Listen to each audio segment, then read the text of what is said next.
Господа, дамы, приветствую вас на нашем втором дне приключений эпического Star Citizen, а именно CitizenCon. Мы сегодня будем смотреть то, что нам покажут опять. Возможно, нам покажут новые кораблики, возможно, покажут что-то еще. Чатиком привет, ВК Play, YouTube, здравствуйте. И я для вас припас кое-что, что я не показал здесь, да, надо обновить на самом-то деле, что я не показал вчера, но я знал, что это понадобится. Мы вот сейчас, в принципе, перейдем вот сюда, чтобы у нас тут уже что-то там пилинкало. Вот так вот сделаем. Нет, не так, сорян, вот так. Собственно говоря, что же я хотел показать, да, чтобы вы, как вчера, некоторые не растаяли, когда показали новые возможности движка, коровы, эти самые киты, а также новую карту и прочее. Просто давайте пойдем вот сюда. A com comes over the spectrum with a job.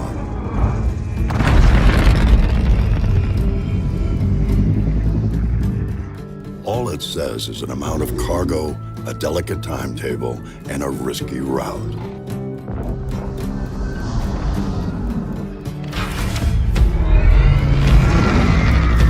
You know you've got 42 cubic meters to pack full of profit.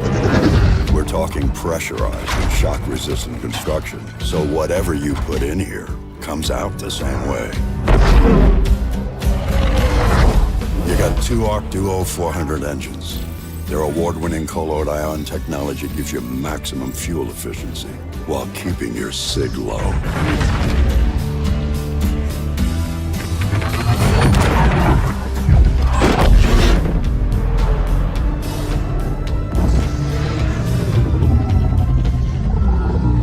Across a couple of pirates. Hey, Lancer, you know the drill.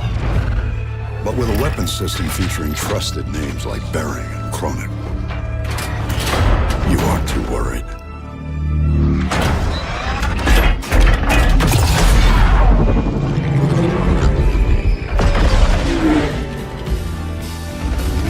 Commercial vessel, freelancer class. Rig tags look good. Cleared for landing in Area 18.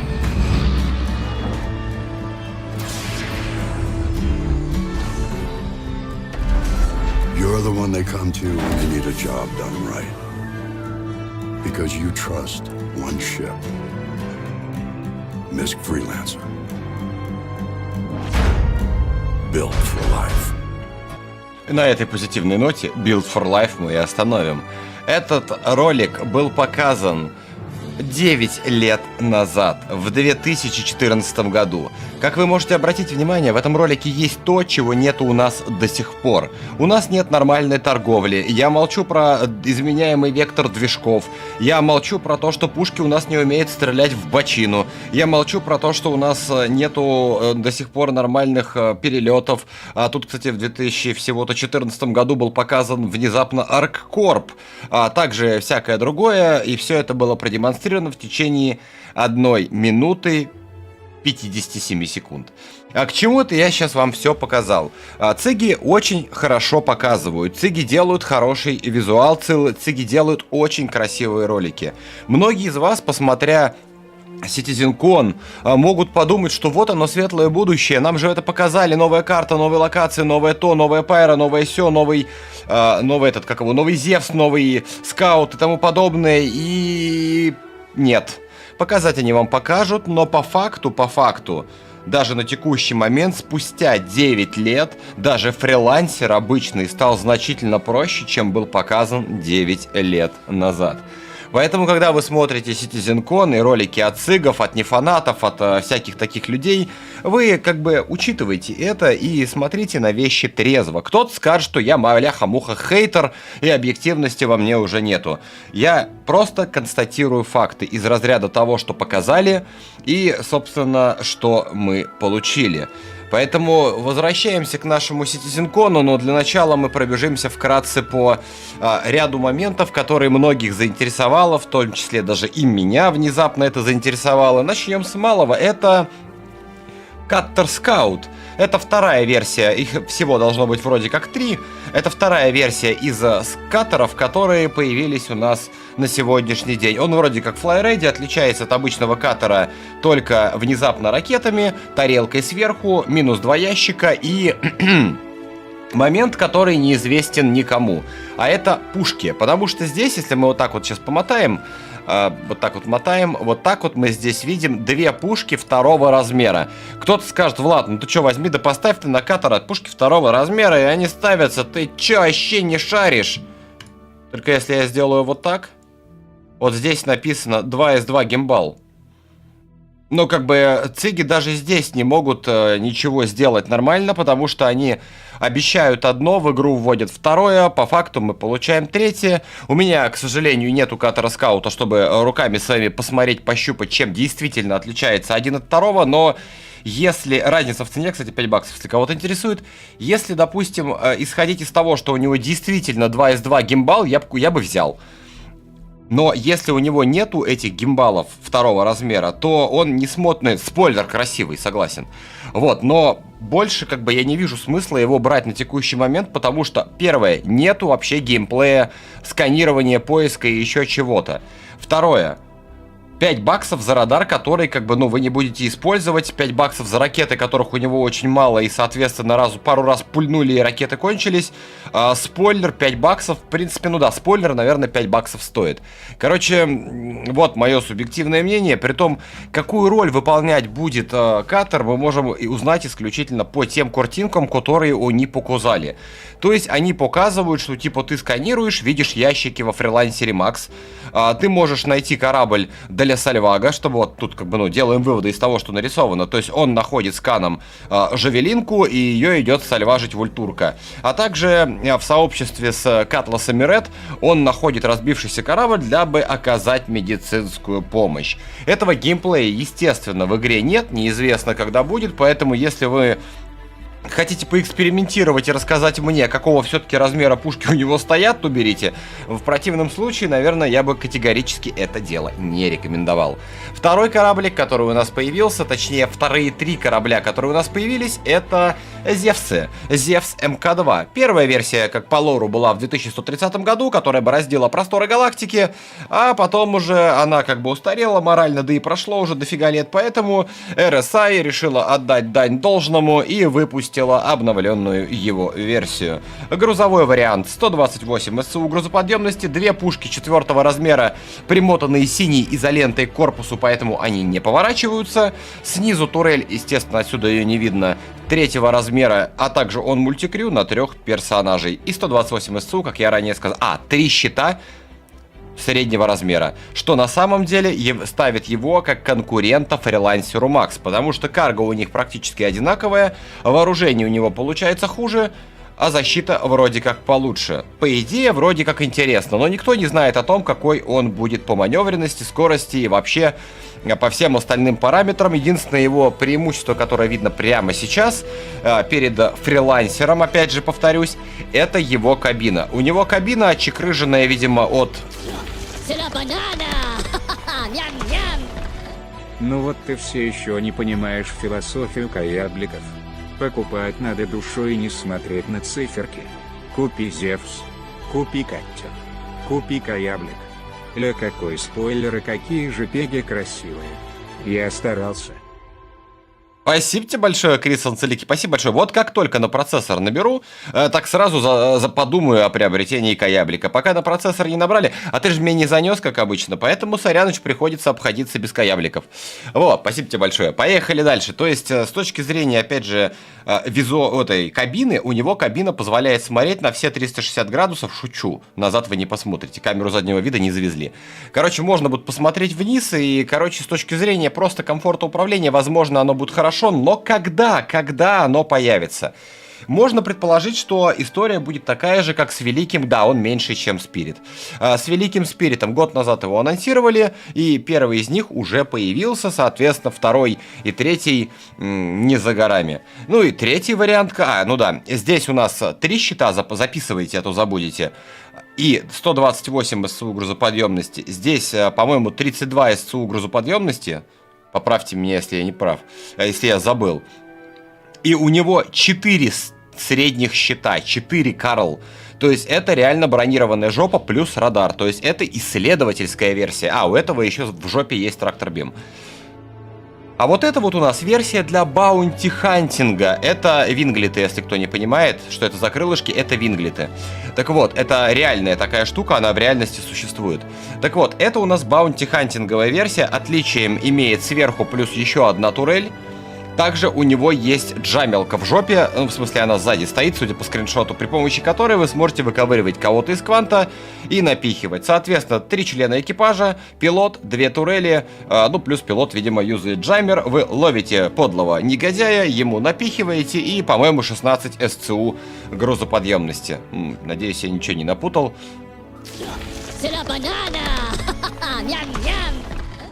Влад, вы если бы дружили со мной, не дошираки бы жевали, а смаковали бы пакет за 45 тысяч долларов.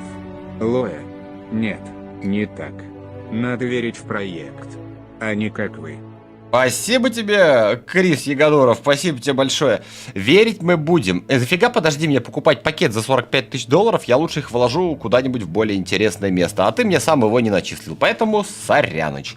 Собственно, вот грузовой вариант, и как альтернатива фрилансеру Макс, вполне себе неплох вариант. Почему? Есть 2 причины. Когда-нибудь потом, надо только немножко подождать, он появится, и он будет более бронированный, а вряд ли вы будете часто на нем отбиваться, правильно? Поэтому вам интереснее более бронирование. Это первый момент. Второй момент, карго чуточку побольше, и цена на текущий момент точно такая же. Поэтому, если у вас есть стор-кредиты, не надо тратить на это реал, как говорится, не надо. Если у вас есть стор-кредиты, вы можете, как говорится, закинуть себе апгрейдик на это корыто, потом оно все равно подорожает. Если, опять же, у вас есть фрилансер Макс, вы все равно на нем не летаете, который по новой цене, вы можете, в принципе, взять себе Зевса, вместо него вам дадут Spirit C1. То есть вам в любом случае будут на чем полетать. Да, карго большого нет, но и торговля у нас сейчас не работает.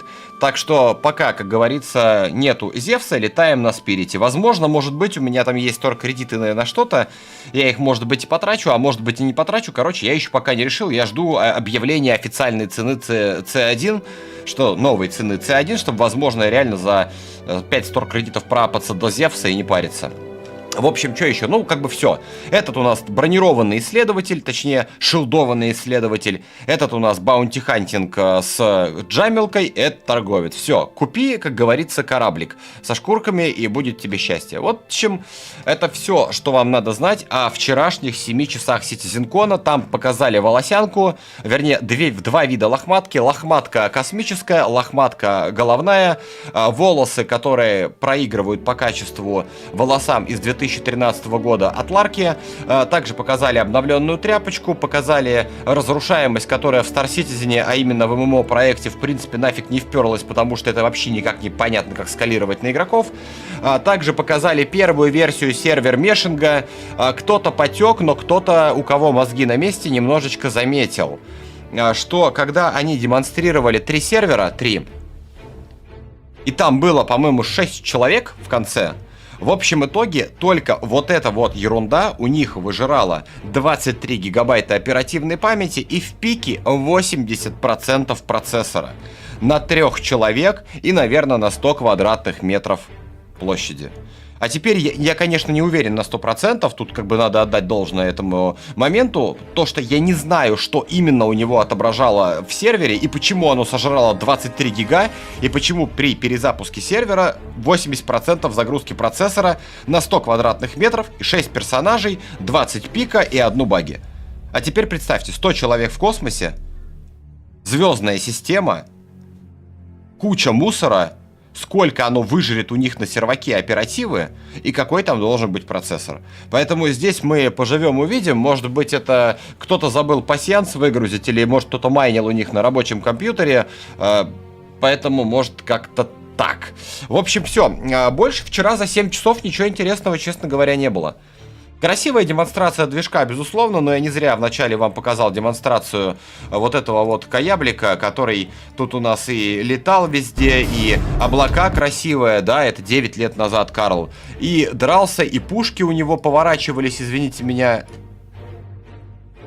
Ну тут видно, кстати. Пушки поворачивались на 90 градусов, движки поворачивались, все это было классно, стильно, модно, молодежно, ровно 9 лет назад. Но нет, этого до сих пор нет, поэтому не верьте всякому показанному, включайте голову и трезвый расчет. Алекс, по поводу 5800X 3D и 5800X, у него 3D кэша много, из-за этого он по производительности примерно равен 13900K внезапно. Для игр именно. Для рабочих приложений как бы нет. Во-вторых, мне надо и у дочки менять материнку с процессором. И тут есть поэтому нюанс. Я 5800X переставляю в стрим-машину, 2700X уезжает дочке, 5800X 3D остается в игровом компе. Мне нужно будет докупить всего одну материнскую плату. Ну, помимо процессора для дочки. И то это можно сделать потом. Поэтому здесь самое для меня выгодное, идеальное, как говорится, самое выгодное по вложениям, потому что мне не так много вкладывать придется, чтобы просто проапгрейдить 3 компа. В этом-то и вся фича 5800X 3D. И с учетом его производительности в играх, его должно хватить, я думаю, лет на 5 точно.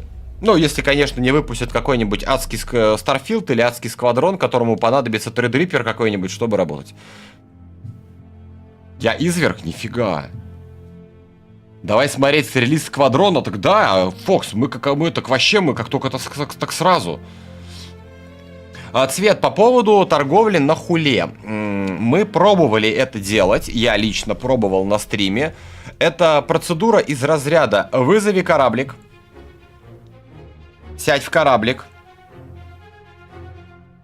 Нет, ну ладно, вызови кораблик, сядь в кораблик, взлети на кораблике, пристыкуй кораблик, добеги до админки, купи груз, забеги в кораблик, отстыкуй кораблик, залети в квадрат, в квадрате посиди 5 минут, отлети на другой рестоп, там это продай. При этом, чтобы продать, тебе надо пристыковать кораблик, сбегать в терминал, нажать кнопку продать, нажать кнопку купить, пристыковать кораблик, подождать пока разгрузят, подождать пока загрузят, улететь. Потом долететь до следующего рестопа, пристыковать кораблик, забежать в терминал, продал, купил, отстыковал корабль, забежал в квадрат, залетел в квадрат, покурил, повтори, пока не задолбает. Меня на втором круге задолбало. Потому что это не, понимаете, циги, они хорошо показывают, но циги не думают, что делают. Потому что если мы берем хул, вот именно хул Е, не который у нас между ног у некоторых, а у кого-то и в голове, а именно хул Е, то есть это корабль, который должен, по идее, хорошо летать, хорошо торговать, но зачем городить огород из пристыкуй, сбегай, вернись, отстыкуй, либо введите в мобигласе, дистанционную торговлю, я с телефона могу чуть ли не, извините меня, в 100 километрах от дома доставку домой заказать. Почему в ЗГ нельзя это сделать, я что-то не понимаю. Хорошо, сложная технология, не вопрос. В грузовом отсеке, который они так сильно рекламировали, делаете стыковочные шлюзы, вы пристыковываете туда ваш хул, забегаете в грузовой отсек, так называемый, там стоит терминал торговли, вы через этот терминал торговли, который доступен только владельцам хулов и прочих пристыковываемых кораблей, вы покупаете, продаете, пока вам загружают, пялитесь в оконце, пьете кофеин, как только вы видите, что ваш корабль загрузили, у вас в мобигласе пришло сообщение: загрузка готова, или непись, знаете как, галочка, отмена, вот, непись криканет: Василий, хул загружен, вы такие: загружен, окей, вы идете в грузовой рукав, отстыковываете корабль, полетели дальше. На кой хрен вот это вот, я что-то не понял, честно. Нет, Теодор, только понимаешь, пройти 100-500 раз SnowRunner намного приятнее, чем вечер поторговать на хуле. В итоге у нас есть, на мой субъективный взгляд, абсолютно субъективно, никого не заставляю так действовать, это просто мое личное мнение. Есть дорогой корабль, который, казалось бы, мог бы приносить бабосы. О, сегодня народ быстрее собирается. Который мог бы приносить бабосы своему владельцу, а вместо этого ты занимаешься передергиванием этого стыковки. Все. И вообще весь вчерашний день про CitizenCon это, реально боль и уныние. Давайте я даже сейчас ради прикола, кто вчера случайно это не посмотрел, мы откроем мой же стрим. И я покажу то, про что я говорил, что нафигу-то и не вперлось. Так, ты не болтай. То есть, начало CitizenCon уже от него 40 минут. Мы по факту сидели вчера, ждали 35 минут до старта вообще чего-либо. Смотрели на ту же картинку, вот такую же, что и сейчас. После этого появился сначала какой-то мужик, потом Джаред, поболтал всякую ерунду. Нам предложили купить мерч, нам показали стенды от организаций, которые рекрутируют там народ. Заметьте, на этот момент уже прошло час CitizenCon. Далее мы... Вот здесь был хороший момент, очень хороший. Вот я сейчас попытаюсь его найти. Во, началось. Вот здесь, смотрите. Мыло 300... Так, себя заткну. Народ реально... красавчики. Перед приходом Криса Робертса они встали в T-позу. Что самое интересное, почти все они находились с правой стороны, с левой стороны буквально пару человек. Потом вышел Крис Робертс, сказал: вы все красавчики, я, как говорится, тоже. Закупите кораблик на абонемент. Да, вот видите, даже вот задонатил. На абонемент на фитнес мне не хватает, поэтому купите кораблики.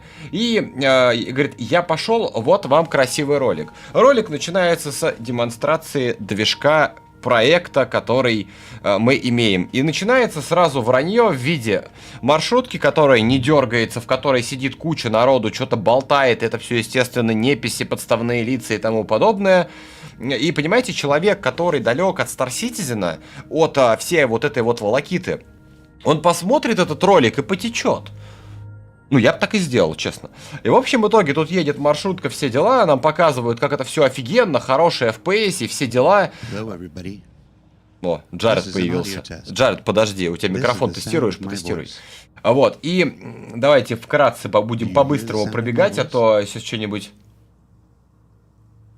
Опять пропустим интересное. Здесь показали, что трава реагирует на ветер. Все отлично. Камера медленно двигается. Мы достаем из широких штанин. Достаем наши из широких штанин. И тут бац, корова. Нет, корабля нового нам не показали. Нам показали космическую корову. Или не корова. Полутрицератопс, полукорова, полуфиг его знает что. И здесь написано: динамическая экосистема, генерация флоры и фауны. Смотрите, то ли сиськи, то ли яйца. Вот, и в игре этого нету. А человек-то, который только пришел, он такой: ей ни хрена себе, да там такая галактика, да там такое метро, да там еще есть коровы. Вообще, а я фермером буду картошку выращивать. Вот она, кстати, наверное, растет. Урса есть, хотя тут тракт мул должен стоять. Не понимаете, даже здесь цыги бьют днище. Это ферма, на которой выращивают что-то. Вместо Урсы должен стоять мул для погрузки. Вместо проспектора должен, по идее, по-хорошему стоять какой-нибудь фрилансер. Ну надо же картофан как-то довозить. Не, зачем? Зачем думать? Они же о сельском хозяйстве знают только по картинкам наскальным в египетских пирамидах. Но, ну, они художники, им так виднее. Тут скажут: Влад, задолбал душнить, ты опять ноешь. Но я просто придираюсь к мелочам. Ну, на самом деле это мелочь, но она реалистичная, да, то есть, как бы, фермеры что делают? Картоху растят, ну или что-то там картоха по ходу дела. Ладно, вранье дальше, поехали. Нам показывают летящий МСР, и тут, казалось бы, что может пойти не так. Но... Я не пропустил? Нет, не пропустил, походу, подожди. Я пропустил.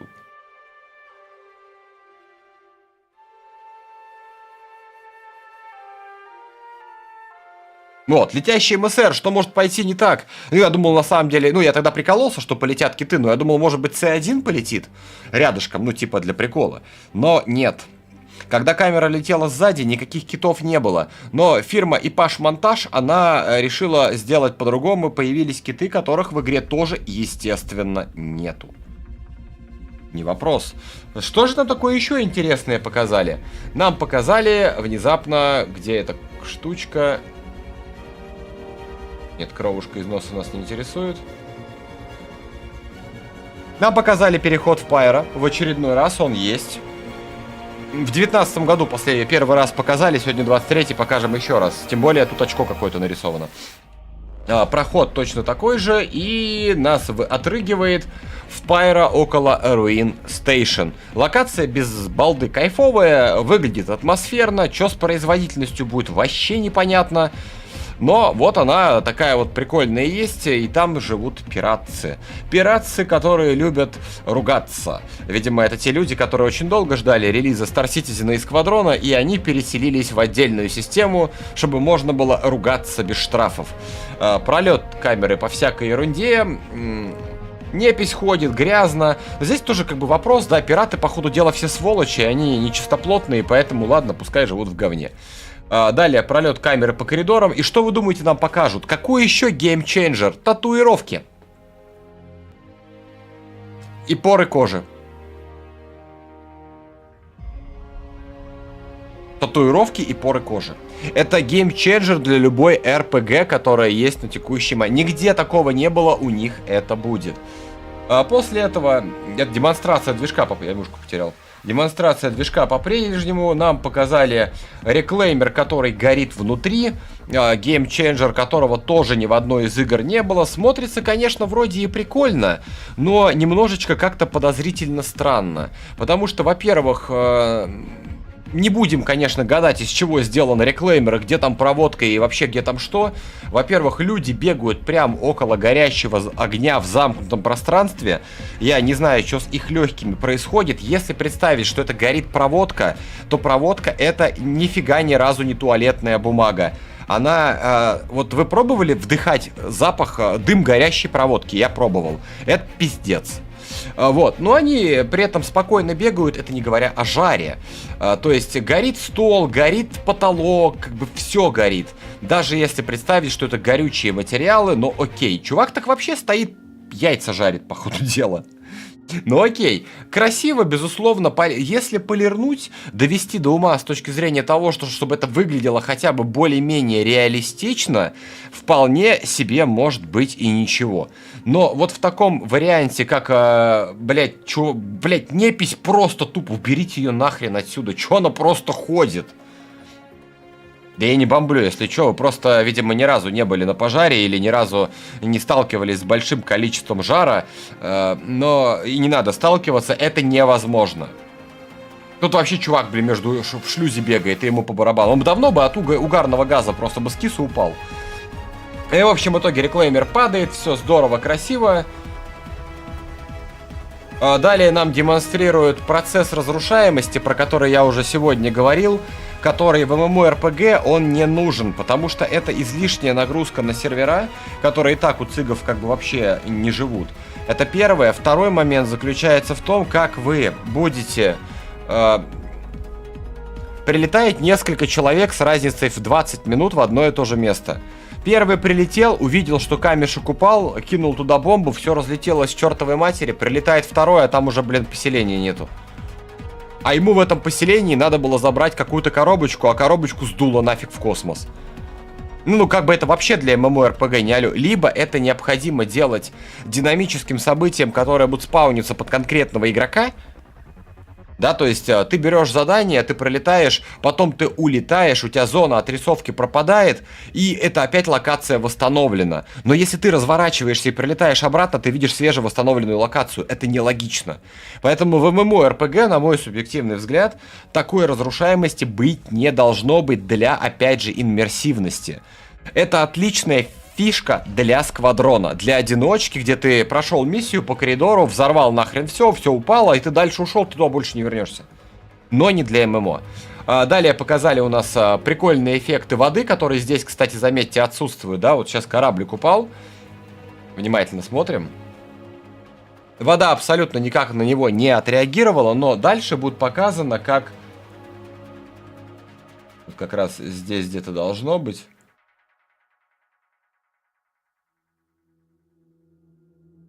Или я проскочил?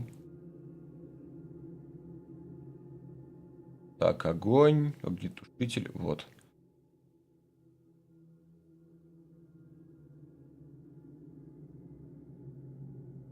Там было в том же самом месте момент.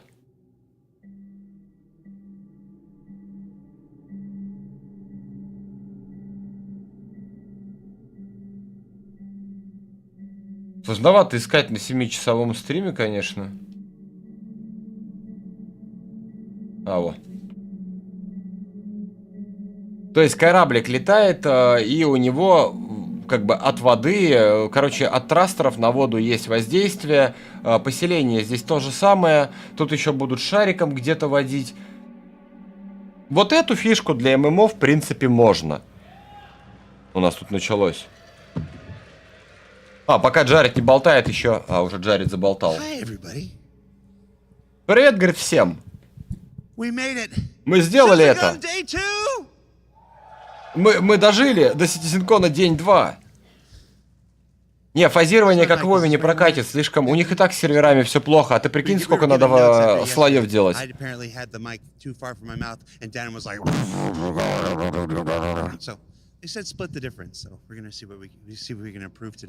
Погромче чуть сделать его. I'm the creative content lead for Cloud Imperium Games and Robert Space Industries, and as I said, welcome to CitizenCon Day 2. As one astute user on social media put it, yesterday we laughed, we cried, we doubled our dogs. On Day 2, we're bringing a whole new slew of presentations for you to enjoy, but before we get to the programming of today, it's been 4 years. Если кто не в курсе, я с английским очень плохо, поэтому я вам максимального перевода не дам. Некоторые будут от себятины, а некоторые вообще с потолка. This is actually the 10th anniversary of CitizenCon and the 10th CitizenCon we've done. Короче, говорит, 10 CitizenCon'ов провели, а вы все до сих пор слушаете и развешиваете, а мы вам вешаем лапшу на уши. Иногда, говорит, мы говорим правду. And shout out some of the pioneers who came before us to make this event what it is today. So CitizenCon actually started, the very first one was back in 2013, back in the Alamo Roadhouse in Austin, and it was the brainchild of Sandy Gardner, Ben Lesnick, and Pete Mackey. Now, it was in a little theater, down in downtown Austin, and it was, for some, it was an excuse to watch the Wing Commander movie in front of a crowd and in a big theater, but for others it was the birth of our annual convention and the introduction of Aaron Roberts and the Foundry 42 team at that time to the CIG family. It started out small, had some humble beginnings, but over the years it's evolved into this massive undertaking that we have this year. In 2014 and 2016, CitizenCon was here in Los Angeles. Короче, рассказывает про то, как это все начиналось, кто участвовал в создании CitizenCon'ов, когда он где проходил и тому подобное. Ну, что, опять же, нам не интересно, потому что все, что показано на CitizenCon'е, останется на CitizenCon'е, а, соответственно, сдаваться в подробности. With a visit down to the planets and the introduction of the sandworm. And Sean Tracy, if you're watching, when my sandworm, man? Песчаный червь говорит, где мой песчаный червь? Can we hear it? When my sandworm, man? Неужели они решили всех потроллить и показать червя? He goes on stage in the first presentation. He's probably not happy right now. Between those 2 years in LA, we took our first trip to Manchester and the, what was it called? The Runway Visitor Park, which was presented underneath a glorious Concorde, fantastic aviation craft that our chat users at the time really thought we had built a giant spaceship for this stage. I can remember sitting in the chat and going, no, that's not a spaceship. That's the Concorde. Get a calendar from 1988. It was like January. 2017 was where things started changing. 2017 was where we started to adopt the format that you had. В 2017 году на звездели больше, чем весили. Там одновременно показали Аркорп, Лорвель, перелет с Аркорпа, с Лорвеля, с Аркорпа на Лорвель, показали непись, не непись, а животных летающих. After the first several years of building up, having to build 4 studios around the world and lay the groundwork, CitizenCon had evolved to becoming the true showcase that it is today and showing you as many different aspects of our development as possible. But it reached its final form in 2018. Going back to Austin at the Long Convention Center, Long Center in Austin. Не, в 18-м, честно, справедливости ради, был самый честный CitizenCon. Все, что было показано, все релизнуто. Ну, некоторые вещи, конечно же, сломали, но... Which changed Chris Harrow's life forever. Shout out to Chris Harrow if you're watching. And then in 2019, the В biggest 2019 CitizenCon году we had они at the time показали back in 50 на Manchester, 50 и показали в первый раз which, переход в Pyre, you know, которого у нас parallels what нет до сих we're пор. doing today. Huge screens, huge exhibitions, huge panels, huge discussions, huge reveals. I'm sure we all remember that Carrick trailer. Yeah, that was a pretty big one. Also, it was a Carrick ice sculpture that didn't melt all day. So I lost $50 on that. I got 5 minutes? Oh, cool. Sorry, the person in my ear. Guys, I've never done a day 2 before. I'm running on fumes. How are you guys feeling? Не надо нам его червя, Макс, ты чё? I do want to take this time. So, like I said, CitizenCon started from humble beginnings, the birth child of Sandy, of Ben, of Pete Mackey back in the day. It's evolved over the years with many stewards, Eric Kyron Davis, David Roth, our stewards this year. They're going to hate me for shouting them out. Leah and Tyler, please give them a huge round of applause for Leah and Tyler, who have driven this year's event and made it everything that you guys hear live and in the theater have seen. Hall B, jeez, I hope you've seen Hall B during the interstitials between the panels if you're watching from home. Leah and Tyler have kicked the ball out of the park. I mixed my metaphors there. I wonder what I'm going to be like at the end of the day. Let's go into the day's programming, shall we? So in just a few minutes, at the top of the hour, we've got Ian Leyland, Sean Tracy, Forrest Steffen, and Sean Tracy again for character advancement. They're going to show you some of the latest advancements in our character tech. You saw, and Andre. Don't want to forget Andre. You're going to love Andre. Sorry, Andre. You saw a little Алексей bit of Семенов, it я так и не понял, как присрать сюда нейроперевод от Яндекса, если только запускать 2 стрима одновременно и второй же стрим переводить. Обычными способами он не переводится. Это первое. Второе, даже при установке специально обученных плагинов и прочего, которые должны были на Твиче работать, оно тоже не работает. Да, у меня теперь Chrome умеет переводить как Яндекс, но не Twitch, только YouTube. Yogi and Diego and Nez. Американка поправляет меня, точнее дополняет. Говорит, ледяная скульптура в том году за день не растаяла, и он проспорил $50. Это важное для нас на самом деле. Джаред молодец, что поделился. Нет, чат, хочу сказать вам огромное спасибо, несмотря на то, что я единственный канал в ру-сегменте, который не стримит с переводом, который не просил людей помогать с переводом, не использует нейроинтерфейсы и прочие фигейсы. Вы все равно со мной, и да, я проверил всех показателей всех. И у нас не самые хреновые показатели, а на самом деле весьма даже очень хорошие. Спасибо вам огромное за то, что вы со мной. И при этом у нас же 2 платформы одновременно. Да, не забываем, переходим на ВК-плей.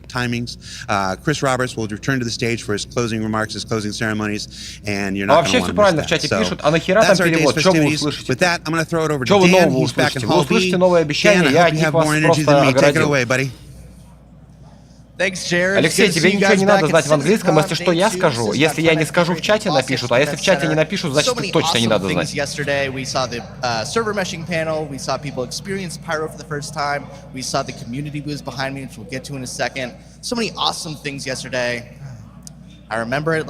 А почему у них, кстати, не играет музыка Педро Камачи просто так в зале, для фона?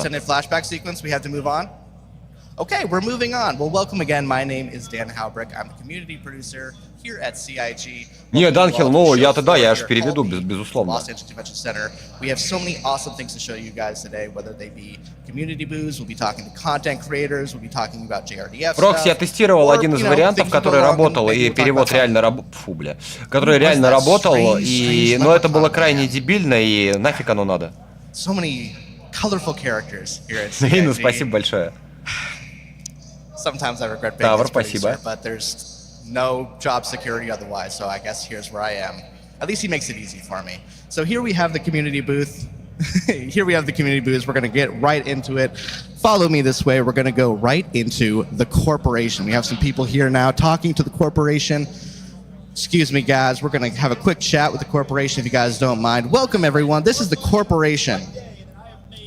Now, these are one of the biggest orgs in the game. They're friendly to newbies. Ну да, надо же чем-то время забить. Давайте опять попоказываем гавриков, которые типа это. Can you tell me what's the main focus of the corporation? Рекрутируют людей. The corporation is a friendly environment for people to have game sessions regularly, to have a good community, to encourage more Цвет, people to нет, play к сожалению, лапша еще STAR-DSJL, просто не готова. and for us to explore all sorts of sessions that Блин, я все равно вот второй день подряд не понимаю. Ну прикиньте, вот люди приходят, бронируют заранее места для того, чтобы представлять свою организацию в игре, которая не выпущена. Они весь день сидят вот здесь, раздают билетики какие-то, чтобы заманить свою тёлок своих приводят в конце концов. И они пытаются заманить людей в свою организацию в игре, которой не существует. Это я не понимаю. Не, я понимаю, что я русский, у меня менталитет не позволяет, возможно, это дело понять, но это писец.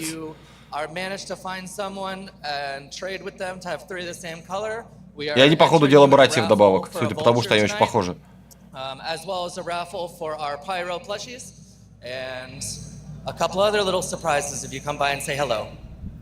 Well, guys, вот там нормальные люди на заднем плане стоят, они, по-моему, бухают. They are a staple of the game, and we're so happy to have them here. If you guys are wondering, these community booths are all different orgs that represent a variety. Да не, Вайода, не могут их заставлять. Ну а чё, как? Ну у тебя есть организация, ты ну не поехал туда, ты говоришь, я типа, ну я не живу в Штатах, идите нафиг. У меня планы на завтра, идите нафиг, всё. What's up, guys?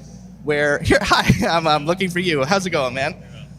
So, you know, you guys are focused on these massive immersive LAN party events. Или прям какой-то от них дисторшн фигачит. One of these Equinox events, they are amazing. If there's one in your hometown, you'd be fools to not check them out. We sent CIG folks to them this year. They had an amazing time. So, what are you guys doing here on the show floor? What are you guys talking about? So here we want to make the next LAN ну party в принципе они могут на мерче заработать и своим сооргом продать футболочки.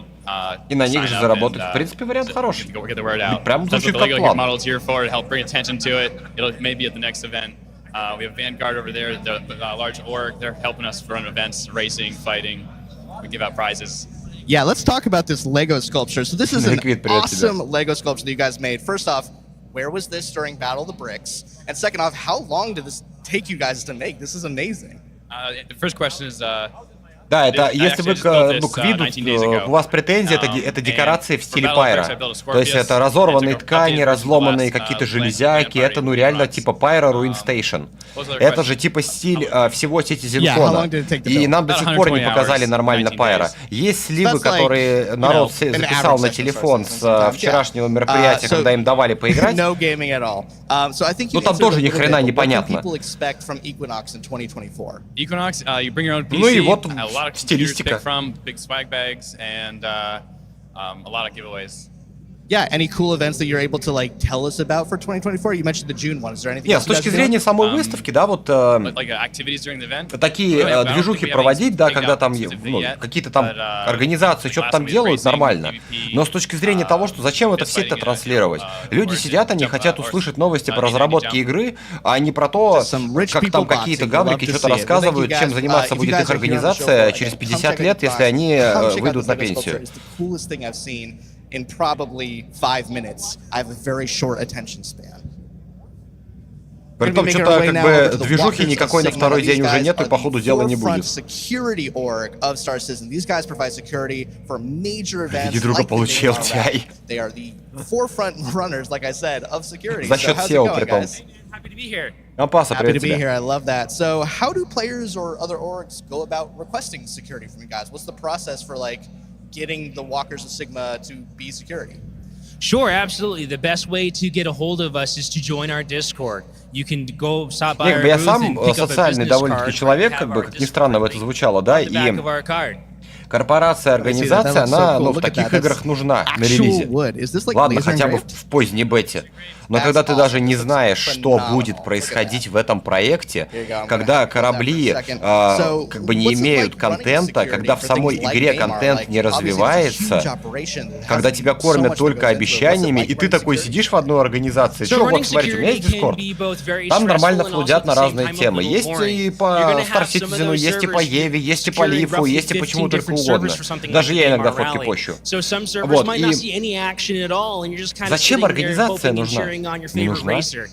А если когда-нибудь, мало ли, вдруг мы до этого доживем, то мы уж там что-нибудь придумаем, наверное, правильно же? Правильно.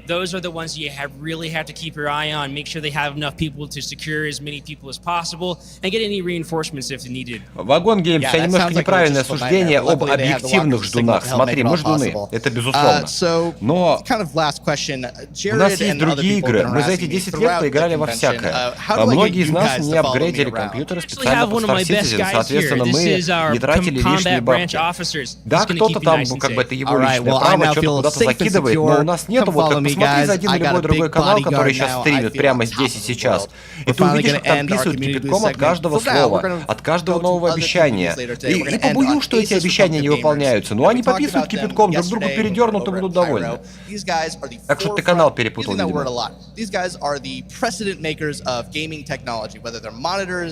Ну да, мы надеемся, что когда-нибудь она выйдет, просто у нас альтернативы нет другой. Есть другая игра какая-нибудь, хорошо, мы поиграем. ЗГ — это не игра про космос, это игра в ждунов. А кто побеждает-то?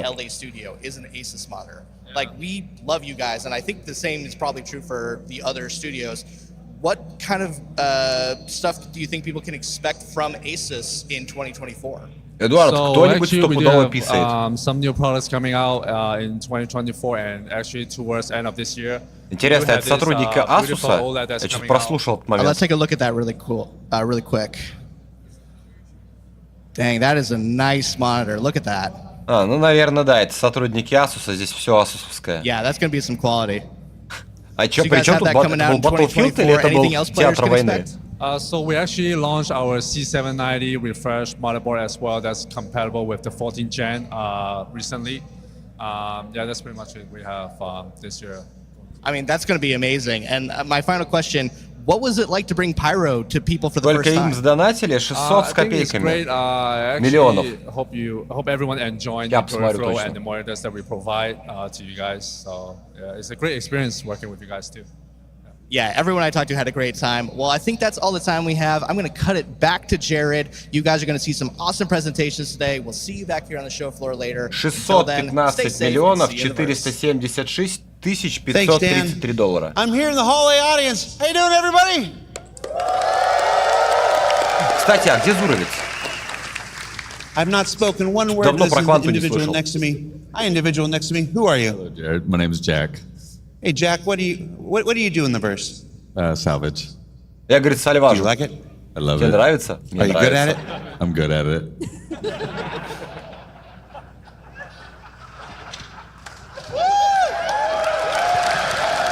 Я второе прослушал, последнее, что он сказал? Humble sort, huh? Very. Would you say you're the humblest person you know?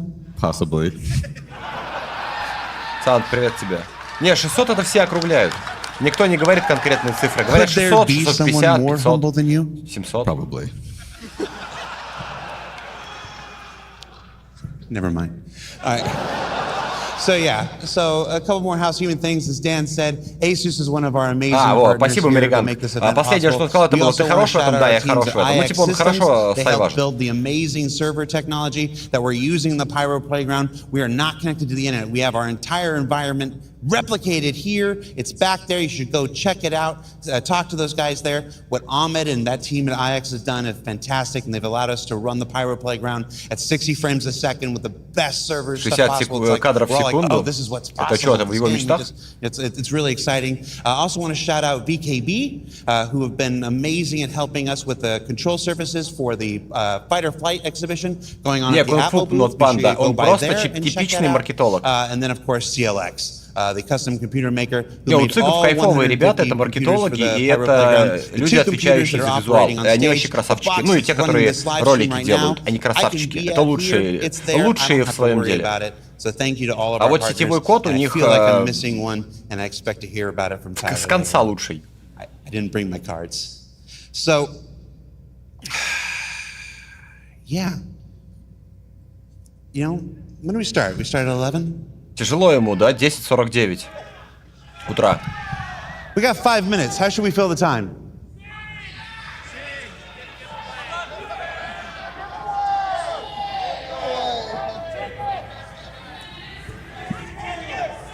All right. Okay. So here's what we're going to do. А что не за дурная привычка подошву ботинок в Back in камеру пихать? 2013, we attempted to sing Star Citizen Happy Birthday. And at that time, there was a weird legal kerfluffle. It was believed that the stream got muted because we sang Happy Birthday on stage, and Twitch automated content said, no, don't. It's our birthday. It's a little late. It's also Jake Acapella's birthday, so if all of you would join me in a rousing edition of Happy Birthday, we're going to test the stream gods and see if we don't get muted. So ready? All right, everybody. 1, 2, 3. Happy birthday to you. Happy birthday. Ну, я думаю, это переводить не надо, да? Happy Birthday, dear Star Citizen. Happy birthday. Ну, они типа сегодня отмечают 10 лет проекту. Типа сегодня. Хотя вроде 11-й пошел, или нет? Ну, сейчас-то должны они дату сквадрона назвать, нет? With that, we're going to take a break. Hang out, get your last drinks, get your last snacks, everybody. The show'll start in about 10 minutes with our character advancement panel right there on stage. So stay tuned. If you like day one, we've got more to come, everybody. Take care. We'll see you in a bit. Вот на самом деле интересно, да, 10 лет проекту официально отмечают сейчас. На десятилетие они предложили купить F8 Lightning. Купить на секундочку. Подарков пока, пока, поправочка, их они могут быть для бейкеров, подарки какие-то, да, там в виде бесплатного фалоимитатора, может быть даже что-то посерьезнее или подлиннее. Десятилетие — это хорошая дата объявить дату релиза Сквадрона. То есть можно дофига чего напридумывать, но пока. Может быть, они оставят это дело на самый конец. Может быть, они просто покладут на нас болтяру.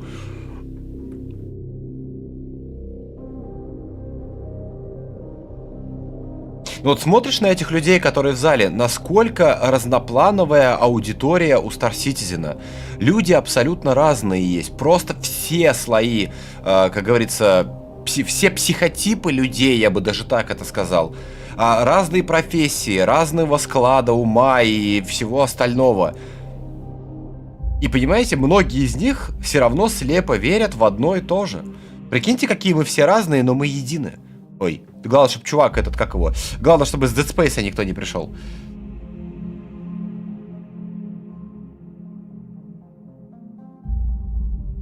Опять типоза. В этот раз это девушка или это пацанчик с длинными волосами или в капюшоне? Хвастается, сколько у него корабликов. Распечатал, видимо, эту штуковину. Есть сайт, на котором можно... Show My Fleet вроде называется, или Fleet View. Fleet View, по-моему, он называется. Можно сделать вот там, выставить все свои кораблики в ряд и любоваться на них. Можно распечатать, повесить на стену над кроватью. Ну, вы поняли.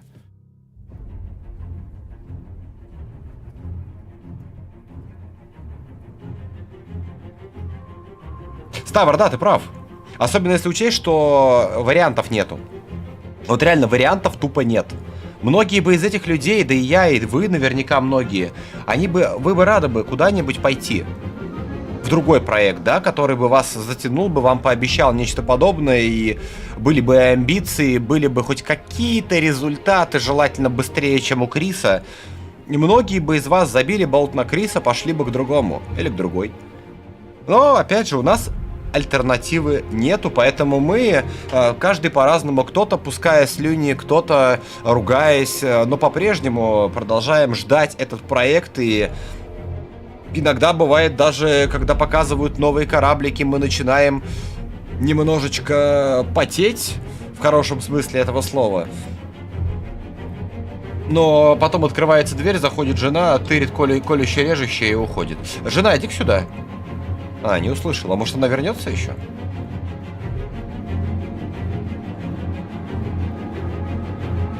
Похоже на секту. Не, ну а что секта? Кружок по интересам. Чего вы сразу секта-то? Нет, секта — это у тех, кто... Как корректнее сказать-то? Те, которые уже не осознают, что происходит. У них есть только Star Citizen, и все, что кроме него, оно не существует. И это те люди, которые, если сказать, что Star Citizen разрабатывается очень долго, и это похоже на финансовую пирамиду, они не воспринимают это как здоровую критику, как потенциально альтернативное мнение. Они начинают кидаться в штыки. Они начинают кричать, что да ты не понимаешь, сейчас технологию создадим, передернем, и все заработает.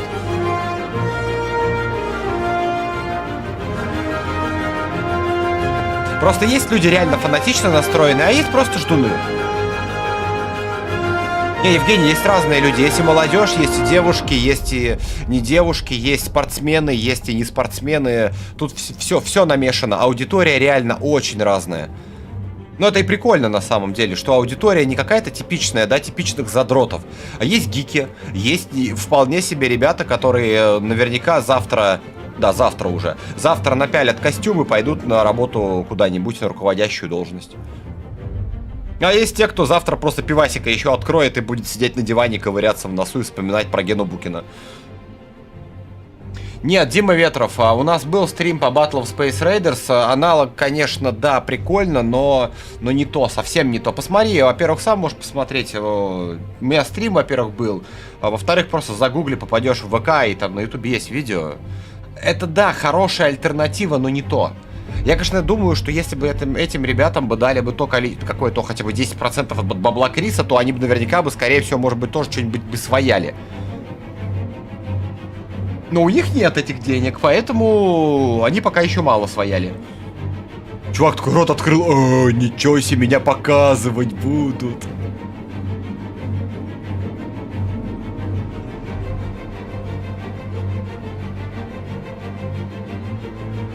А кому-то пофигу, они свой латте пьют. О, нет, я не пью, вы чего? Эти два чувака, которые с масками светящимися, они вчера... А, второй снял маску. Почему в кепках? Так стиль у них такой. Значит, спроси, почему он в маске единственный. Дрейки Форе. А чё не Катлас? Катлас должно быть написано. Бля, мужики, сорян, я согрешил, у меня больше нет Катласа. Уже год.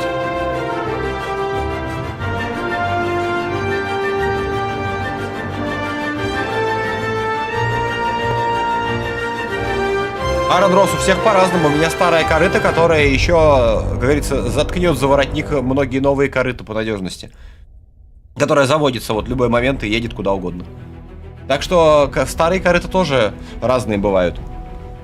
И старые корыта для разных целей бывает покупают. Кто-то покупает от того, что на другое не хватает, а кто-то покупает, потому что оно нравится. Ему нравится крутить гайки, у него есть руки, у него есть знания, и он готов с этим, как говорится, ковыряться. Мне иногда соседи смотрят на меня как на идиота. Подошел, открыл капот, пол движка разобрал, потом собрал и поехал. А некоторые колеса поменять не могут в сервисе. Без сервиса, в смысле. А тут чё? Опять карпу свою рекламируют. Чё? I don't tell my... А, не говорите моему боссу, что я здесь. Этот зачем-то засвечивает.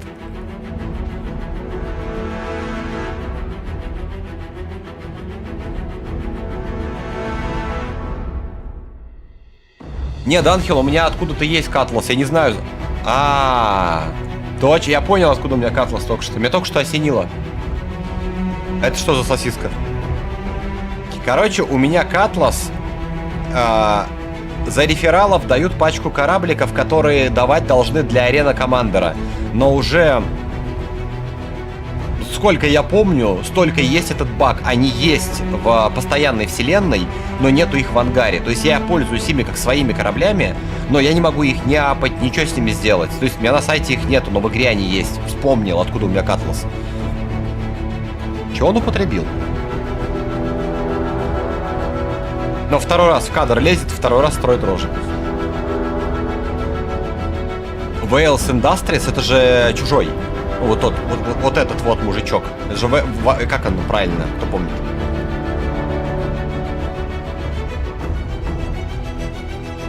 Да ладно, мужики там тоже в целом все позитивные. Они же понимают, что они в лохотрон попали и еще и билеты на него купили. Им лапши на уши навешали, но они приятно провели время. Вейланд Юта, его, Теодор, спасибо, Фосбайт, спасибо.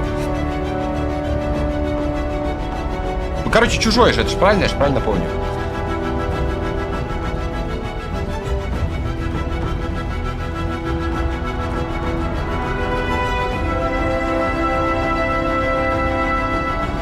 Бля, опять мы час сидим, и за час ничего нового не произошло. Но мы собрались, самое главное.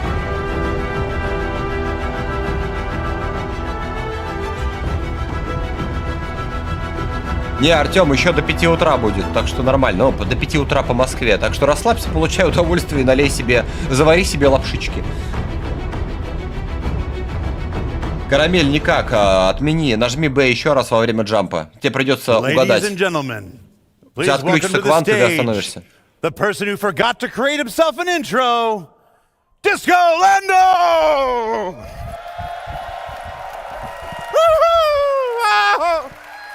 He also had caffeine in the last 10 minutes.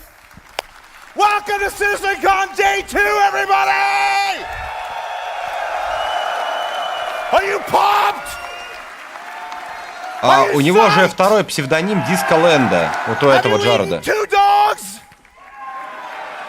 Get in your seats!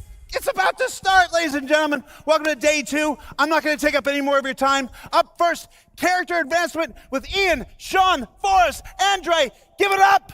Bone! Start the show! Не, что-то у них сегодня со звуком проблема. У них дисторшн периодически фигачит. Где-то сейчас сердце становится, угомоните его. Hey everyone, it's so good to see you all again in person. Thanks for coming out. Добрый день, всех рад вас видеть. Несите белый диван. I'm the art director for Star Citizen. We're going to kick off the first ever day 2 of CitizenCon by talking about some of the awesome work done by the character team. Артем, я не работаю, я стример. So first let's talk about life in a frontier system like Pyro. And how this influences если как бы стриминг, ну как бы это считай работа. So we wanted to create something unique compared to what we've seen in Stanton already. We wanted to give a wider visual palette. Класс, нам опять покажут Пайро и новый костюмчик, смотрите, со спальником. So this chart describes the fashion pillars for humanity. We can see where all suits, armors, and fashion items should belong. In terms of material use, manufacturing technology, and novelty.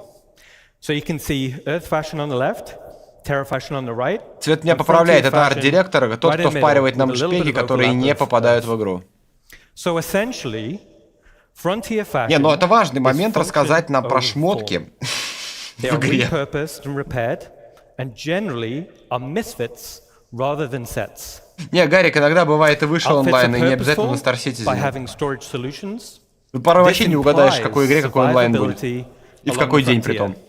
Okay, let's take a look at some of these assets in the game. Бля, они уж какой год показывают эту картинку? Ну, я имею в виду вот эту локацию.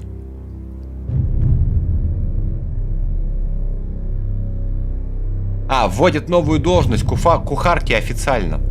Наверное. А чувак пришел пожрать, короче, и жрет в очках. Удобно, наверное. А эта баба, у нее большие яйца, короче. Я, говорит, Элли что-то застряло между ног.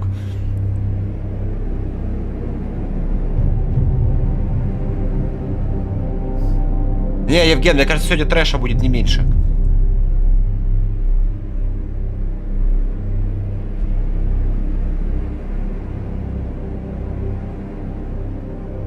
Дима Ветров, в смысле начнут продавать шмотки за реал? Давно продают. Ты можешь купить шмотки за реал и просрать их. Походняк-то неписям поменяли, а? Ну смотрите, какие брутальные пацаки ходят. И не только пацаки, бомжи вон валяются. Это бухой идет уже типа хоп, хэ-ла-ла-лай. Вот это место мне очень сильно напоминает Левски. Жалко Левски, давно его не было.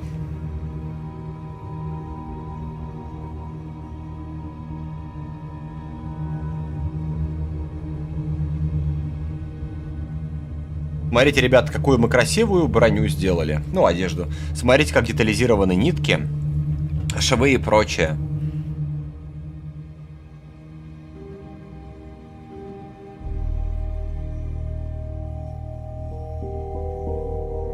Это подозрительно, на всех смотрит, думает, кто, бля, украл мои печеньки.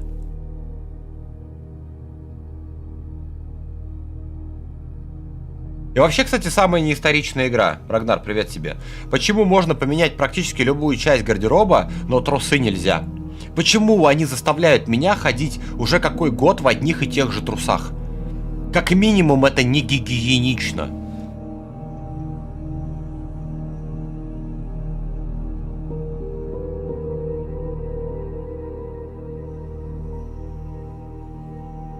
Какой-то непрактичный шлем на самом деле, мне кажется.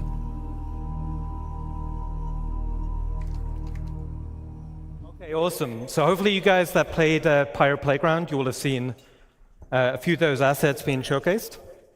So as we saw from the video, pouches and storage are a key part of the frontier aesthetic. This drives the feeling of survivability. But from here, we thought it'd be really cool to give the functionality, but also some customization options. So Зачем подключение воздуха вот здесь? And this is for modular storage items. Очень интересный вопрос. Наверное, если ты обкакался, чтобы можно было продуться?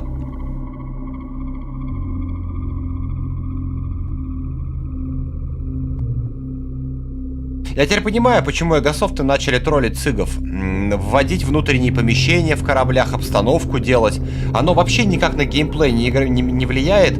А тут даже вот... в смысле, типа можно себе повесить нашлепку на броню в игре, в которой это пока нафиг не вперлось.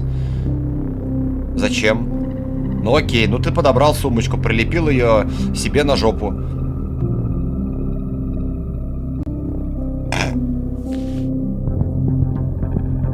Нет, с другой стороны, я могу понять, почему они это делают. У них есть проблема с серверами. Именно с сетевыми технологиями. Они не могут реализовать все это дело. Надо же чем-то руки занять, правильно? Ну, пускай сумочки рисуют.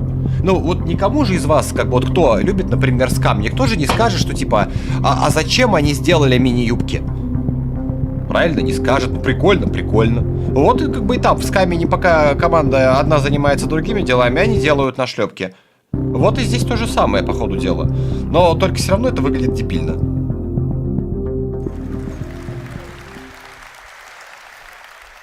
Pretty cool, right?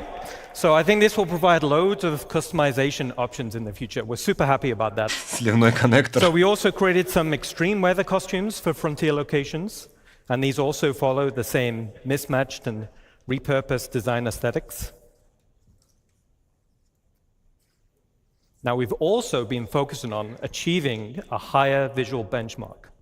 So this is all driven by our new Layer Blend V2 shader and its texture library. Неужели у нас еще прочность появится в какой-то веке? Ни в какой игре такого не было, а вот тут будет. So to showcase this, let's look at a quick example asset.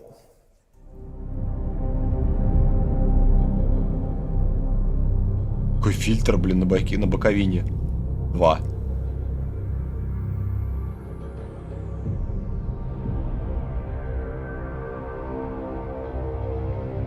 Ничего, в скаме тоже ввели модульность шлемов.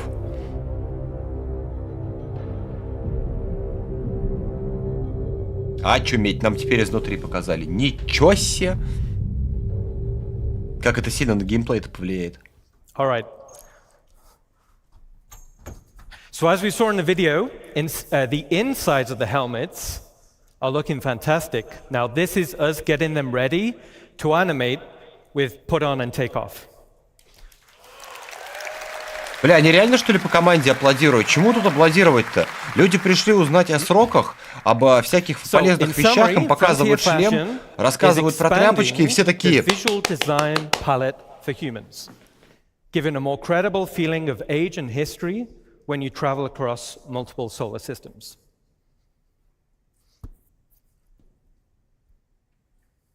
All right. Велбесов, привет тебе. А кто же еще, если не я? Now we're going to talk about some of the gangs in Star Citizen.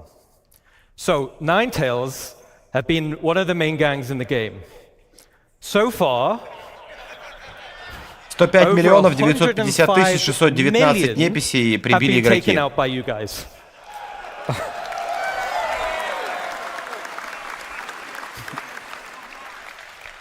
So you guys have been busy. Great job. All right. So it was like, all right, now we're going to need to introduce a few more factions to the game, okay? So the first faction we're going to talk about is Rough and Ready. So the aesthetic of the gang was to be subtle. They're understated in terms of clothing, and they almost blend into their environment. On closer inspection, you'll notice their tattoos. These signify rank and progression within the gang. Let's take a look at a quick video. То есть никогда такого не было, и вот опять. Оказывается, по внешнему виду можно будет определить как бы принадлежность непися какой-то там группировки. Вообще, ничего себе. А я-то думал, эту штуку изобрели миллионы лет назад. Не, ну с другой стороны, опять же, да? А чем заняться команде по визуалу, которой претензий у меня лично нету? Которая выполнила все, что им необходимо было выполнить, пока они ждут, пока другой отдел сетевого кода изобретет сетевой код. Им просто заняться нечего, они начинают это фигачить. А так как всем нечем заняться, пока фигачит сетевой код, поэтому они решили это дело, что нам тоже нечем заняться, обязательно нам надо это посмотреть. Поэтому сидим, не выпендриваемся и смотрим. Могли бы без комбинезона ее показать. У нее, кстати, лифчик старого образца, походу. Новая волосня! Вау! Или это старая?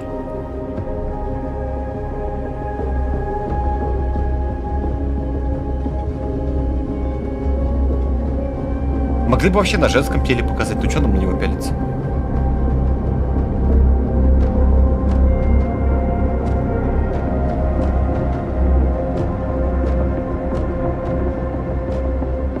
Первый Драгон, конечно, помнишь этот Far Cry 3, по-моему, да, был?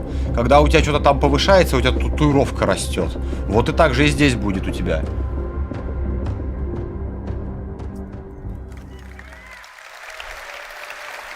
Так, чат, я до 2 минутки отойду, сейчас вернусь. I think they look absolutely fantastic. Okay. So the Rough and Ready can be found in some of the space stations around Pyro. Now the tattoos, like I said, the tattoos form a progressive design. This illustrates the hierarchy within the gang. As a player, you'll be able to earn these tattoos and apply them to your character.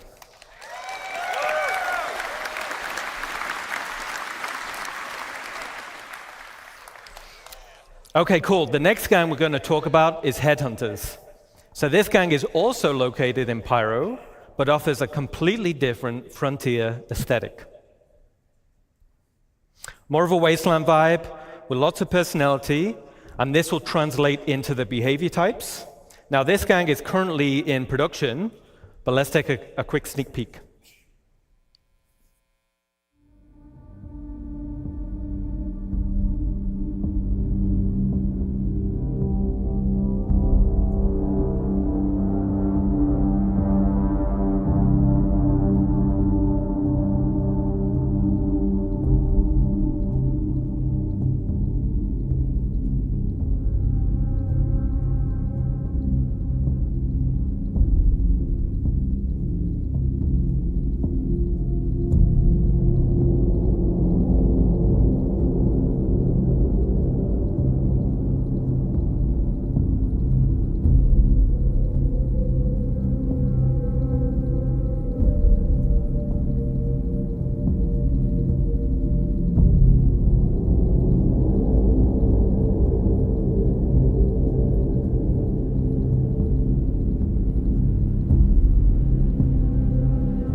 Народ, вы что, уже на Кинзадзу переключились, что ли? Вроде STAR-Citizen смотрели, вы чего?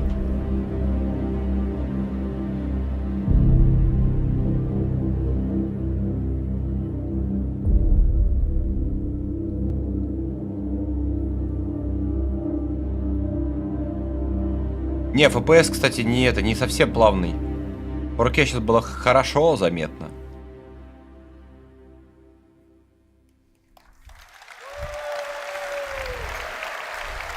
Гарик, не в этом случае они будут выпускать Сквадрон 43, а также пилить 100-500 планет, новых систем и прочего для ЗГ.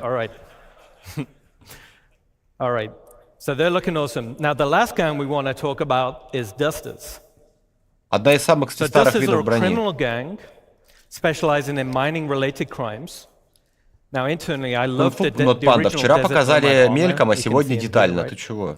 Now I wanted to use it as a starting point to establish the dusters design language. So here we can see.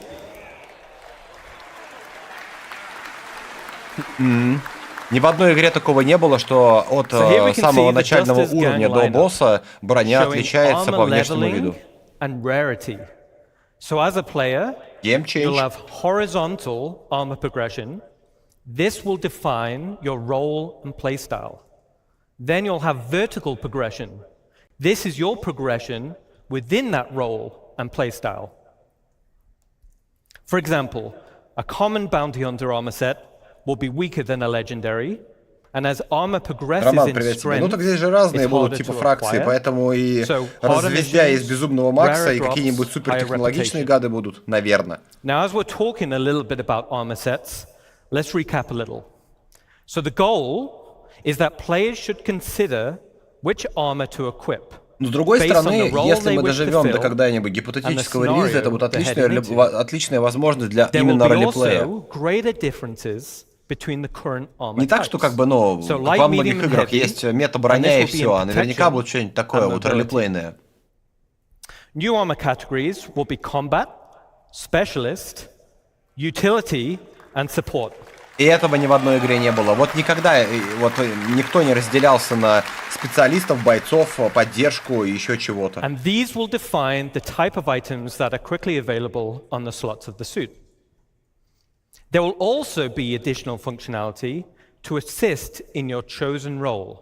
Соответственно, естественно, здесь будет подгонка брони под различные климатические условия в зависимости от того, где обитает группировка. Это тоже пипец как логично.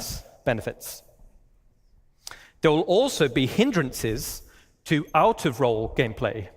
For example, if you're wearing a heavy armor set and you're trying to fly a little snub fighter, Репа, а как мы по-другому сделаем? Это же онлайн. Нет, можно было сегодня и вчера не стримить, потом сделать нарезку из самого важного и зафигачить.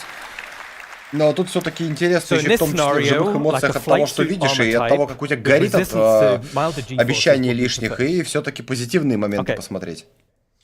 So as we saw in Ali's presentation yesterday, опять бабу жарили в парилке. Simulates and tracks the accumulated effects of a character going unwashed for any length of time. Poor hygiene can lead to disease, lowered health, and snarky comments. Лариска сейчас нервно смеется от того, что она пачкалась, а вот тут это вообще новая фишка. Or wears dirty clothing or armor. Левая кисть его держит пульт, презентацию проматывает. Such as blood, sweat, and dirt. Certain usables, such as a shower, will reset the character's hygiene and clean away all of those dirt effects. So let's keep clean. Yeah. Глариан такие сидят, такие, да, у них перс испачкался, ничего себе, да ладно. Okay, so that covers a quick recap on armor sets and hygiene. Let's get back to a video showcasing the dusters.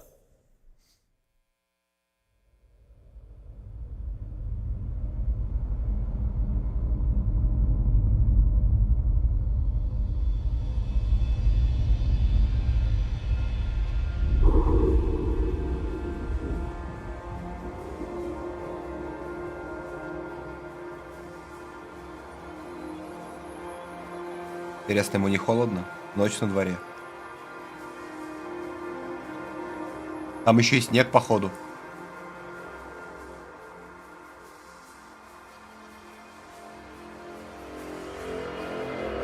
То есть засранец начального уровня должен пройти огонь, воду, медные трубы и холод, и только потом ему позволят приодеться.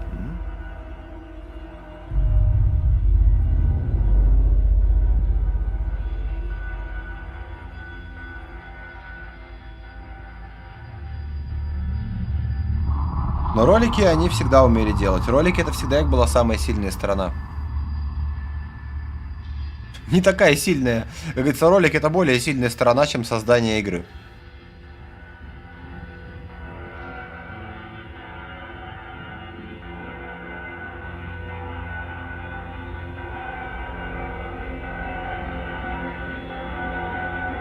Ага, Ликвид, и потом сразу бежишь в медотсек, чтобы пролечиться от всех болезней, которые сопровождали бывшего владельца. Не, Крок, а никто не сомневался в том, что Сквадрон — это будет интерактивное кино с элементами боевки какой-то. Дмитрий, приветище тебе. Приятного просмотра.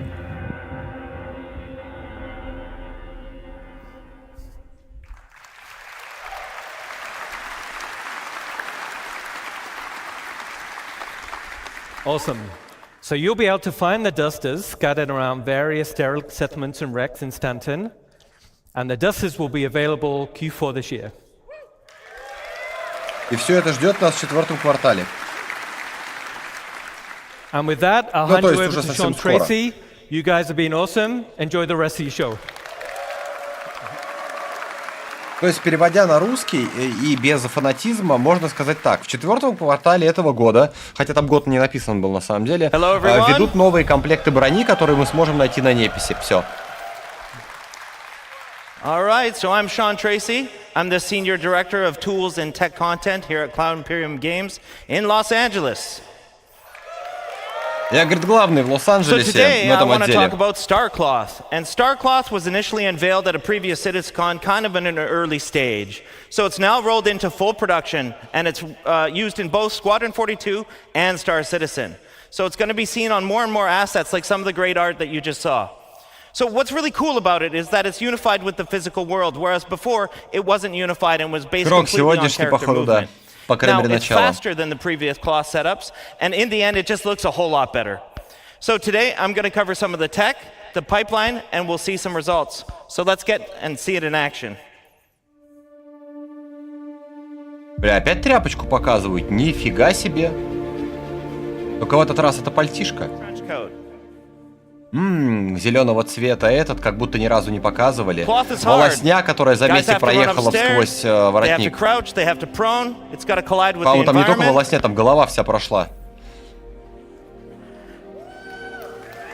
Да, это именно тот персонаж из Сквадрона.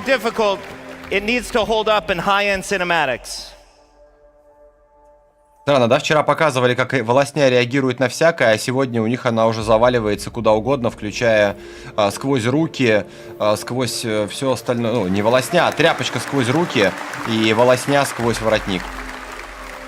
А этот ролик, который они показывали в 2017 и 2018 году, было две версии с разрушаемостью и без. Они его полирнули.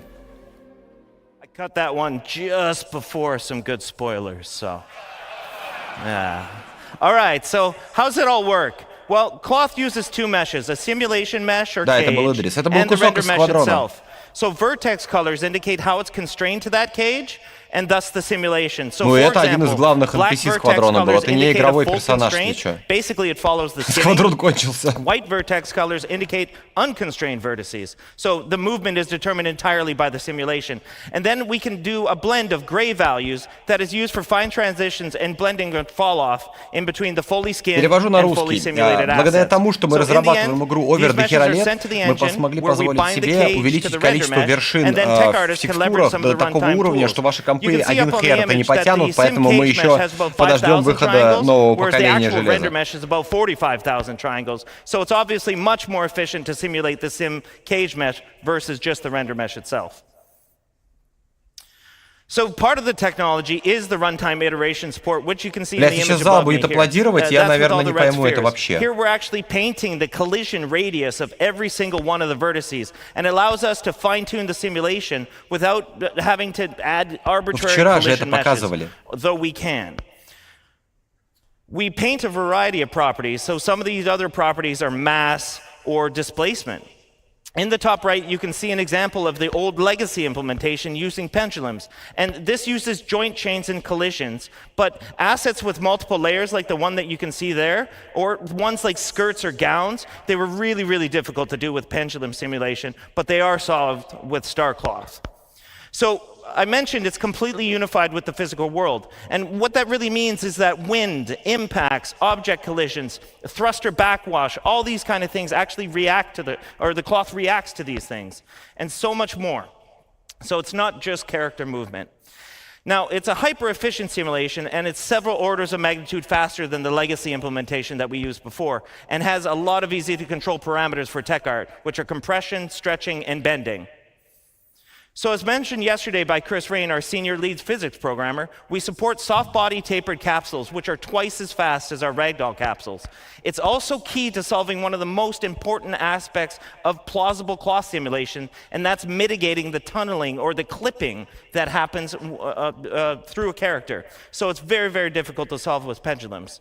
So with all this tech in mind, we can do really complicated assets like the duster and the one I want to show you now. Это мне напоминает демонстрацию движка Unreal Engine, по-моему, 2016 года.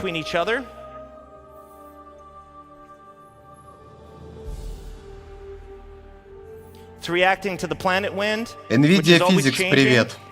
В каком там году NVIDIA Physics-то была? On the front, there's a big leather apron. So this one's actually a lot heavier, and it moves a lot differently than the cloth on the back.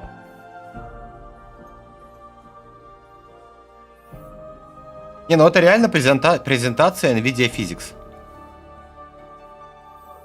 So he's walking into the wind here.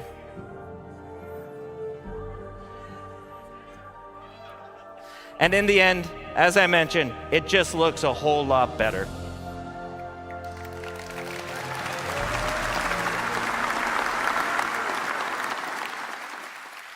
So with that, I want to hand you off to my friend Andre Piers, who's going to talk about hair. Thank you, man. Hi, everyone. So, nice to be here in LA with all you guys. So, I want to start with a question, okay? How many of you are actually excited that we're getting new hair into the verse?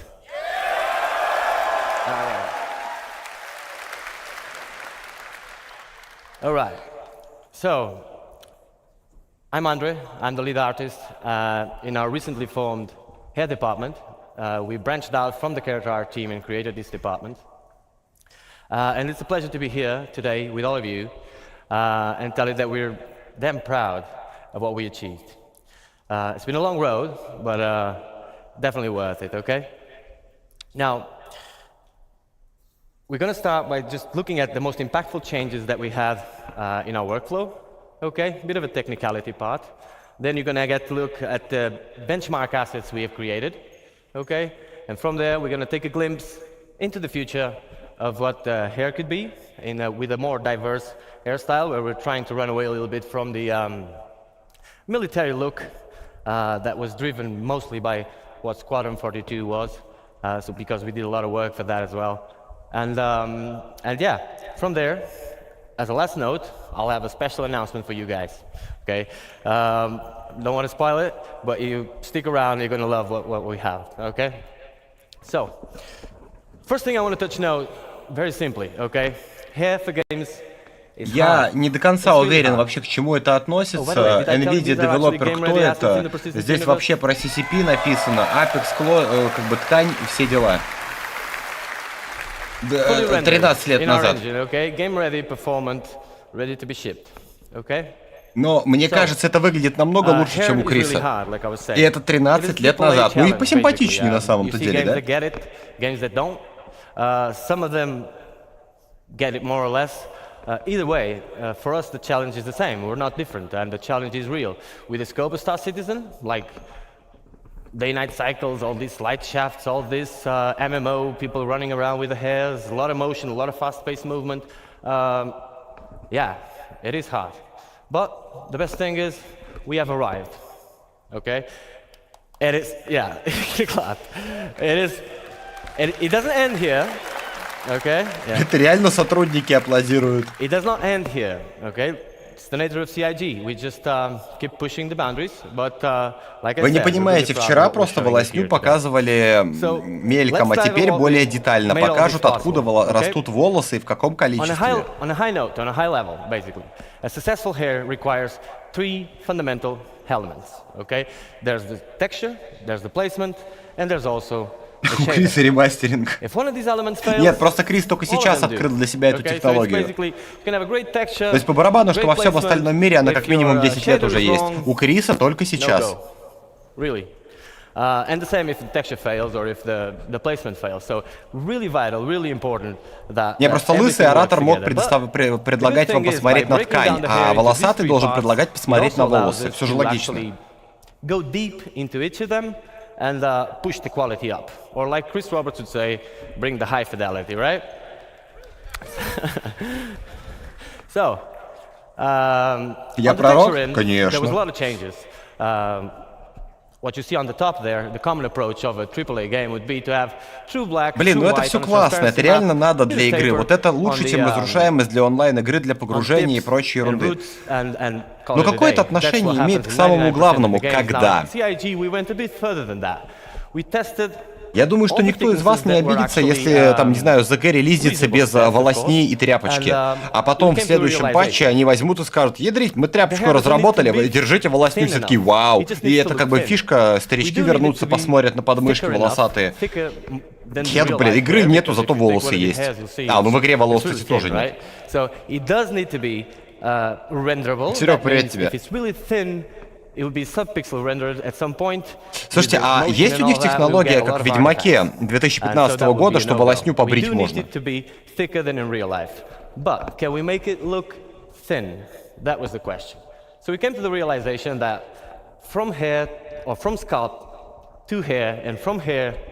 To the background, so these 2 points, the transition points, are the most important ones for the hair. So we aggressively tapered the tips, which is what you see over there. Может, мы смотрим программу презентации нового интерактивного кино, где это действительно важно, там постоянные крупные планы. Может, это не про космическую ММО-игру про кораблики, в которой 99% времени вы будете бегать в скафандре.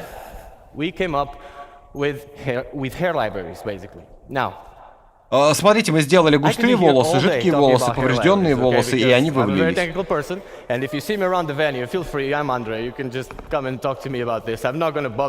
Не, Ром, ты чё, это еще 5 лет разработки, чтобы еще волосы как в арке росли. Бросьте такое говорить. Мы что, вообще релиз не дождемся. Да, Рома, спасибо, что напомнил. В Ark Survival Evolved, который вышел фиг знает когда, персонаж в априори появляется лысым.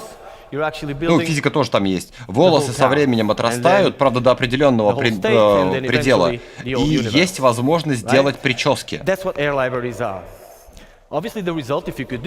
Но там ты хотя бы почти всегда можешь бегать без шлема.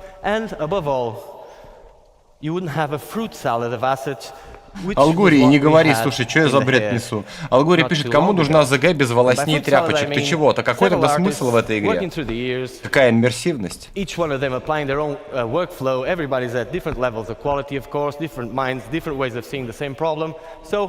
Нет, сегодняшний день прям вот первые 1,5 часа прям просто шедевр.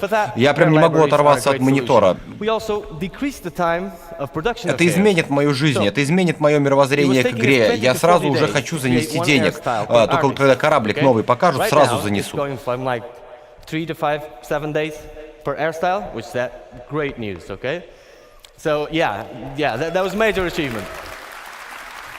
Бля, они реально народ аплодируют постоянно. Может, это MP3 запись включают? Hair libraries are just a thing.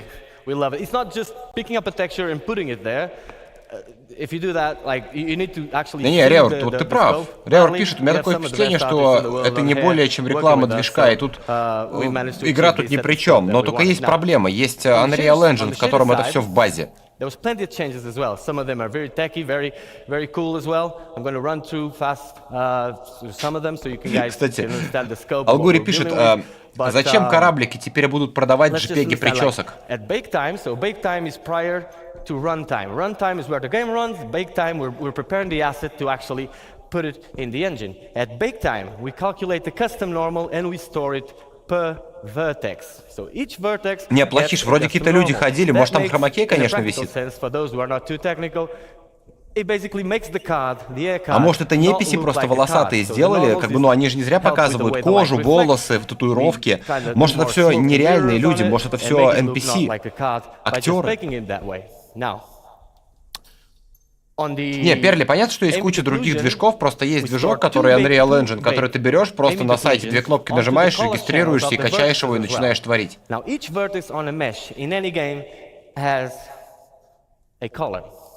To it, okay? You might use it or not. Imagine in a car, you have a trunk. You can use it or not. It's up to you. You don't. It's not silly to use the car without using the trunk, of course. But if you have a luggage, can I put hair on my Polaris? Whatever you want. Now we decided to use this because it was free. The trunk was already there, so the vertex color was already there, and we just decided to store two ambient occlusions on it. Кости, кожа, кости. Пропустите следующую часть презентации. It's more shadowing or less shadowing than a dark hair, right? And so we store two. The length of the card is now baked onto the last one, and that gives us a metric of where the card. Мы ходим в шлемах 99% времени. Окей, Google, пропустить. One last thing before we can start looking at videos. Шибись. Народу тоже нравится. And this is really creative. Total credit for the people, for the tools programmers. I personally had nothing to do with this. This was already at CIG when I joined. It's absolutely amazing. So, absolutely amazing. We have an hairstyle that was ready, that you can see over there. And we have a haircut. Вау, да, Бондик, ты чё, какой, как же без вау-эффекта, смотри, нам волосы показывают. Еще и два цвета можно покраситься. Just there, sometimes we use it for shadowing. That thing has an UV. And so we project the hair. Блин, показать нечего. Ну покажите вы новые кораблики, покажите вы еще раз мог желтый, покажите еще раз стелс-миссию, покажите, не знаю, стелс-миссию на другой луне Пайра, покажите кусок Руинстейшена, покажите, не знаю, потенциальные корабли, которые вы хотите продать через 5 лет. Ну не волосы, мать его, полчаса показывать.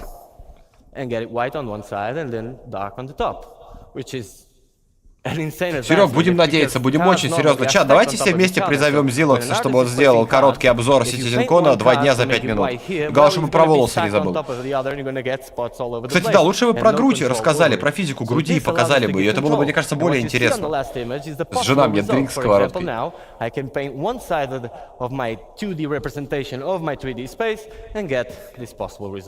Бля, ну если опять поаплодируют, то точно актеры. Блять, суки.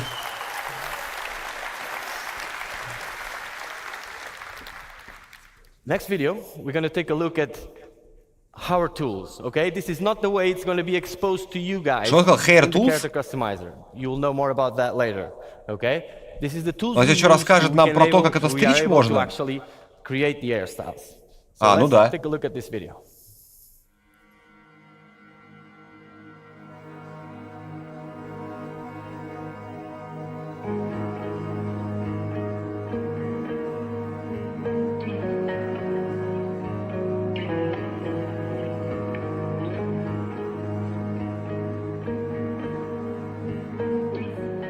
You have the full range, so you can go for full white. These are melanin ranges, so realistic ranges. Fully white. Нифига себе! Вот это технология! Прикиньте, цвет волос меняется. Obviously, you can go redhead as well.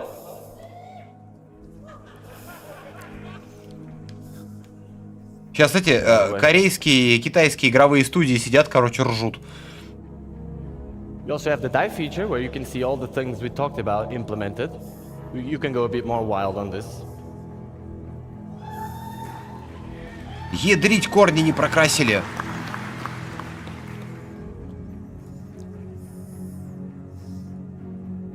Не, баксов по 500 точно можно продавать. Угу.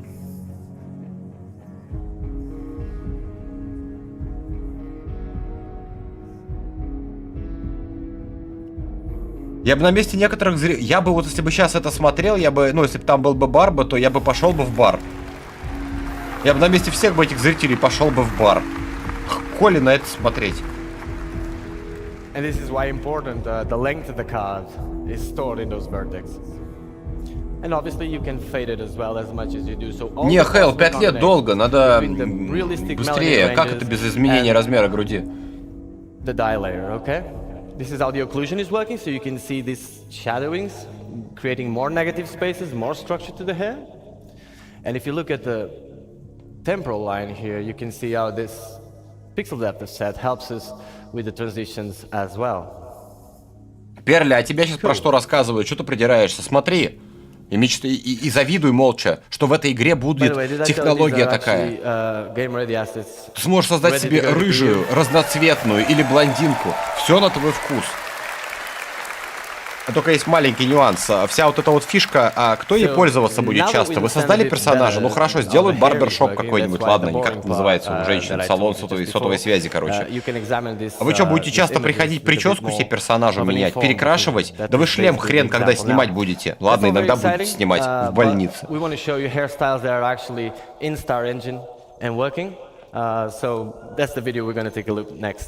Не, может они пытаются корейцам, китайцам продать движок?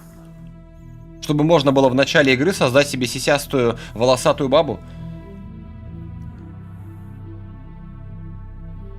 Не, ну Геральт точно из 15-го года говорит, ну да, пошел я нафиг.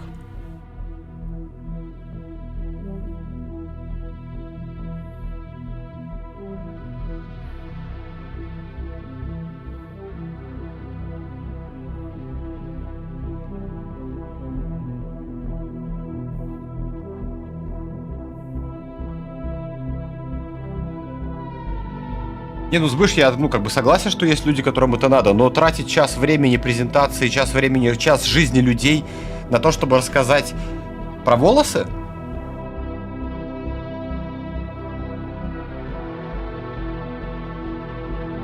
Который под шлемом не видно. ПКМД, привет тебе.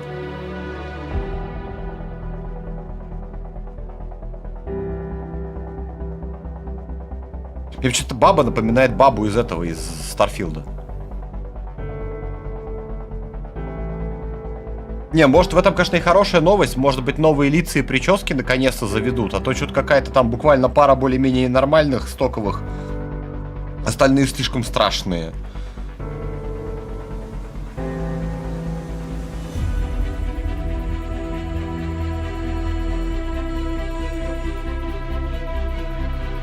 Стикс, к сожалению, на Unreal Engine 5 пока еще не создал ничего похожего. Как только создадут, если мало ли вдруг кто-то об этом узнает, пишите, я с удовольствием посмотрю тот проект и, возможно, туда сбегу. Потому что на текущий момент альтернативы нету, к сожалению.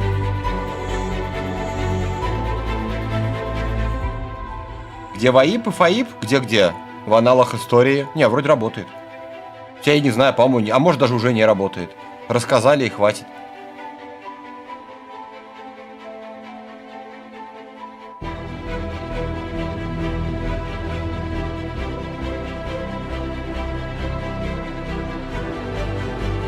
Нет, для сквадрона это надо. Если в сквадроне они хотят создать 100-500 неписей абсолютно разных для иммерсивности, для, опять же, визуала, это очень надо. Но не для ЗГ. У нас не сквадрон-кон какой-то, у нас CitizenCon. И люди сюда приходят, чтобы узнать, когда выйдет долбанный сквадрон и когда выйдет долбанный Star Citizen. Ну и обещания послушайте. Ну опять же, посмотрим Detroit Become Human. Очень старая игра. Ну не супер очень старая, но старая. Но как бы там интерактивное кино, там все это тоже уже было. Это была игра для консоли, не требовавшего ядерного реактора.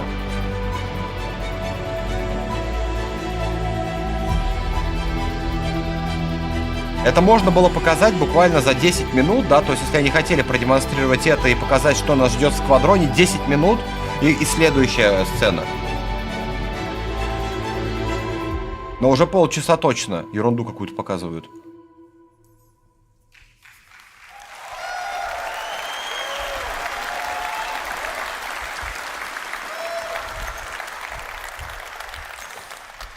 Great, guys. So I can see by your feedback that you really enjoyed the dye, so I'm going to try and direct things that way next time. Pretty cool. Okay, yeah, these are game-ready assets as well. Now, like I promised Game-ready assets. we're trying to make this diverse and get away a little bit from this type of hairstyles you just see now, which is a bit more military.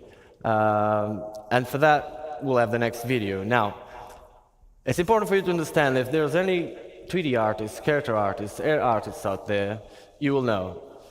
Some of the hairstyles you're going to see next are some of the hardest things you can do in Почему не второй день подряд идет рассинхрон in a по practical sense, звуку? if you can do what is going to be shown next and render it at 60 frames per second on an MMO, you can do pretty much anything. Okay? It's our glimpse into the future of what type of diversity we want to achieve. We're not only going for this style, but just showing you that if this style is one of the directions, then the full range will come. I hope you enjoy.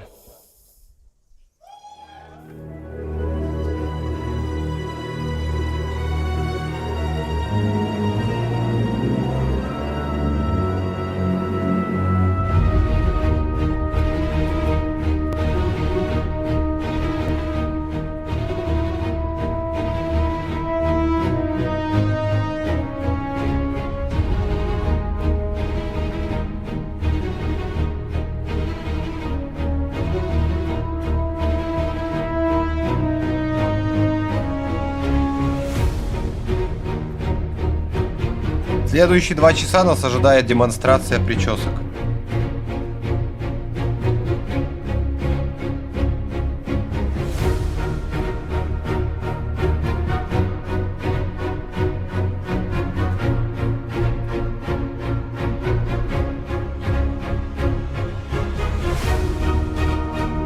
Интересно, как с такой прической шлем напяливать? Она же хвост мешаться будет. А вот с этим вообще непонятно, как шлем напяливать. Это же непрактично. Либо этот чувак никогда не выходит в открытый космос и, в принципе, не дышит свежим вакуумом. Либо у меня для него плохая новость. В случае звездеца какого-то он первый потенциальный покойник.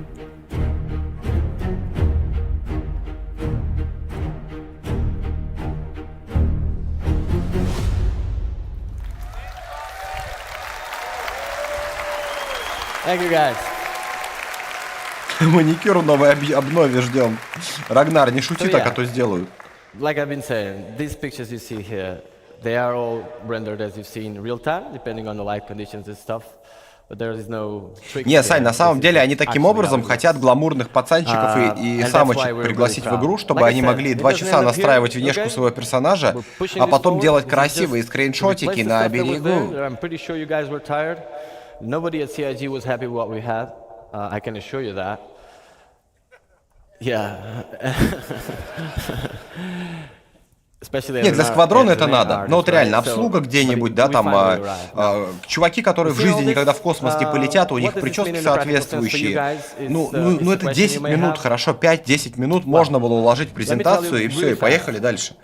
We made over 75 hairstyles since like 6 months ago. On the last 6 months, we made 75 hairstyles. That is a lot. 6 месяцев назад было 75 причесок. Yeah. Yeah. That is a great achievement. Now, we cannot hand them all to you right now. It's very simple. It's very simple. It doesn't end up here at the artist end, okay? After this, there's a tech art pass where they need to skin it, they need to make it work with hats, with goggles, with everything that needs to work, right? So it's a process that takes time, but we wanted to have a certain amount, a quantity that would be enough to replace all the stuff that it's there, give you enough variety for you to start, and that's what we're going to see next. Now, it also tells you when are you getting it. So, as a last note, I'll leave you with this video, and next, Forrest will come here to talk about this stuff. So, let's take a look at this, guys. This is actually what you're getting. Into the PU.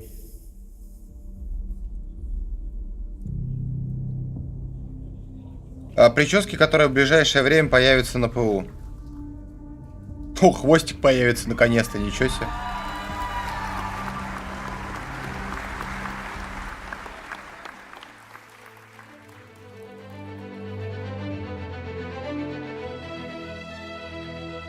Бля, по целых 10 новых причесок. Ничего себе. Major Hair Update. 4-й квартал 20... Новый год в этом году мы будем встречать с новой прической. So before the year ends, you're all gonna get to enjoy these hairstyles. It was a pleasure to be here with you today, guys, and see you in the bus. Кстати, да, Саня правильно пишет, про сервер мешинг говорили меньше, чем про волосы. Another round of applause for Andre and getting new hairs into the game. I can't wait to put new hair on my character, I'll tell you that. And for Ian and his awesome character team and the amazing. Не, ну здесь надо хотя бы немножко подождать, если у них ничего не сорвется, через 2 месяца у нас будут новые прически. А, на секундочку, 4-й квартал этого года уже, подождите. I'm going to talk to you about character Уже heads. We've начался. talked about hair. We have talked about outfits. I'm going to talk to you a little bit about the heads and our pipeline and getting us from the actors that we hire to do the photogrammetry. А потом окажется, что эту бабу нарисовала ИИ. So we have a DNA pool, expansion, and customization I'm going to be taking you through.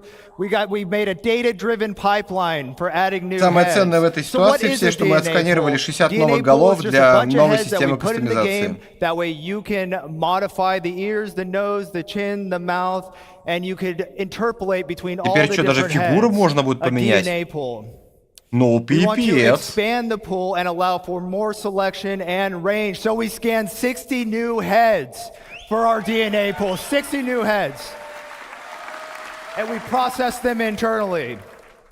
We also added customizable facial features, skin tones, complexion, makeup layer on top. Wow, Revisited makeup the eyes. These characters look new and they look great.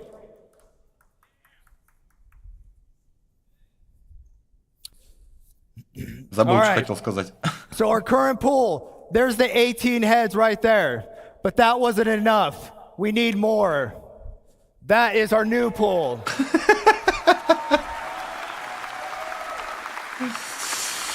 Ой, жесть. Теперь, короче, рожу выбирать будем Very дольше. exciting. Right now in the PU, when you're playing, see that center row? You get 9 females and 9 males.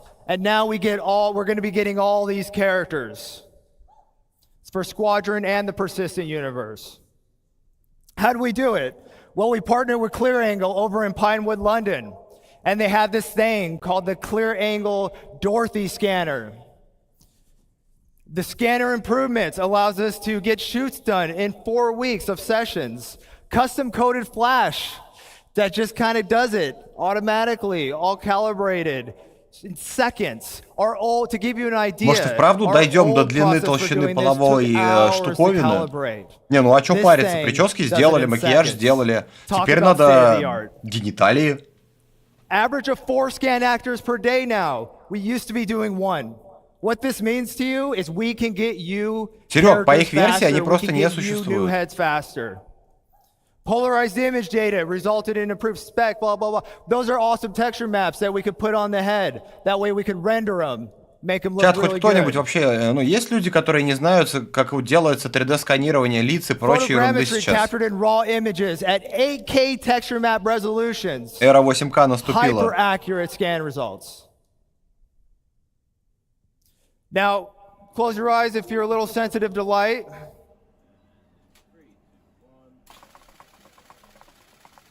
This is the process we use to get the pictures, to build the photogrammetry, to calibrate the cameras.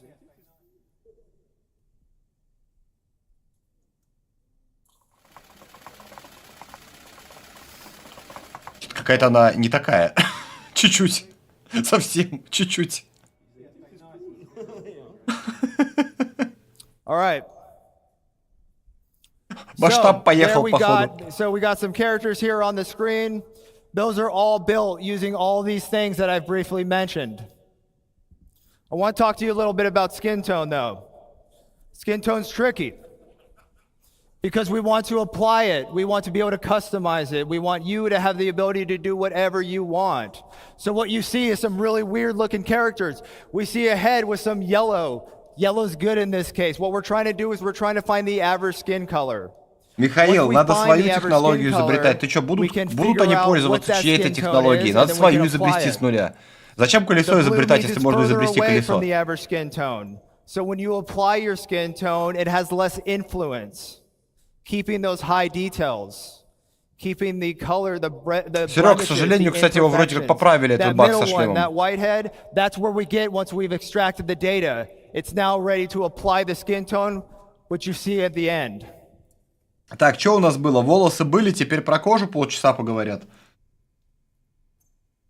Блин, почему он такая широкая, реально? Но тут вроде, да, все равно тоже какой-то широкий.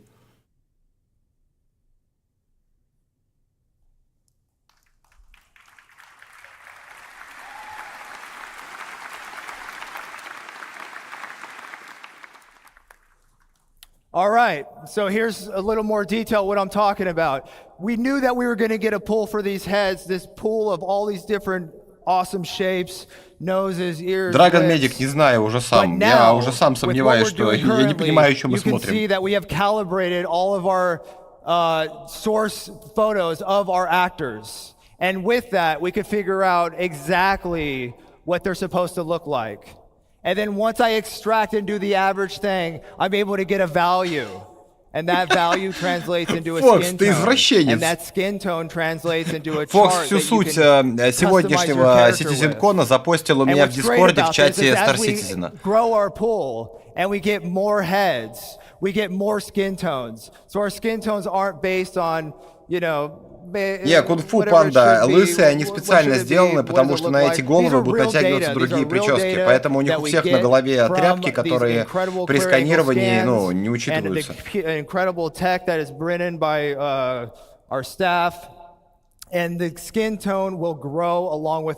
Не, Геджус, если я такое покажу на Ютубе, Ютуб меня заругает. Поэтому, кому интересно, что там Фокс суть сегодняшнего CitizenCon запостил в Дискорде, перейдите в мой Дискорд, STAR-DSJL-XXXN чат, и там все увидите.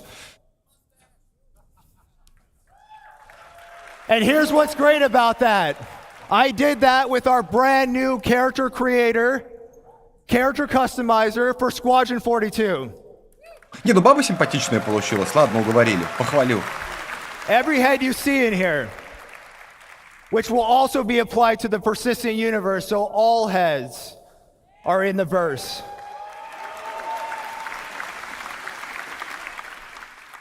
And as you can see right here, here's a little scene I put together using the outfits, using the hair, using the skin, using the heads. And I did that all with the new character creator. And here to show you that, it's a live demo of the character creator, I'm going to bring back my good friend Sean Tracy. Что нам сейчас Шон Трейси покажет создание персонажа, да? Еще на час. Oh, it's awesome. All right, so what's this all mean to you guys? Let's show ya. Time for live demo. Бля, как это перемотать, а? All right, so I want to welcome you to the Biotic Corp Calliope machine. Хорошо, а когда тогда это в игру добавят? All right, so Сквадрон, here сквадрон, you can see сквадрон. we've got the- Стопудово. Whoa, I'm getting feedback. You can see we've got two body types that I can select from at any point in time. So we're going to start in right away. Now, you might recall how the character creator currently works. Генджус, это было очень You давно, would а have a теперь у whole Ютуба bunch of правила source heads жестче. from our DNA pool. We would select one of the facial shapes, and then we'd blend it up. Я порой вообще не знаю, за что прилетает. Мне вчера, сегодня прилетело за стрим по Life is This was Feudal. pretty good, but it's not the most Написано за intuitive of музыку. systems. So instead, what we wanted to come up Предъявок with was a 3 much more часам. intuitive Я way не to было 3 control часа музыки this. такой. And what we've now introduced is sculpting mode. Очуметь, корейцы ржут. У них в играх такого никогда не было. So it's quite interesting to know what's going on behind the scenes. И And не this только wasn't an корейцы, easy и problem поляки, to все solve, ржут. but our animation programmers and tech artists and everybody came together and they figured out a way to basically make it so that from the DNA pool, we are making a selection based on what you want out of it. So it's going on between all the different options. Now, I'm going to start making some changes here. Давайте right за нос away. подергаем So лучше. I want to wind up the nose. Да не за тот кусок. You can see that it's all very intuitive. It's fast to use. I'm going to make the lips a little bit bigger here. Губежки можно There we раскатать go, something нормально. like that. I think that looks pretty good. I'm going to adjust the brow here, maybe make a little bit of a heavier brow.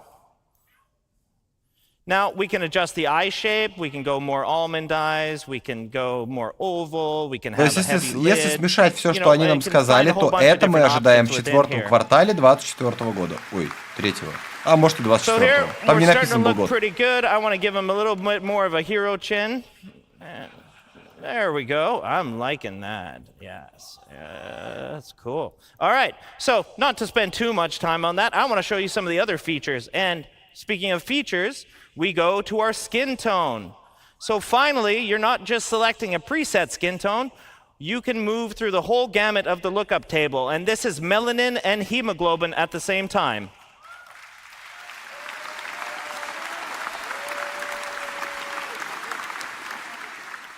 So at the very top of it, I've got a texture slider. So instead of the whole head sort of selection, we can go between all the different textures. Now, like Forrest mentioned, we're going to have 30 of these for one body type and 30 for the other body type. So here, I'm kind of liking, what am I like? Oh, I like this one. So here, and I'm just going to set a skin tone that I kind of like. Something like that. That's cool. All right. So the next step in our skin tone is the complexion. And complexion, we've added freckles.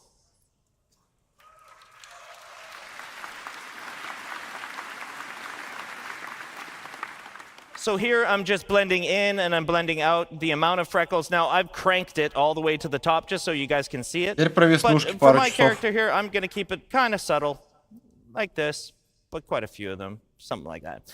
We've also got sunspots. Now this is, a little more weathered skin. We'll give this sort of look. And we've got a whole bunch of different blemish masks planned for you guys. Whether that's sunspots or liver spots or anything to that effect. Now, I'm going to give this guy kind of a weathered look because I think the skin tone looks pretty cool like that. Yeah, I'm digging that. All right, so next up, eyes. So no longer do we have the green and the brown, just the full selection. You've got a full RGB chart of what you want to select. So if you want to have bright green eyes, if you want to have hazel eyes, if you want to have blue eyes, if you want to have any of these eyes, this is all very, very nice. So again, we can go with deep browns. We can go with sort of a steely blue, which I'm kind of digging for this skin tone. I quite like that look. That's cool. Не, могли бы обозвать второй день, например, презентация сквадрона, да, и рассказывать про вот эти вещи, они очень хорошо применимы к сквадрону, и люди бы, я бы нормально к этому относился, потому что я бы ждал бы дальше уже презентацию сквадрона и какие-то ролики, и дату какую-то. Но сегодня, если они про сквадрон дату вообще ничего не скажут, но опять же, мне кажется, это как бы немножечко так себе. Нет, Теодор, балду еще не прошел. Я очень мало в нее играю. У меня обычно после 5 там подряд битв как бы от пошаговости начинает гореть. Вайпер нормально тянет или не очень?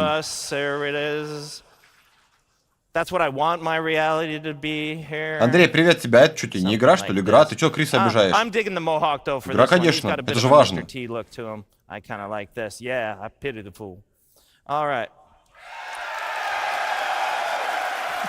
Бороду завезли в игру. Нифига себе. А на бабу можно повесить бороду?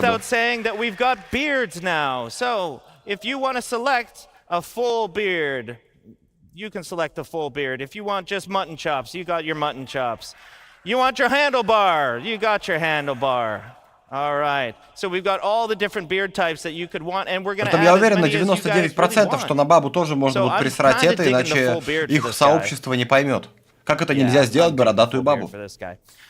Even further to that, we've got eyebrow selection. Which is, I mean, you could go with no eyebrows. That's a very real. Вольта, да, типа того. Ты один раз создашь персонажа и 99,9% времени будешь бегать в шлеме. Притом, скорее всего, в сквадроне тоже. Mentioned before during the hair and with Forrest's discussion that we've got the hair dye as well. So with the hair dye, you can affect all the hair at once, and right now I've got all selected, so I can go through the gamut of all the different hair melanin that you can set. So here I'm just going to darken it up a little bit, and if I wanted to dye the facial hair, I could just dye the facial hair all by itself. Кто-нибудь засек, когда началась эта ерунда? Something like that. But in the end, I'm really digging the jet black on this particular one. Я сейчас проверю, посмотрю. So I'm gonna frost these tips a little bit. I think that's gonna look kind of cool. Let's set a bit of a blonde here. Turn up the dye amount. And then what's really cool about this, Короче, про кожу, волосы и прочее уже почти час идет. So again, if I just want this on the tips, I can just blend it. Они почти час показывают просто кастомизацию персонажа. So there we go. Не, ну это вроде не Sims, это в Sims там типа все создают себе подобных, чтобы потом прибить. А тут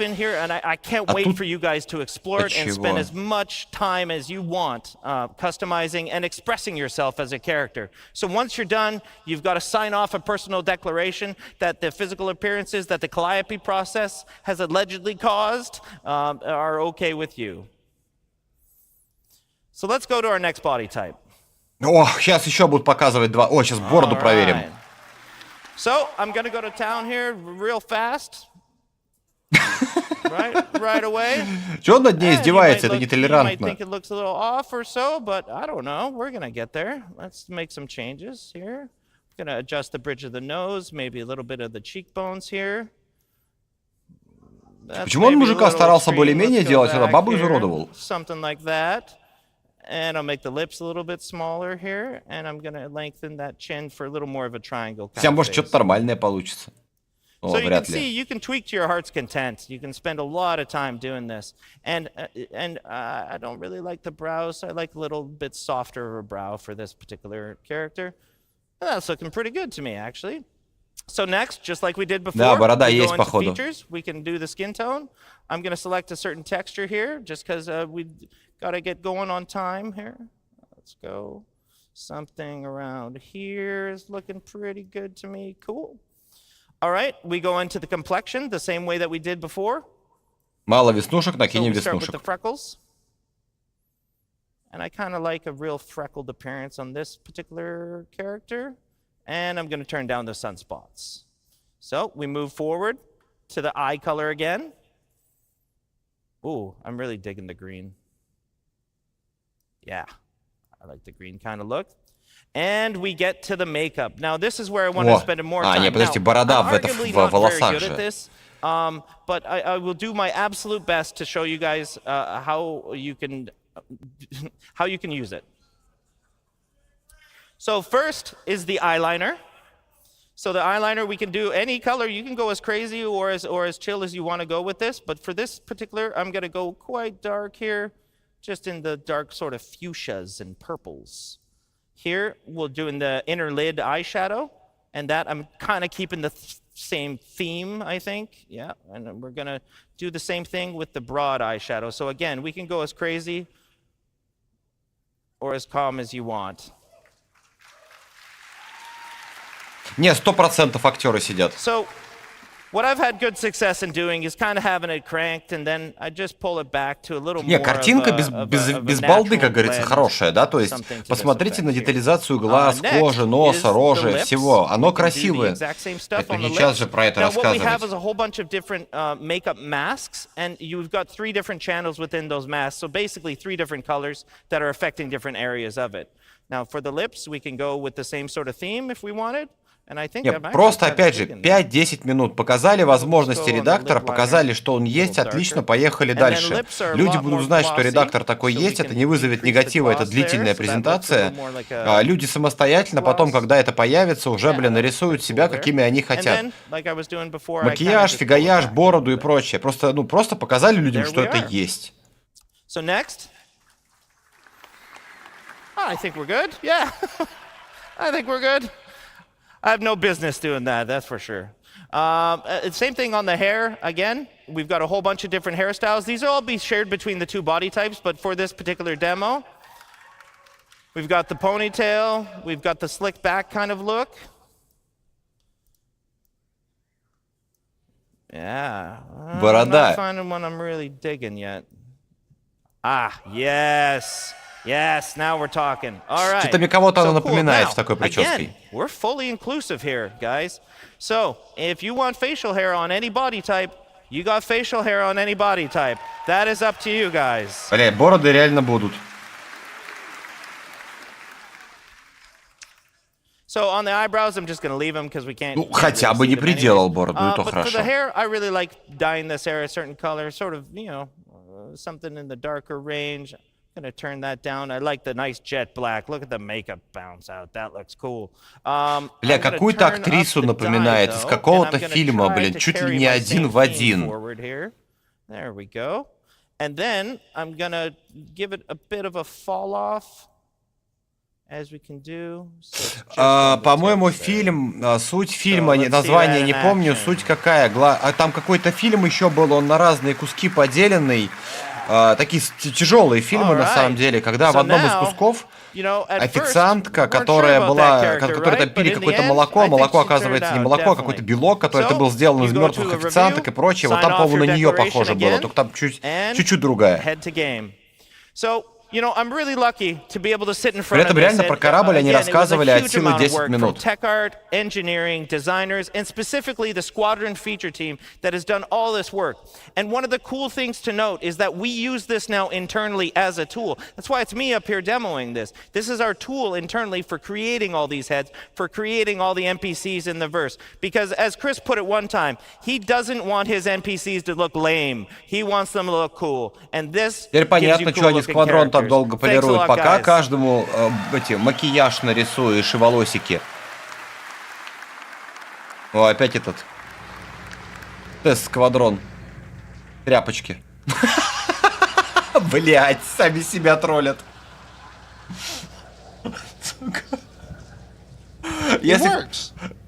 Если кто не понял, вчера тряпочку так презентовали.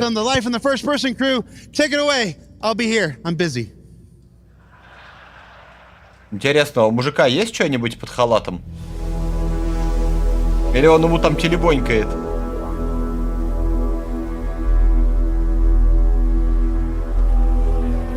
Hello everyone! Am I too early? No. It's a real pleasure to be here at CitizenCon in person. I've had so much fun. Thank you all. But my name is Jens, I'm here from Manchester. I'm going to talk to you about some improvements to play traversal. So we're going to start in 0G, where we've been rebuilding the EVA experience from ground up.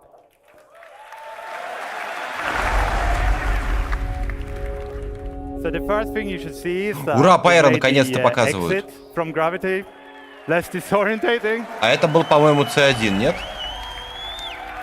Они опять поменяли полет в невесомости. Oh, we're gonna face plant. We made it. All right, so we made the re-entry much more forgiving. Покажите еще раз обратно камеру. Очень сильно лагает и непонятно, вроде А1. Эту технологию должны были представить нам в 2018 году.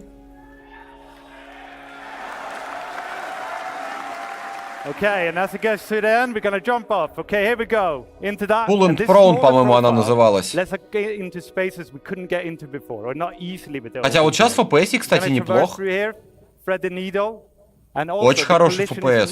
Может и вправду Пайра сделали нормально, а не через жопу и там.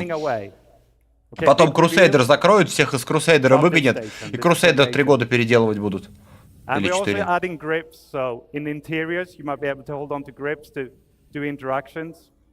Может быть, это, кстати, уже на обновленной версии движка с вулканом, поэтому и нету косяков с запросами на отрисовку. So now prone has long been a problem motion set for us, right? But taking these EVA posing solutions we saw, we can now rotate around the camera without any lateral translation. So we're not rotating around the hips anymore. And it allows you to aim much better. We're also not moving the body, so we don't need to worry about the external collisions anymore, right? We're not going to get pushed around.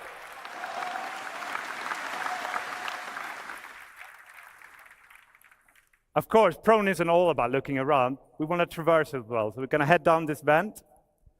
And here we put in a new collision style. So this is all about letting you have control in narrow, small spaces. Smaller Не, than Ставр, this. не полтора, по-моему, то ли 18-й, то ли 19-й год это должно было быть. Оно было в дорожной карте очень долгое время, потом оно...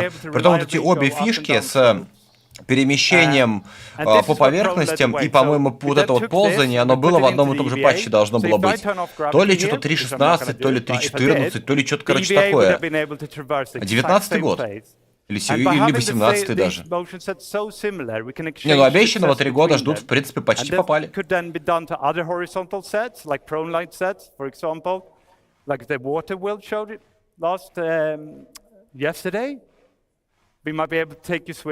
Главное, чтобы у них персонаж не был такой же странный, как в Таркове, когда ты на неровной поверхности хочешь лечь, он отказывается.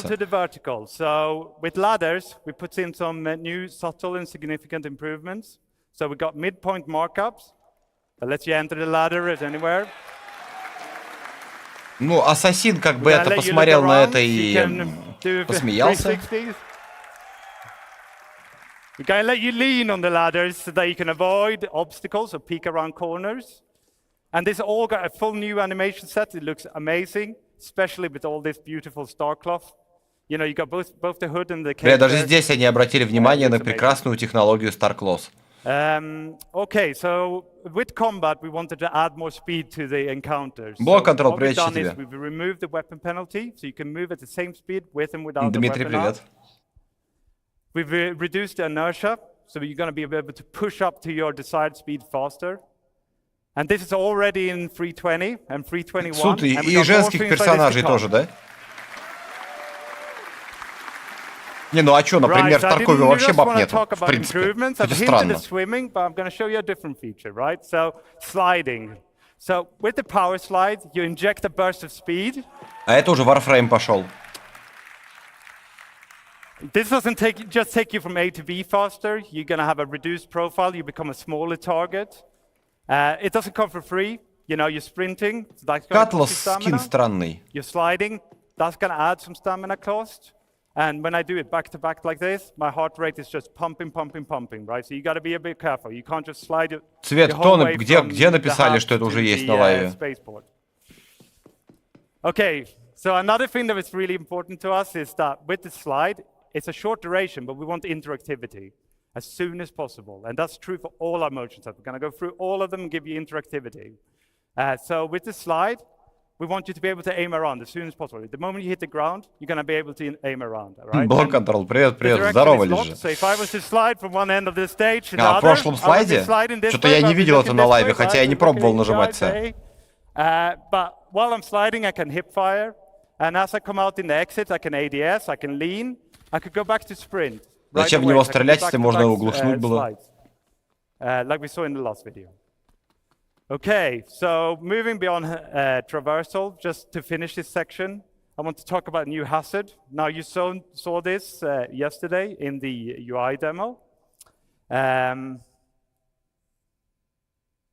Не, Street Club, там был Катлас, который модифицирован сильно, у него и движки немножко другие стояли и все прочее, это какой-то другой Катлас. Radiation, right, so radiation, for that, it's a new addition to this active status system. And Теперь про радиацию показывают. So in the middle, you got the amount of radiation that being pushed on your body. Ни в одной игре такого не было вообще. And your distance to that source. So by going behind the cover here, I can completely cut off all the radiation. So I can use that. And then on the left, we have an icon that has a shield. Какая же там радиация, что она мгновенно убивать начинает? That shield works in two ways. First of all, it comes from your outfit. So depending on what you're wearing, you're going to have a better or Ерванганда, привет тебе. Shield, right? It has a threshold.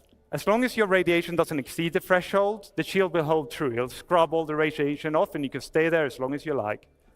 But as the shield starts peeling off, when the radiation gets higher, the shield will peel off. And you know the. Скажите ему, чтобы он просто взял мультитул и подтянул мультитулом. And my health just deteriorates super quick. So yeah, that's not great. Okay, so we're going to see some more radiation in the next section. So I would like to welcome Inesh up on the stage. Иван, игра выйдет потом, подожди. Они еще сейчас 2 часа будут 3 отчитываться, потом у них будет авторпати, а завтра они с Бодуна пойдут на работу. Why are we showing that? Okay. Hello everyone, my name is Ines and I'm a gameplay programmer here at CIG. And I'm here today to tell you all about, thank you. And I'm here today to tell you all about the features we've been working on to improve the player interaction experience with the physical objects in the world. So let me start by telling you what we've made to make it easy for you to identify and interact. Ура, новые кнопочки взаимодействия. Теперь не придется искать, можно будет просто жмякнуть. Вернулись во времена 2015 года, по-моему. So we have improved the algorithm that our interaction system uses to determine the current item in focus. So you'll have a smarter detection and selection as you move around. Зевс МК-1 валяется, пакетик с белым порошком. So the prompts will show you the active interaction and the keybind that you can use to quickly trigger it, like you see on the pictures. So we are trying to minimize the friction of the player to interacting with these objects. You no longer Слушайте, ведь реально ни слова про билдинг-блок. Короче, по ходу дела, билдинг-блок они не осилили, забили на него болт и мягенько вернулись на старую технологию. Потому что ни вчера во время демонстрации интерфейса ни слова про билдинг-блок, ни сегодня.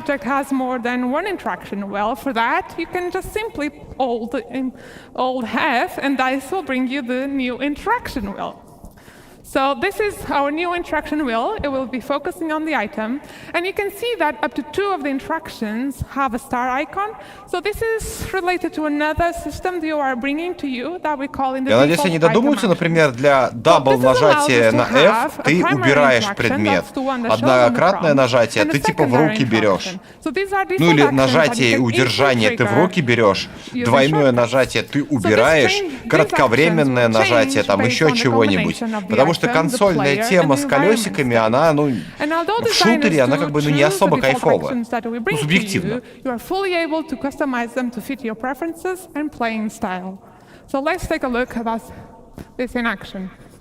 Что за билдинг-блок? Это прорывная технология изготовления, разработки интерфейса. Они про нее рассказывали года 2, так примерно, но что-то последнее время тишина. Ровно как и Тони Зуровца, второй ситкон подряд, по-моему, нету. Его же не было в прошлом году. Притом Зуровец, он был, начиная, по-моему, с 14 или 15 года, и все время рассказывал всякие страшные истории, а уже второй год подряд нету, про кванты новых слухов нету, ничего не известно. Может быть, Зуровец вместе с квантой покинул чат? So I've shown you some features that improve. Thank you. So I've shown you features that improve the readability and easiness of interacting Ну вот, with the опять все objects in кнопки the world. переделывать. But the other part of our focus was to bridge У нас же the куча disconnection кнопок двойного between the player назначения. and the object you are interacting with. In a fully physicalized Прикол в world том, that что we не want все to об этом provide знают, you, но даже a сейчас эта title фишка experience работает с is very однократным important нажатием to на F. Он self-experience. подбирает и тому So подобное. we've introduced a new Включает system выключатель, that там не allows надо us to особо play нацеливаться. animations on the Подходишь, player of F actually жмякаешь reaching out быстренько, и оно to physically срабатывает. touch the objects in the world. Yeah. Захар, это первый CitizenCon такого плана, когда они уже кучу времени показывают какую-то уйню непонятную. Ни кораблей, ни геймплей, ничего, шляпу какую-то. Просто реально продают движок. Не, Геджус, есть люди, которые про F не знают. Я думаю, что даже в чате есть люди, которые не знают. Блин, ну... Чат, поймите, эта штука, вот без вот этого вот указания, она была изначально. Там просто подходишь к предмету и была кнопка Use. И вот сейчас ее вернули, но в тех случаях, когда есть выбор, по ходу дела зажимание кнопки работает. Совместили старое с новым. Или старое со старым, если правильнее сказать. Цвет тогда и не забудь про язык Бану.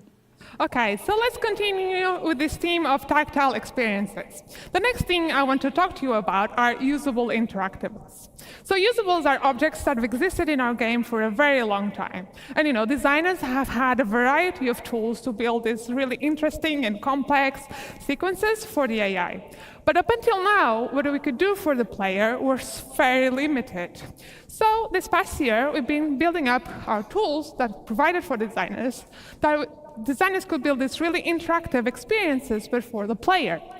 And the advantage of Не знаю, может вздремнуть пока, разбудите, когда про сквадрон начнут разговаривать.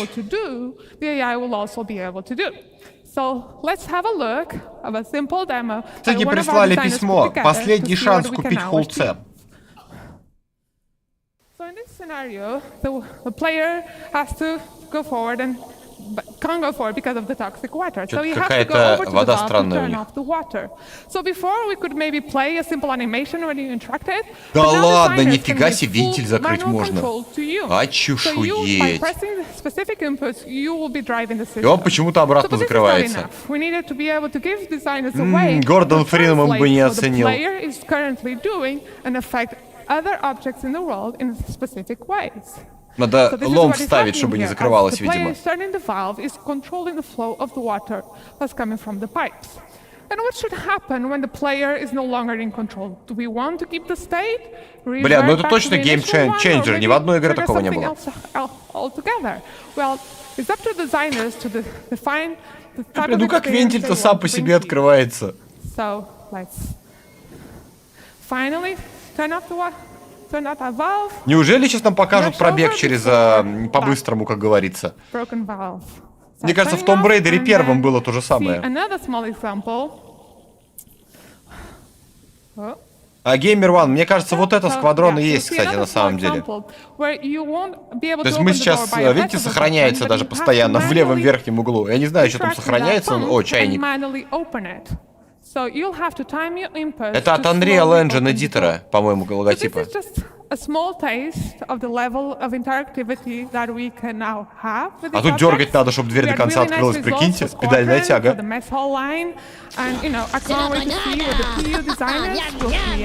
Не спать, работать. Александр, спасибо тебе большое, спасибо за поддержку. Спасибо за вклад в 3D-процессор, спасибо большое. Так, глядишь и...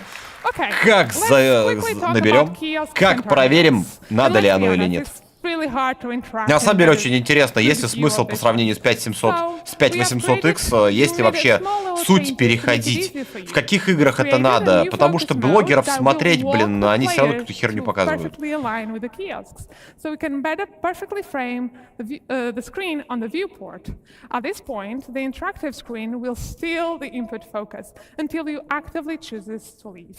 So let's take a look at this in action.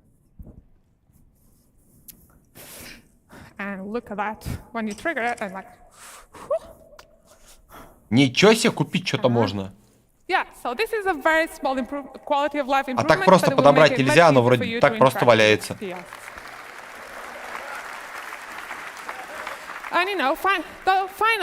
Вау, лутинг-скрин, смотрите какой, наконец-то. But it will be used when you're looting a body or any other lootable that you find in the world. It was specifically designed to improve this experience. So since looting is a common action during FPS combat, especially if you haven't fully prepared ahead, we wanted to make it as easier and quick as possible, so you could spend the minimum amount of time to grab any items you need from your target. So it displays the current loadout and a simplified version of the inventory. Looting space favors speediness, while the inventory Он какой-то неудобный, вам не кажется? Не, ну это лучше, чем есть сейчас, мне кажется. Единственный момент... А, броня-то где? Не, ну хорошо, да, стволы перекидывать, пушки и прочее вроде неплохо. Ну, может, сейчас покажем. Блядь, что-то лагает так. Пипец лагает просто. По-черному. А, все, теперь броню мы снять не можем. Я понял. You can if you hover the different widgets, you'll see a tooltip that with the different quick actions you can do. You can just simple press. Хорошо, здесь лучше, чем текущее. Патроны видно, хорошо, тоже удобно. Снимать, напяливать удобно.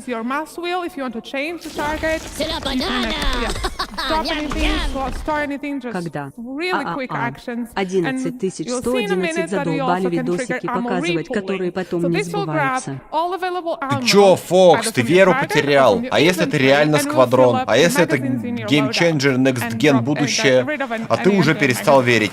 А-та-та-та-та. Нельзя быть таким. Спасибо тебе большое. Yeah, so it's looking really good, and I can't wait to see the final art. So that's all from me. So thank you so much for listening. Геймерван, я слышал про то, что кэш в The Game во многих других играх решает, но сам не пробовал. А так как блохеры многие звездят, как троцкие, поэтому ты доверяй, но проверяй.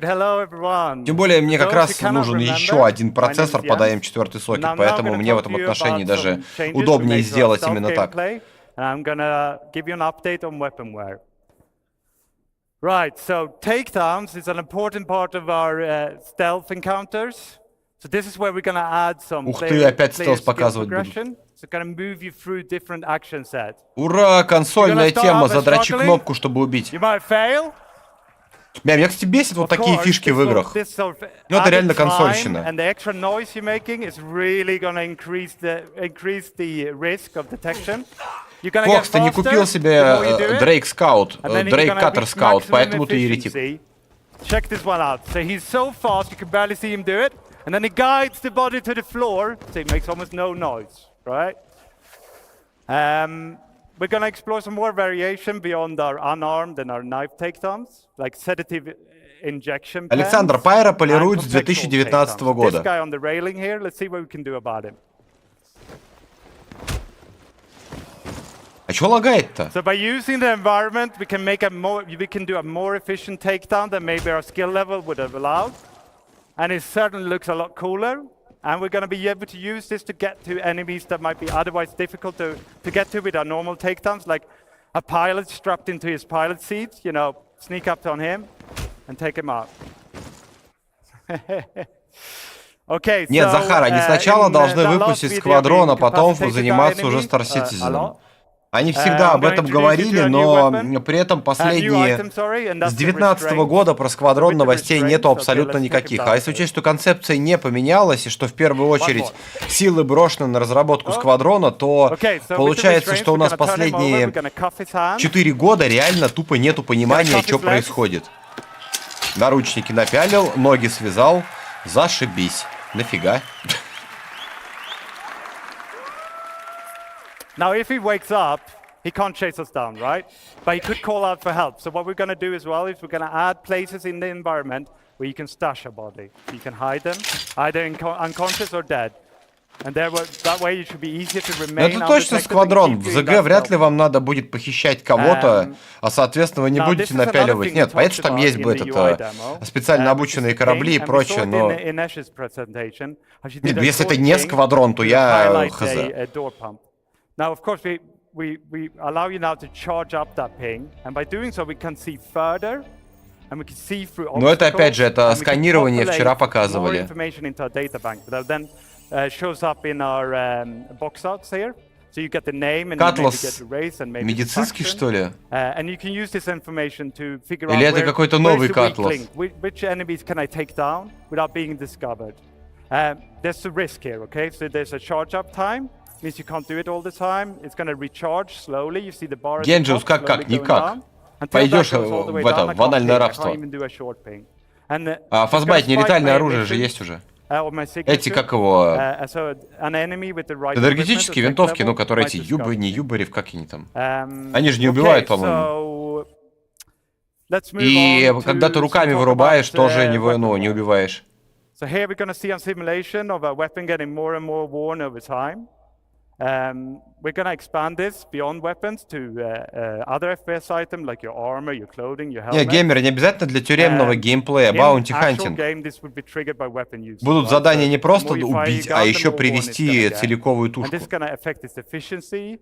Для этого есть Cutlass Blue, для этого есть, что там самое еще дешевое, этот, Avenger Stalker, у него там на, сколько, то ли 6, то ли 8 клеток.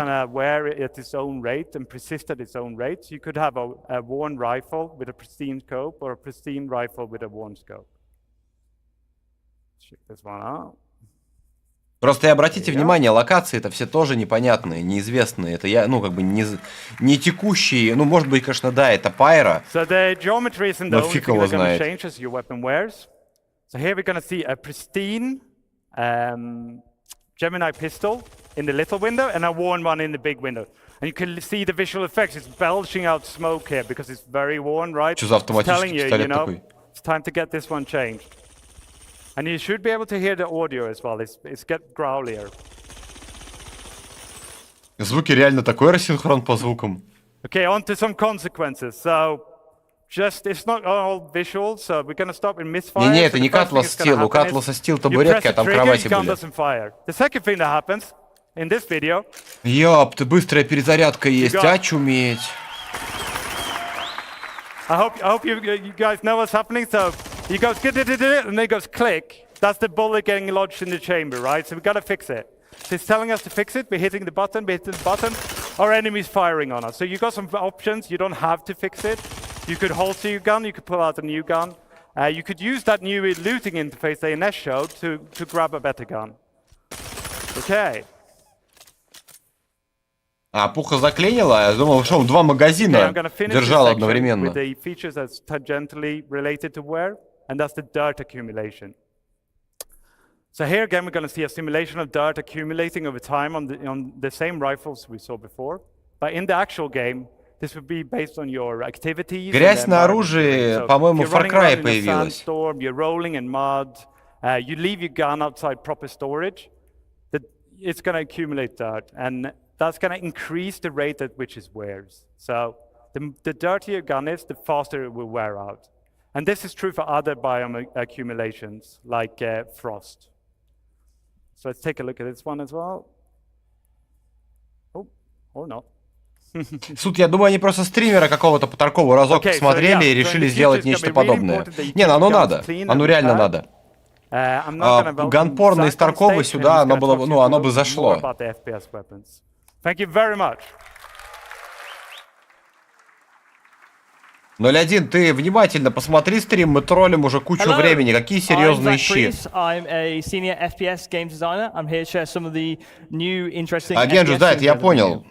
Почему я говорю, здесь нужна вся механика из Таркова. The quality bar has gone through the roof in recent years. Things from visual recoil to VFX, just overall general weapon feel. Вот, кстати, нелетальная винтовка.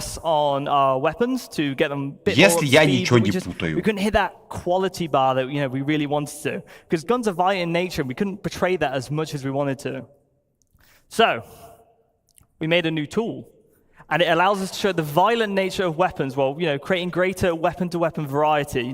So, and this new tool also integrates better with other systems. For example, you just saw like wear and dirt and things like that. And I'm extremely proud to show you the new weapon recoil. So this is the old P4. It kind of falls a bit 01, да flat. ладно, You're ты not прям really глаза getting нам that, открыл, like, ничего oomph себе. you want, but you've probably shot this a million Я уже times. кучу времени говорю про сквадрон. Даже про волосы, то, что оно хорошо для сквадрона, для ЗГ оно нафиг не вперлось. И все мы хотим самого главного, чего? Дождаться, когда скажут, когда и зачем. Мы все пришли ради новостей по ЗГ. Мало кто сюда приперся, чтобы посмотреть, когда же у нас выйдет отдача в Таркове. В смысле, подброс ствола. Как бы, когда сквадрон? Все ждут STAR-DSJL. Чё, по расписанию хрень какая-то? And in general, it's bringing the house down now. Сейчас ствол вверх не поднимает. Recoils are just, in general, easier to tweak now. А будет как в Таркове задирать ствол вверх при длительном зажиме. Weapon variety in the just far new, more and interesting ways. Cool.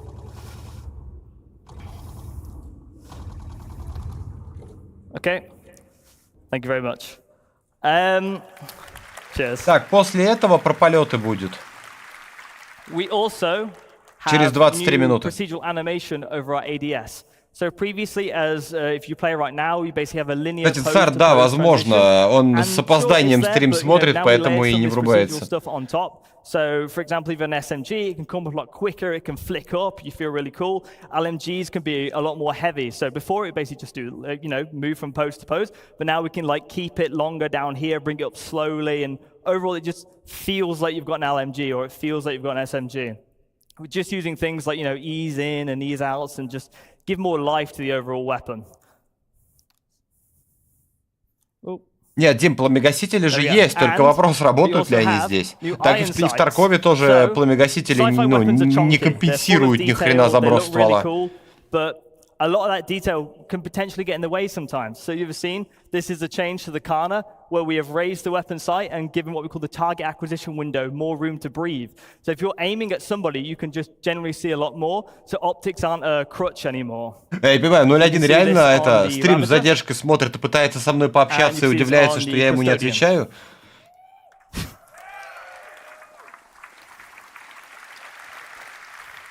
Now, weapon functionality changes. So as you imagine with the new recall tool, we're going to do a pass on all the existing weapons. They're going to look and feel great.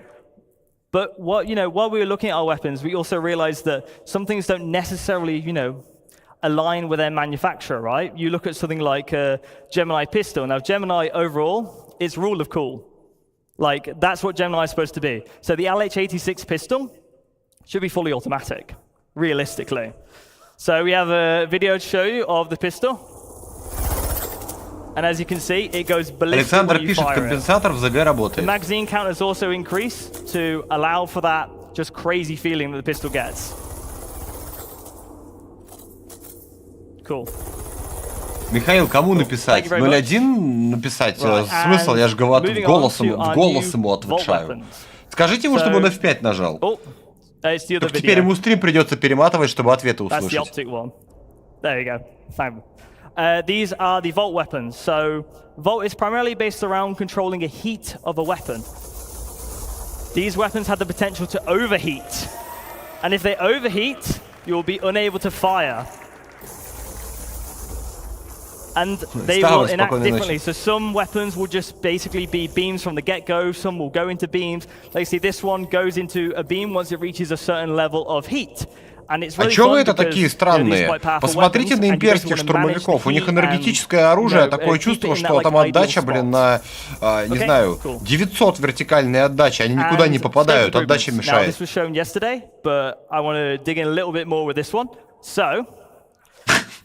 Бля, чувак реально упоротый, смотрит про волосы и пытается мне что-то в чате доказать.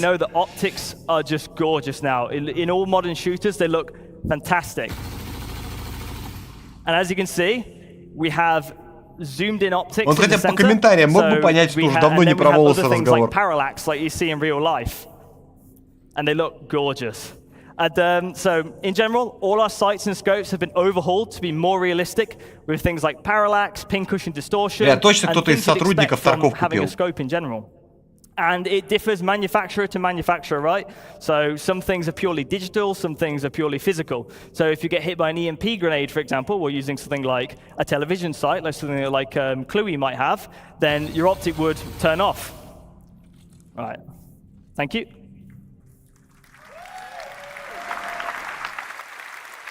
Cool. And weapons are ultimately as only good as they sound. I'll be quiet for this next bit, but as you know, we've done a lot of work on our audio propagation systems and just in general how them sound. We've also switched out some noises and made them feel a lot more beefy.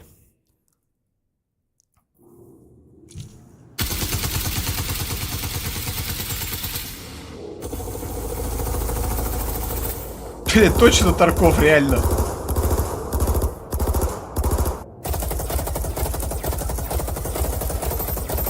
Даже спрей от пуль такой же, плюс-минус.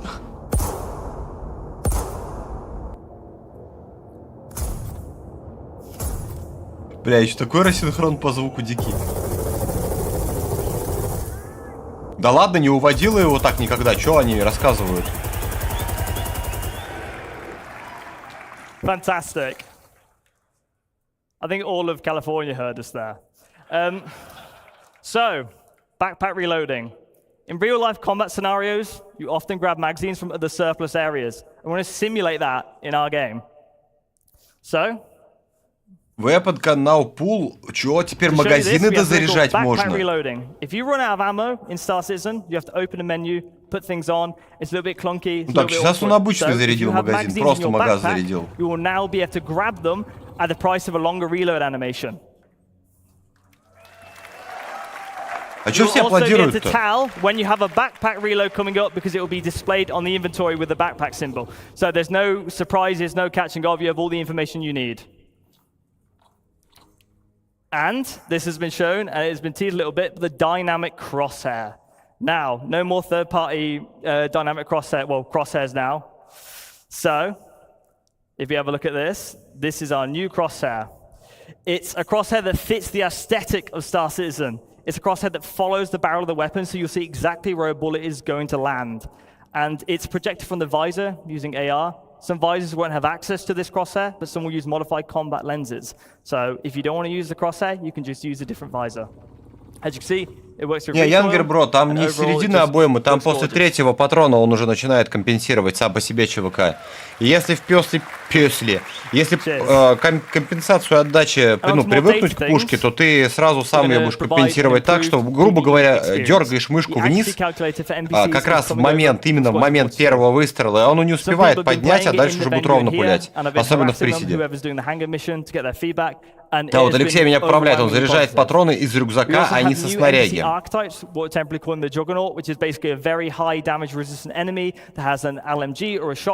Быстро тогда что-то уж 30 патронов в магаз-то по-бырому накидал. Сера, приветище тебе. And I'm really happy for you guys, well, I'm really excited for you guys to get your hands on it at one point. PvP, we want to increase the time to kill. This allows for more varied weapon balancing. We can lay into sort of different aspects of the element more. It leads to higher skill ceiling and less unfair deaths. It will no longer be a game of whoever shoots whoever first. Не, Яндер, бро, здесь тоже компенсируешь отдачу и нормально фигачишь. Я после Таркова здесь от бедра начал стрелять постоянно. And we're also working some other highly requested PvP changes. I'm very happy to say a lot of this work has been dialed in for Squadron 42. В нашем веке, да, только неизвестно в каком именно. Now, over to the AI director, Fran, to share some exciting updates on combat AI.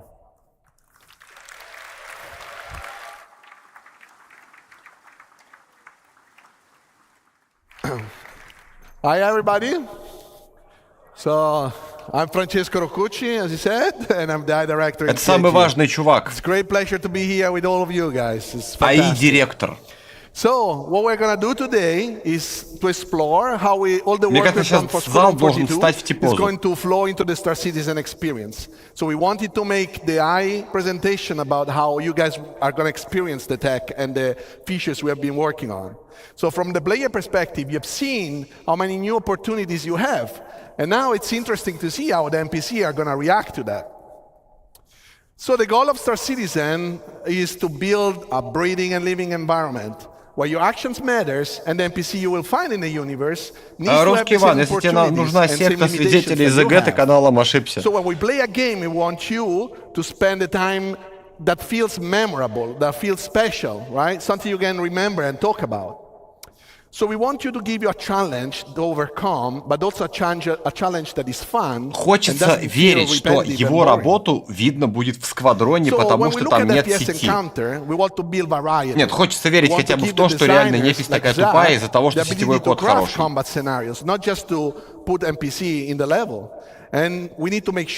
Не, Алексей, это не в звуке дело. Давай хочешь проверим. Смотри.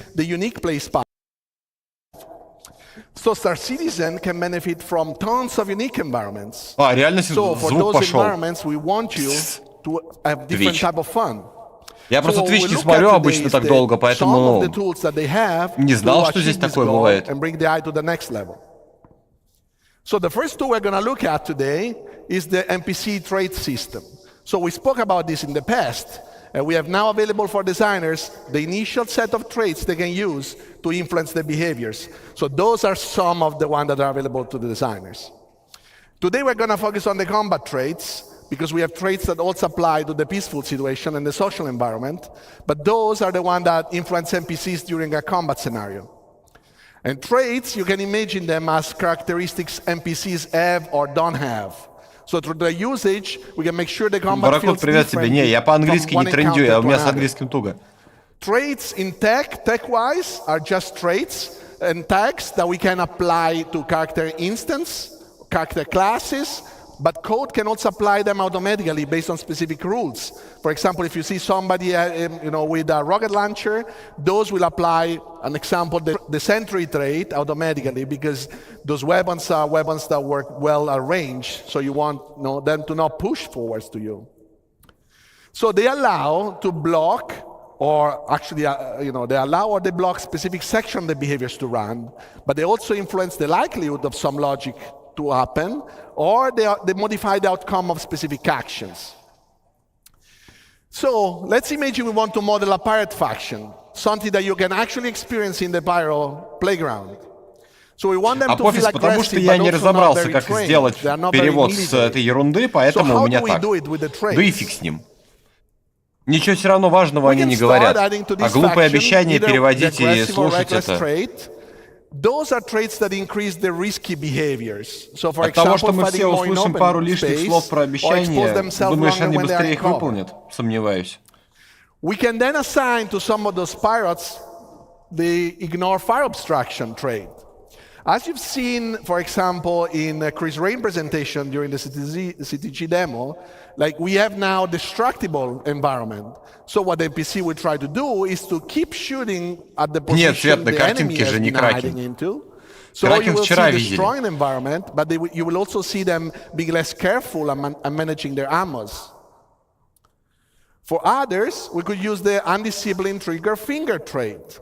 Русский Иван, ты канал перепутал. Тут все и так без тебя знают, что надо обязательно донатить. Поэтому ты можешь пойти на другой канал, где, сидят люди, которые писаются кипятком и говорят о том, что надо только немножко подождать, а все это не обещание, а чистая правда, только немножко подождите.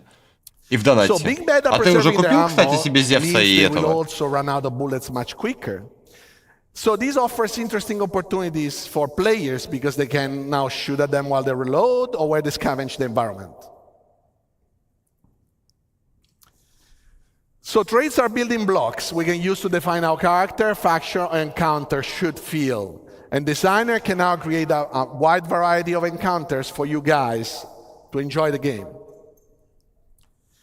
So Кстати, одна из самых этих нефанатских теорий говорит о том, что это еще не игра. Только во всех своих приколюхах цыги всегда говорят: играй сейчас, письма приходят, да, играй сейчас. Сейчас он говорит: наслаждайся игрой. Игра, в которой Нефис кидает гранаты и пытается даже как бы прятаться. Притом они двигаются как болванчики. Знаете, вот эта охота на утку раньше была, такая же в телевизор стрелять надо было. Вот так же двигаются. И если поставить рядом неписи Старкова, то, по-моему, эта непись лососнет тунца. В Старкове непись и отойдет, и обойдет, и гранату кинет, и спрячется, и в кустах затеряется, и сквозь кусты тебя убьет. А здесь же они просто как дураки ходят влево-вправо, перезаряжаются, в открытую, и даже не пытаются прятаться.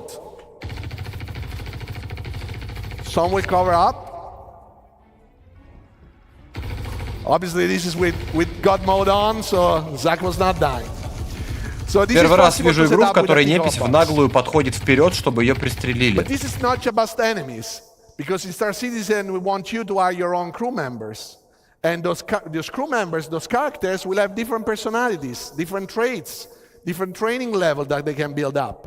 But when you look at their traits, we want you to see their strengths and their weaknesses, so that you can pick the one that either match your playstyle or compensate your playstyle. Нет, Свет, про эфир я уже не помню, давно это очень было. So one good thing that we want to show you today is the medic. Шутер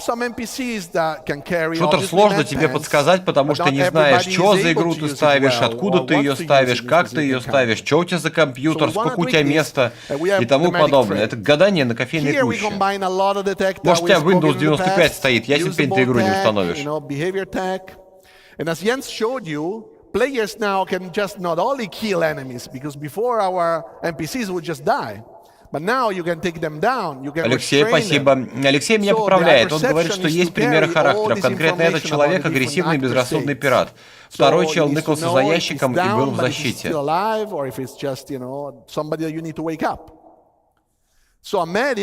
Макс, разрушения были вчера, сегодня без разрушений. Сегодня волосы.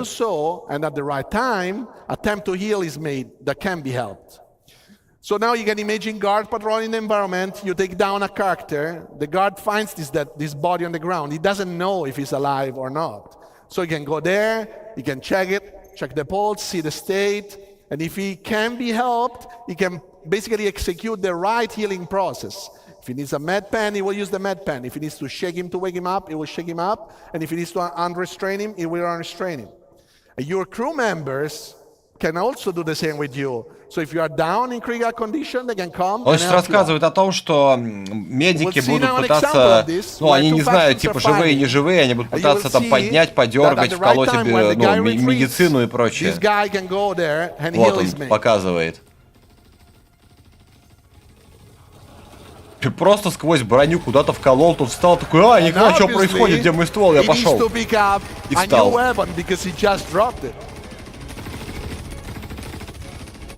So as we mentioned before, and as you've seen here, NPC can run out of bullets, but can also lose their weapons. So what we have to do right now is that, first of all, we want NPCs to have a concrete ammo pool to use. We don't want infinite ammos anymore. So the ammo pool is actually constructed by the ammos the NPC carry in their weapons, the one that they carry, the one that might have, and all the magazines they carry. They don't have any more bullets out of that. So NPC must properly use those items to fight. And the longer the engagement, the more likely it is they will run out of bullets and they will have to scavenge the environment. How do they do that? It's through the NPC, the usable system, as you've seen with Ines as well, Ines' presentation. You see that Шутер, он же должен какую-то ошибку выдавать, правильно? И в ошибке написано, что за ошибка.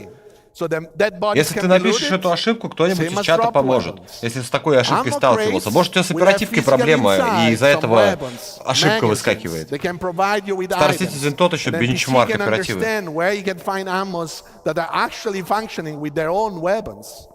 И не поверишь, может быть, даже дело вообще в винде. Надо ее переустановить, и все заработает.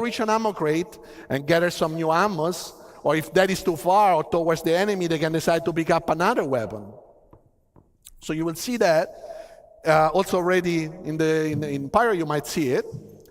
And once they decide to do so, obviously they don't have bullets, so they cannot fight you. What they can do, they can also switch to their sidearms. And the sidearms is less effective, obviously, compared to the primary weapon, but it is still better than nothing for them to protect themselves while they go around and they loot the environment.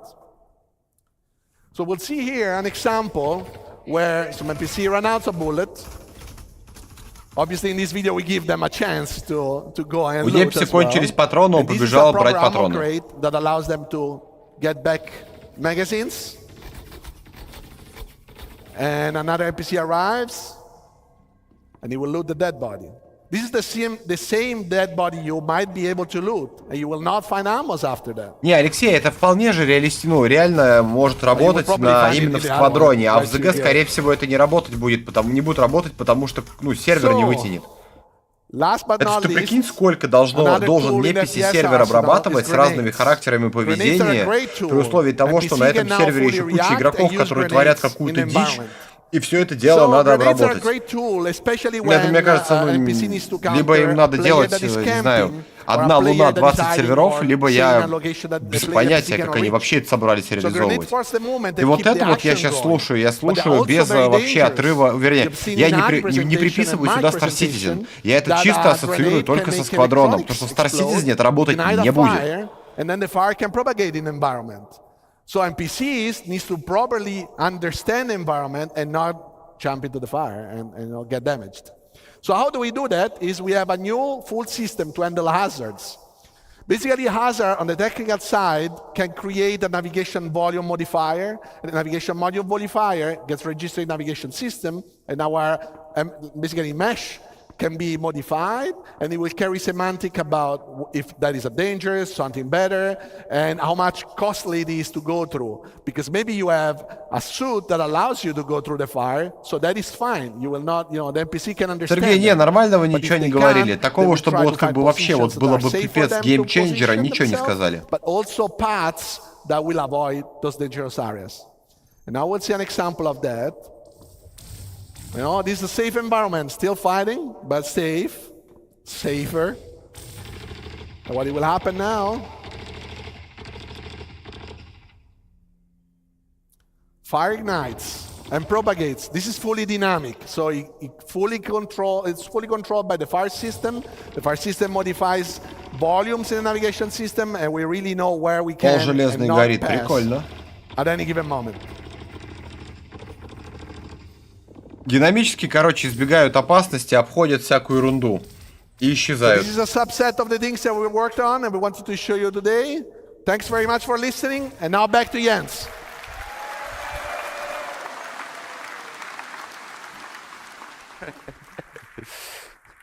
Right, I want to thank Ines, I want to thank Zach, and I want to thank Francesco for joining me on stage today. We want to extend a massive thank you to everyone who contributed to, supported us, and made it possible to show what we showed today. Now, with relentless optimism, we're looking forward to bringing you this all to the Star Citizen and more.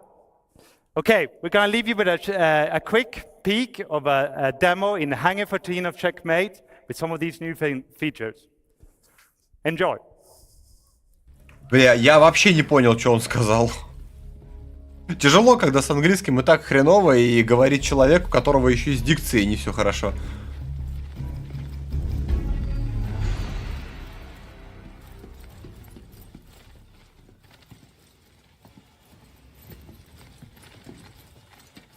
Хотя такое чувство, что это пайра. Ну, стилистика всего вот этого вот, а это засранцы печеньки тырят. А это обогреватель. Да, правильно, у тебя стоит непись к тебе спиной, но ты будешь палить себя, стрелять, вместо того, чтобы просто взять и подойти и грохнуть его. Заметьте, глюк пушки такой же, как сейчас на лайве. У P4AR приклад, ну, как будто в пушку заехал.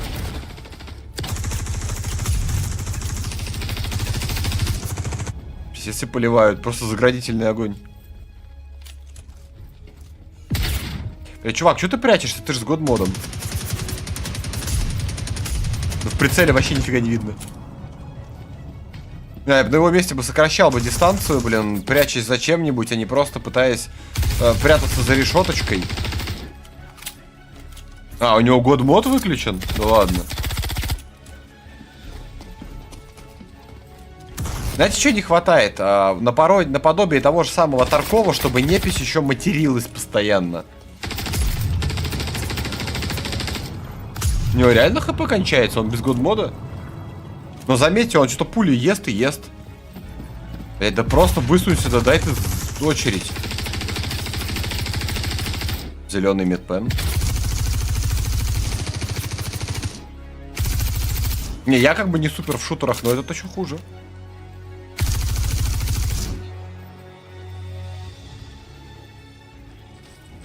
Иван Боров, это называется разброс. В реальной жизни, когда ты будешь стрелять, надеюсь, никому из вас не придется, у тебя точно так же будет такой разброс на расстоянии. Есть такое слово «отдача», и ствол кидает.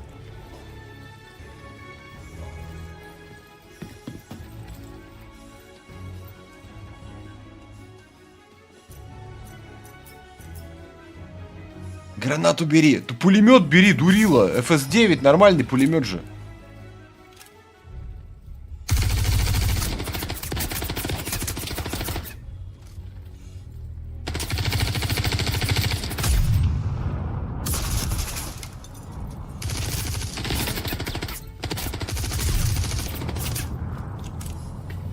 Иван, да какая разница, будущее, не будущее? Ты же не сможешь компенсировать отдачу, которая неравномерная.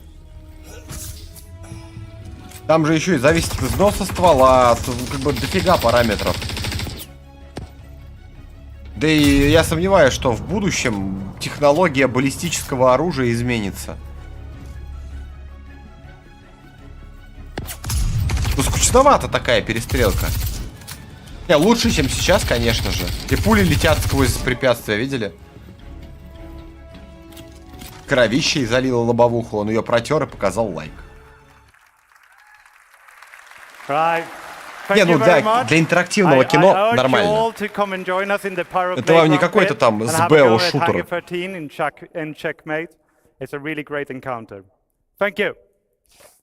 Притом странно, да? То перила защищают, то пули летят сквозь коробку. All right, so that was life in the first person. We're keeping this train running because we got a lunch to get to. Up next is Taking Flight with Yogi, Inez, and more. Сейчас нам, наверное, новый JPEG представят, потому что Taking Fly, там будут про полеты рассказывать. Не, Серый, я думаю, экзоскелет тоже не поможет.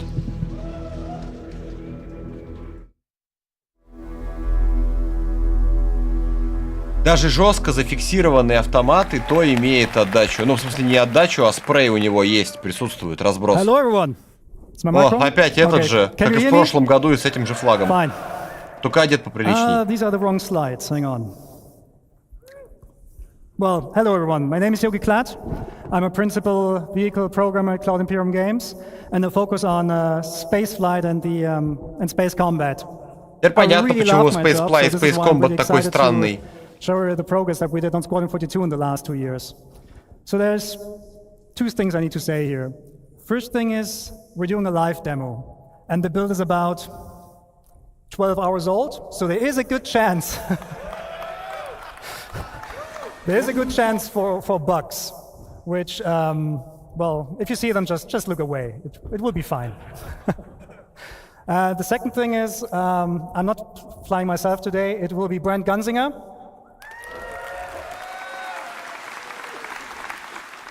He's using a setup of 2 VKB sticks, so left and right HOSA setup from VKB, and he's also using the fantastic Toby device. So we'll swap during the presentation between using head tracking and not using head tracking. Yes, so, but the good thing is, the relationship between you and your starship, it doesn't start when you take off, it starts way before that. There's a lot of stuff we do now in pre-flight.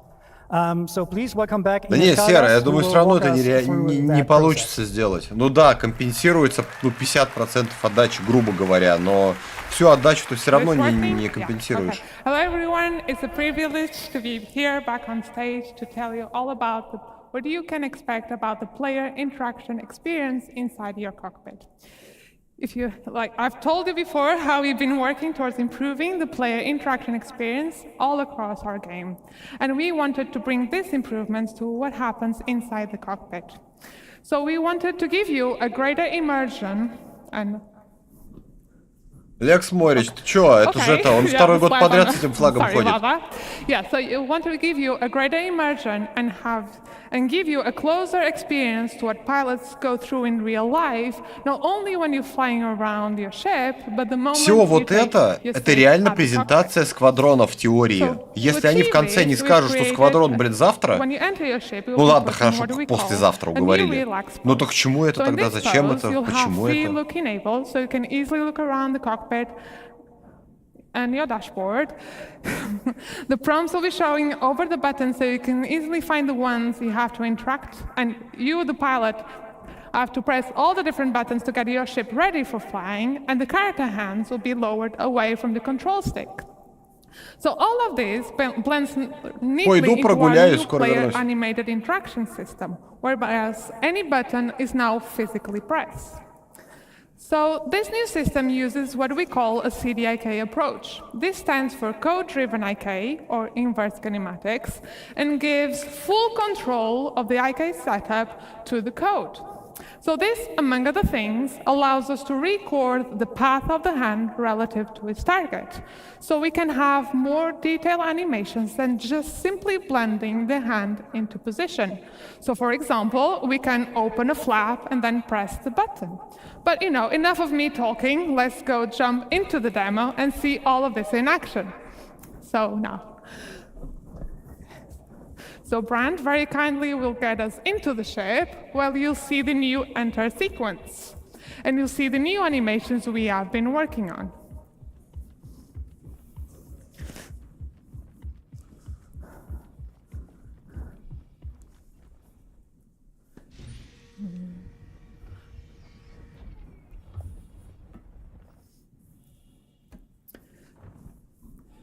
So you can see now that you won't directly grab the control stick.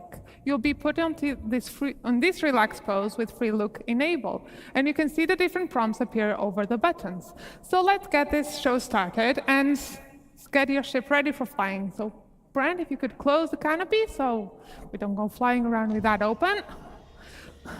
Power our systems. Oh, look at that. Aegis combat assist. And finally, turn our engines. Yeah, so you are now ready for flying. So we will be bringing all of this to all of our ships in our fleet. And that's all from me. So please join me in welcoming to the stage Tony to tell you all about the new UI.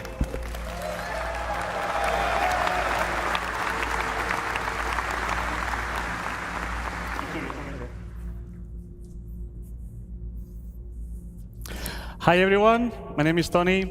I'm senior UI programmer here at CIG, and I'm here to explain some of the spoilers that you saw yesterday about our new ship UI. So, are you ready to see the ship UI in action? Right. Bone, play the demo. Brand, continue with the demo.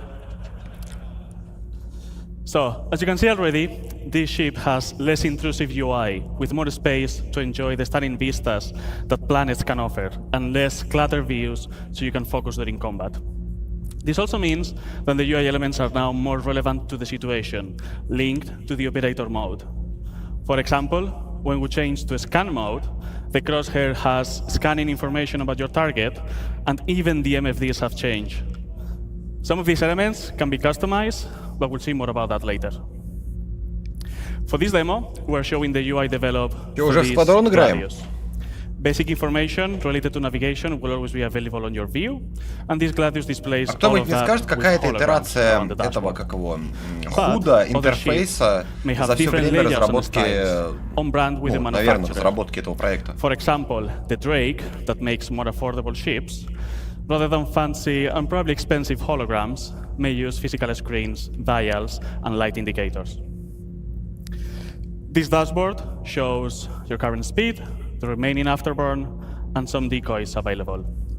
On both far sides, we have status indicators that will show things like if your landing gear is on or any other flight systems. Worth mentioning that we have prototyped these for the demo, so right now they're holograms, but on the final design, these are going to be physical screens. Yeah. Это не факт, что это является Squadron 42, это может быть спокойно быть Ruin Station. So let's change that to combat and talk about these new MFDs. So we have reworked all of these MFDs from scratch with brand new views using our UI technology building blocks. We can still navigate through these MFDs using the classic mouse interaction, holding F and then moving the mouse. On the left here, we can see the scanning view, which is going to show information that you obtain when you scan a target. It may show information about the ship name, the pilot name, or even the current operator mode of your target, so you know if they're just chilling around or they are ready to fight you. Cycling to the left one, we have the target status, which will focus on emissions, такой же радар был показан, когда было чуть ли не самые первые презентации, когда Крис сидел в Хорнете. The next one, continuing to the left, will be the self-status, which is Притом такой же интерфейс в свое время, похожий интерфейс был в фрилансере, когда вдоль там окна и прочего были все вот эти ползунки, информация о скорости и прочее. You can see basic information about that. You will see the name, and you can also see in which group they are assigned, which Yogi will explain later. On the MFD on the right side, we have the power management, where we can distribute the power of different systems. Александр хорошо написал. Это все новые механики для Pyre, которые будут работать, когда... Да. And you can turn down the total power of the ship that will generate. Пипки передернуть можно, ничего себе. Already works. So when you change the power management, you will see now a triangle on top of the radar to show you. Обратите внимание, постоянно шакалит.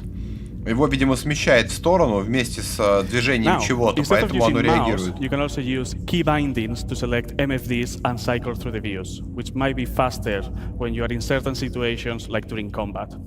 And for those pro players out there, we have added about 100 key bindings, and I mean 100, to navigate through all of these systems. So you can fully customize how you want to navigate through them. Не, на заднем плане аплодисменты — это точно запись, потому что по ходу дела, потому что постоянно почти одинаковые. But if you need more, just let us know. Anyway, I think you're not gonna need even those many shortcuts.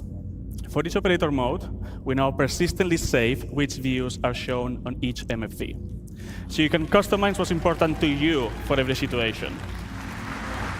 И при этом всем самое главное, они забыли сказать, а оно сохраняться после выхода корабля будет, потому что когда ты из него вышел, зашел обратно, у тебя все твои настройки сбились нахрен. Let's talk about this configuration screen. We're going to have now here a variety of options, from customizing UI elements to enable systems of the ship. We may see some of these later in action with Yogi. These settings are now available on this screen, not in the global settings of the game for quick access. So just as a warning, expect changes on the settings that you already know. Чтобы включить декапл мод, ты такой, подожди, сейчас я нажму F, перемещу взор, жмякну на кнопку, блин, ну бред. So you can keep different setup of which UI elements and even ship systems. Фокс пишет, Т-21 уже сохраняются оттуда, так обещали, по крайней мере. Now, в 23-м году, наконец-то. Can we enable the top setting? For those of you that you want to see, то есть, заметьте, в корабле, вам надо в корабле передернуть выключатель, чтобы у вас шлем отобразил HUD, продублировал.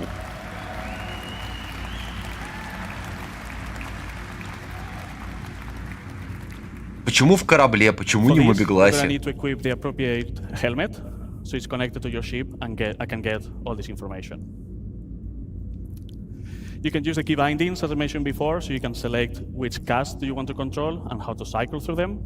So you can pin views that are important to you that will move with your camera. Чат, вкратце, что вы узнали за последние 3 часа? Кожа, рожа, волосы, непись, искусственный интеллект, новый HUD. Что еще?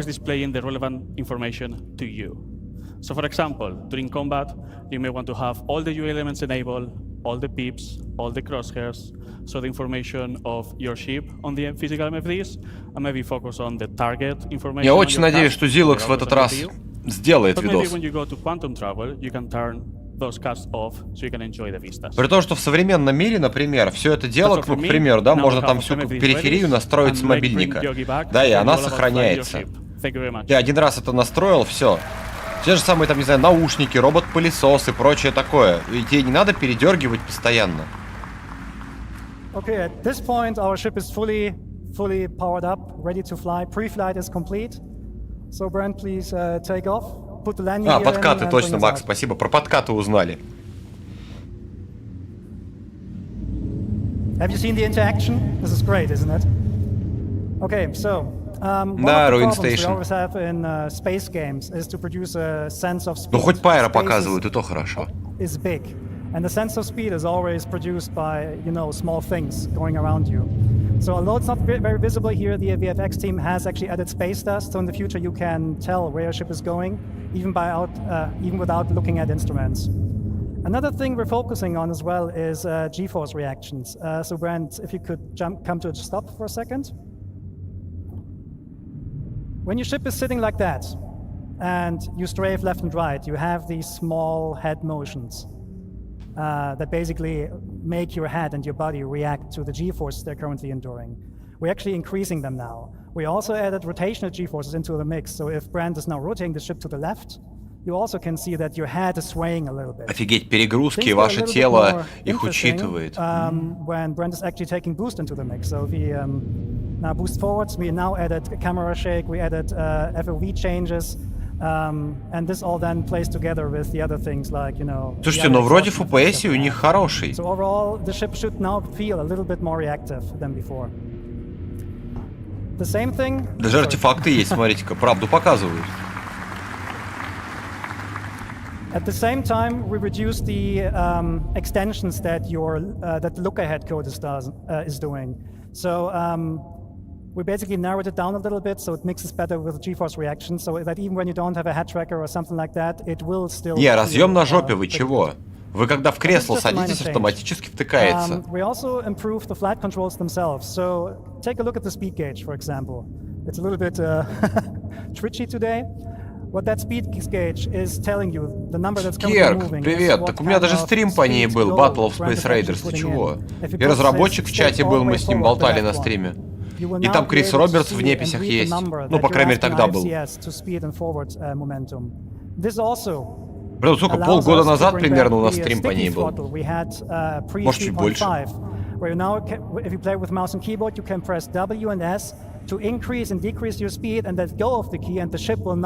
Нет, ты ловил, да, для каждого корабля надо по-своему настроить. Это как в реальной жизни. У тебя вот есть машина, допустим, ты же приходишь, сиденье настраиваешь, там руль настраиваешь, радиостанцию свою любимую настраиваешь, в каждой машине по отдельности, но так же и здесь. Вполне нормально. Да, только что автоматом. Ты сел, у тебя сразу датчик давления сработал в кресле, и тебе сразу чпэк штекер в зад. О, залагало, да, вроде? Больше лаги интересуют.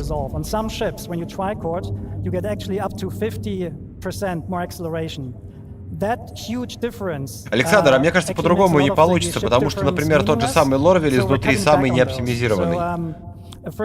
Поэтому вполне логично было бы так сделать. Ну или как бы в один прекрасный патч бац и внутрянку поменяли. Потому что визуально более приятный, например, не знаю, New Babbage, он выдает больше FPS и более стабильно ровный, чем в Лорвеле.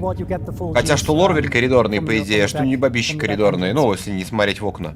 Okay, so now the biggie in the room. We're talking master modes.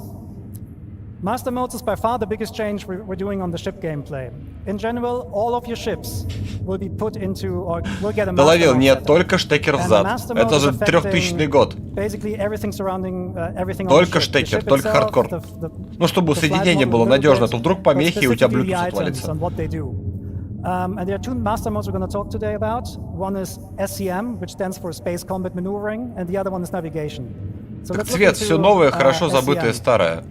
Они сейчас как бы это презентовали для новых бейкеров как абсолютно новую тему, и которой не было до этого, а все старики-то знают, что это уже было. Yeah, so this is your current master mode. It says SCM. When you use SCM for basically all the gameplay that is not traversal. So combat, mining, Блейзит не снова, а опять. You have full access to your combat system. Your shields are working, your thruster boost is fully active, your weapons are working. It's the high performance, high alertness mode that you're in. However, we will heavily restrict how fast we can go. We can go with your ship. Okay, Brent, go to full max speed. So the Gladius on max speed and SCM can reach about 225 meters per second. That might seem slow compared to what you have. Все рассказывает про то, что уже есть в игре. Передергивание пипки, которое влияет на характеристики вашего корабля. Ну, пипец. So the Gladius can extend up to 550 meters per second.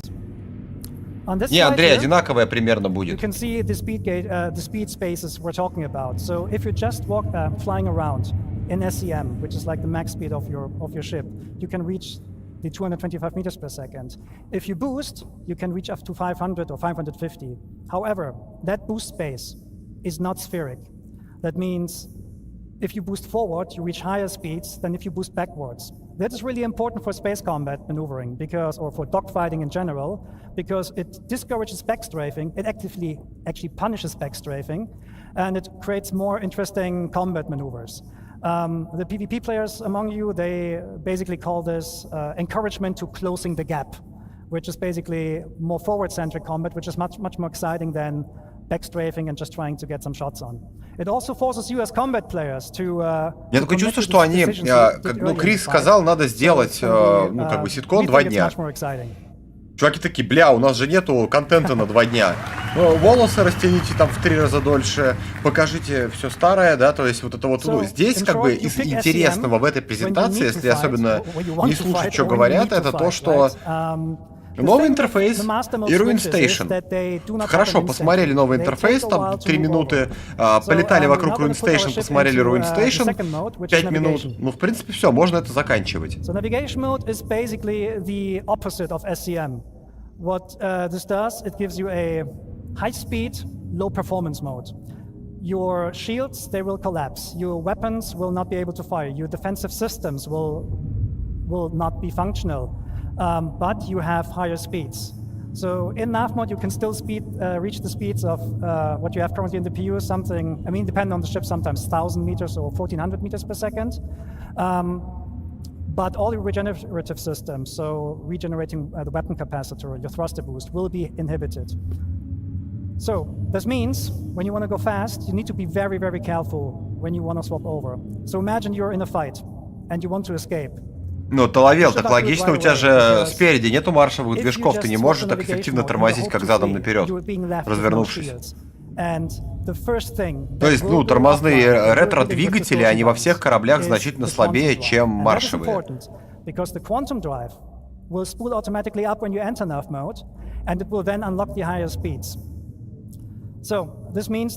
When you're in nav mode and you're fighting, you're very vulnerable, so you should get out as fast as possible. А станция ничего такая, слушайте. Непонятно только, что там в центре горит, потому что в вакууме ничего не должно гореть. So, that is nav point that you see there on screen. This is the point we want to go to and quantum travel to. Ух ты, новый интерфейс квантового прыжка. Давай. Currently in the PU, when you quantum travel from A to B, you're actually not really moving. You're going on a spline, and you're teleported in every frame along that spline. So there's basically no meaningful gameplay we can add there. The new quantum travel experience is fully physicalized. Physics is always on, which means when you quantum travel from A to B, you're actually accelerating using our awesome physics engine. And because it's physicalized, it gives us a lot more meaningful gameplay we can play with. Талавел вообще обещали, а обещанного сам знаешь. What will happen then is your quantum drive will initiate the jump. You will see an effect that distorts the space around you, and you will accelerate forward. During the acceleration process, so this is the time until you actually reach your cruise speed, the ship will experience forces, and you as a player, you're responsible to counter these forces. So there is an element of failure. Okay, Brent, let's show that. And take your hands off.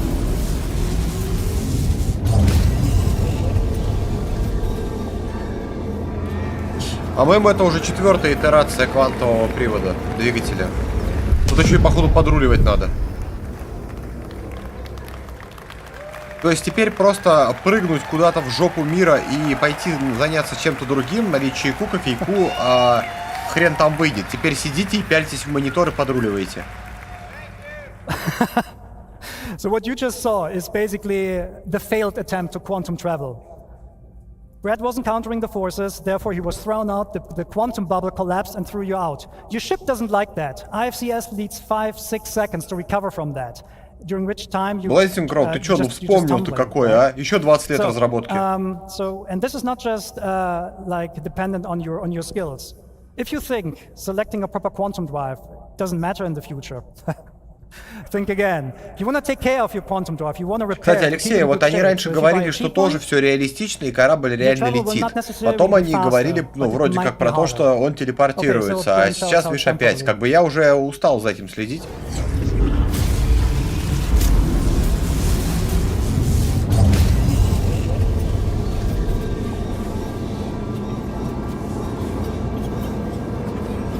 Блин, слушайте, я даже не знаю, хорошо это или плохо, что теперь нельзя по хезу сходить, пока ты прыгаешь.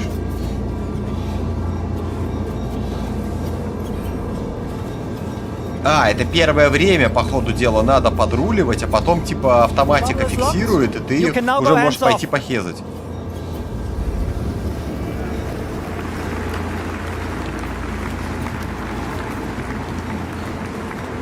Блейзинг тебе подлый крок передает привет. Булыжник, по-моему, старого этого. Помните, в патче 3.2 из кванта выдергивали и были вот эти вот булыжники? Sometimes you jump somewhere or you go somewhere and you see the next point of interest is like 1,200 kilometers away. We're not going to force you anymore to travel that by hand.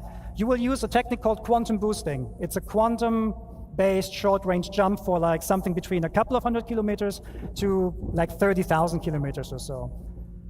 When you use quantum boosting, the process is practically the same, but the quantum bubble. Ну тоже это бредовая тема. Ну, 3000 год, что корабль подрулить не может, пока ты, блин, в квант разгоняешься. Well, slower, but it's not slow. It's still quantum traveling, right? Okay, so Brent, can you boost to? Oh, reinforcement needed. Yeah, let's go there. Let's boost. Oh, actually, sorry. О, смотрите, теперь можно прыгать куда угодно. Okay, so what Brent is currently showing here is, I think I forgot to mention. Quantum boosting works in every direction. You don't need nav points. Наконец-то, блин. Теперь можно просто прыгать в любую точку вперед. Это офигенно. Ну, если сделают, конечно. Brent is awesome, thank you. Okay, so now, please boost to reinforcements needed. So if there's nav point and you boost, а то задрало порой, блин, точку не можешь поймать, блин, и что делать? А так хоть прыгнул куда тебе надо и все. Только почему ты боком летел под конец. Welcome to Pyro 3. Новые маркеры. As you can see, there's a lot of UI happening right now. There's a lot of context there. And this is not an online demo, it's a single player. So that means all these units there. Они признали, что это не онлайн демо, это синглплеер. They're probably fighting with each other, which is a good segue to talk about AI improvements. And there's one man who can tell you all about AI.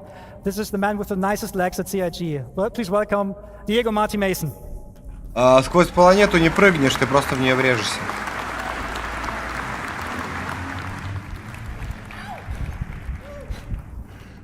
So who's excited to see the new AI changes?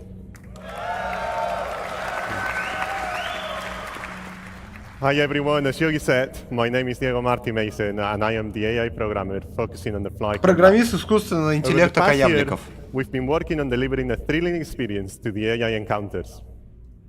Let me first walk you through our journey. We first started looking at the current AI behavior in the PU.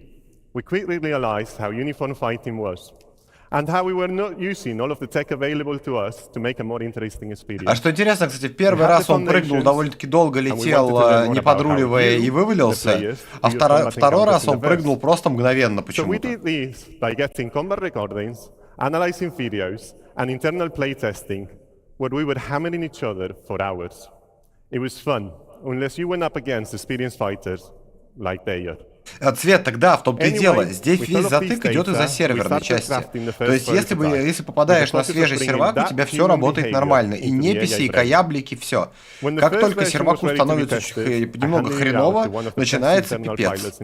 И вот если они вот с этим что-то смогут сделать, хотя они по сути ничего про серверные технологии, кроме сервер-мешинга на 100 квадратных метрах, они ничего пока не говорили. It was an exercise of humiliation. I hated it, and I blame Diego. So this was due to the AI being able to keep a good range control and a perfect orbit around their target while maintaining a constant firing solution. Come on, it's a computer.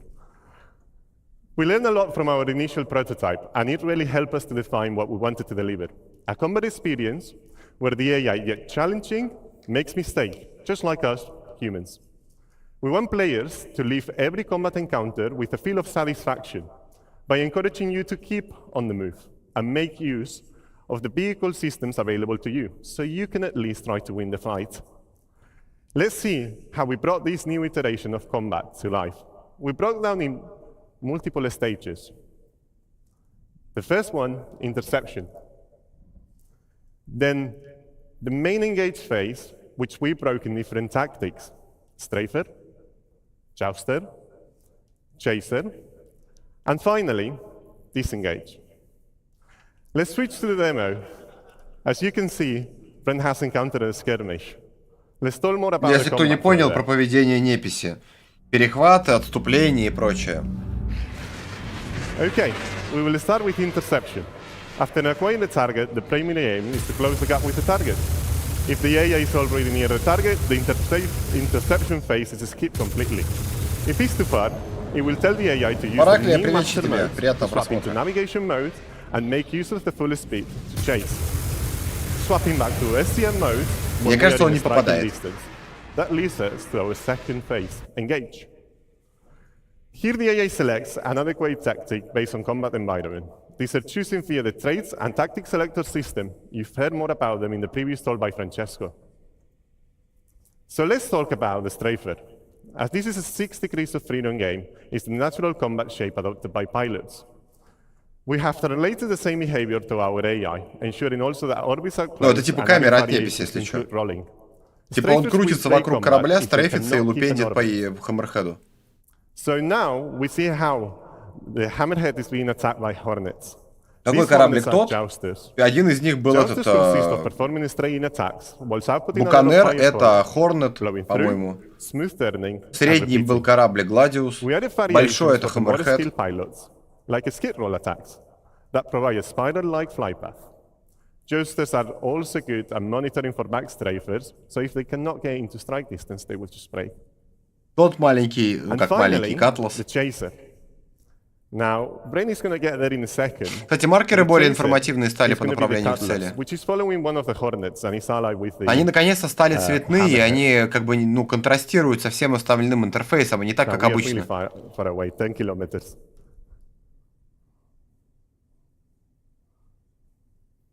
Не, патроны у них не кончатся, у неписи ж патроны не кончаются, Генджус, ты чё? The idea is to force the target into a defensive stance by making them turn into the chaser.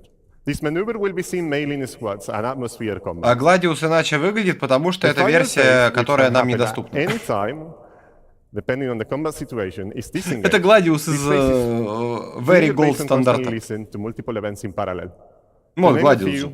Просто интерфейс новый. Damage to shields or weapons depleted.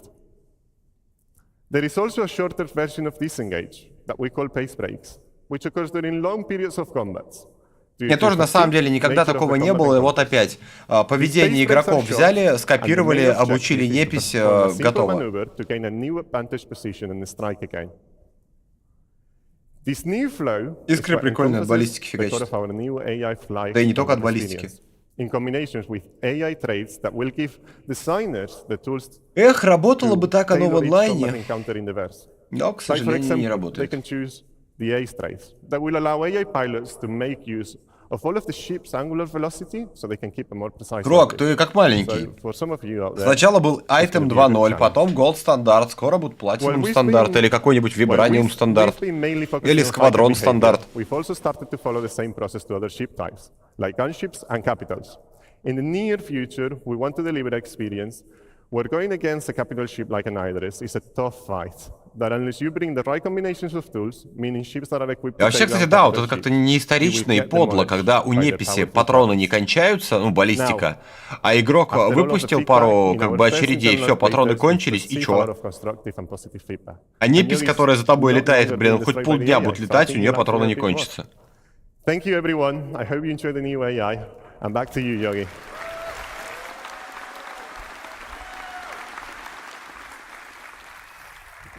Thank you, Diego. Okay, so now we're going to talk about, we heard about how AI makes my life hard. Дилдо стандарт. Нет, Дилдо стандарт это походу для него. We're talking weapons.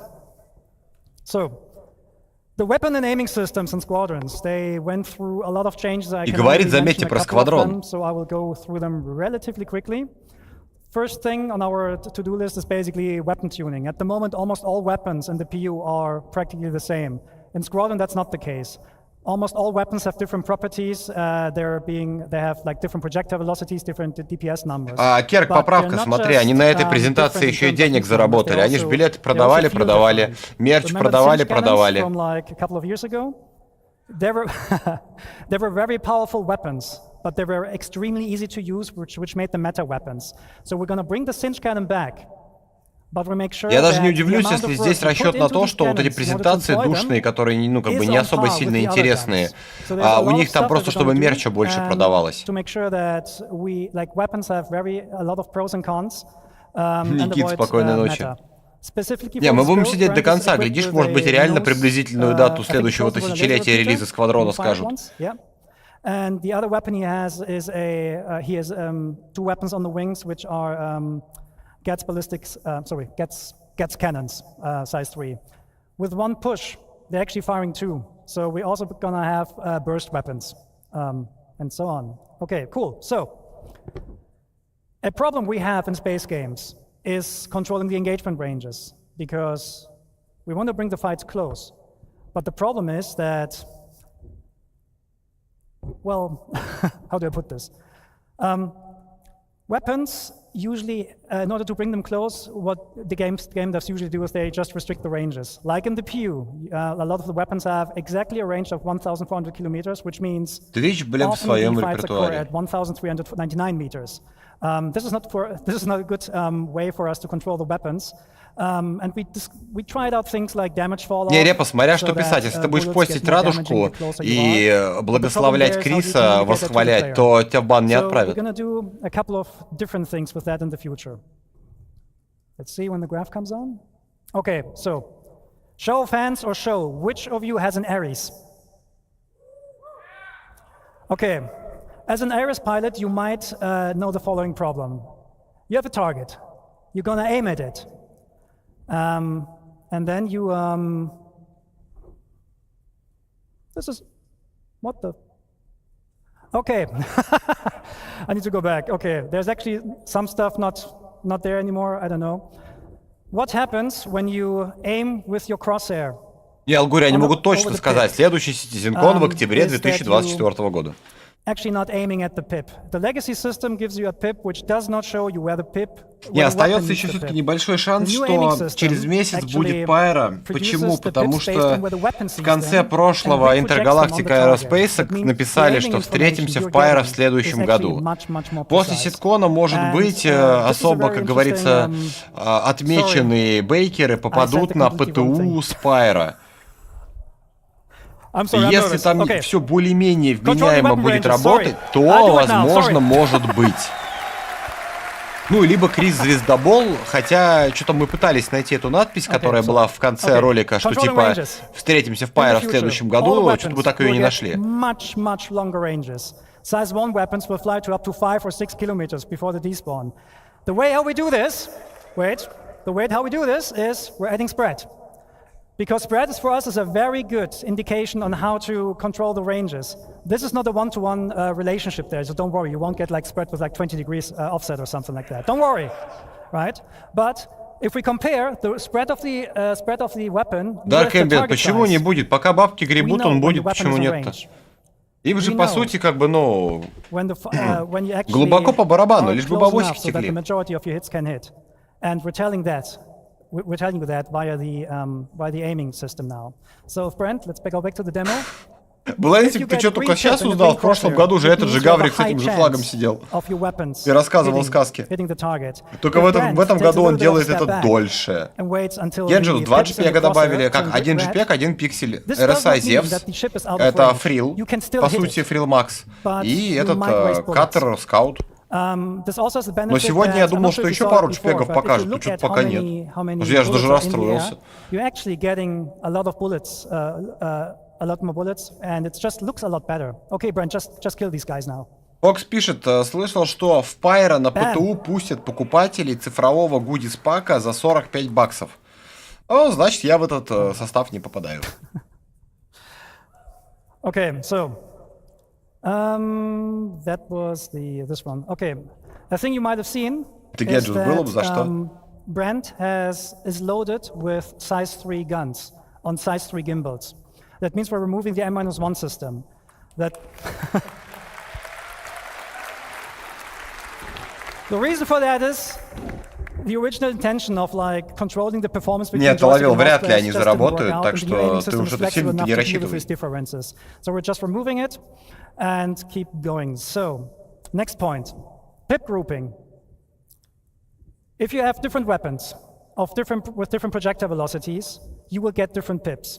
Because merging the pips makes no sense for us anymore, because the weapons are going to have vastly different projectile speeds. So if Brent, for example, enables all the weapons now, you get separate pips. So let's talk a bit about pip optimizations here. And this is the thing I messed up before. Цвет, они так сказали, да, получается? Цвет пишет, что для гимбалов убрали минус одну систему. То есть, если у вас были гимбалы, вернее, фиксы 4-го уровня, вы можете поставить гимбал через гимбалы, ну, короче, гимбалы, то воткнуть, у вас будут гимбальные пушки 4-го уровня. In the future, we're actually offsetting the pip, where the weapon sees it and then reproject this onto the crosshair. Like that. And when you then hit, you hit. No, when you then shoot, you hit. And this is, of course, also communicated by the aiming system. So when the pips turn green and when the crosshair turns green, just shoot. Okay, so now to the actual best part. We cannot take down this hammerhead. It's too big for us. But we can cripple it. The weak points on the hammerhead are the turrets. The way we're going to do this in the future is with precision targeting mode. Brent? Enable precision targeting mode. There we go. Да ладно. Они сделали механику, которая есть в иксах первых. It does three things. You get this full zoom on the target. You get a lower RPM of your weapons, which increases or decreases the spreads for more precision. And you get the painting mechanic.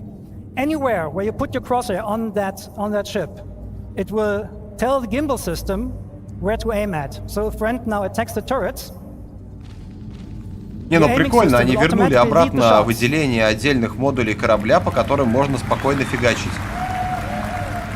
Отстрелить тому же самому Хаммерхеду турели и спокойно потом изнасиловать. Я бы сначала движки отстрелил. Стопудово кто-то из них в иксе играл.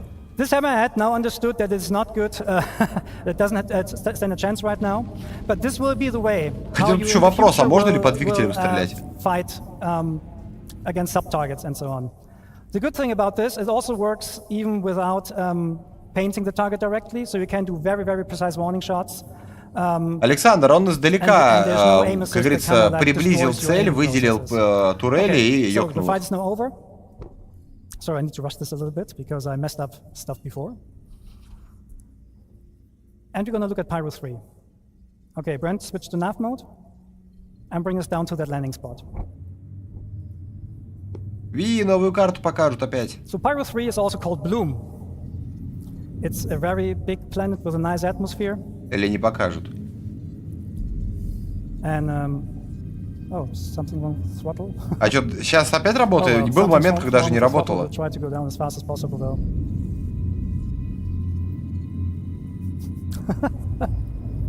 I said gameplay demo might have bugs. Okay, gonna go there now. Okay, yeah, steeper angle, that works. Okay, so the, глючащий на самом деле геймплей, который показывают на ситконе, мне даже нравится. По крайней мере, хотя бы ты чувствуешь, что это реально. We're talking spaceships here, right? And we have thruster efficiency curves on these thrusters. So at some point, especially the MEF thrusters, they will cease working because they don't like atmosphere. They will overheat very, very quickly. So there's the question: what happens when you go down to a planet? Лавел, раньше and you want to увеличили. rotate your ship with your thrusters off. Генжу, спокойной ночи. Well, we'll see. Can you go to external view? Can you waggle your tail? Вчера только вспоминал про эти, аэродинамические элементы, рули и прочее. О, добавили. Okay, back first person. Okay, so what you see here is the new aerodynamics model. Because obviously our left stick is somewhat damaged or so, we can't be as fast as we want. Actually, Brent, can you try W and S on the keyboard instead? Oh, it doesn't work. Oh. No, doesn't. Yep. Okay. No, the stick is affecting us. Okay. Anyways, we're going to go down as fast as possible. So the new aerodynamic system is a complete replacement of the aerodynamic system that you currently have, and you need your control surfaces to actually turn the ship around. It simulates the airflow over your lift surfaces, and therefore, the slower you become, the less effective those control surfaces will be in order to turn your ship. So we can demonstrate this. So if Brent just sits here and yaws left and right, ответ да. You will see he cannot go further than that. That is in line with what real airplanes also experience when they're trying to use the rudder to yaw left and right. So what Brent can do here is he can roll and he can pull to actually change Алексей, но ответ да. his direction. Когда? Да.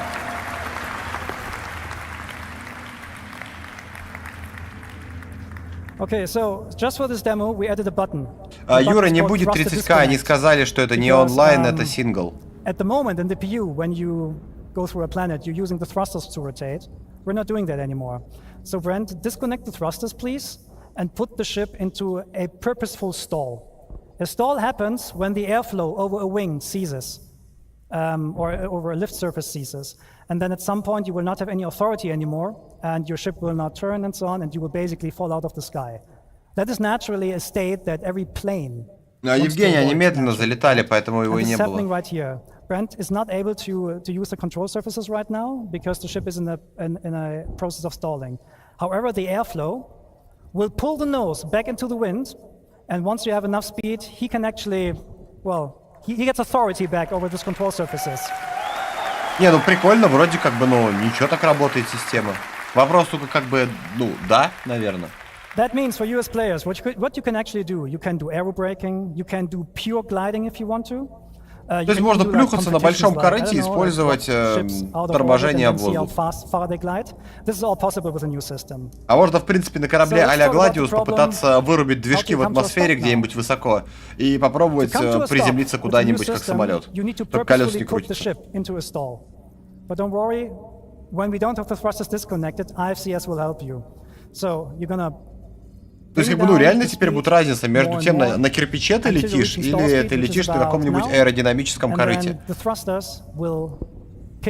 есть тот же самый Caterpillar, как бы, скорее всего, будет летать как кирпич, а какой-нибудь, я не знаю, Геркулес в атмосферу будет входить на ура.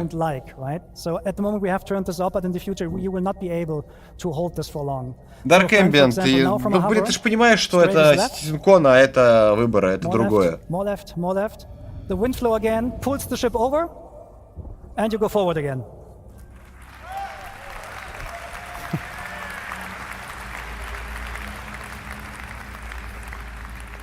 Okay, so now Brent. Ой, Свет, ну что ты, блин, ну дай помечтать, ну что обламываешься? Спрашивает, говорит, какой раз они переделывают систему полетов? Ты еще про этот, как его, про режим квадрокоптера вспомни. Как он там назывался, в Tool-мод или как он?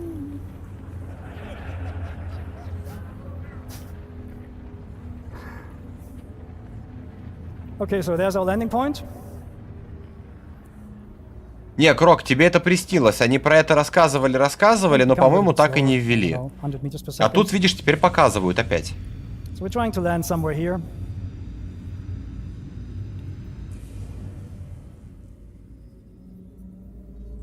Ну, покажите эффект от воды. Или он только в том ролике был? Вау! Камеру заднего вида вернули. Ну, если кто-то знает, как ее сейчас включить, напишите, а то куча народа ломает голову. Awesome. Okay, so now we're coming to a. So now Brent will try to land with a broken throttle.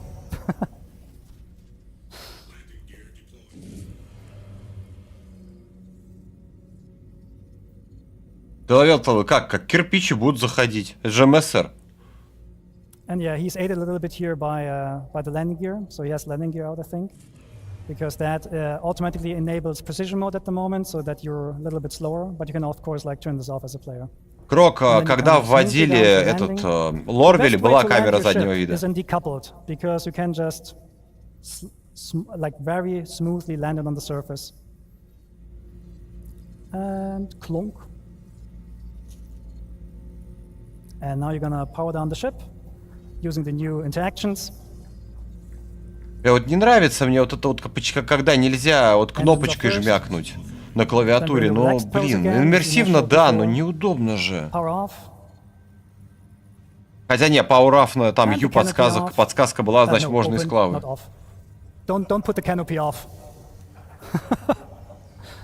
Ларго, не та камера заднего вида. Была отдельная кнопка, которая была именно камера заднего вида. Okay, that was a bit of a buggy, bumpy ride, but thank you for taking the time with us. И корабль в сторону поехал. Видите, едет в сторону. And we'll see you in the verse. Thank you. Народ, раньше была отдельная кнопка, которая примерно так же отображалась. Ты нажимаешь, и сразу камера заднего вида.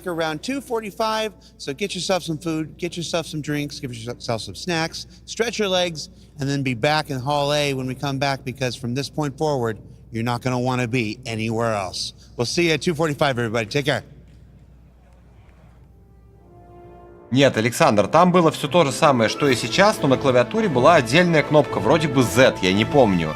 У нас есть примерно минут 20, а то и полчаса, чтобы пойти пожрать. Я этим, наверное, воспользуюсь. Так вот, и можно было просто, ты летишь, нажимаешь кнопочку, и без всяких шаманств у тебя тупо камера назад. Притом, ну, с интерфейсом камеры заднего вида, там, окантовочка, вот это вот все. Поэтому сейчас мы, наверное, пойдем вместе с вами пожрем чего-нибудь, наложим себе кого-нибудь и вернемся через некоторое время. Поэтому не разбегаемся, ставим лайкосики, сердечки, переходим на ВК Плей, желательно всем составом. Ну и идем, как это, устраиваем рейд в холодильник.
теперь признавайтесь, кто чего нарулил в холодильнике. Я нарулил себе супчика, поэтому сейчас я буду чавкать, стучать ложкой, поэтому берегите ушки.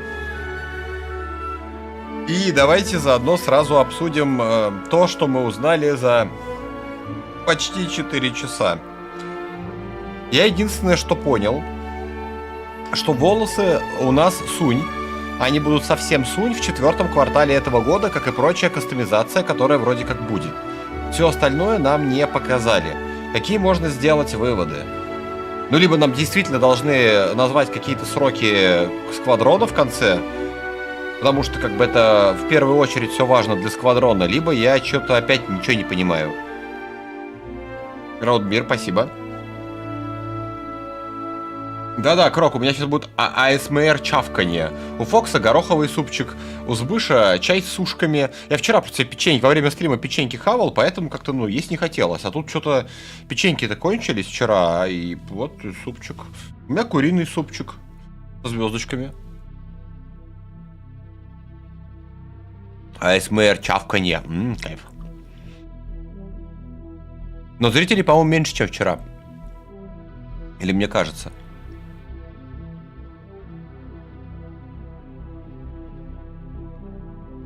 А я вот думаю, я вот нагибаюсь постоянно, не за тем, зачем вы подумали, чтобы не расплескать супчик.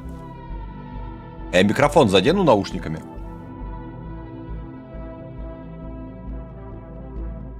Цвет пишет, ты ничего не понимаешь, ты же не хочешь повторения истории с Киберпанком. Че, еще 4 года ждать?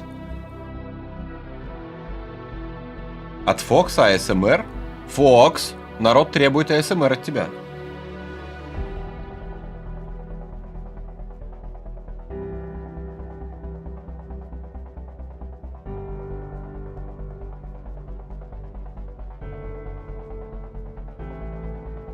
Не, вчерашняя презентация была как-то поинтересней. Не, Хелл, ты что, там есть и куча еды всякой разной. Просто вчера дети захотели печенек. Она наделала печенек, а сегодня, как бы, ну, другая еда, естественно, есть. Но печенек-то нету. Банан я уже съел в процессе.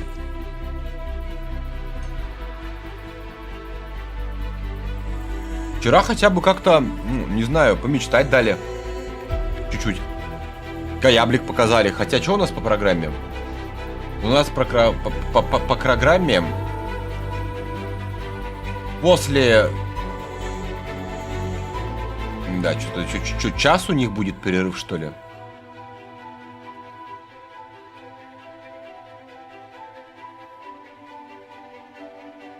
Слушайте, ну, есть подозрение, что вот реально следующая часть тоже будет связана со сквадроном. Правда, там еще будут мега какие-то корпорации и прочая ерунда. И потом в 4 часа по тамошнему времени с орбиты на поверхность планет, под землю и тому подобное, миссии, геймплей и бла-бла-бла. Но в конце приписка «And more coming to Star Citizen Universe on all levels». Типа они нам должны будут показать почти в конце, в самом, перед закрытием церемонии, именно новые геймплейные особенности, которые каминг. Только я не знаю, это каминг, это камшот или камингап, или как это у них будет выражаться. Александр, ты еще предложи им сделать подводный геймплей.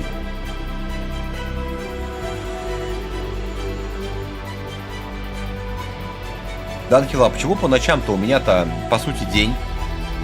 Я ж это... У нас сколько еще? Грубо говоря, еще около 3 часов будет длиться стрим, грубо. И, то есть, это считай, ну ладно, не день, вечер. Вечером пожрать нормально.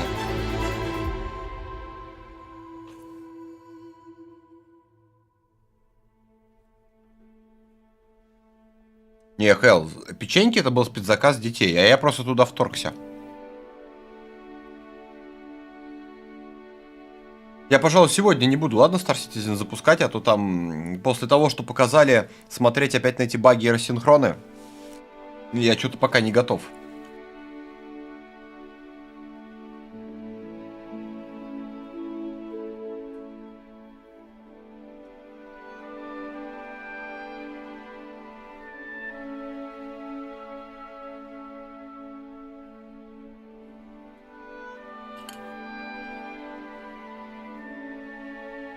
Так, а завтра у нас продолжение прохождения иксов четвертых.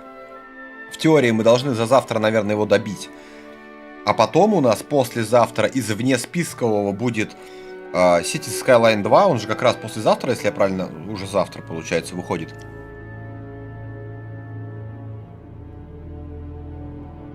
Крок, тебе вчера показали Кракен. Зачем тебе?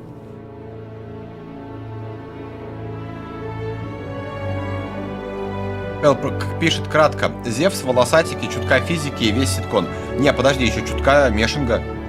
Настя, приветчик тебе. Приятного аппетита, если что-то жуешь.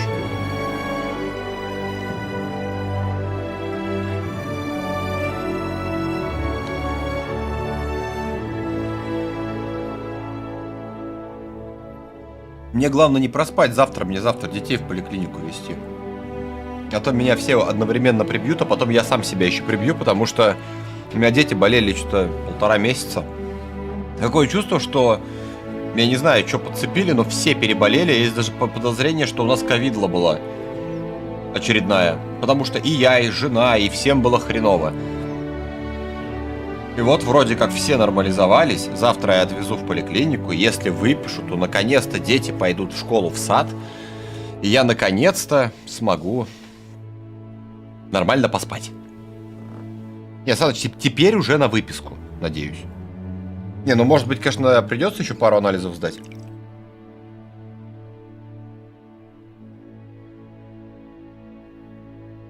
Да не, Хейлс, ты постараться полчаса. Ну смотри, 2 минуты, допустим, показали волосы, 2 минуты показали кастомизацию, 5 минут показали этот сервер смешинг. Для корабликов вообще можно отдельные видео сделать. А вот сам ситкон, все, что пока на текущий момент показано, я думаю, что если бы они это впердолили просто в лайв какой-нибудь, было бы нормально. Ну, посмотрели за 20-30 минут, хорошо, за час. И успокоились. А вот так вот сидишь, ждешь неизвестно чего, да, есть какая-то программа, но ты не знаешь, что в ней покажут. Притом в этой программе ты не знаешь, а она применима к чему, к Star Citizen или к Сквадрону. А нахрена оно надо? А зачем оно надо?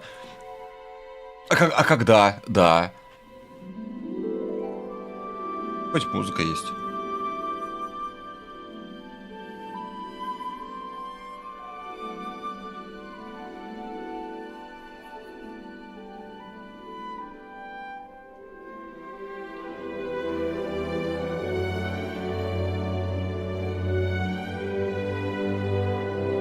Фокс, ты что-то я не понял, что написал.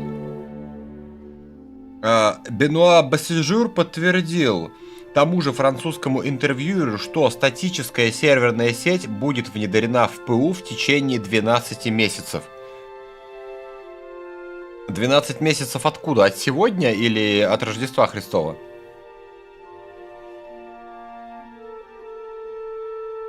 Операторам киосков сказали, что им разрешено оставлять свои киоски без присмотра во время большого показа.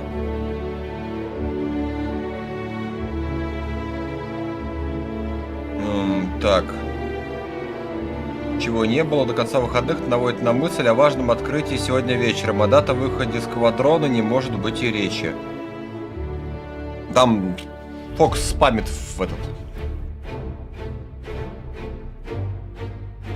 Сейчас еще напишет. Прям онлайн новости.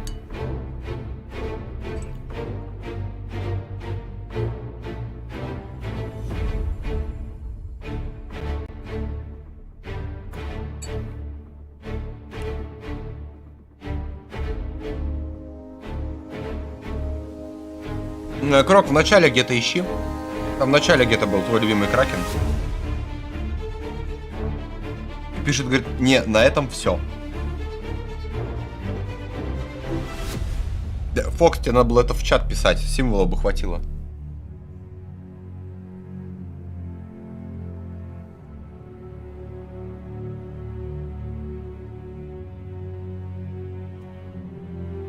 Погоди, 2:30 утра.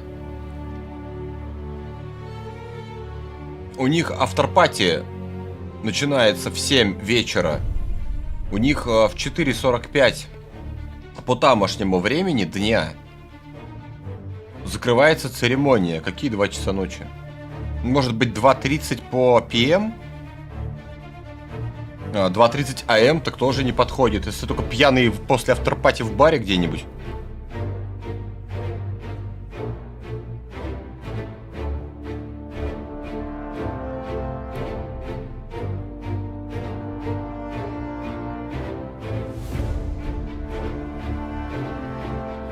Рок, я не могу искать, у меня 2 руки заняты. В одной руке я держу тарелку, в другой руке я держу ложку. Еще одно преимущество стримов без вебки. Так бы пришлось ее отключать, а так я могу спокойно хавать, еще иногда в носу ковыряться. Время КТТС.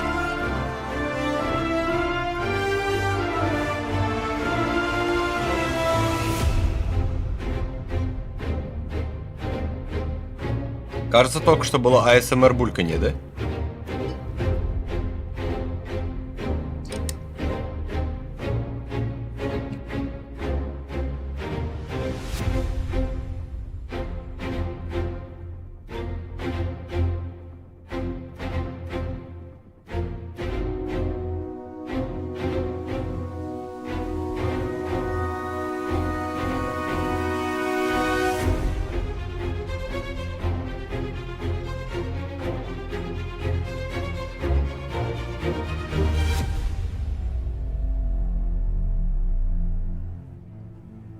Не, Данхил, как это странно бы не звучало, но у меня тарелка размером, как у некоторых, кастрюля.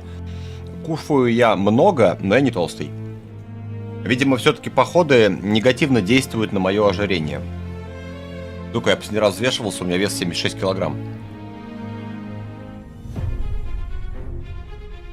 Эл, я поначалу ел аккуратно, очень сильно, но я смотрю, иногда все-таки звук просачивается. Я выключил микрофон, быстренько доел. Чуть ли не вот так вот.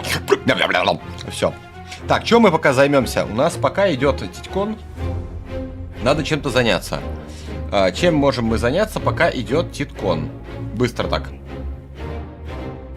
Надо подумать. Заходить в ЗГ не.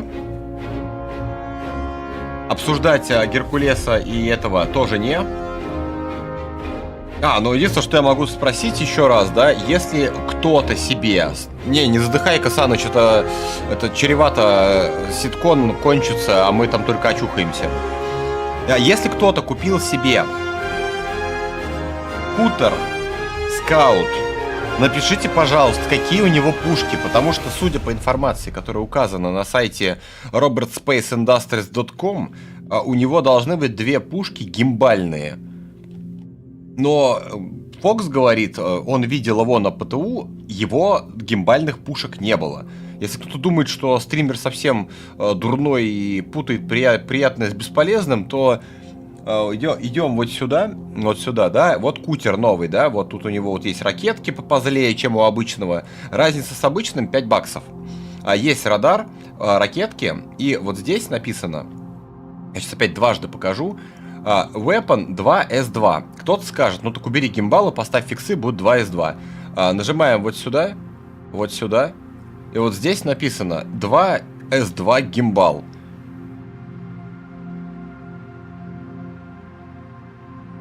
Мне очень интересно, потому что, например, если он реально 2S2 гимбал, я бы, наверное, нашел бы какую-нибудь шелупень у себя, по-быстренькому ее расплавил и проапался бы в него. Тем более у него спойлер есть.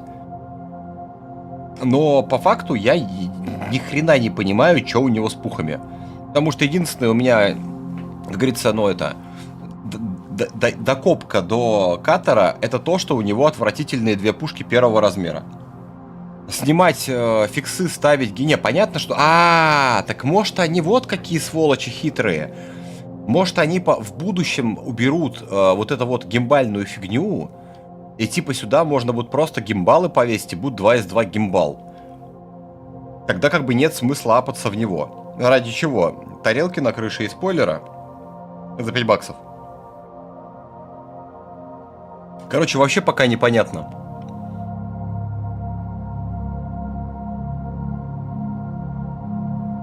Смотреть в чате Дискорда картинку.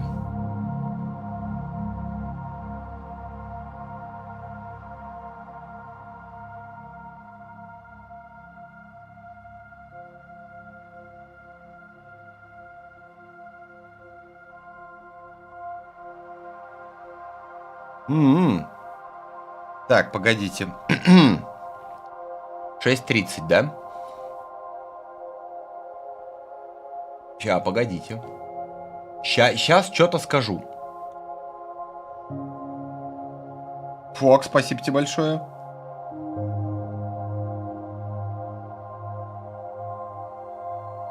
Я сейчас программку просто найду. 6:30. Блин, подождите.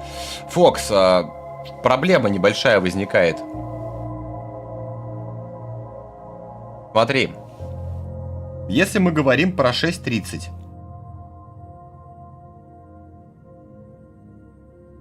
это уже после закрытия церемонии, и это прям перед началом after-party. Тут написано after-party, если что. VIP after-party. Поэтому пока я это, как говорится, говорить пока не буду, потому что смысла этого говорить нету, потому что как-то странно время не сходится. Либо мы тупо сидим, ждем всего вот этого вот, и что там, может быть, не покажут. Либо мы об этом уже узнаем, завтра, но это как-то странно. Народ такой сидит, чё, нам расскажи. Не расскажу, я жадный. Слушай, я вот пасьянс как раз-таки не люблю. Я в свое время, когда компьютеры были одноядерные, я что-то так нараскладывался пасьянса, что с тех пор я в пасьянс-то и не заходил.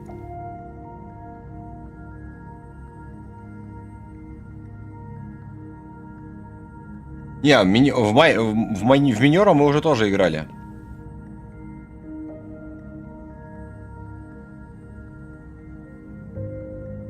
Погодите, US Central. Время Лос-Анджелес. Время US Central. Ага, мое произношение даже Google не всегда понимает.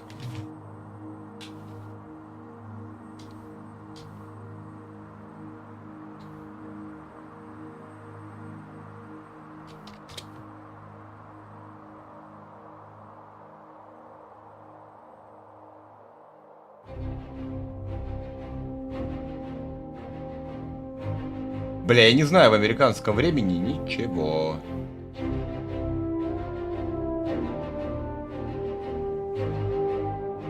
Центральноевропейское время. Или что это?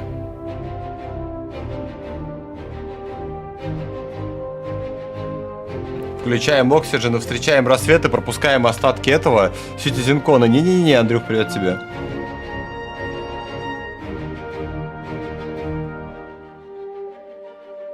Dark Ambient, DAS 514 вышла, ты чего? DAS 514 была эксклюзивом для PlayStation. И в отличие от EVE Online, которая была эксклюзивом для ПК.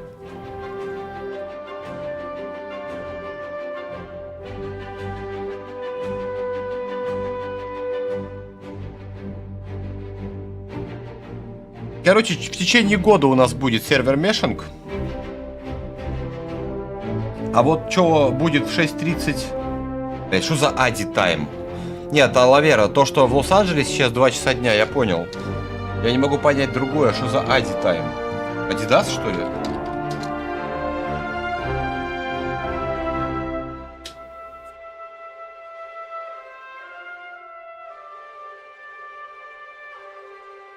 Хрень какая-то на Ади тайм.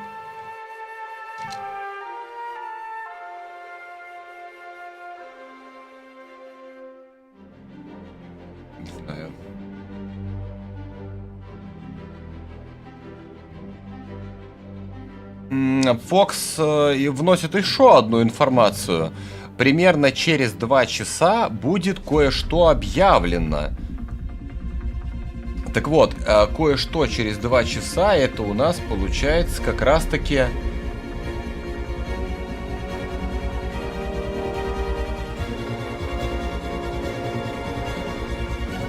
«4 часа по тамошнему времени». А 4 часа по тамошнему времени это как раз разгар последнего стенда про приключения. Короче, что, остается ждать и еще раз немножко подождать. Мы немножко подождем. И мы, возможно, что-то узнаем. То есть, чисто теоретически, около 3 часов ночи мы должны что-то узнать. Не, ну я, конечно, знаю уже, что мы должны узнать из того, что Фокс написал, но я вам этого не скажу, потому что мы немножко подождем. МММ закрывается? Да, к сожалению, нет. Искать в ЗГ отличия?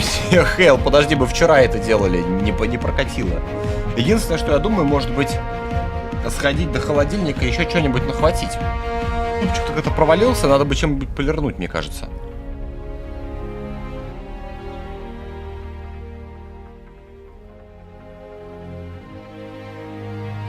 Не, а пока у нас есть время. Соответственно, вот у нас 50 человек онлайна на ВК-плее и 117 человек ботов не ушли куда-то на Ютубе. Так вот, человеки на Ютубе, у вас есть время по ссылке в описании перейти и зарегаться на ВК-плей. Проблем с регистрацией нет, можно заходить через Google аккаунт. Естественно, это касается только тех, у кого сама платформа ВК-плей не путать с контактом, доступна и работает. Во-первых, на всякие пожарные, всякое мы живем в интересное время, а во-вторых, как бы там задержка меньше, чат более активный, и там Фокс постит интересные новости. Крок пишет странности и еще куча всякого вкусного.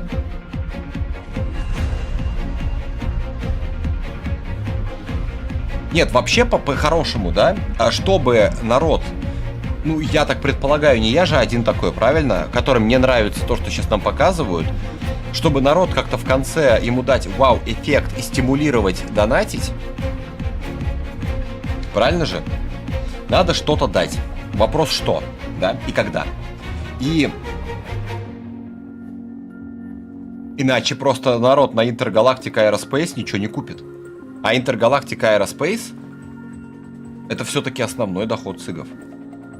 Во-первых, Intergalactic Aerospace это единственное время в году, кроме еще ЛНД, но ЛНД это и в Африке ЛНД, в которой можно, во время которого можно за реал купить абсолютно любое корыто. Вываливаются определенные, лимитированное количество всяких идрисов и прочие лабуды. Евген, если, ну, как бы не хочешь или не нравится, пожалуйста, только, как бы, знаешь, давай подумаем так, смотри. Если это правда, то что это даст им, если они узнают, какие каналы ты смотришь? Вообще пофигу. Поэтому пофигу. Мне бородатую бабу? Не дали, ты что? Фу тебя, Теодор, блин. Я сейчас пойду ножик свой наточу, чтобы эту бородатую шкуру содрать.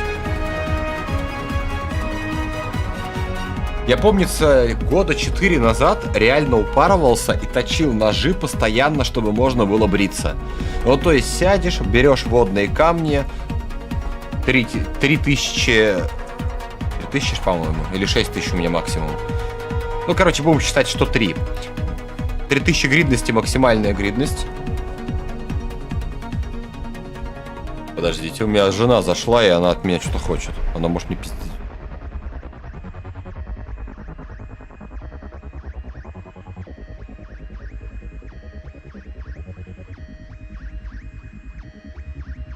Да, кино не будет, расходимся. Шучу. Андрей, как куда им денег? В карман. Карман, он растягивается. А с учетом того, что современные бабки, они электронные, то есть, как бы, неважно, можно иметь маленький карман, туда может влезть очень много денег. Так, сейчас, я вернусь.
Я вернулся. Я живой. Ладно, шучу. Это, по поводу Даста. Дарк, ты же должен понимать, что основная аудитория у EVE Online, она не была на консолях. И, соответственно, Dust не пользовался популярностью. И основная аудитория, играющая в EVE Online, это были люди, у которых даже мощных компов-то не было. Почему? Потому что Ева была нетребовательная всегда. И покупать ради еще одной игры консоль, ну, многие люди не стали. И поэтому, как бы, оно того кончилось. Потом были новости, что они вроде как хотят... Потом они второй раз ошиблись, обожглись, когда выпустили EVE Valkyria тоже для Sony PlayStation, да еще и VR. Сколько игроков, фанатов EVE Online, имеет, блин, Sony PlayStation, да еще и с VR. С гулькин нос. И все.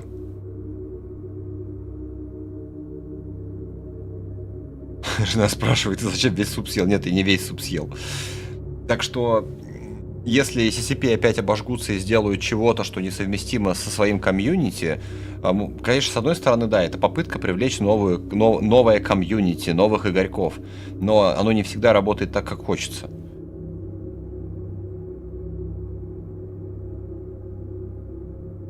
Запустить War Tales?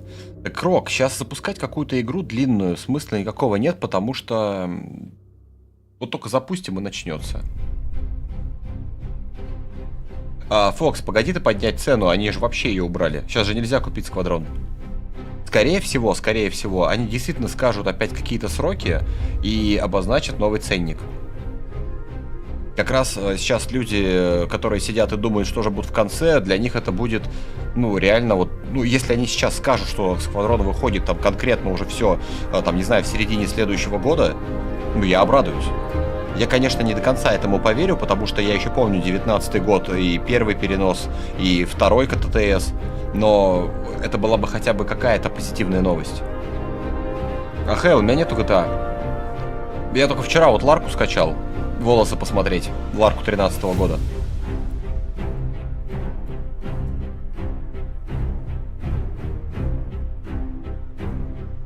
Если бы, короче, Dust, возвращаясь к Dust'у, они бы просто нормально портировали на ПК,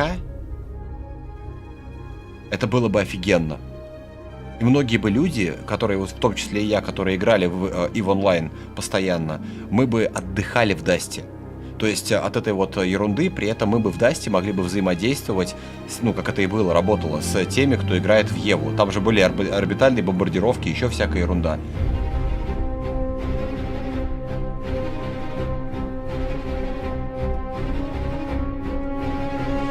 Так вот, про ножи точнее не договорил, жена отвлекла. Так точил ножи зачем-то для того, чтобы, ну, реально они брили все, включая кухонные. В итоге, мне жена потом, видимо, она в этот момент и пришла, жена потом часто стала резать пальцы этими ножами, ну, потому что пиздец острые. И с тех пор, короче, я точу нормально, более-менее, но не до бритвенной остроты, только один нож.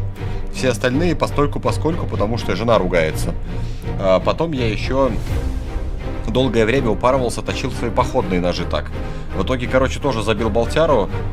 У меня сейчас только один бритвенно-острый нож кулинарный для похода, а второй, короче, я уже год не правлю. Надо поправить, кстати. Не, Хэл, так Аларку ты что запускать? 2 минуты и все, и привет. Я думаю, что сейчас... Сколько время? Блин, хотя с другой стороны еще, может быть, даже полчаса будет. Тут надо что-то подумать. Надо что-то такое подумать. Давайте, знаете, что подумаем? Я, наверное, звук не буду вырубать. Я просто сверну.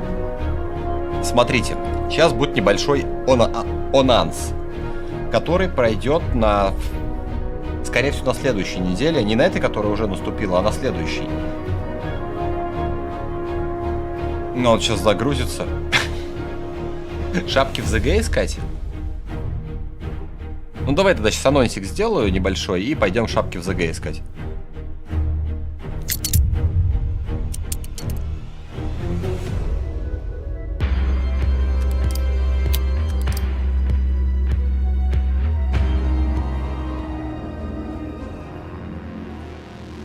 Короче, это Void Crew.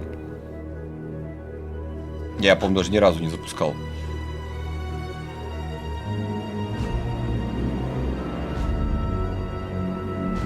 Да, это будет крю. Название даже запомнил, ничего себе. Первый раз запускаю при вас. Так вот, суть какая. Игра новая, которая как бы, ну, сейчас продается. На следующей неделе ориентировочно мы запустим по ней стрим, в начале которого мы, ну, сначала мы поиграем какое-то время, посмотрим, что как.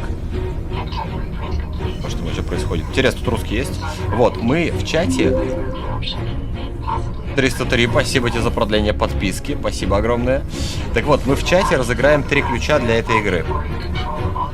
Но разыгрывать это мы будем среди тех, кто будет смотреть стрим на ВК-плей, потому что там очень просто это сделать.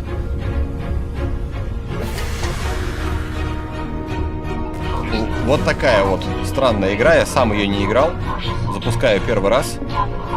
Но тут, как вы видите, космическая тематика, что в принципе...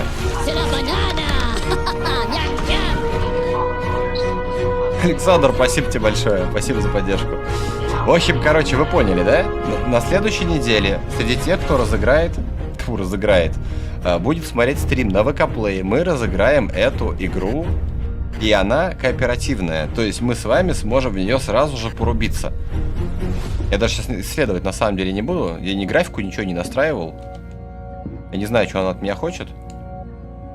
Airlock Control Panel. Так, давайте посмотрим, есть ли тут русский. Во-первых, русского, во-вторых, нету. Есть только французский, немецкий, польский, португальский и испанский. Ну, вы, короче, поняли. Это первый момент, который нас ждет на следующей неделе. Не на этой, которая будет, а на следующей. Моя душа горит? Не, моя душа в порядке. Моя душа охлаждена недавним походом, и мне хорошо. Следующая игра, которая у нас будет после того, как мы допройдем иксы, у нас будет вот это. Бля, опять Focus Home. Прям какие-то, бля, куча игр от Focus Home.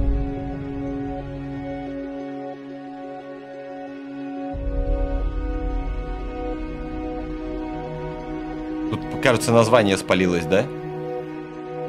Будет вот это. Я ее давно хотел пройти, вот мы ее плотненько засядем и плотненько пройдем. Так, нажму продолжить, тут 2 минуты побегал. Игруха с видом сверху, но вроде как прикольная. Это почти сквадрон, только не сквадрон. Видали, тут даже баба есть. То есть это не тактическая игра, но тактическая игра. Блин, что-то кнопки перепутал, думаю, что у меня с камерой происходит. И вот тут, видите, трупики валяются, все хорошо, у нее есть пистолетик, все, короче, смачно и замечательно. Ну и давайте тогда, да, не будем в это играть, мы потом это заново начнем. И пойдем тогда по-быренькому шапочку поищем. Какие вводят этих требований? А черт его знает, не помню. Да, это Alien Dark Descent. Почему опять-то чужой? Это есть же последняя игра по Alien, это хоррор. Там, где в ящиках еще прятаться надо. А это именно вот такая с видом сверху. Это недавно вышедшая. Я сам в нее еще не играл. Специально ждал, когда я смогу в нее поиграть на стриме. И это время наступит совсем скоро, после прохождения иксов.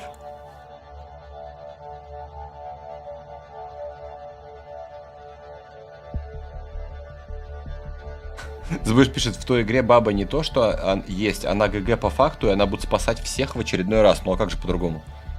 Только мы будем это делать при помощи Рэмбо Стелса.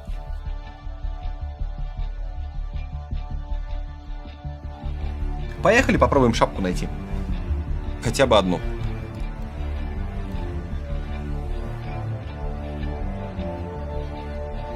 Разве что только надо было, может быть, музыку с ситкона потише сделать.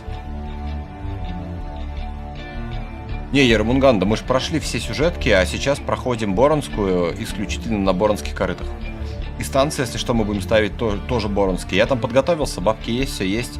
Параллельно еще подзаработаем, тем более у нас теперь есть нормальный корабль. Соответственно, если что, мы кого-нибудь заабордируем уже по-быстрому в этот раз. Сиськи. Не, народ, точно проц, походу, менять надо. Первые минуты это такое слайд-шоу. Да, отслайдировалось. Так, для того, чтобы искать шлем, нам надо андерсьют. Возьмем красный, спортивный типа. И нам нужен шлем. Возьмем белый, халявный. О, лысина, нормально пойдет. Все, больше нам ничего не надо, шлемы искать. А, шлемы искать нам рюкзак нужен.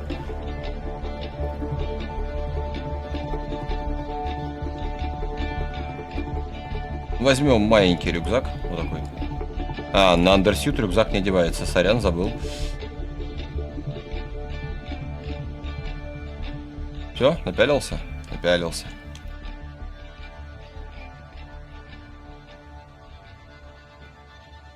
Ну, ку-ку.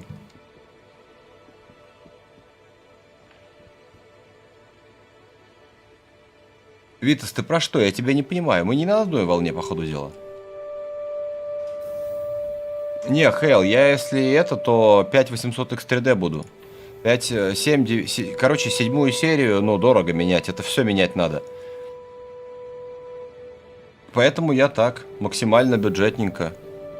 ЗГ любит кэш, у 5800X 3D кэш есть. Процессор проверенный временем, материнка, все остальное, естественно, есть. Этот старый процессор уедет в стрим-машину, со стрим-машины уедет, скорее всего, дочке. Ей, в принципе, хватит 2700X за глаза. А то у нее стоит 4670. Надо или ЗГ громче сделать, или музыку потише. А, можно болт забить. Слушайте, а чувак не стоит, видали? Странно. Хороший сервак, видимо.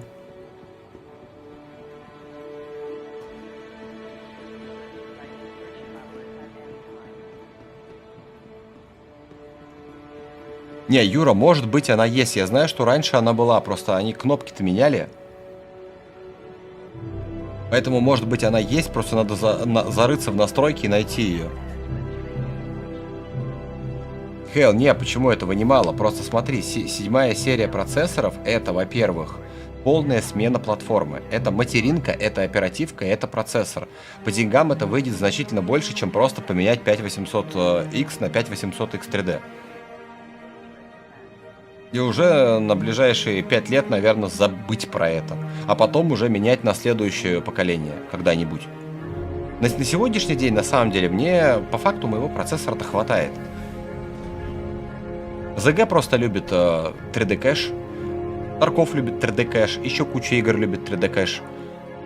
А мне нужно, опять же, повторюсь, поменять 2700X стрим-машине на другой. Потому что я иногда ее использую как консоль, и 2700 его слабовато там. Ну и дочке надо поменять. А то у нее, ну реально, Intel i5 4670.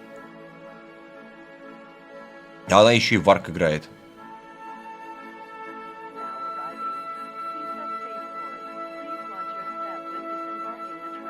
Вам вообще слышно звуки игры? Я-то слышу.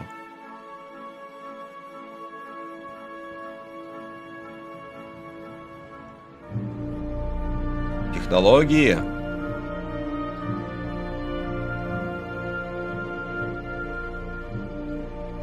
Сбыш, да вообще легко, как только, так сразу.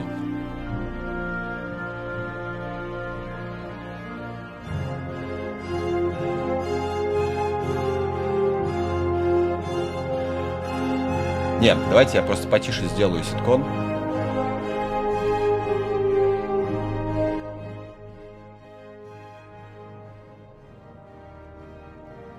Так вам лучше слышно будет. Блин, сейчас бы найти бы кого-нибудь, у кого этот есть. Cutter Scout.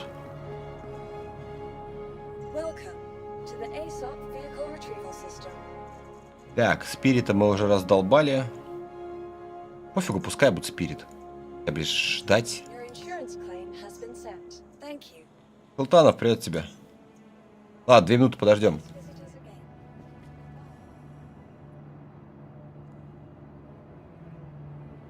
Да, Хейл, 7-е поколение Ryzen, ну, любая 7000-я ерунда, это DDR5 и это AM5. А 5800X 3D это топовое решение для AM4 платформы. Ну и сам понимаешь, проц, видяха, проц, оперативка, ты откуда взялась? Проц, оперативка и материнка. Итого это получается, ну, если говорить о 3D-версии, это получается сколько? Ну, 100 минимум. Ладно, 100 я загнул, поменьше чуть-чуть. Откуда у бедного стримера такие деньжища?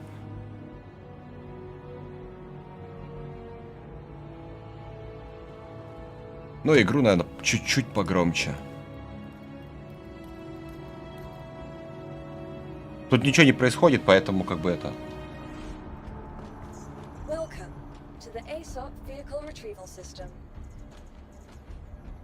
Минута.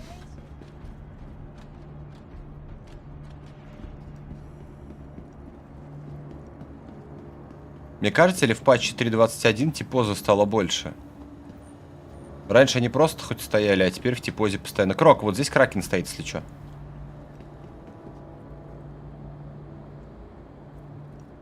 Хелл, боюсь, он не согласится. Сотка это я не добрал. Даже интересно. Сейчас, подожди, гляну.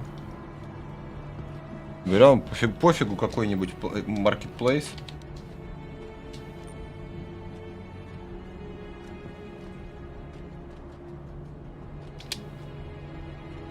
Первое попавшееся, да, цены называю. 7800 X3D. 52 тысячи рублей. Запомнил, да? 52 тысячи. Материночка, материночка.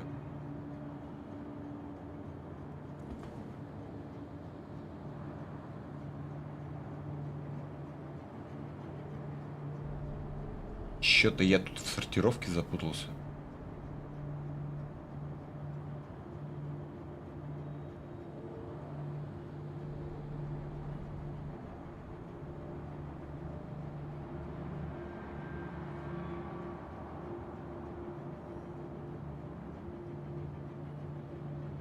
Материнка, как говорится, не будем сильно выпендриваться.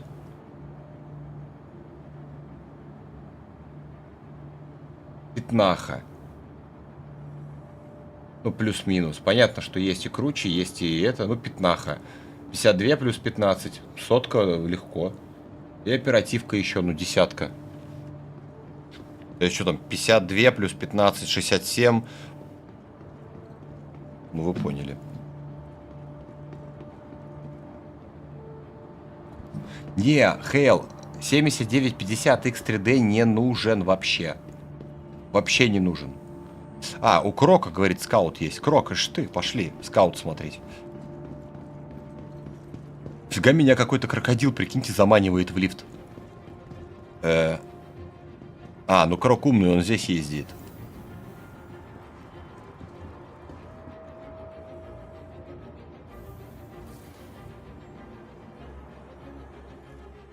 Суть какая, смотрите, у 7920 X3D и у 7950 X3D 3D кэш доступен только на первом чиплете.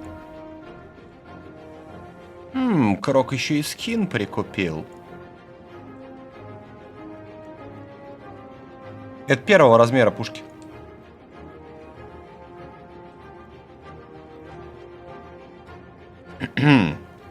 Крис, у меня к тебе вопросы. Крок, на аванпост, пожалуйста. Внутрянка та же самая, только добавили вот это. Или она была? Я не помню, давно на нем не летал. Крок, я буду твоим инженером. Только у тебя не работает ничего. Не работает. Пусти. Интересный момент, кстати. В чем суть? У обычного Пайсиса и у Пайсиса Скаута разница в Грузии 2,4 СЦУ. И... Я в стенку уперся. Ящики ставятся 1 на 1. А в этом, получается, второй ярус ящиков просто залоченный. И его не поставить. Странное ограничение. Да, это тот катер, спойлер есть, я проверил, пока бежал. Здесь то же самое. Да, Крис красавчик, слушайте. Здесь то же самое.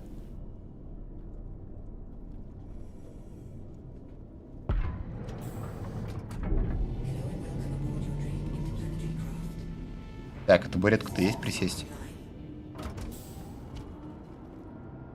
Все, Крок, полетели.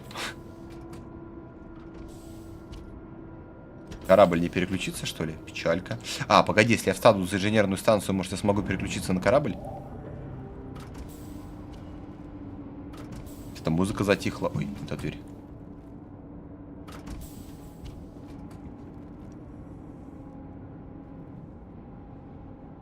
Не, нельзя.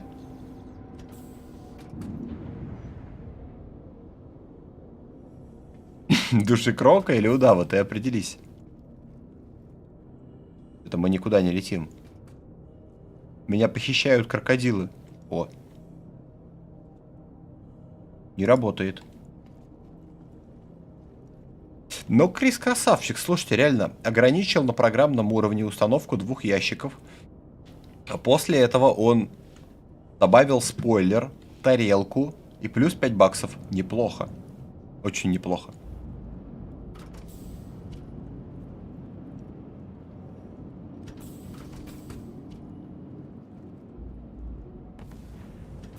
Вроде летим.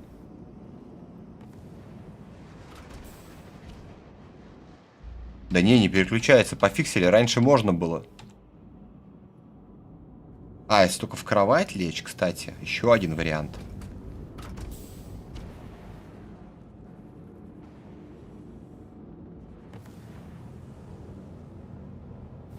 Реально пофиксили, прикиньте. Раньше просто в корабле стоишь, можно было переключиться. Может, на сортир надо сесть?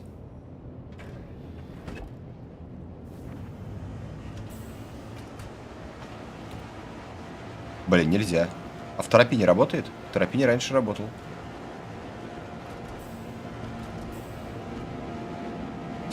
Неудобный корабль для пассажира. Нельзя посмотреть, что происходит. Пустите.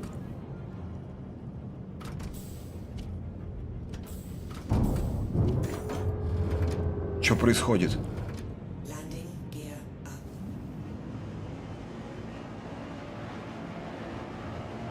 Помогите, спасите, меня похитили.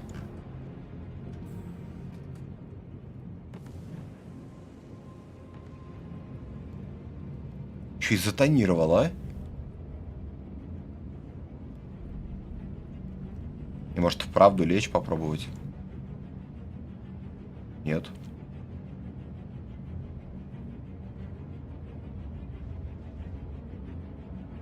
Похитители! Спасите! Он меня куда-то ведет!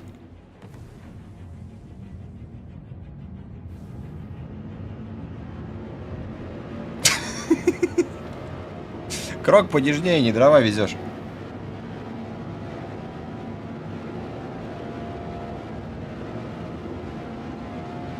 Провалюсь, блин.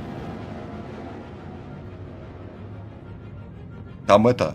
Ведьмы варят суп. Дверь открыть. А если я вывалюсь, ну тебя нафиг. Знаем мы уже все это, проходили. Это же Star Citizen.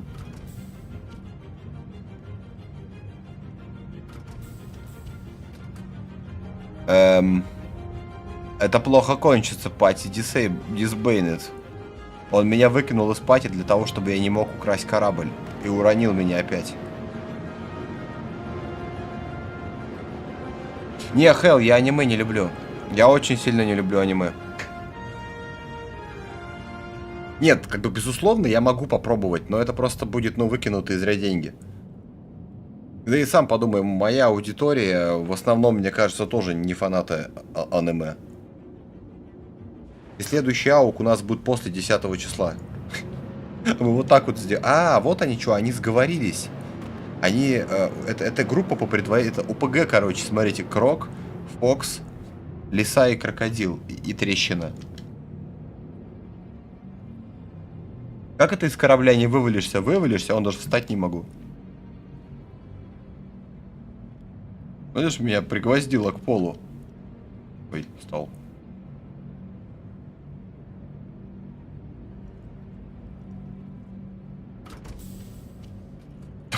Вот, я бы сейчас вывалился, кстати.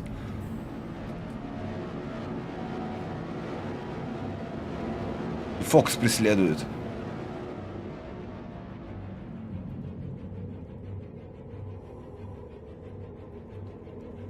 Что они замышляют? Надо спрятаться срочно. А как дверь закрыть? Все, я надежно спрятался.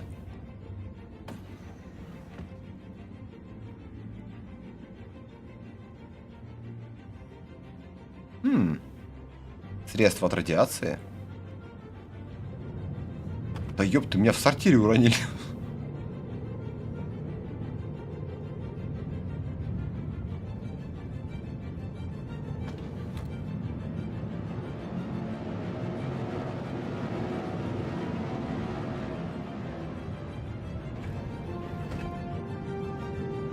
Бля, как посмотреть, где мы, кроме маленькой щелочки?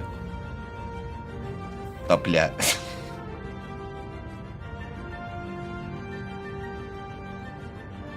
Фокс отстает, я понял. Фокс хочет меня спасти, наверное, а Крок меня пытается угнать. Куда мы летим? Дошел у кого спросить, Фокс. Я сам без понятия. Вроде на аванпост какой-нибудь. Нет, Толовел, ты не прав. Корабли тут не картонные, они из туалетной бумаги. Потому что если туалетная бумага, она просто более легкая на разрыв. Картон все-таки довольно-таки прочный. Даже если его намочить, он какое-то время сохраняет свою прочность.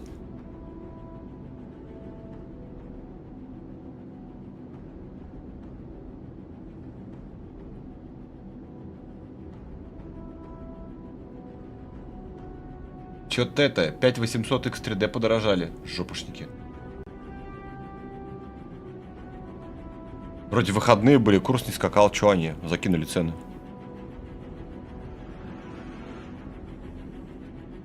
Летим в Лос-Анджелес? А, в Пайро. Нажми F2, посмотрим. Так нет, так неинтересно. Ну что это, понимаешь, это карта, которая... О, все, у нас это, продолжение Титькона.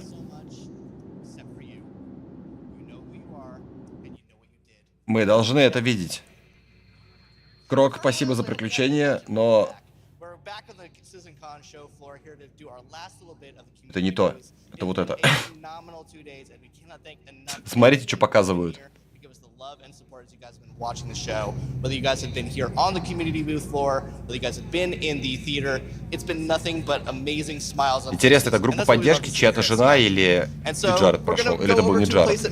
Everybody smile. Soul Citizen. Now this is a group that is all about diversity and inclusion in Star Citizen.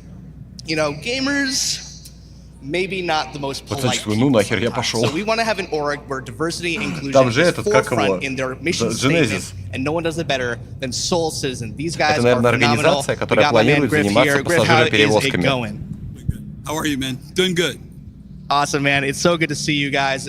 You know, what's been your experience having Soul Citizen be this huge org that is a safe space for gamers of all colors, genders, sexualities, orientations? What's been your guys' experience being that safe space? Well, first off, we're not an org because people want us to be an org. But what we are is a group of gamers who back and support the game, but particularly of diversity. When Fast Cart and I first got this going, we talked about being able to bring African American, because we would go to the conventions and see 5 of us out of 600, but we knew we were out there. But ultimately, we decided to expand diversity into not only just being African American, but LGBTQ, straight, age. I'm 60. We have 20-year-olds in our group, male, female, and everybody pretty much has a different feeling about the game and very supportive of the project. Fantastic. So even Jared Huckabee could play this game, is what I'm hearing. It's, you guys are going for like the elder statesman, so that's fantastic to hear. What giveaways are you guys doing? I hear you guys are doing a really cool giveaway at the top of every hour. Is that correct? At the top of every hour, if anyone comes to our table, they're the first one to come here and they say what our table number is. One of our partners or our friends are the folks with Star Jump Station, with Grim, Ender, and Starlet. They couldn't be here, but they donated these posters of their work of the Fleet Viewer. And so we have signed this for everyone. For all the members here have signed it. And if you come here at the top of the hour, if you're the first one, we will give you one of these signed posters specifically from Star Jump Station because we love them. They're a great group. They've done contributed so much to the community. Можно все кораблики выставить в ряд и полюбоваться. Awesome. Thank you guys so much. Soul Citizen, come check them out. Again, a safe space for gamers of any race, creed, nationality. You guys will find a home here. Thank you guys so much. We're going to move on now to Quantum. These guys are all about the medical gameplay loop. These guys are Oh my goodness. I almost needed them for a second. That was disastrous. How's it going, guys? You guys are За the 22 число не показывает, за forefront 21 продали всего на миллион wherever корабликов. gamers maybe you need. You guys actually have a Мало. really interesting Discord tool for anyone, even if they're not in your server. Бля, if да they're он not все in your корабли group to сожрал, get your наверное. services. Tell us about that. Yeah, so the Abe spot that we designed is to be in other people's Discords. One quick, easy command will actually send the ping to our Discord as well as all of our partners through the Alliance Initiative Beacon System Bot, or ABES for short. Бля, кайфовые пацанчики, у них организация по What is the name of that спасению bot? всех. The Alliance Это Initiative медики Beacon System. космические. The APES bot. I love that, where you can go ape for the APES bot. So what can we expect to see from Quantum in the future? What do you guys have next on the horizon as your guys' org is expanding ever greatly? Бля, реально ролеплееры. So every time we get any type of information, we always try to think about how it's going to affect us. Yesterday, we saw the fires on the ships and everything, and we already started talking about a fire rescue unit. Firefighters in space is the coolest thing I think I can think of. Thank you guys, Quantum. You guys rock. Everyone here has been phenomenal so far, and we are going to end our last Крок, спасибо тебе за то, что развеял мои сомнения, и Катер Скаут мне нафиг не вперся. Я-то думаю, реально там двойки стоят. I mean it. Let's take a look at this amazing Bengal carrier. Like, guys, this is phenomenal. Let's see if we can get a good shot of that. Make sure we get a great shot of how detailed that Bengal carrier is.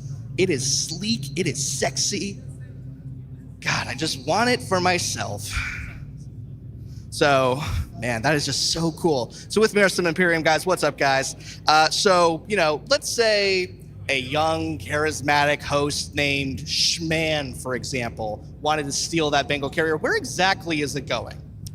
Well, if you live in LA, it's actually going to be staying right in here. It's going to be down to the Santa Monica office, so it's going to be present. Нет, Толовел, я худенький, хотя я, извини меня, стример, я стримлю по 4-6 часов каждый день. И за, так сказать, иногда бывает, могу неделю не выйти из дома. So what has your guys' CitizenCon experience been so far? How have you guys been repping Imperium here on the show floor? Не, Хелл, я думаю, что все-таки топливные крысы это немножко не то. Эти будут люди именно спасать людей, ну, медики чисто. Но суть-то, в принципе, одинаковая.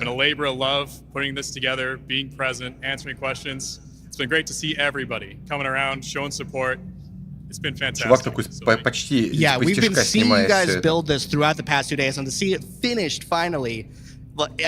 For those of you at home, there are no easy words to say how cool this thing looks. The level of detail here is immaculate. So thank you guys, Imperium. I know that everyone at the LA office is going to appreciate this so much.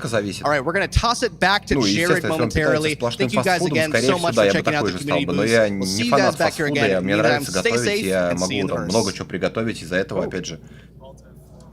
Alt what? Wii, Radeon. There we go. Hi, everybody. I'm at the Pyro Playground. I said, hey, at some point during the 2-day event, I want to get out from behind the backstage and come see what the thing's all about. So I'm here in Pyro. Why don't you come around here and see? I am, of course, an expert, a Star Citizen player. Come on over here. You see what I'm doing? I am attempting to open a door Так что right смотрите, Джаред играет на красной видеокарте. It's not this door? That's not the door? Это все, это вы должны это понимать. И он играет в ЗГ. So we are here. What station is this, Adam? И все компы, которые там стоят, они все на Radeon'ах. This is Checkmate Station. So this is where the demo starts, and what do we do when we're here at the demo? This is where your habs are. So, yeah, you can't go back in. Okay. You want to go straight. You want to follow the exit signs. So left. And those are your elevators. Джаред реально не знает, где что находится. No, they should not be the death Чувак реально elevators. не играет, смотрите. Not even in Pyro? No guarantees on that. I want you to go on record. Look at that camera and say the elevators in Pyro won't kill you. I'm going to say no guarantees that the elevators on Pyro won't kill you. All right, so we take the elevator, and where do we go next? You're going to go to the entrance. All right. Push the button. Вагон еще рано. So one of the other players will do it for you. There we go. So, no, show the screen. Show them Pyro. Let them see Pyro. Ладно уже, давно лица слили все это, что ты паришься? All right, so where am I going now, Adam? You want to make a left? This way? No, you went too far. Нет, так Теодор, они наоборот на AMD сидят. I don't see anything. Слушайте, ну FPS хороший. All this environmental storytelling. This is the experience that you just walked through. All right, up here? Yep. Сколько стоит игра в рублях? $45. Another elevator. Считай, 4500. Хорошо, $54, если не упарываться. Смену региона и прочие ерунды. Короче, ну 5000 рублей она стоит. Starfield как бы, ну, дороже. Well, everybody, I am not going to subject you to my first time here in Pyro for any longer. We're going to throw it to the first of our two-part environmental presentations, starting with Living on the Edge. So take it away, everybody, and I don't know, watch it. It's good. Не, Сири Найпер, смотри. Мне кажется, да, субъективно, что любой, кто принимает участие в разработке, должен знать свой продукт. Поэтому, как бы, ну, нормальным явлением было бы, если бы тот же самый Джаред знал бы уже по работу до. И именно поэтому из-за того, что они не играют многие, они вообще не понимают, что происходит. I will give you an introduction to the может быть, to our locations when it comes to the design, a high-level overview of the design. Это проблема многих, кстати, разработчиков игр, которые толком не играют. And the goals that we aim to achieve. So, to break down our process a bit, this is very high level, but it starts out with a pre-production phase, an ideation phase. Here everything starts out in the mind. We bring it down to paper, sketch, write, formulate a plan based on our overall design goals. And then it moves on to the blocking stage. You might have heard of this, like the white box and gearbox phase. Проснись, доброе утро. Это не STAR-DSJL подорожал, это курс доллара all of the поменялся. gameplay that you would Я see покупал свой in the стартовый final пакет за product. 900 рублей в Basically, 2014 году. the way it's meant to be played, and we test this out with a lot of iteration. Для сравнения, примерно в то же время я покупал за 600 рублей Skyrim. And it's basically, the white box is not in a stage where it's presentable, but that comes now. So on the right, as you see, the food court that Adam is going to be showing you later. Yeah, this is the final product, VFX, lighting, everybody had their pass on this. And level design or other designers still maintains the space and makes sure that Серега, слушай, однозначно сказать очень сложно. Смотри, если мы перемотаем календарь на несколько лет назад, то, например, 16 и 17 год это был чистой воды пиздеж, за мою прямоту. 18 год нам почти 99% все, что показали, было правда. 19 год 50 на 50. В 20 году ковидло ничего не показали. В 21 году, в 22 году чистый пиздеж. Да, есть вещи, которые показали и реализовали, есть вещи, которые не показали, но реализовали. Но последние, почему меня прозвали хейтером, потому что начиная с 2020 года я как бы говорю людям, смотрите, сейчас по факту очень мало чего показывают нужного, да, то есть того, что вот именно касательно геймплея. Все вот эти вот вещи, которые сейчас показывают про аванпосты в том или ином виде, они уже были показаны на всяких инсайдах и прочей ерунде, да? Что-то добавлено. Но если мы вспоминаем, что... Да, секунду, надо приглушить. Если мы вспоминаем, что все эти вещи, ой, какие штучки, все эти вещи завязаны на сетевой код, то оно просто не работает из-за этого. Если ты попадаешь на хороший сервак, то у тебя работает все. У тебя непись не тупит, корабли, ну, регаются попадания хорошо, все нормально. Но как только ты попадаешь на говёный сервак, у тебя начинается трэш-вакханалия. Поэтому однозначно сказать, что они пиздят на 100% нельзя. Ровно как и наоборот тоже нельзя сказать. Сделают они, не сделают. Если сегодня они реально скажут, что сквадрон готов, ждите вот сейчас, то, возможно, даже и не созвездят. Потому что второй раз им такое просто не простят. Они уже один раз сказали, что ЗГ готов, надо только полирнуть. Короче, нифига не понятно. Если говорить о том, стоит ли покупать стартовый пакет, в кавычках стоит. Почему в кавычках? Да потому что если для тебя, ну для кого-то из вас, да, $60 это не супер бабки, ну вспоминаем, да, тот же самый Starfield. $70, я его прошел, благо я по геймпасу играл, я его прошел, и что-то желания в него возвращаться нету. В это же хотя бы, да, там, хотя бы раз в 3 месяца заходить, пару-тройку часов поиграть и выходить, это уже за 5 лет окупит себя. Говорить о том, что покупать что-то дорогое, нет, конечно, не надо. And these are options that are offered to you as you traverse the area on the primary path, for example. And Крок с оговоркой. Фига у него голос плавает.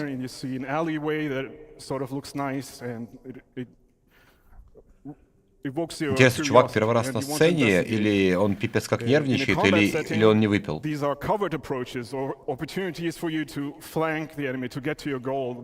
Не, Евген, давай опять же вспомним, что команда разработчиков все-таки, она не только из разработчиков состоит, но и из маркетологов. Еще убавить. Так вот, маркетологи, коим является Джаред, они могут вообще не знать, что там происходит. Но по-хорошему надо. Поэтому у них сегодня со звуком какая-то беда. У них звук плавает от сцены к сцене, то слишком громко, то слишком тихо. Не, Ермунганда, Крис точно не занес. Стопудово. Traverse through the station. Environment interactivity. You might have seen this in a previous presentation. А видишь, Серега, смотри, по поводу ткани, облаков и тому подобного, они же показывали все это на движке. То есть теоретически можно подумать, что это уже готово. А если учесть, вспомнить самый главный камень преткновения Star Citizen, я сейчас ни в коем случае его, естественно, не защищаю, это сеть. А сквадрон-то не сеть. То есть, может быть-то у них и реально готово. У них может быть и движок допиленный. Мы об этом просто не знаем. Они же показывали не при рендере, а нормальные кадры. Только вопрос, почему они тогда не вводят это? Это уже третий вопрос. Ты ловил, так в этом-то и разница между хорошими маркетологами и плохими. Хорошие маркетологи, они прежде чем что-то толкнуть, они сами попробуют. Плохие маркетологи, это им сказали «толкай», они толкают. Ну, как бы нельзя сказать, что это плохой маркетолог, это просто обычный маркетолог. Вы думаете, когда, там, не знаю, продавцы, они 100% пробуют свой товар и знают его? Нет, конечно. Вы приходите, спрашиваете, типа, ну, чук, там, не знаю, яблоки свежие, тебе говорят... Конечно, тебе не скажут, они, блядь, недельные валяются, и как бы даже бывает, вот пример из реальной жизни. Приходишь в магазин, не какой-нибудь сетевой крупный, а просто магазин, лежит рыба. Спрашиваешь, как давно лежит? Только сегодня привезли. То есть, ну, типа свежая, да. Берешь рыбину, просто пальцем ей жабры отгибаешь, ну, жаберную крышку смотришь, а там жабры уже белые. Говоришь, как ее только сегодня... Нет, может, конечно, это и правда. Ее сегодня привезли, но на 2 недели на складе валялась где-то. Поэтому хрен его знает. Вообще сервер Meshing, вот уже сегодня, как говорится, была какая-то информация непроверенная. В течение 12 месяцев, может быть, запустят. А это значит, что нормального пайра мы, по идее, в течение года не увидим. Либо это все-таки наконец-то они сделают через смена локации, через экран загрузки. Но, опять же, сервер Meshing-то не нужен для сквадрона.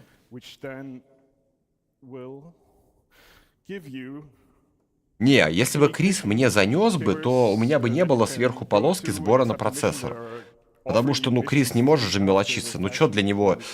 Сейчас я на русский попробую перевести. Что для него 300 баксов? Это же фигня, это же 1 JPEG продать.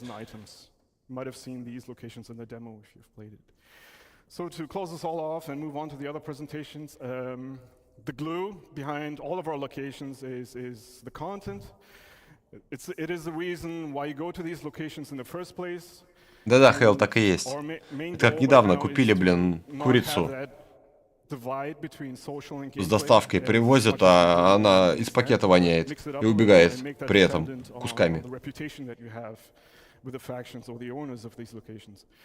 Александр, там эта ошибка была, там Крис Робертс должен быть, а не Крис Дуров, это другой.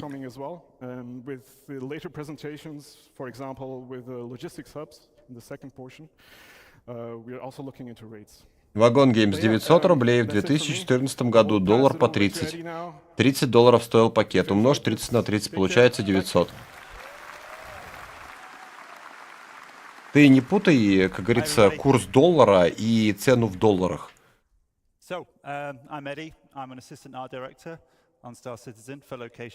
Я, говорит, арт-директор, мне все пофиг.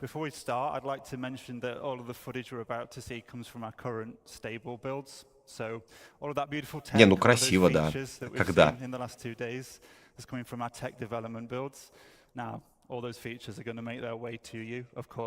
Евген, давай будем реалистами. Спрос рождает предложение. Если бы это не пользовалось бы спросом, это бы не продолжалось. Если бы люди... Ну, я, например, сколько, с 2019 года говорю, не покупайте ничего. За это получил клеймо хейтера. Но люди продолжают покупать, понимаешь? Ладно бы люди покупали просто стартовые пакеты и больше ничего, так и некоторые люди покупают себе идрисы. А это все-таки не 2 рубля стоит, и не $2.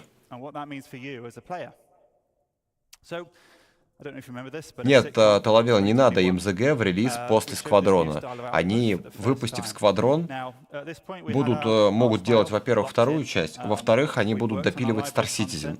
А в-третьих, не забывай, что тот же самый World of Warcraft вышел когда? И сколько времени его допиливали по факту? Ну, дополнения, все дела. И при этом, что да, Сквадрон ты пройдешь, а ЗГ будут разрабатываться еще 3-4 года. Вопрос только в другом, в каком темпе. И если они, опять же, не смогут обуздать сетевой код, то они могут это и 10 лет разрабатывать, а мы будем купаться в лагах. Ну вот, например, они говорят, мы напилили овер до хера всяких аванпостов. Но вам, конечно же, их пока не дадим. Вайот, а перерыв был, там вообще ничего не было, мы фигней страдали. Я, например, супчика пожрал. Илюх, привет. Сегодня, кроме волос, ничего интересного не было. И волосы тоже неинтересные были.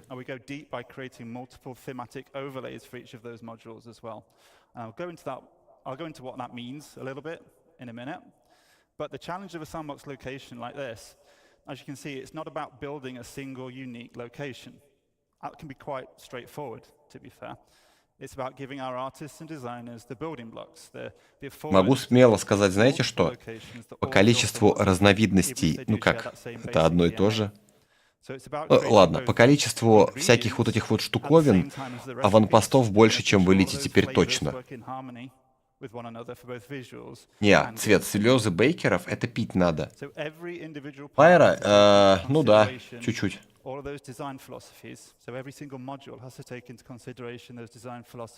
Нет, Талавел, все верно, ты пишешь Вов, вышел в релиз, были готовы механики, которые впоследствии все переделывались 20 раз.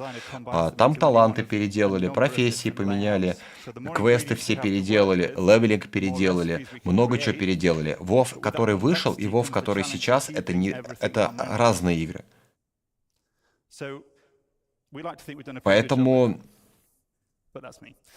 Тут то же самое, что, я не знаю, взять EVE Online. Вспомни, ну если ты играл, конечно, какая она была и какая она стала. Возьми какой-нибудь Ark Survival Evolved, какой он был, какой стал. Возьми World of Tanks, какой он был, какой он стал. Притом WoW, World of Tanks, он в релиз-то вышел относительно недавно. Он же был всю жизнь в бете.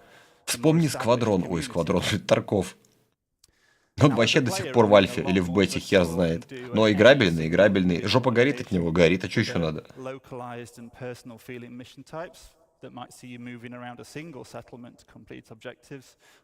Валькирия, именно поэтому я и хочу его воткнуть. Чтобы уж, по крайней мере, точно забыть, ну, в ЗГ, по крайней мере, чтобы было все постабильней.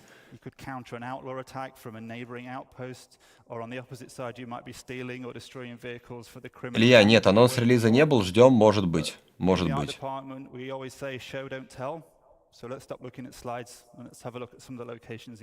Талавил, я тоже с релиза играл практически до Пандарии. В Пандарии чуть поиграл, и болт забил. И нам показывают мул, нам показывают эту, как ее, вультуру, тряпочки.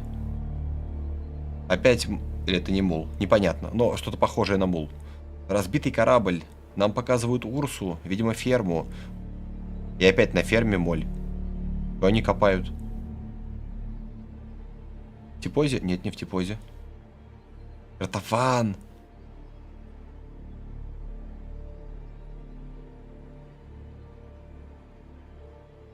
Серег, да, согласен. То, что в бете, вообще ни о чем не говорит. Можно кричать, что это вечная бета, и для тебя докапываться не будут. Вопрос в качестве этой беты. Вот качество беты Star Citizen, оно немножечко хероватое. Какая-то у него траектория полета странная. Хотя, может, показалось.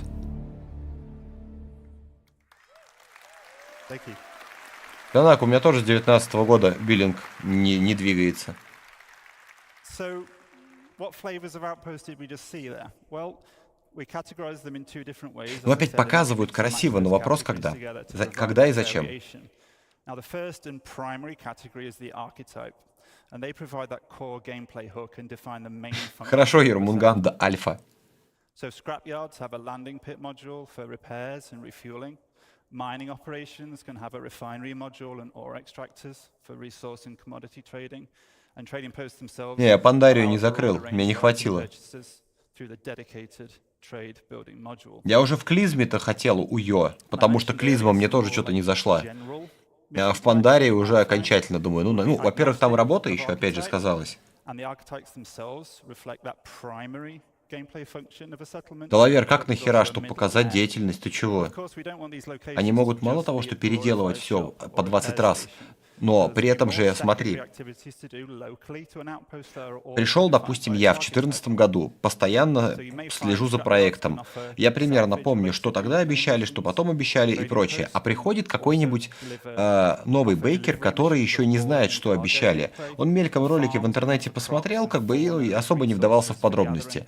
И для него все вот эти переделки — это новшество. Хотя по факту старые игроки знают, что это все как бы уже обещали. Вот по-хорошему мне надо сейчас слушать, что он говорит, потому что вдруг здесь про фермерство рассказывают, а я люблю.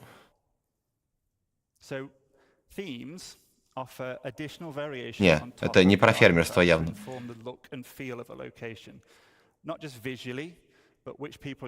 Я думаю, что никакого движения нормального не будет ровно до тех пор, пока они не победят сетевой код. Когда сетевой код победят, тогда о чем-то можно будет говорить.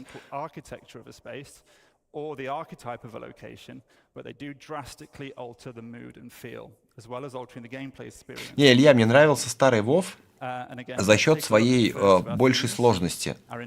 То есть, например, сдохнуть в стартовой локации в WoW Classic или в WoW Burning Crusade было нормой. А в современном WoW, мне кажется, уровня до 20-го сдохнуть, наверное, нереально вообще. Не, ну если только специально не пытаться.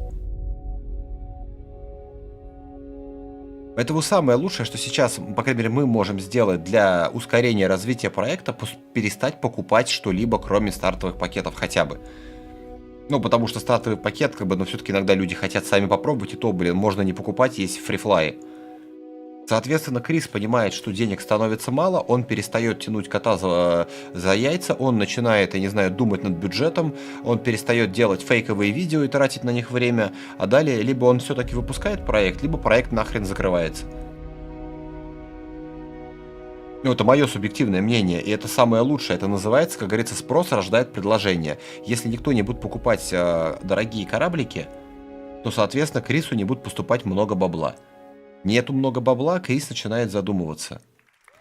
И вот эти вот ролики, которые, да, вот мы сейчас смотрим, если, например, допустим, вспомнить 17-й год, да там целых 2 планеты было сделано просто так для ситкона. А в 17-м году уже вроде нормально, ой, в 18-м году нормально. И куча всяких роликов по продаже кораблей. Вспомним МСР, да? Там аж 2 серии было, там аж прям «Звездные войны» позавидуют. Это же сколько человек и часов и денег надо было угрохать на создание просто этого промо-ролика.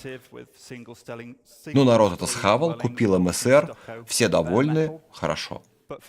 Хотя у вас есть, не знаю, мустанг, и вы, в принципе, можете задротством заработать себе на какой-нибудь катлас и вообще не париться. Притом, современными миссиями заработать 1,5 мульта, или сколько там, 1 600 000 он стоит, но это делом, ну недели максимум, по часу, по 2 играя.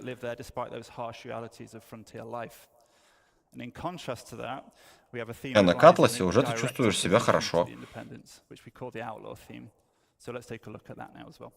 Как Блэнсика, так и есть. У них дизайнеры хорошо работают, все остальные работают херово. А, ну звуковики тоже хороши. А про, опять же, Game Engine ничего нельзя сказать, потому что долбанная привязка к сетевому коду. И вот как можно судить о готовности движка? Опять же, возвращаемся к моему любимому барану под названием Gen 12. Когда? Да. Потому что Gen 12 по трекеру давно готов. Притом про Gen 12 они даже вчера говорили, и тоже не было понятно когда. Может быть, реально это будет на Новый год, блин, не знаю, 4.0. А может быть, ни хрена не будет. Ави Дрейка, Мави. Ну ты косой, нифига, блин, у него там это. Притом анимации стрёмные. Он что, своего застрелил?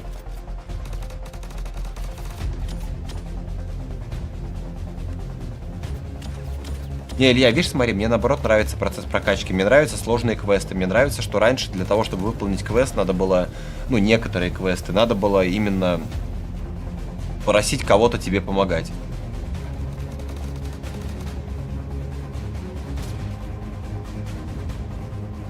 А Блейсинг, они все почему-то с геймпадов играют. Извращенцы, наверное. Ага, Катлас выдерживает такую кучу пулек. Получи маслину. Ой, наверное, пора, да?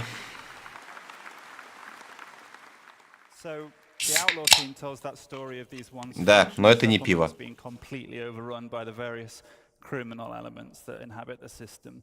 And visually, we have themes of a regressed and subverted civilization. So we layer on top of the architecture these spikes. Притом вот это же самое они показывали в каком-то, в 21-м году вроде бы. Ну, плюс-минус то же самое. Когда они рассказывали, что миссию можно выполнить разными способами и тому подобное. Ну, хотя сейчас они рассказывают про визуальную часть. Nefarious purposes. And while both themes employ all of the various alternative pathing and traversal considerations that Khan detailed just earlier, the outlaw spaces are weighted towards combat. У меня лично это игра, которую я люблю и ненавижу одновременно. Люблю за идею, за обещания, ненавижу за их выполнение.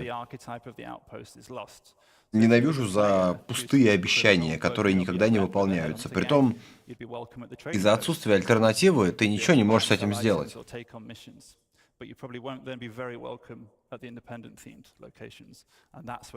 Я все, сегодня конец выставки. Через месяц будет этот, как его, Интергалактика Aerospace. Тематическая выставка по продаже кораблей, каждый день новая выставка. Но без реального, то есть только виртуальная часть. Не будет никаких вот там реальных движух.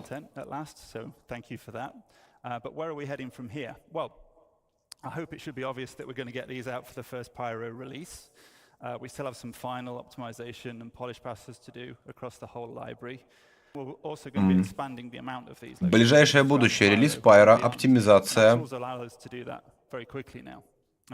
Дальше можно не читать. And the new outposts are not limited to the Pyro system. They're completely system agnostic, so you can expect to see these outposts in other systems as well. Классический наркоман, альтернативе наркотику нет. Я тот человек, который, когда играл в X Beyond the Frontier, Extension, мечтал о том, что наступят времена, когда в играх можно будет летать не только по космосу, но и приземляться, и можно будет ножками бегать, стрелять и тому подобное. Вот тебе смесь Дума, иксов, какой-нибудь еще стратегии, еще чего-нибудь. И до сих пор ничего подобного нет, и только Крис это пообещал. Я уже повзрослел, у меня уже есть дети, жена, а ЗГ до сих пор нету.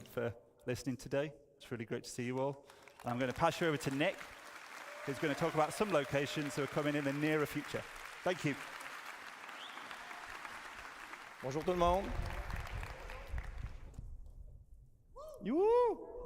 We are French Canadian on the here. Cool.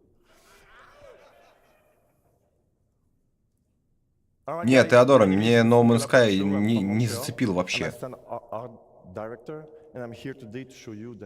Я, говорит, арт-директор, я говорю, вот вам что-нибудь покажу. Ты аванпост. Сука, новое разрушенное поселение.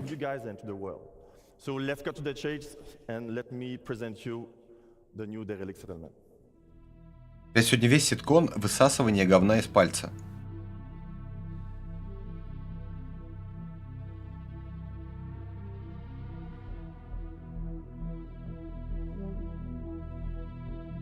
Какая стратегия в ЗГ?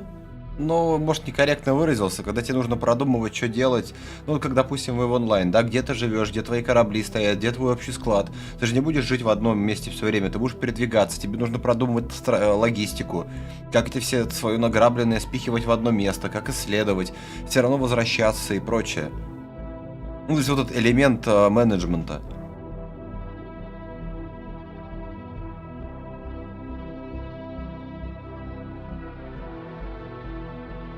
По ходу дела здесь SnowRunner был.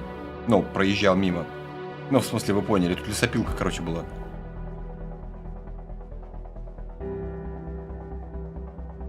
Сань, так а что в местах интереса можно заняться? Пострелять непись, спереть ящик. Что еще ты нового хочешь узнать? Вряд ли они что-то новое предложат. Что-то я не понимаю, что это за корабль валяется. Это... Я не понимаю, это что? Это как его? Блин, забыл. Как его? Не Одиссея, не Пионера. И не Идрис, как его? Василий, еще не дошли до этого места или не дойдем? Полярис, во, кусок Поляриса. Не, Минеча, Космо Рейнджера слишком старая игра. Да ладно, они додумались нефтяную вышку сделать, а чуметь не встать. С теплицей притом сверху. Вот это реально безумный Макс. А, не, водный мир.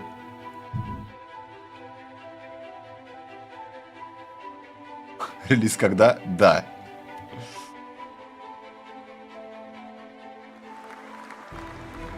Опять же, народ, вот предложите мне другую игру, в которую ждать. С удовольствием ее рассмотрю. Но пока, к сожалению, альтернативы просто тупо нету. И приходится жрать кактус и плакать. Возможно, я своими действиями, кто-то скажет хейтом, кто-то скажет критикой, кто-то скажет незнанием. Возможно, просто спасу кого-то. О, посмотрите, как тряпочки классно гнутся. Сломались. Возможно, кому-то спасу кошелек. Может быть, не спасу кошелек. Бля, а что реально с тряпочками-то? Уже сломались. Платформу, да, думаю, можно упасть, почему нет?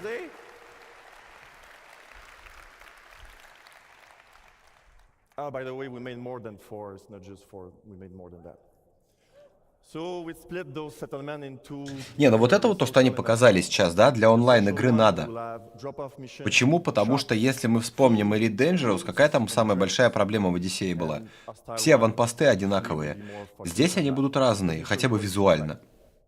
А тот же самый Starfield многие ругаются, что типа там все одинаковое. Пожалуйста, вот вам Крис послушал, сделал разные аванпосты. Но в итоге-то мы будем делать все то же самое, таскать ящики.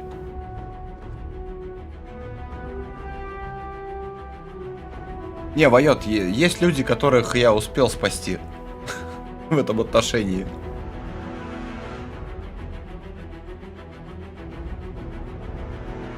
Главное, чтобы просто человек отдавал себе отчет, что если он понимает, что это никогда не выйдет, и все равно хочет купить JPEG, пускай это его дело. Но человек, который, например, побывал на канале Нефанатов, который рассказывает, что вот еще чуть-чуть, и мы завтра полетим на Марс, чтобы эти люди, по крайней мере, хотя бы задумались. Не зря же я каждый CitizenCon накануне устраиваю просмотр предыдущих CitizenCon'ов.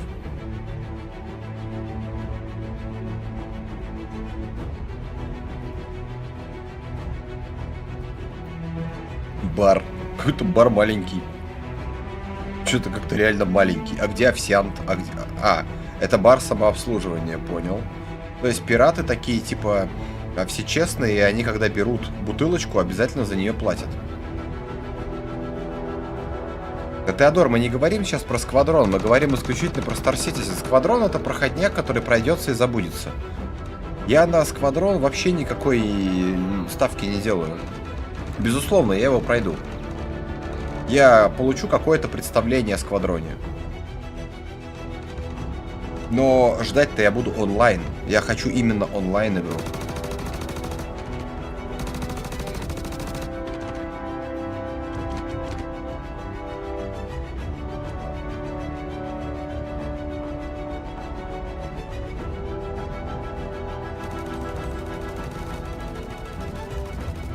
Блин, но все равно физика кривая.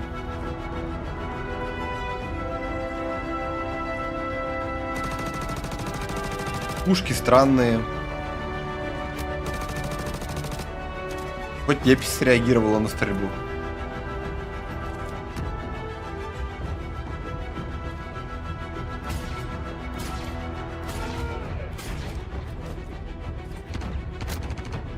Слушайте, а кто-нибудь пробовал гранаты сейчас? Раньше они так странно летали.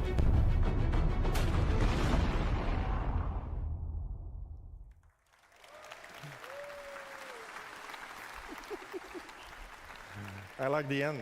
The end's awesome. All right, in summary, guys, we're going to have a lot of new location on planets, links with nice mission and good gameplay. And the most important, all those locations will be in Q4 this year, available in the game.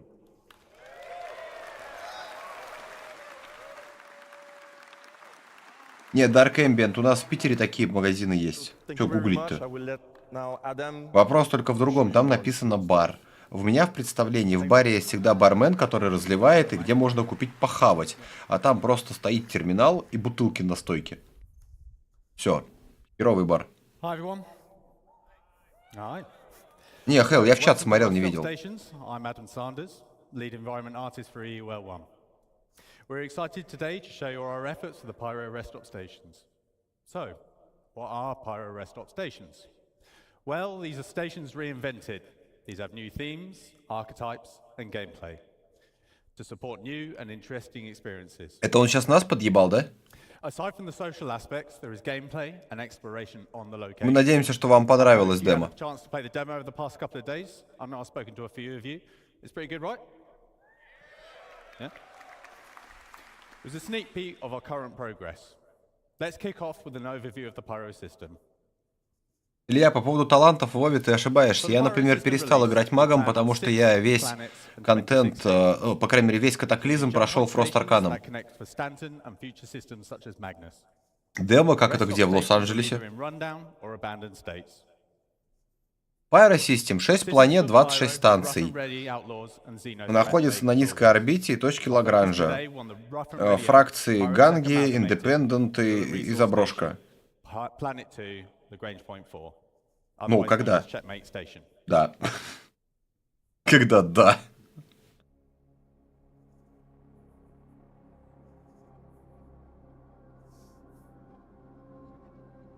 Утер-скаут.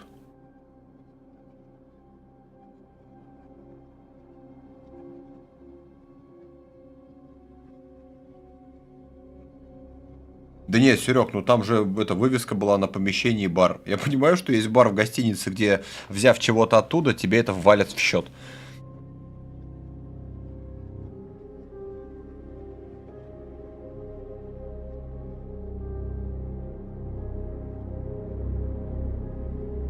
Цыги нереальные красавчики с точки зрения навешивания лапши и роликов. Ну, это одно и то же. Вот это смотришь, и уже как бы хочется кинуть чем-нибудь в них тяжеленьким. А в итоге Star Citizen запускаешь, эти лагеры, синхроны, баги, проваливания, думаешь, блять, опять. Ну ладно, я еще немножко подожду, и потом еще полгода, а потом еще немножко подожду. А потом опять ситкон, а потом там опять понаобещали, думаешь, ну еще немножко подожду, ну рано или поздно, ну уже должно что-то произойти, и потом еще немножко подождать приходится.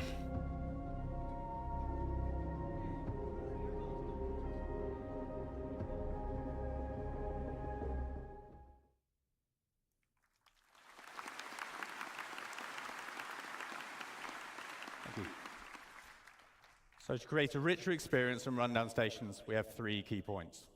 So increased reputation gives you access. И вот это даже слушать не сильно хочется, потому что я вспоминаю Деламар, Река. Там же то же самое было. Это же начало было. И там все то же самое обещали, только в итоге Деламара нет, Реки нету. Combat can take place anywhere, including social areas. Numerous options for environment traversal and enhanced environmental interactions. We aim to include new substation areas such as the workers area, lower deck, and maintenance areas. These areas will offer unique content, more environment interactivity, and interconnection. Не, Илья, не давали вариативность. Фрост Аркан, Аркан, Фаер, что там, Фрост чистый. И некоторые люди под себя подстраивали. Не, обминечи, но энтропия — это совсем другое, это чего? Это вообще другой сеттинг. И я не люблю сосать пот. Блендинг, они, видимо, подумали, что она уже надоела, поэтому в этот раз ее не показали. В этот раз, видишь, фокус демонстрации — это Ruined Space Station. Левский на максималках. Притом вот этот рынок, это реально как на Левске. И на Левске тоже все раздолбанное висело. Ну, понятно, что это логотип какой-то.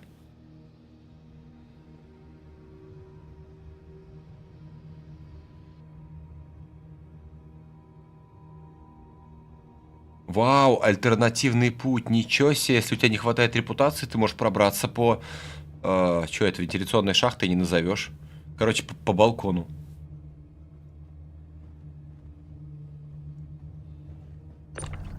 Не, Илья, я никогда не играл метой. Я хантом играл БМом, а он не был в БК метой. Притом правильно подобранный шмот, и все в порядке. Хотя у меня был спор как-то раз. Я ящик пива выиграл. Мы этого... Не AMD Radeon, кого там, блин? Короче, неважно, одного из боссов БКшки пошли траить.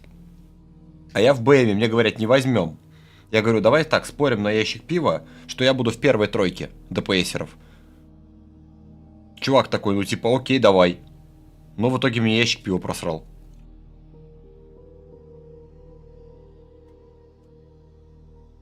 То же самое было, кстати, с этим. С Фрост Арканом. Да, у Фрост Аркана не было бурста, как у Аркана. Но у тебя зато ДПС был равномерный и долгий. И мана у тебя было до хрена. С половиной сидит такие, чё? Какой Фрост Аркан? Какая мана?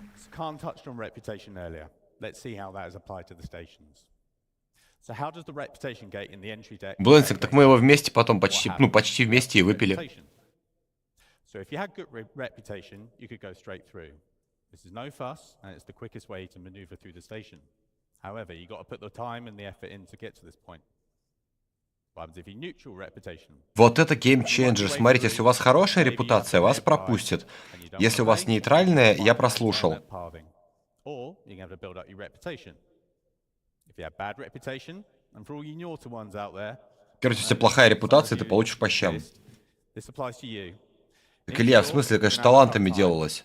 Часть талантов в Аркане, часть во Фросте и парочка из Файра.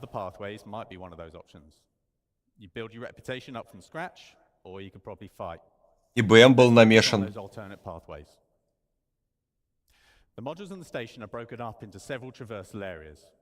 А сейчас просто вариантов 0.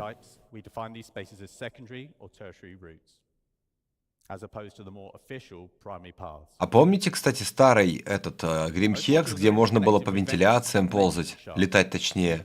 Там были куски станции, где не было гравитации, там какие-то лифты были, еще что-то. Я даже не знаю, есть сейчас это или нет.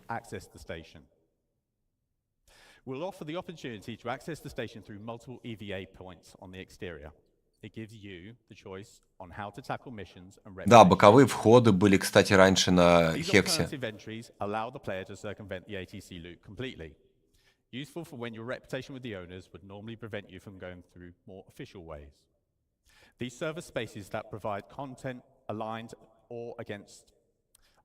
Единственное, что сейчас в Вове удобнее, чем раньше, это этот, как его, пуги. Пуги ждать называется. И возможность респекаться бесплатно и мгновенно, и шмотки запасные.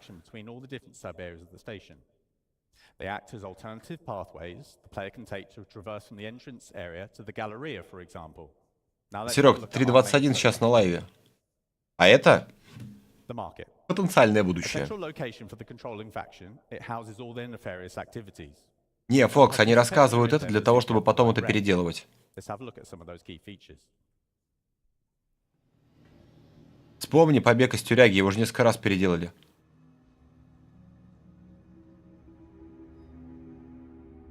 Слушайте, а я не обратил внимания, у них волосы старые или новые? Премиум снаряжение за репутацию. Доступ во фракционный бар.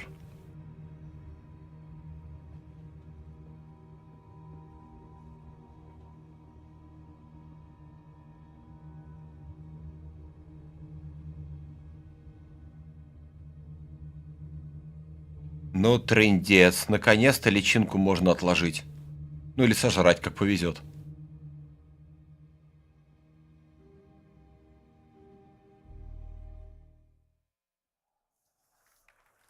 Вообще лучше, конечно, сначала придушить. А то оно, блин, на языке неприятно извивается. So the market is a social hub and a good example of mixing social and gameplay space, as mentioned by Khan earlier. Another reputation gate can be found in the market. The ground floor is open to the common public. The upper floor is reserved to rough and ready outlaws and their associates. Лавел, ты бы еще сказал Pass of Exile, таланты глянуть. Вот это вариативность. Mission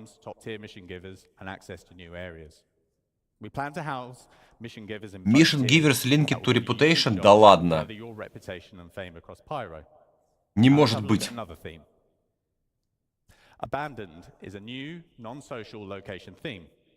Новая, несоциальная локация.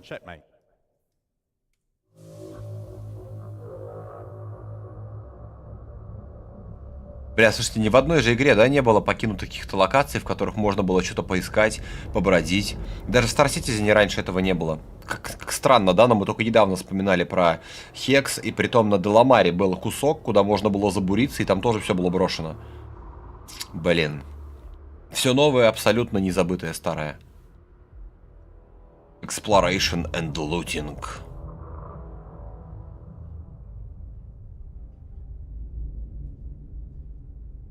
Я не понимаю, они за дураков держат свою аудиторию или где, блин? Ну это же все было. Я как сейчас примерно помню вот эти вот мрачные серые коридоры на Левске. А, ну да, Левски теперь нету, и никто это посмотреть не может.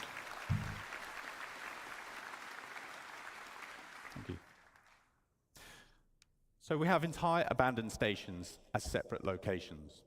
On top of that, there are abandoned areas within the rundown stations, much like the ones you probably see in the demo.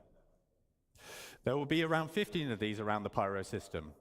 These are accessible through airlocks and breaches or other means. We aim to enhance all the space locations with a lot more gameplay content. Loot runs, exploration, creatures, missions of various types with PvE and PvP content, just to name a few. Они покажут Левский, да забудут про Левский. Ага, ты еще скажешь, это самый главный вопрос. Зачем там медклинику сделали? В дорожной карте, в трекере она есть. Готовая, между прочим. We will have the means to further improve the experience within these spaces and offer new challenges. With power, life support, and gravity playing a key role to give the player a unique experience, especially in abandoned stations. So, what do Pyro rest stop stations bring to the game? So lots more variety in space stations, with more gameplay opportunities within a station location. Короче, мы запилили станцию, в которой есть PvP, PvE активности и все остальное, что уже было у нас в игре, но в пределах одной станции.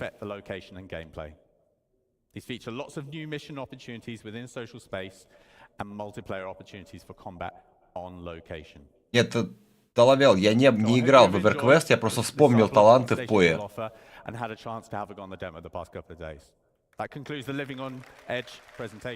У меня когда стрим один был по PoE, мне народ сказал, что мой билд не работает, а я с тем билдом нормально бегал. И потом даже кто-то в чате отписывал, ну не в чате, а в комментариях, что ой, нифига себе, а билд-то рабочий. Типа я, говорит, попробовал, а я от балды его, ну как не от балды, я по-своему его создавал, без гайдов, без ничего. CitizenCon 2953. Can you believe it? 2 days? Pyro? Starcloth? Starcloth. Star Hair? Star Citizen? All right, we've still got one more presentation to go, but I have a couple announcements I have to make. This was just handed to me by the facilities team, so bear with me. Astropub, you're going to need to redo your lore video on the history of the Zeus. Geo, you need to get some money. Authy, I need to be invited to the next ladies' night. Шутника. Burks, This just says get good. Is he even here? Fast cart, slow down. Gabby, just thanks for my bracelet.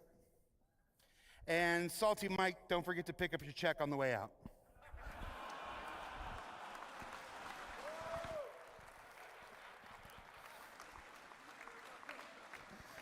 You know, that joke is so old, we would never, ever pay him. All right, so the only real announcement I have is that Hall B is closing at 4 o'clock. So that's approximately 15 minutes. So if you wanted to get merch or anything else, you wanted to peek at one last community booth, you've only got about 15 minutes left to do that. 15 минут закрывается. In Hall B, the last 2 days, we've had our good friends at Atmo Esports. We're running their fight and flight competition. So I would like to invite 2 of the members of Atmo Esports, their founders, their creators, the big cheeses at the top, Crucian and Corsair. Come on up, man.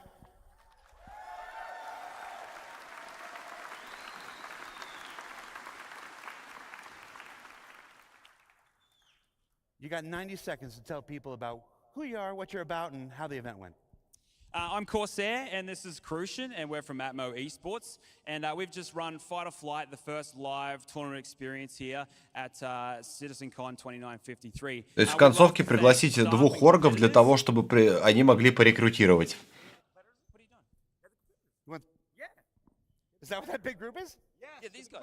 Yeah, just get them up. Yeah, come on up, guys. Come on up.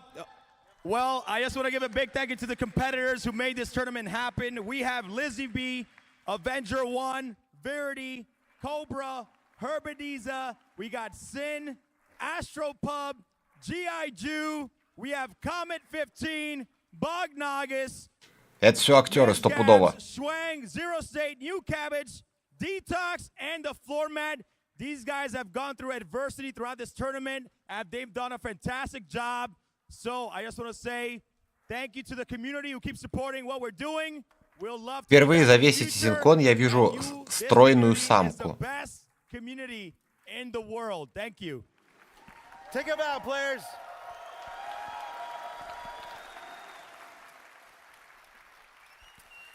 And of course, if you were here watching this, you can check out the stream, the whole event, up on their Twitch channel, I presume. Yep. I should have checked beforehand. Thank you very much, everybody. Watch your step on the way down. Пригласили на сцену постоять 5 секунд и уйти. All right, I got one more housekeeping thing.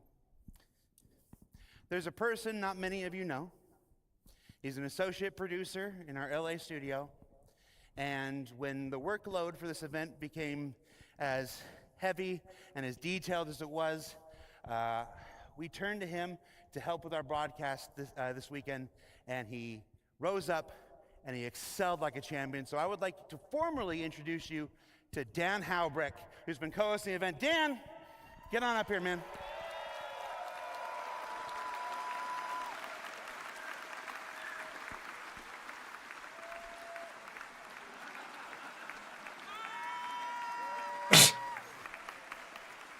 Красавчик, чё. Я, говорит, счастлив быть здесь.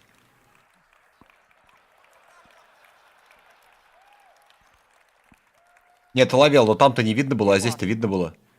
И ушел.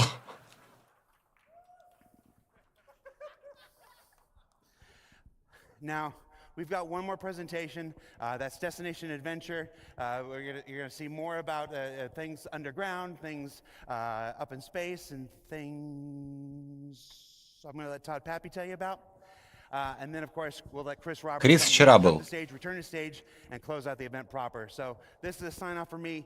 Thank you so much for being here at CitizenCon. And on behalf of Tyler and Leah, if I may, thank you for making this event possible. And you're going to love what you're about to see, everybody. И чё, и все? Простите, а ради чего мы сегодня здесь сидели?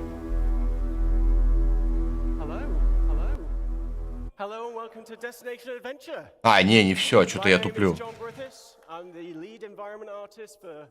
Вот финальный блок.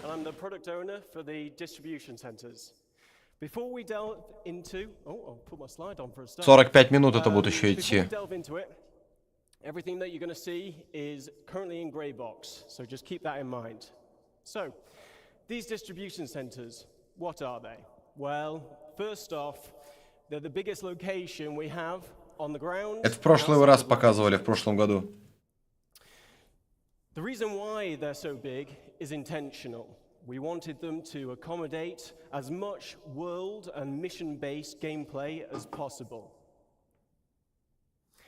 Each location supports multiple landing pads and hangars, making them accessible to as many players as possible. А я сейчас сказал с выключенным или включенным микрофоном. Короче, на 2 минуты отойду, расскажете, почему пушки опущены у Корсара и будет ли эсквадрон.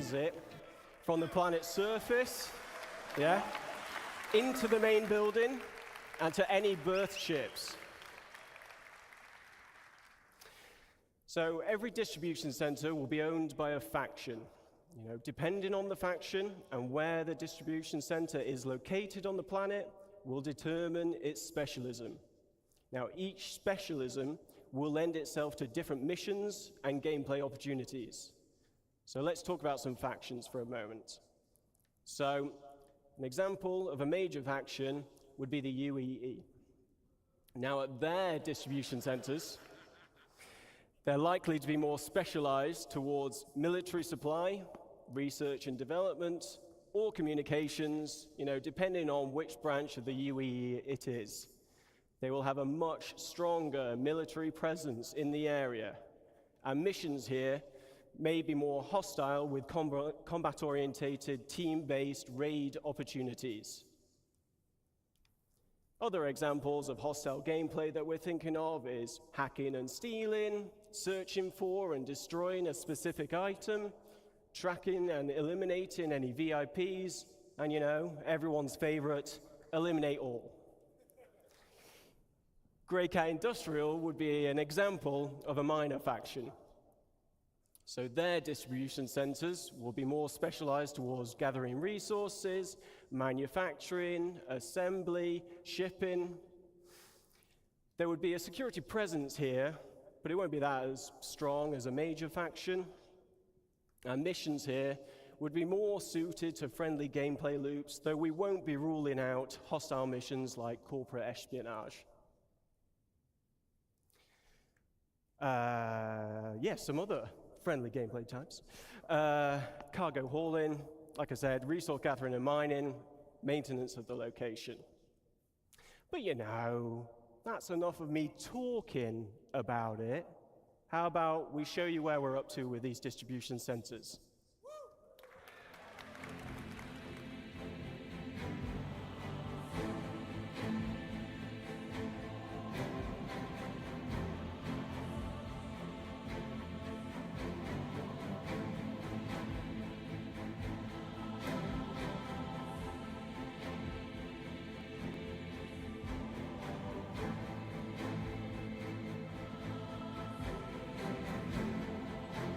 Мы целый год пилили и допилили до грейбокса. Теперь вы можете... Не, в прошлый раз хотя бы рассказывали, что там внутри будут лифты грузовые и прочее. А теперь это просто большая локация, где ходят неписи, можно покататься на Урсе.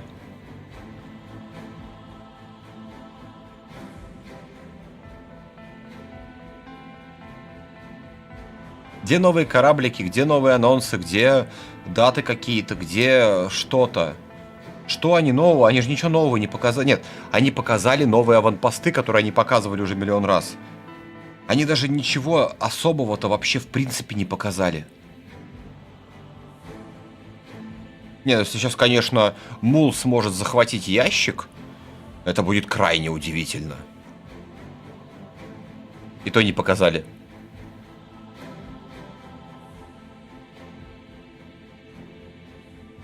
Вопрос самый главный, только для чего все это? Нет, я понимаю, как бы, блин, я не знаю, там Мул древесину возит, но а что Урс там делает?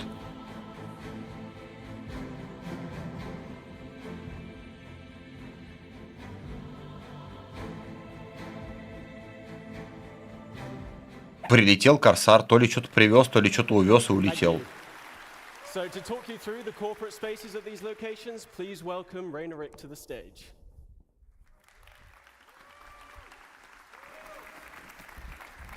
Hello, hello. So my name is Rainer Rick. I'm a lead environment. Мне почему-то показалось, это Воля. And we've been working with John's team on the distribution centers. So John just showed how massive these locations are. He also presented the industrial sections on the ground level. And I'm here to present the administrative area of these facilities that the Montreal team has been working on. So, they're located above ground. То же самое есть на Хёрстоне, но это просто будет не на Хёрстоне. Пиздец, мы ввели лифт.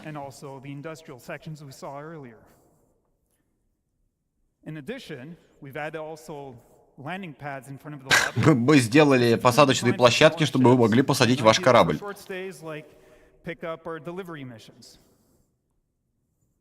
Может, я сплю, народ? У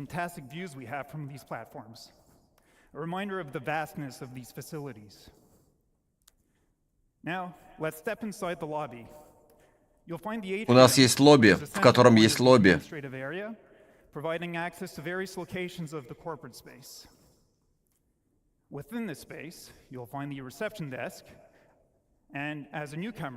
И есть ресепшн, в котором стоят неписи. Возьмите ваши доставки или привезите прочее. Блять, мы коробки раньше неписям сдавали на аутпостах, на ресепшене.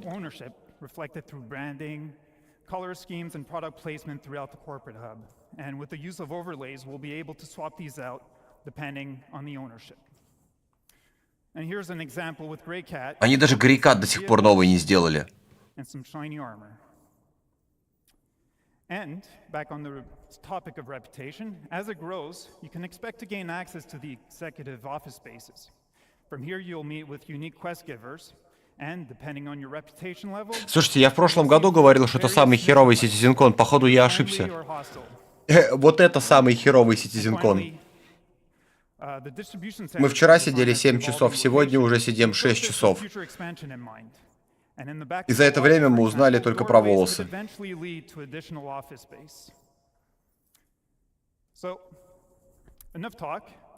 Just before I show our progress so far, I want to give a big thank you to the Montreal team for their work on the administration area. Thank you. Бля, ну это точно актеры хлопают. Или долбоящеры. Хорошо, вы хотите сделать производственную зону. Вот это Грейкэт. Хорошо, они производят роки, фигоки и прочее. Давайте задание игрокам на доставку этих кораблей, машинок на соответствующих кораблях куда-нибудь, чтобы их продавать, блин. Так хоть понятно, будто нахера этот завод стоит. Давайте миссии каким-нибудь Ninetales, короче, криминалитетом на саботаж на этих станциях. Когда здесь саботаж, во всем мире пропадают, я не знаю, грейкаты. А вот это вообще, блин, чуть ли не мне снится CitizenCon 2019, когда прилетела Валькирия, оттуда вышел шпион, пошел спер чего-то. А это большой начальник с новой волосней, походу, приехал. Войет, спокойной ночи. Спасибо, что был с нами, спасибо за терпение.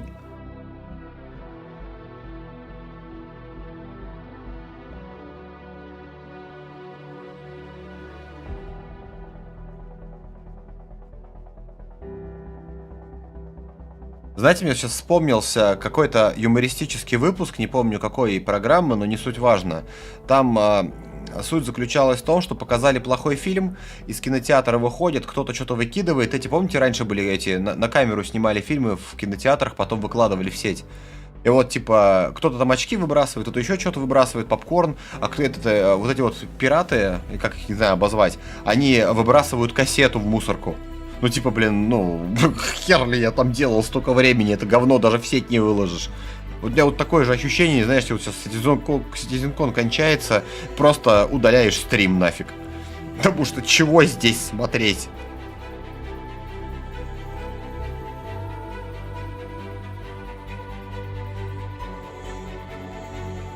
Он, по-моему, бомбой промахнулся.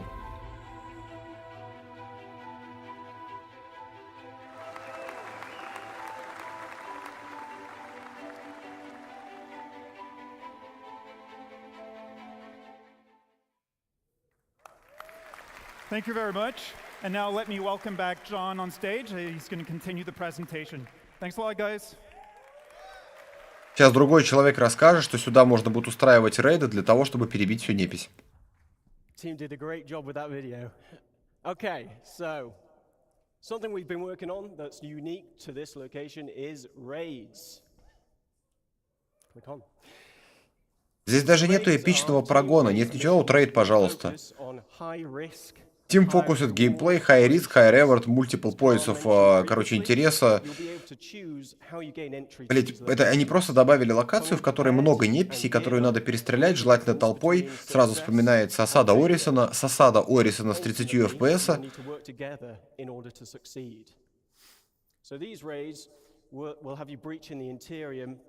Нет, рейды прикольная тема. Рейды нужны в этой игре. Нужен контент ПВЕшный на кучу игроков, чтобы там брать какие-то точки интереса. Но это уже все же было, бля, в другой локации.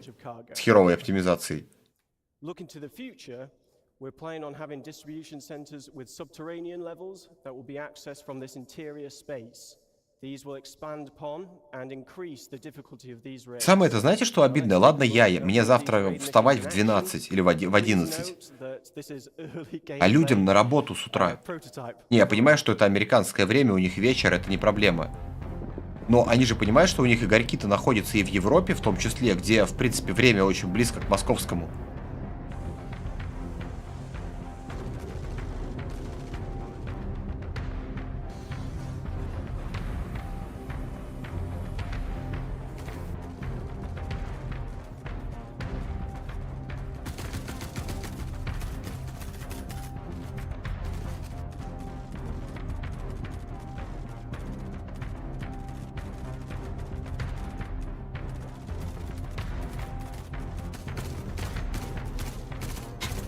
Отстреливаются, ящиком прикрываются. Не, ну чё нет-то? Чем не тактика? Один с мультитулом несет большой ящик, чтобы его не прострелили. Простите, он внутри Рокла пешком идет? А, Рокла внутри с управлением, а ящики кому не ездят. Оно даже лагает. Блять. Он реально ногами идет. Почему нельзя сделать управление, как в машине? Его колбасит.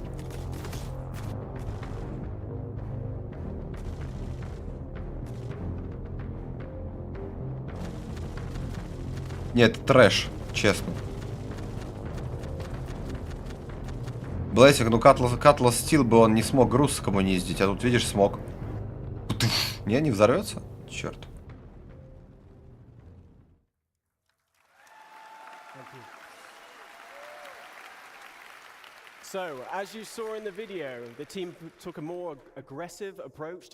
Не, Фокс, это пиздеж, который мы заслужили, мне кажется, не геймплей.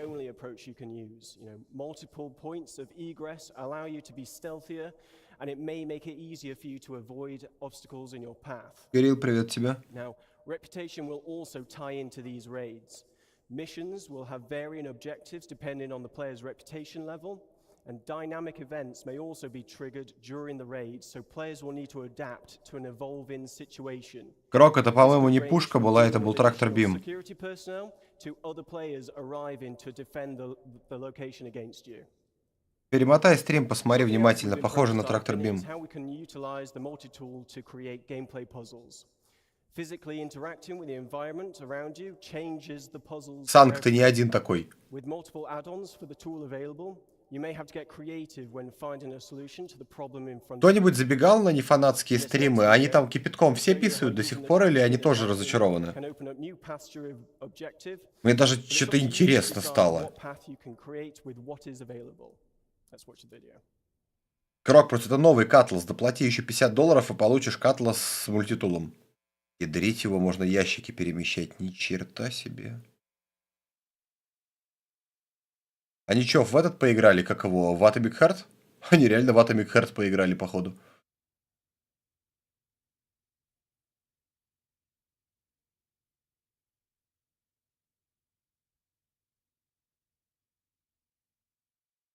А где он там ящик увидел? Там уже ящика не было.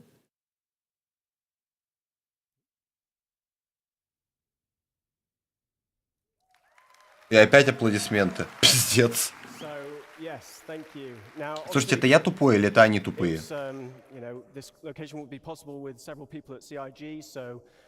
Thanks go to Manuel, John, Jack, Martin, Farouk, Luke, Chris, Mustafa, Sam, Tom, and Бабушке привет передай. Thank you to Rainer and his team in Montreal. You know, none of this would be possible without their efforts. And yeah, thanks to everybody here and online watching. Really appreciate your support. Блэнсинг, на ПТУ нету трактор-бима. У Катласа.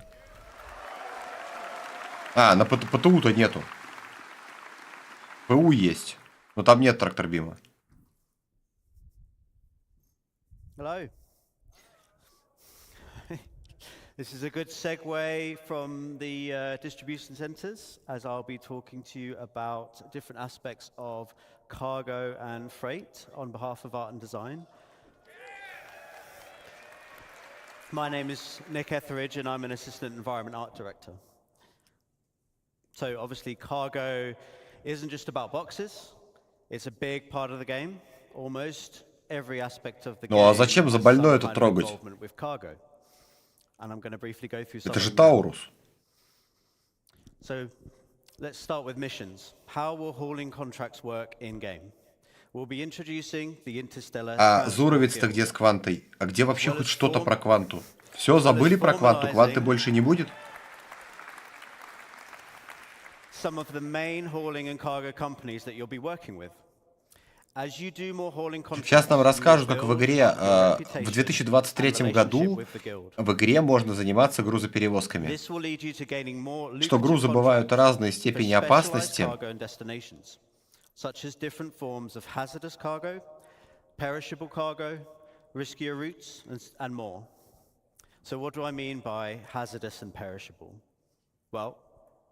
As you know, there's lots of commodities in the game, and different commodities have different properties. As you know, with events like Xenothreat, we have some special cargo types with different attributes, such as time-sensitive cargo or quantum-sensitive cargo. But those were a small selection for the event, and they were the two-handed carryable types anyway. We'll be expanding those types, plus lots more types, to the wider game and to these hauling contracts. So how does this affect gameplay? It will affect the choices you make. Ничего себе, контейнеры бывают разные. Охренеть. Размер, вес, прочность, щиты. Do you need a tractor beam? What type of tractor beam do you need? Is it a handheld one or a ship tractor beam? Some containers can only be moved with ship tractor beams, for example. With health, has the container got good integrity? Is it holding fragile goods? Do you need to handle it with care? You can't just throw all containers about. For temperature control, do you need to ensure the container is powered so it can keep the contents cool? Or do you need to get to your destination quickly, otherwise the contents may perish? For security, can the container be locked or hacked? Can the contents be scanned, or is the container tracked? Will there be pirates or law after you when you're holding this container? Hazard containment, is it radioactive? You might need the right protection against it, as you may have seen in Jens's presentation earlier. Can it explode? You might not want to put these containers on a more exposed section of your ship. And many of these attributes are going to be visually distinctive. So conversely, if you want to steal, for example, some cargo on a hull sea, which does have very exposed cargo containers, you might want to avoid shooting blindly and accidentally blowing up your potential profits. So look out for those types of containers. Back to mission progression. We'll be introducing perks and rewards as part of fulfilling contracts and raising reputation with these companies. For rewards, we'll have branded ship and tool skins, branded. У меня реально нет слов. Я вот сижу и не понимаю, мне то ли в уши нассали, то ли что-то не то произошло. And there'll be more exclusive rewards that we'll be revealing later. То есть у нас сейчас не было, да, репутации и прочей ерунды, которая позволяла что-то дополнительное делать. For perks, you'll get access to more items in shops and discounts on specific items. Зря, по ходу дела, я лапшу съел вчера. Надо было на уши себе ее намотать. Повесить, в смысле.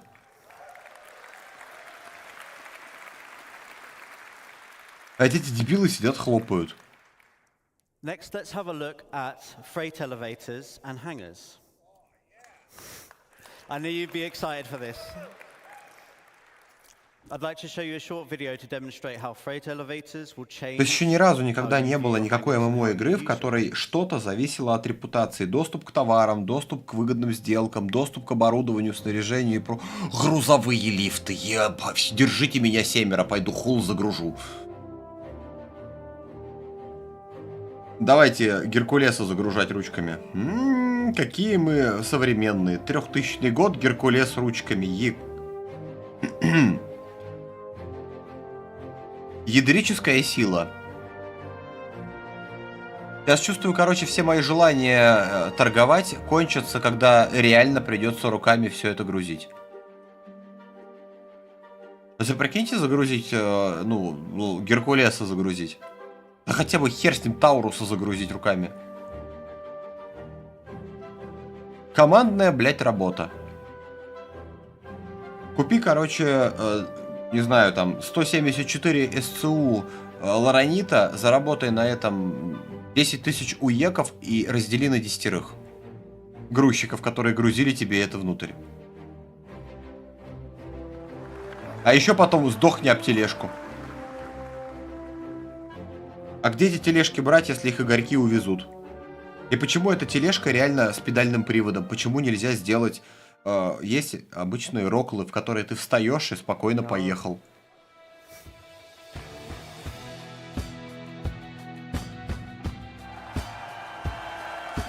Ничего себе, оказывается, на лифте можно поднимать технику. Охренеть! Ну прям пипец.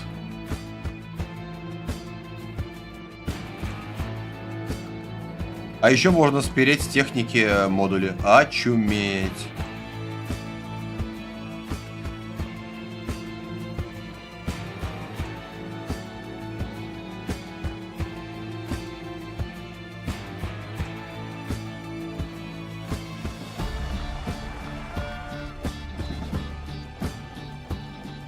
Да не, Алекс, там уже суть не меняется. Большой тракторбим, маленький тракторбим.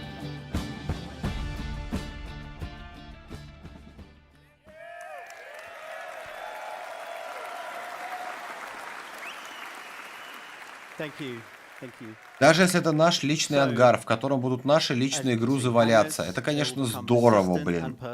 Ну, прикиньте, какая-то помойка будет. Ну, это да, это наш ангар и есть.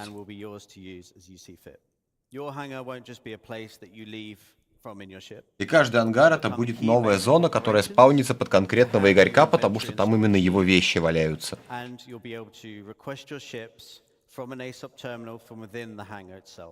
Почему нельзя просто дать большой ангар, где, блядь, без всяких лифтов игорьки будут складывать это сбоку? Нет, это я не головой ударился, это локтем.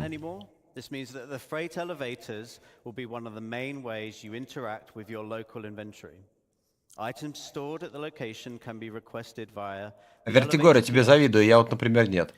Хотя, по ходу дела, стоило. Ну, наверное, если бы я бахнул бы, я тут точно матерился очень сильно.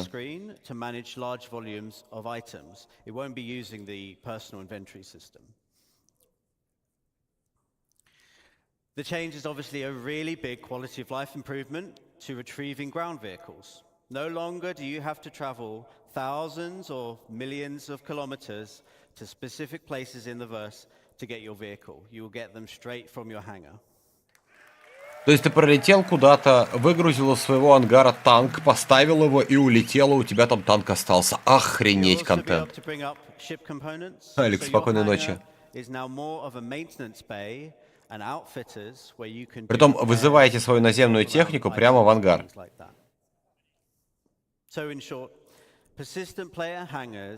In combination with freight elevators will dramatically change what you can do in your hangar.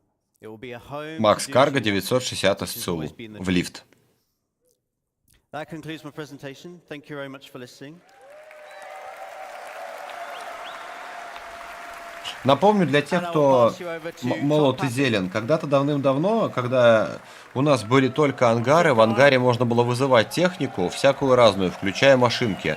Можно было расставлять статуэтки и прочую ерунду, и это все лежало, как бы и лежало. Тот папи! We'll be talking today about something special. It's Something special. On something that we talked about a little while ago, but we feel it's the future of Star Citizen, and it's the actual culmination of multiple different game systems coming together. So why don't you play the video? Будущее Star Citizen. Я уже не знаю, что ждать, честно. Надеюсь, что-то хорошее. Не, ну лес красивый, согласен. Пул А отвратительный, но он, в принципе, им и был.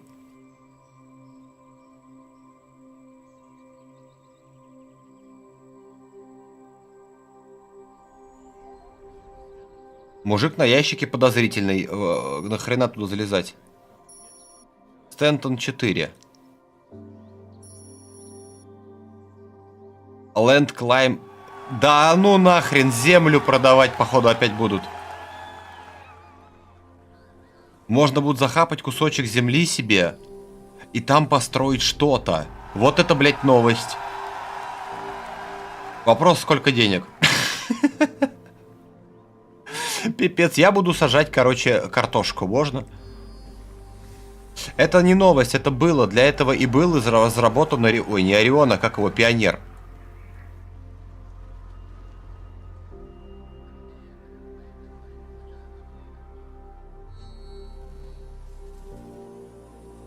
И тут можно будет добывать ресурсы, судя по всему.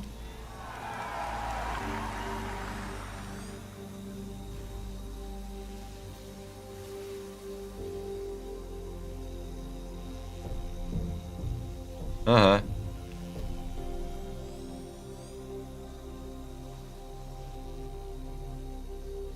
Не, Ермунган, да, они давно это анонсировали, и Пионер для этого был сделан. Не, Алексей, просто это давно же было показано. Это мы давно про это знали. Мы знали про... Были и продажи земли давным-давно. Народ там продобычу поднял, по-моему, за 50 и 100 долларов, по-моему, было. Как бы это прикольно, согласен.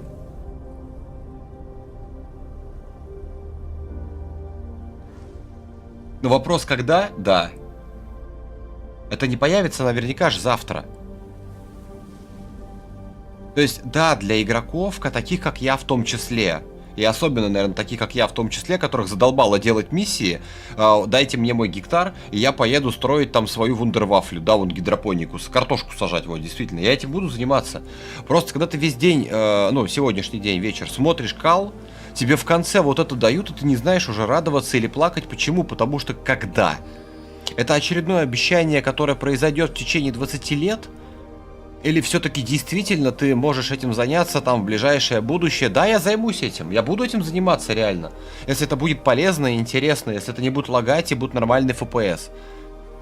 Да, можно будет добывать какую-то ерунду, ну просто, короче, вот мои Life is Feudal грядки, вот грядки мои. Мне это нравится, но просто я не понимаю, как на это реагировать. Потому что самое главное, нету того, когда. All right, so base building. All right, it breaks down into two really large gameplay sections, planning ahead and prepping, and then you've got the on-site where you're actually going to build. So with that, you need to figure out what your goal is. Is it to have a home with a nice view and relax? Is it to have a trading post where you want to create and sell? Уже хочу. Is it to gather resources available and move on to the Я же люблю, я же фанат этих всяких грузовиков, пожалуйста, вон с прицепом.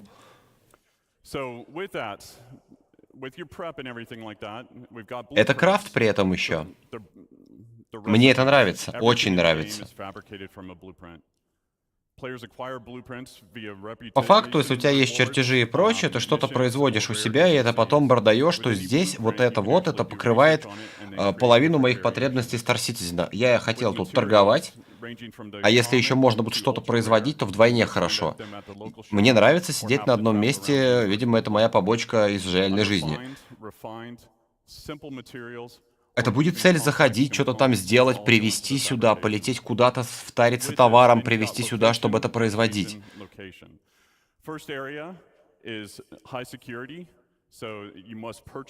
Тем более, если это будет реально под защитой.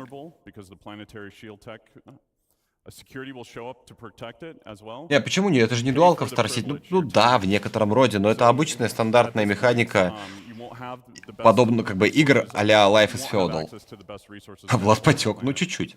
Если бы не было предыдущих 6 часов, я бы потек.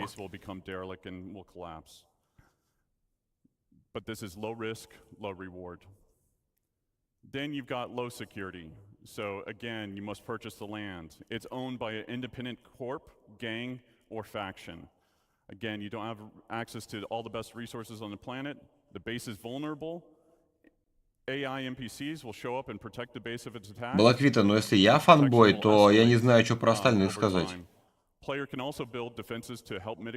Это как в Еве. Хай-секи, лоу-секи и нуль-секи сейчас будут. Then you've got lawless. So this is no protection other than what you build.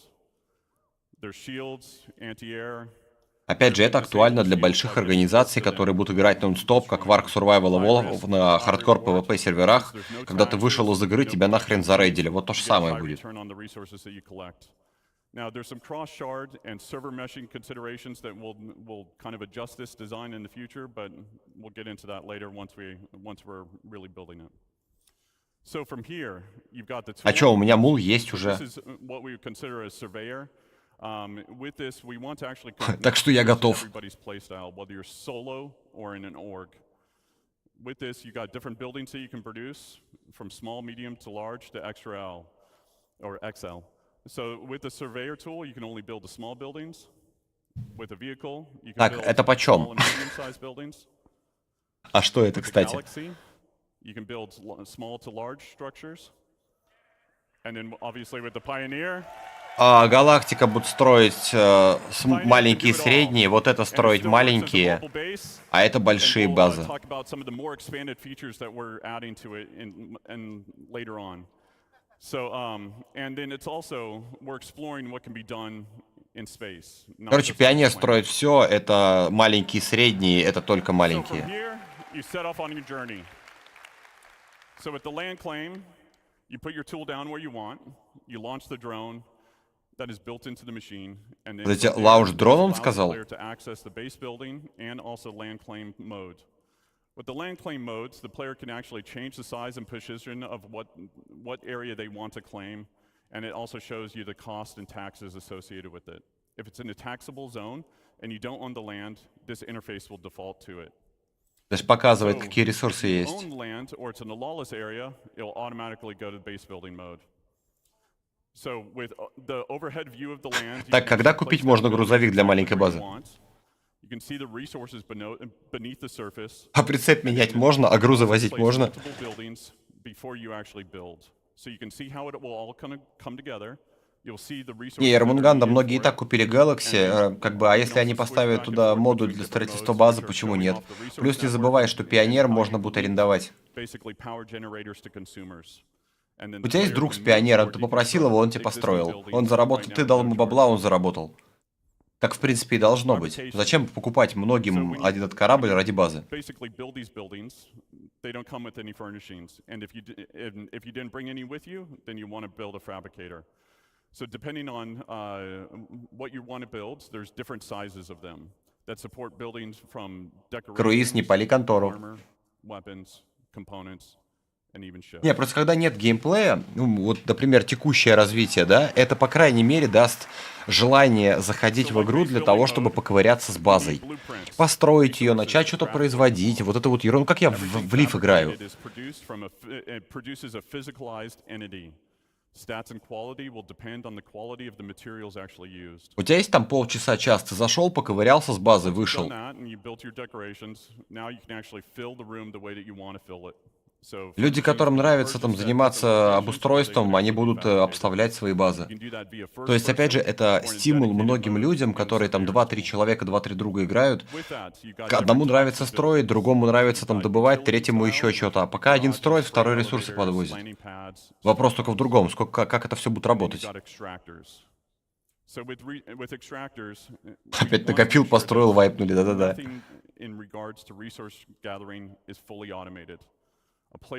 A level of player engagement is always needed.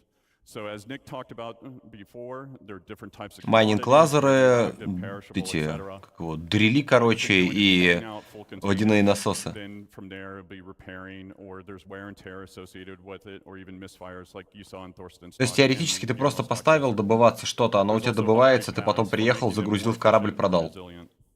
Пассивный доход. Непонятно зачем, правда. Это понятно, генераторы. Геотермальный, солнечный, топливный, ветряной, фьюжн. Что это за фьюжн? Ну и батареи. Производство, фабрика, гидропоника, переработка, фармацевтика, турели. Короче, ПВО, эти маленькие щиты. Ну все, давай, до свидания. Начало разработки, 24 год. Пишите через 5 лет. Нет, через 10.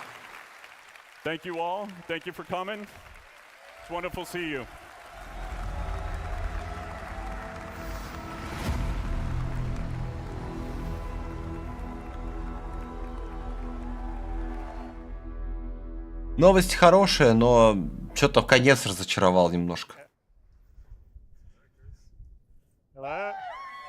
Крисушка! Всем привет и пока, да?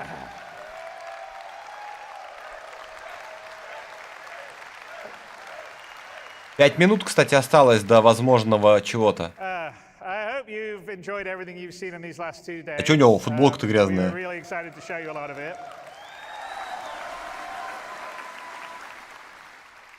And I've sort of seen some online comments about, okay, well, that's very cool, but when are we going to get it in the game? But one of the Не, все клево, но когда мы увидим в игре. show you this CitizenCon is because we've hit an inflection point on a lot of the features, as in they're either finished or they're in Ему зуб кто-то выбил. which is why we're showing them. So everything that we've been showing you here at CitizenCon is our intention, not making 100% promise, just so everyone remembers that. To get them into Star Citizen through next year. So it's not going to be gated on having to be after Squadron 42. So we are...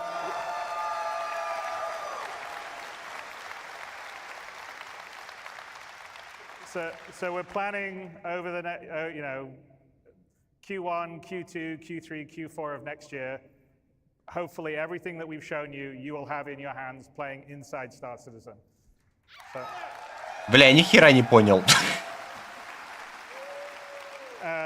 And it's very gratifying for the team and myself to finally be able to show you a lot of this. One of the advantages of being able to go and iterate on these features in Squadron was that we were able to do it without having to release every 3 months and make sure the old system worked while the new system was working, so we could actually really polish the features, which I hope you could see when we showed you the updated UI stuff, the updated FPS stuff, the updated flight stuff, the character stuff, which is something we're very proud of because this is, after all, an MMO. You want to have as much freedom to create the character you want to create. So, as you may have guessed, and Brian Chambers may have let slip a bit earlier, we are feature complete on Squadron 42.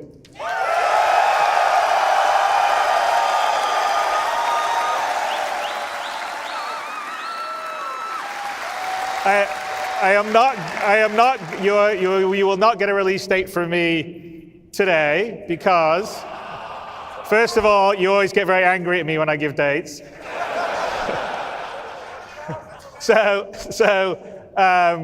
It will be when I know that we're fully about ready to print the Gold Masters, but it won't be just yet. But we prepared, the Squadron 42 team prepared a small video for you. I may be lying, it's a bit bigger than small. To give you a glimpse of everything we've been working on and what the gameplay looks and feels like. So, let's roll that. А я все равно не верю. Потому что в 2019 году он уже это говорил. Вот когда вот реально на жестком диске будет, тогда поверю. Потому что вот он почти готов, надо немножко полирнуть. Это было в 2019 году. Будем надеяться. Archangel 6, come in. Go for 6. I'm getting a faint contact on bearing 287. You picking that up? Yeah, got it. Scanning that.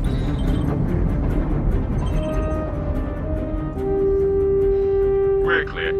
Commercial vessel out of Vega 3. Provided that the civilian traffic is restricted under lockdown.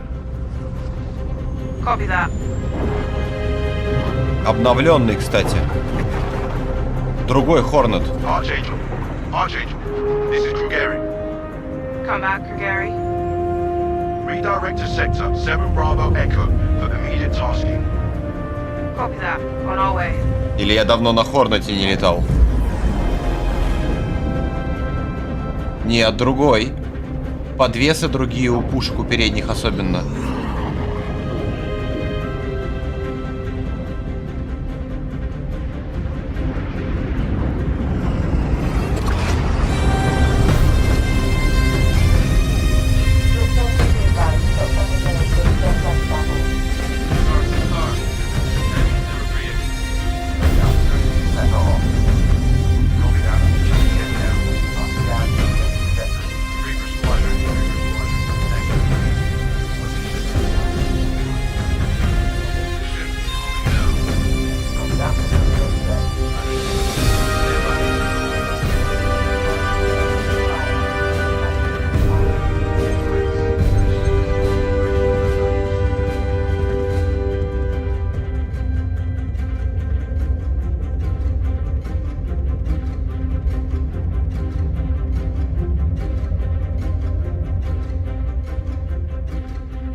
I know I just wrote you, but a couple of hours ago, proximity sensors on the other side of the jump got twigged. Word is it might be that clan we've been battling with. I guess that last fight didn't scare them off quite like we all hoped it would. Honestly, we've been out here so long, I don't know what to pull for anymore. I just wanted to let you know. I'll write as soon as I can. Stay safe. Your loving son.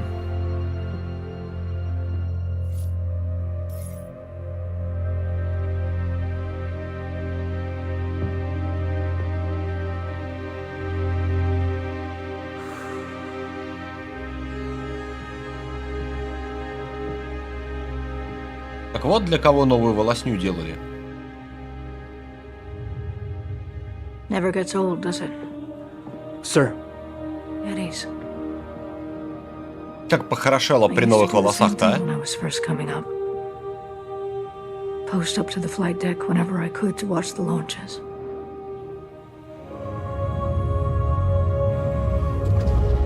Have you seen the F-8s up close? No, sir. The thing's a beast. Nimble, too. 12 maneuvering thrusters and 3 mains. It sure sounds like it. Sir. Да-да, Дим, это она.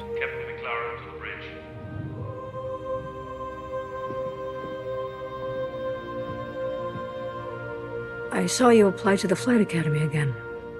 Yes, sir. Keep your head up. Took me a couple times before I got in. Thank you, sir.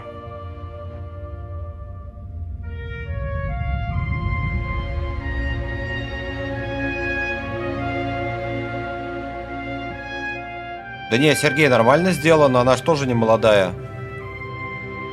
Уже, к сожалению. Как и мы все. Ядрить его налево.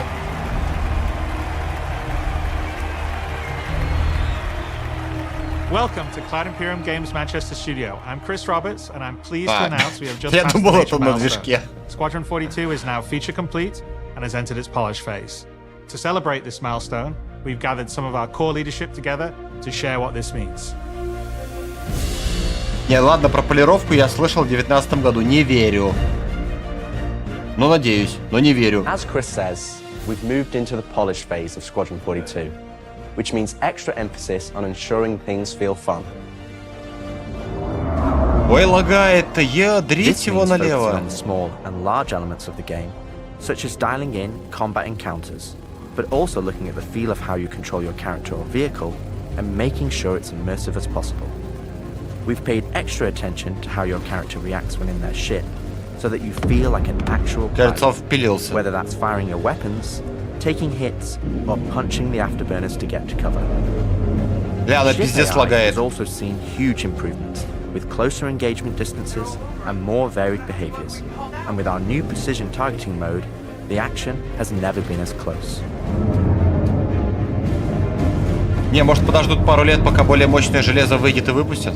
With the aim now on polish, we've organized the project into self-sufficient strike teams. Лодка. So we can focus on individual areas to deliver the best experience. Лодка в Star-City, она плавает. Ой, в сквадроне.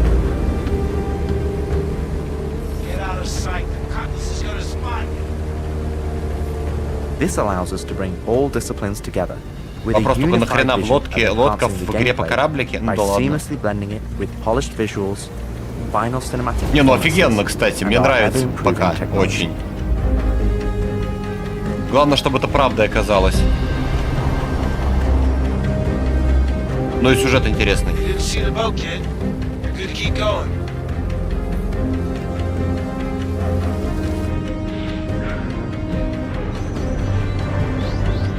We're also dialing in gameplay features, such as the ship flight model for both atmosphere and space, which covers master modes, control surfaces, and our gold standard HUD and MFDs.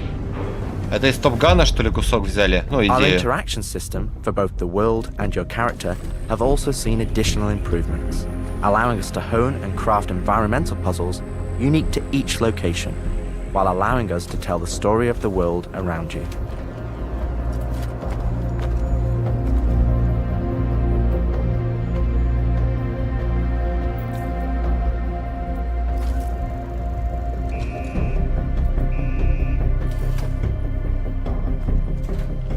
The military multi-tool is an essential piece of equipment for every pilot that integrates all attachments into a single handheld device and allows us to create really interesting challenges, including physics-based puzzles. Это что за хрень летит?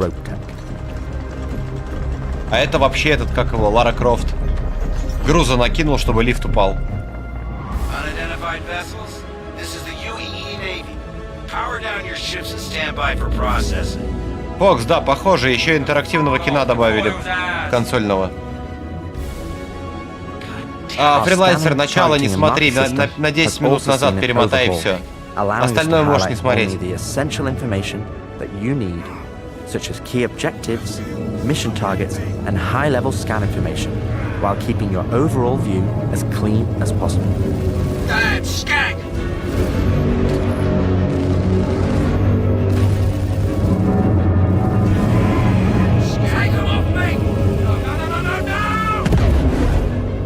Tactical FPS combat and stealth, which has seen a suite of improvements, from improved looting, weapon feel and balance, realistic scopes, and smoother locomotion, alongside our new and improved FPS radar and scanner that provides you an overview of the battlefield. Разрешение рендера, кстати, низкое.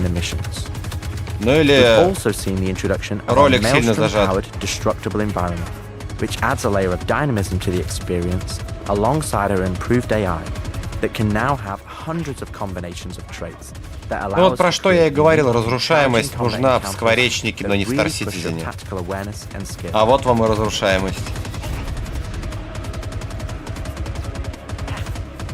Не, про карту вчера еще рассказывали.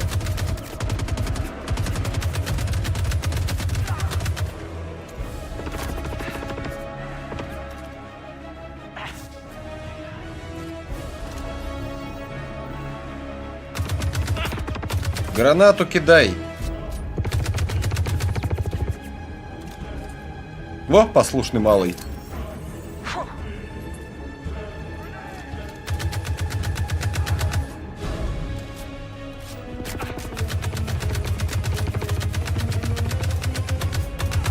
Чувак пытается попадать, а отдачей ствол задирает.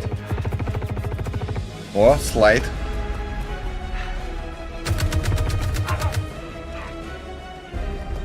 Он живой, типа. We play and review the builds Резак regularly, новый. and call out action points in each level from start to finish, and where we need to improve the gameplay. Это новый мультитул?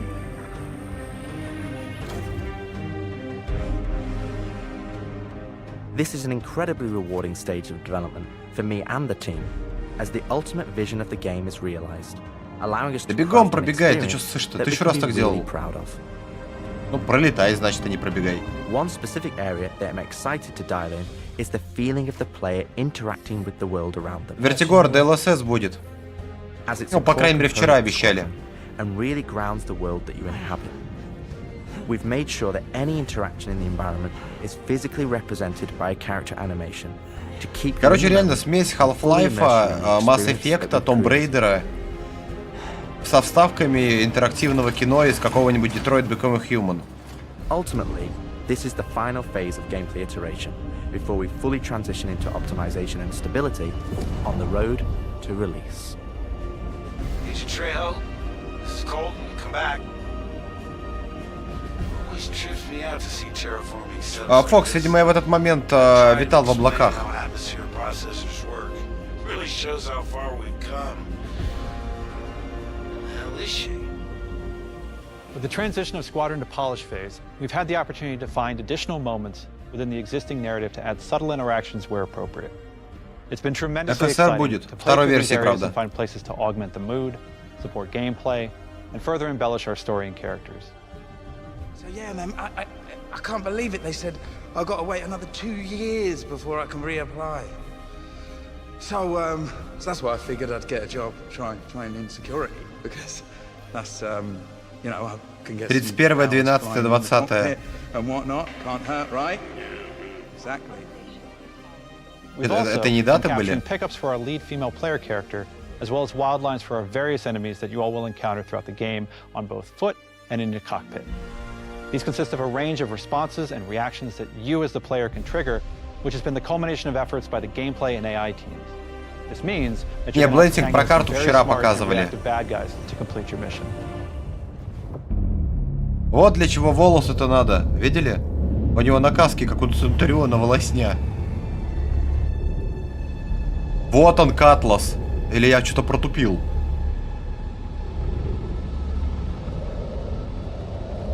Это Катлас пиратский переделанный, который показывали года 3 назад. Еще должен быть Мустанг. We fight today. So in 40 years from now, when you're surrounded by everything and everyone you hold dear, and they ask, what did you do in the Battle of Vega? You can look them in the eye and say, I held the line. Men and women of the Second Fleet. То есть не зря я говорю, у меня было чувство, что все это дело относилось к сквадрону, и поэтому упор такой. И в конце, иначе, если бы не показали это, люди бы реально с говном Криса сожрали. А вот, это сильный аргумент. Nice speech. Any word from the recon team? Not yet. Еще так разогрели землей, зараза.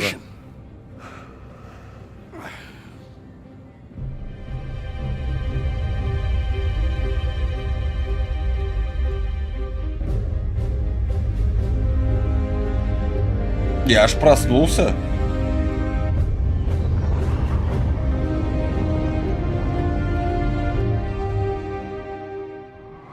Но не отпускает.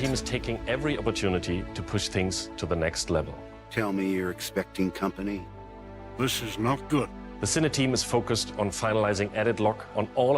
него шлема в руках нет, а он вроде его держит.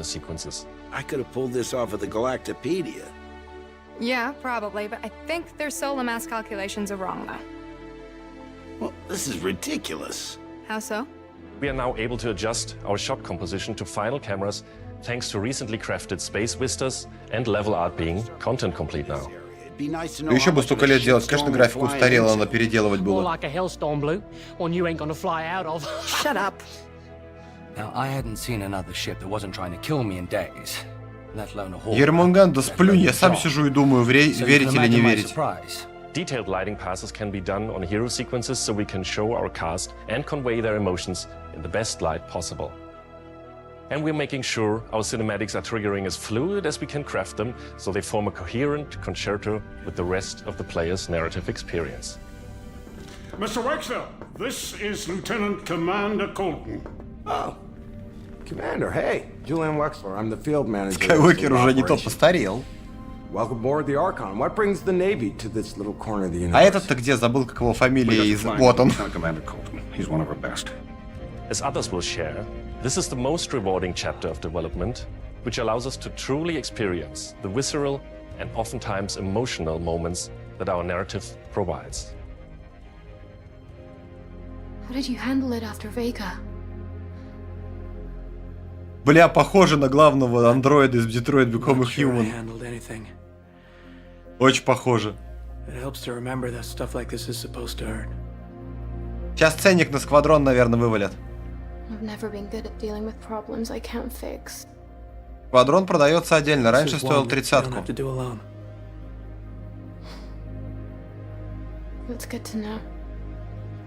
А все, у кого биллинг был 1000+, они получили сквадрон на халяву, даже если его не было.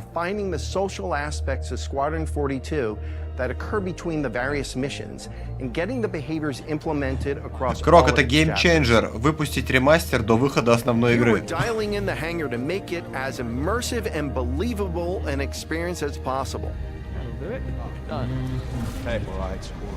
Странно, что он на шланг не споткнулся.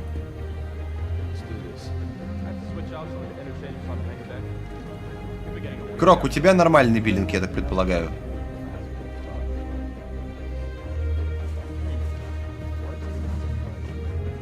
Но я вижу, что FPS очень низкий. Глаз задрота не обманешь.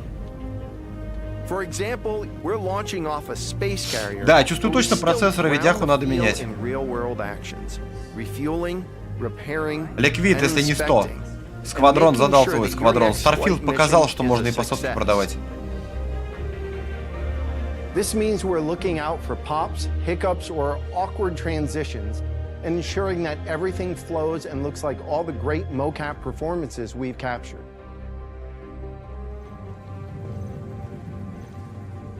Let's ready some extra ice packs out of storage. Таблетки. Whenever gunners are on full rotation, you can always count on at least one of them getting А, да, кстати, Крок, там сквадрон должен был бы быть еще. Нет, вроде бы нифига, Фокс всем дали. Там же вонь была на спектруме на эту тему. Что, типа, человек зафигачил дофига бабла и, ну, типа, должен купить сквадрон. И в итоге тем, у кого биллинг был 1000+ на какой-то там момент, всем начислили. Ну, вроде как. In an enormous universe of people going about their everyday lives. А, Кирк, то есть если выйдет сквадрон в этом следующем году, то пока 5-я серия от NVMe не выйдет, мне в него не играть. Нелогично.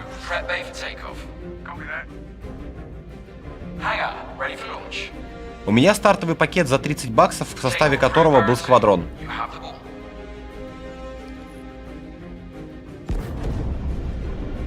Фокс, посмотри в своем этом пакете, ой, в своей первой награде. У меня в первой награде написано «Сквадрон Download». Ну, которая каску давали, эту, пистолет золотой. Да не, ММ, про видяху я прикалываюсь, просто мне надо менять из-за того, что мне нужен еще один проц.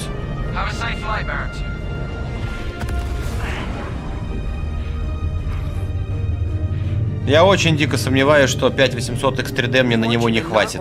Его хватит лет на 5 точно. О, я даже помню эту сцену из первой презентации. Да не люблю я шотганы, отстань.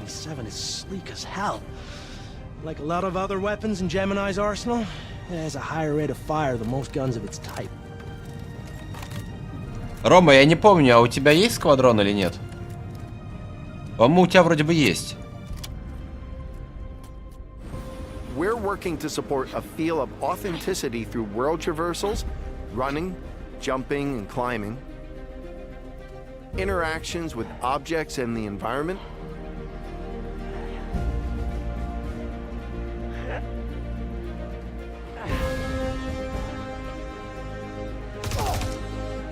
solid weapon gameplay and enemy reactions.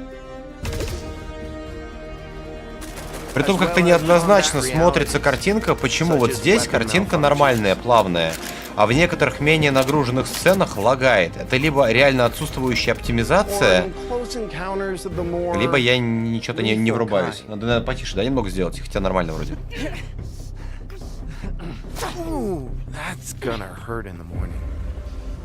О, в какашках ползает, хорошо. And it's been exciting to see their environments come to life alongside us. While animation and design have been populating the locations, polish phase for my teams means making huge advancements in the quality of our characters and environments. We've established our standard with recognizable characters like Mark Hamill, Gillian Anderson, and Gary Oldman, and we're now applying this to the rest of the cast and identifying any remaining tech requirements that need to be closed down. The story of Squadron 42 takes you through a variety of diverse locations. А вам вдулов-то покажут? And styles. Вот здесь, по идее, вам вдулы должны быть. Several environments before, and there's still plenty out there for you to discover. One of the main challenges the art teams had to face during the development of Squadron 42 is ensuring the visuals. А, это же кусок, который тогда показывали изначального первого ролика. Is just as important to us as it is making sure we hit the visual quality that CIG has become known for. No good, we can't hack it from this side. Graves, we got a locked door. Can you give us Я сейчас проверю, где у меня про сквадрон написано. Сейчас найду только. I would have to add you to our system to give you override permissions, and there's a lot involved. Нашел, позже покажу. Okay, we'll figure something out. Everything you see during the campaign has been heavily inspired by the classics of 70s and 80s sci-fi, but with a modern twist. We want everything you see to feel like it has a soul, its own personality, and tells of a history long before you arrived. Tactical Raider, все, что показывали вчера и сегодня, можешь не смотреть, смотри только конец сегодняшнего. Все остальное смысла не имеет. Developing our VDB tech to blend seamlessly between tighter traversal spaces and into wider space vistas and planets has proved incredibly difficult but rewarding. Ensuring that Squadron flows. Чё, господа, добро пожаловать в консольные 30 FPS. Creating a diverse array of locations is essential to us. Our environments need to work from a variety of scales. Я до сих пор не могу понять, мне радоваться или не радоваться, верить или не верить. Or navigating the debris of a dying star, wondering what may be around that next corner, or even who may live there, how would they have survived, and what state of mind may they be in.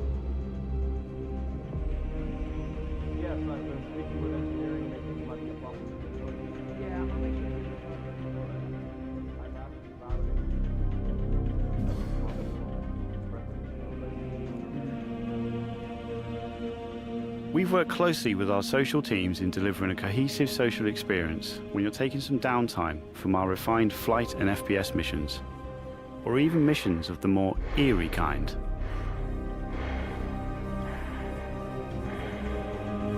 Вот если бы не история с 19-м годом, если не показанный геймплей в 17-м году, я бы сейчас вообще бы орал бы как резаный, бля, кипятком писал и еще не знаю, что делал. А сейчас я не знаю, у меня какое-то опасение, а вдруг меня опять наебали. Никогда ведь не навьёкывали, а вот опять.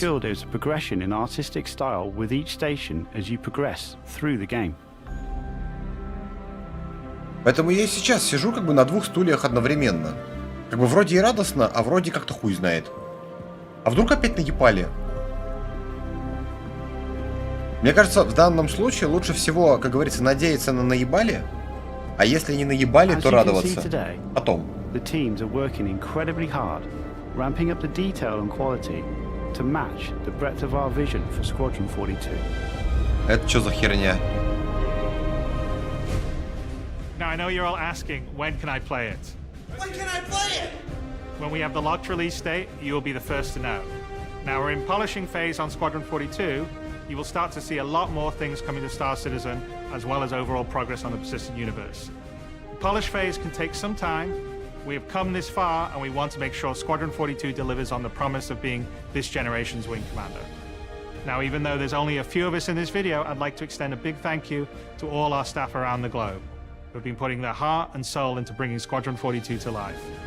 And I would like to thank everyone in the community for your patience and your support. To paraphrase Admiral Bishop, when people ask, what did you do in the development of Squadron 42? We can look them in the eye and say, I held the line. I'm proud to stand with you. Thank you for making this game with us. Опять же, он готов, мы его полируем. Когда будет, хер знает. Вам в дулы! Наконец-то. Ой, они позлее здесь, по-моему. Поагрессивнее моськи. Да, вкусняшка, симпатяшка.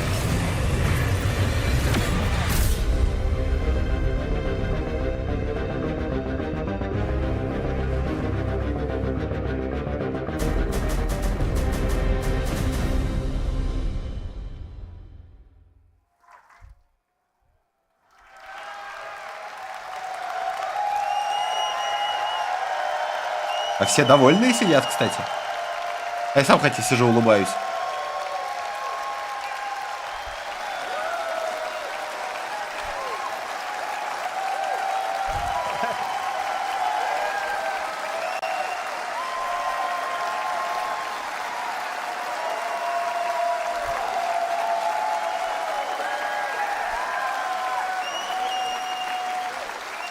Сразу видны аплодисменты живые.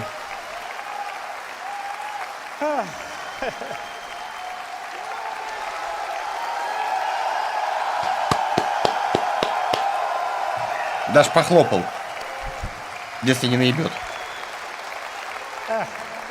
You're making me very emotional now.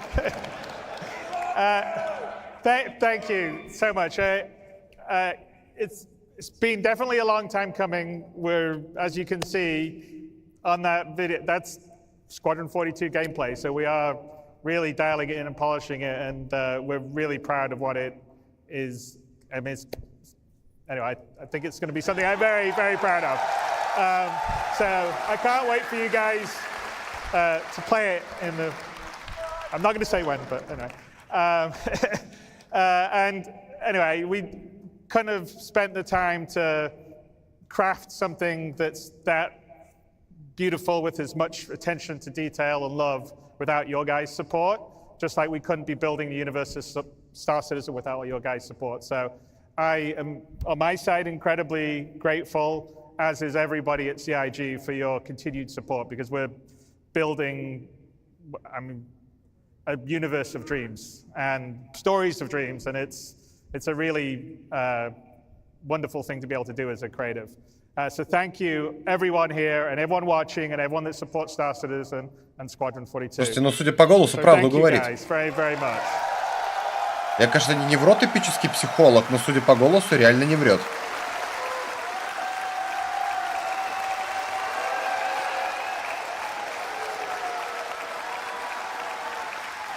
And then I'd like to call out everyone that's put the show together here. It's been an amazing job. Tyler Whitkin headed up, but there's a lot of other people. I mean, obviously Jared's been doing his great job emceeing.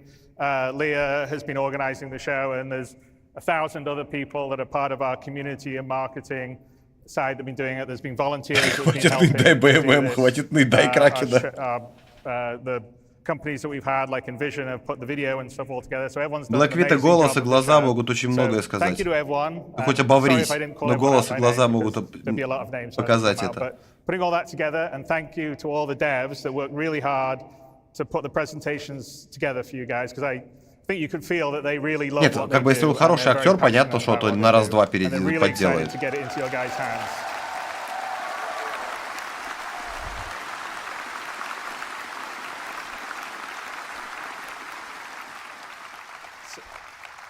So, anyway, with that, I think I would say thank you, everyone. I'm really excited about what we've got upcoming in the future, because a lot of the foundational tech, the persistent entity streaming, and you saw server meshing earlier on yesterday, enables a lot of the stuff that's going to come to the PU, like the base building and the persistent hangars. So I am incredibly excited by 24 and beyond. And anyway, thank you guys for supporting. I will see you in the verse. And thank you so much for coming out to share this with us. Bye.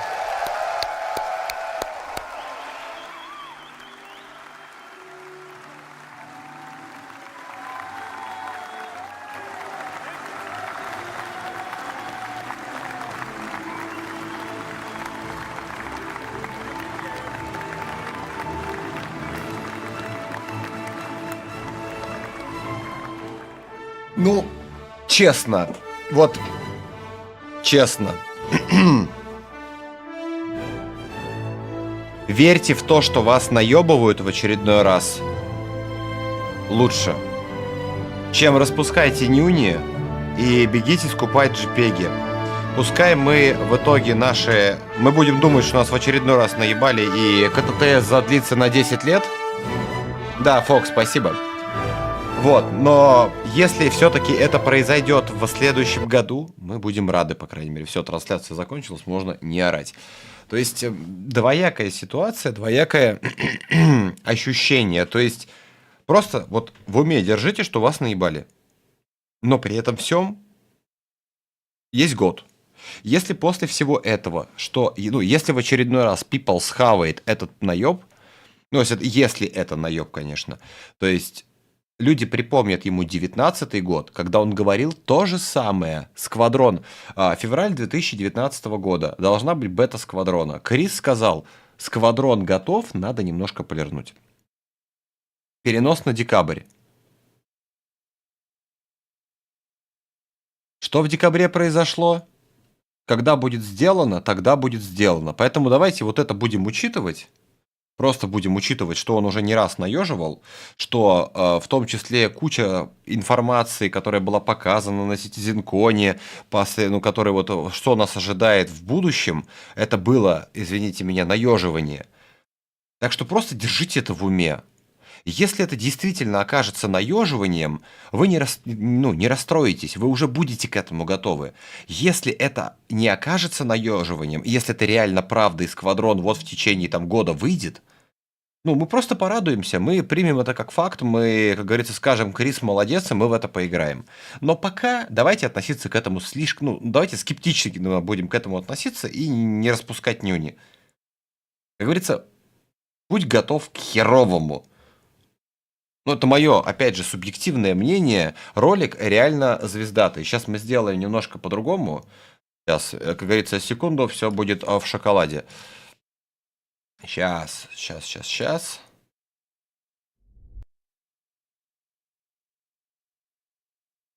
Мы сейчас еще разок это посмотрим. Но только около минуты надо будет подождать.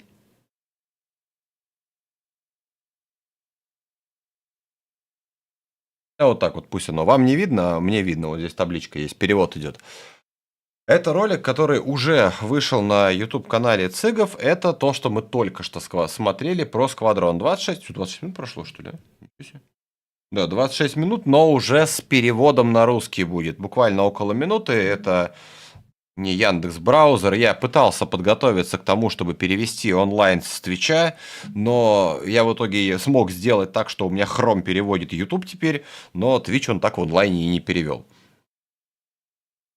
Мы рады сообщить, что функция Squadron 42 завершена. Переходя к этапу доработки, мы полностью сосредоточены на оптимизации и тонкой настройке всех аспектов игрового процесса, чтобы создать беспрецедентное кинематографическое приключение.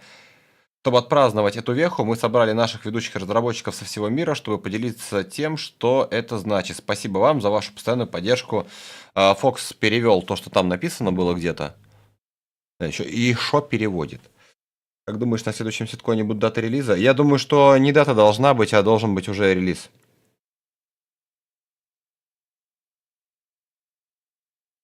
А я не знаю, честно, чат, я не знаю, как на это... Я знаю, что экран черный, я жду перевода. Видите, здесь вы не видите за полоской надпись, тут идет перевод. Короче, черный экран сейчас пропадет, не ссать. Не ссать.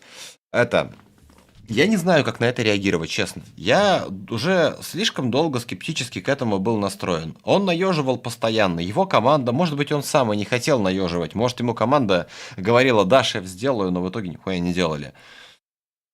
И в итоге я сейчас скажу в очередной раз: ну что, ждем еще год. А что, есть варианты? Да, перевод есть. Крюгере, это настоящий архангел. Мы завершили наше патрулирование, не обнаружив никаких признаков противника, как слышно. Все слушают архангела. Будьте готовы к обновлениям. Вас понял.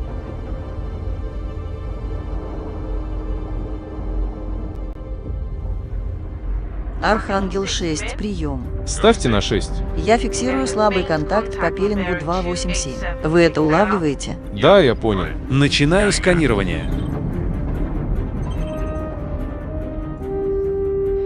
Все чисто. Коммерческое судно покинуло Вегу-3. Напомните им, что гражданское движение ограничено в условиях карантина. Вас понял.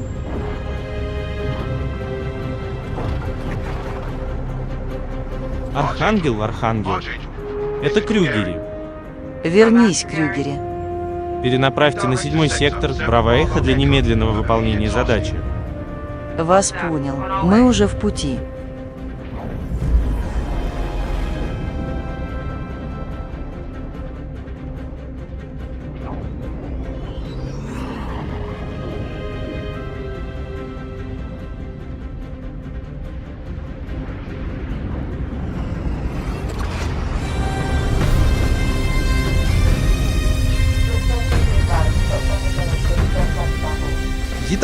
Ятаган, переключитесь на курс 038. Вас понял. Сейчас корректирую курс. Эскадрилья жнецов, спасибо, что присоединились к нам. Каков ваш план действий? Теперь вы на месте и держите курс. Вас понял. Ждите дальнейших распоряжений.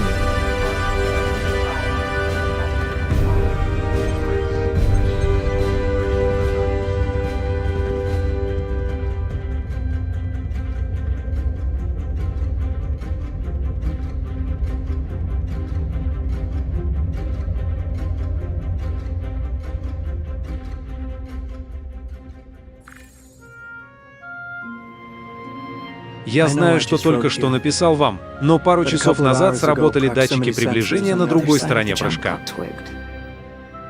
Ходят слухи, что это может быть тот самый клан, с которым мы сражались. Похоже, что последний бой не отпугнул их так сильно, как мы все надеялись. Честно говоря, мы здесь уже так долго, что я уже не знаю, чего ожидать дальше. Я просто хотела, чтобы вы знали.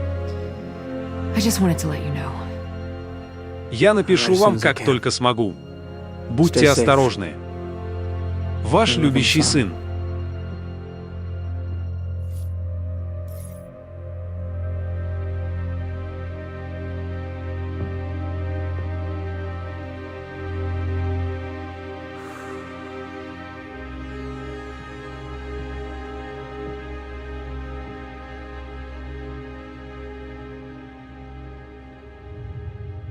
Это никогда не надоедает, не так ли? Сэр. Вольно. Я привыкла делать то же самое, когда только начинала подниматься наверх. При любой возможности я поднималась на летную палубу, чтобы наблюдать за запусками.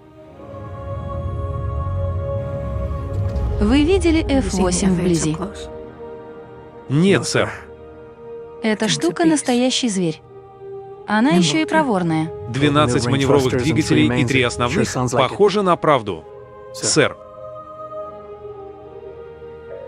Капитана Макларена на мостик. Капитана Макларена на мостик.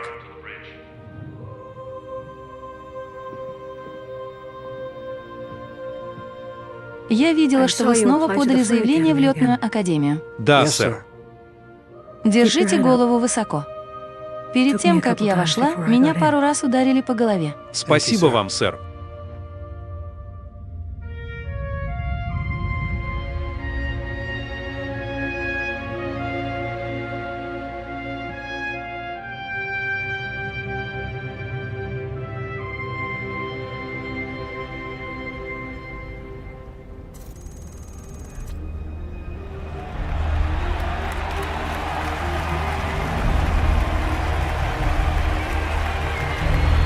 Добро пожаловать в манчестерскую студию Cloud Imperium Games. Меня зовут Крис Робертс. Я рад сообщить, что мы только что преодолели важный рубеж. 42-я эскадрилья полностью завершена и вступила в фазу полировки.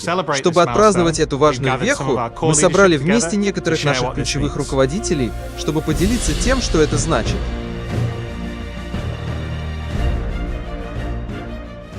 Как сказал Крис, мы перешли к польской фазе 42-й эскадрильи. Это означает, что особое внимание уделяется тому, чтобы все было весело. Это означает сосредоточение внимания на мелких и крупных элементах игры. Например, участвуйте в боевых столкновениях, но также следите за тем, как вы управляете своим персонажем или транспортным средством. И следите за тем, чтобы это было как можно более захватывающе. Мы уделили особое внимание тому, как ваш персонаж реагирует, находясь на своем корабле, чтобы вы чувствовали себя настоящим пилотом. Независимо от того, является ли это «стреляйте из своего оружия», «принимайте удары» или «включайте форсаж», чтобы добраться до укрытия. Корабельный искусственный интеллект более близким дистанциям поражения и более разнообразному поведению. А благодаря нашему новому режиму точного наведения, действие никогда не было таким близким. С целью достижения поставленной цели на польском языке мы организовали проект «Самодостаточные ударные группы». Таким образом, мы можем сосредоточиться на отдельных областях, чтобы обеспечить наилучший опыт.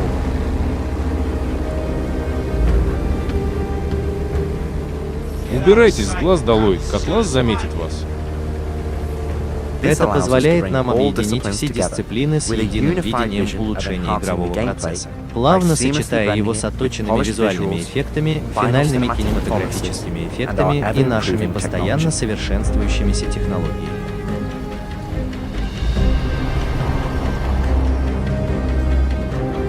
Они не видели лодку, малыш.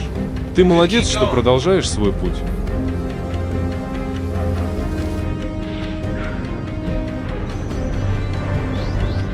Мы также расширяем возможности игрового процесса, такие как модель полета корабля как в атмосфере, так и в космосе, которая включает в себя основные режимы поверхности управления и наши МФУ-дисплеи HUD золотого стандарта.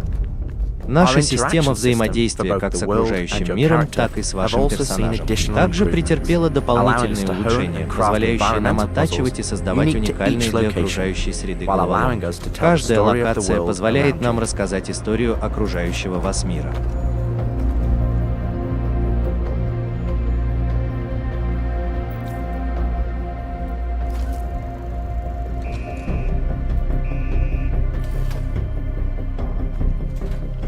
Военный многофункциональный инструмент — это незаменимая часть оборудования для каждого пилота, которая объединяет все навесное оборудование в единое портативное устройство и позволяет нам создавать действительно интересные задачи, включая головоломки на основе физики, используя нашу обновленную технологию ROW. Неопознанные корабли — это военно-морской флот США. Отключите питание своих кораблей и приготовьтесь к обработке. Катушка наша.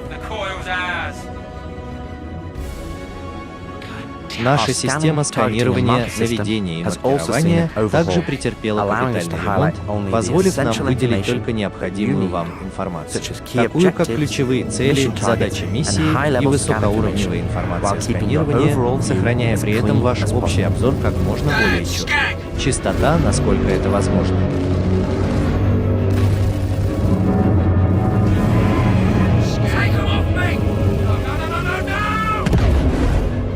Тактические сбой и скрытность, которые претерпели ряд улучшений, таких как улучшенное мародерство, баланс оружия, реалистичные прицелы и более плавное передвижение. Наряду с нашим новым и улучшенным X-радаром и сканером, которые предоставляют вам обзор поля боя, но за счет увеличения вашего собственного излучения. Мы также стали свидетелями внедрения нашей разрушаемой среды, работающей на основе Maelstrom, которая добавляет дополнительный уровень динамичности в игру наряду с нашим улучшенным искусственным интеллектом. Теперь у него могут быть сотни комбинаций характеристик, которые позволяют нам создавать уникальные и сложные боевые столкновения, которые действительно повышают вашу тактическую осведомленность и мастерство.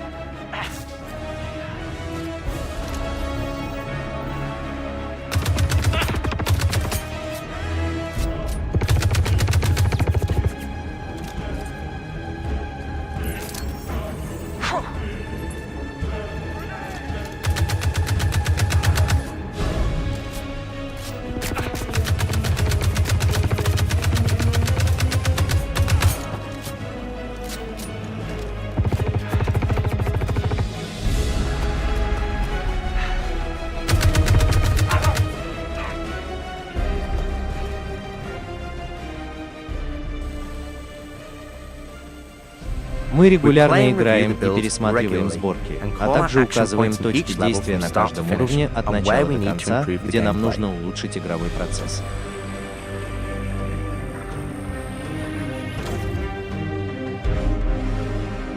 Это невероятно полезный этап разработки для меня и команды, поскольку реализовано конечное видение игры, позволяющее нам создать уникальный игровой процесс, опыт, которым мы действительно можем гордиться.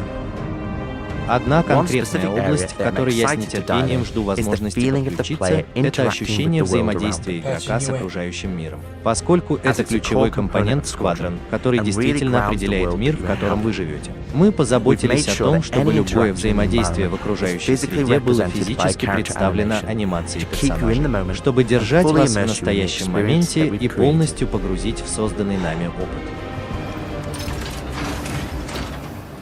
В конечном счете, это заключительный этап итерации игрового процесса, прежде чем мы полностью перейдем к оптимизации и стабильности на пути к выпуску.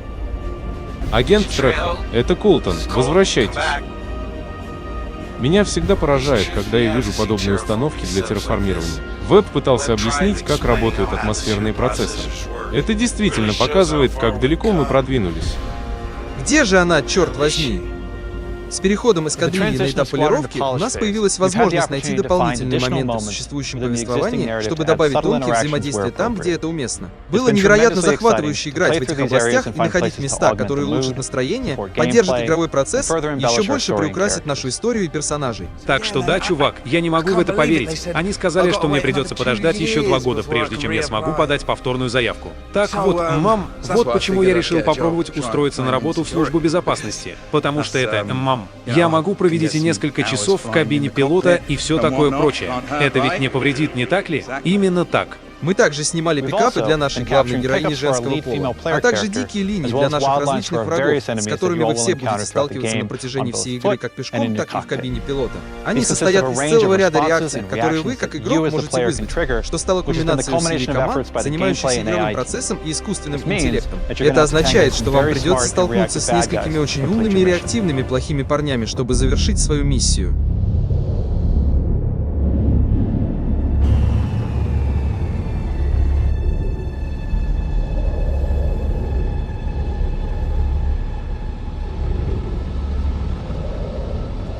В основе этого захватывающего приключения лежит передовое кинематографическое повествование, тщательно продуманное для того, чтобы полностью погрузить вас в свою историю. Сегодня мы сражаемся. Итак, через 40 лет, когда вы будете окружены всем, что вам дорого, и они спросят, что вы делали в «Битва за Вегу», вы можете посмотреть им в глаза и сказать: «Я держал оборону».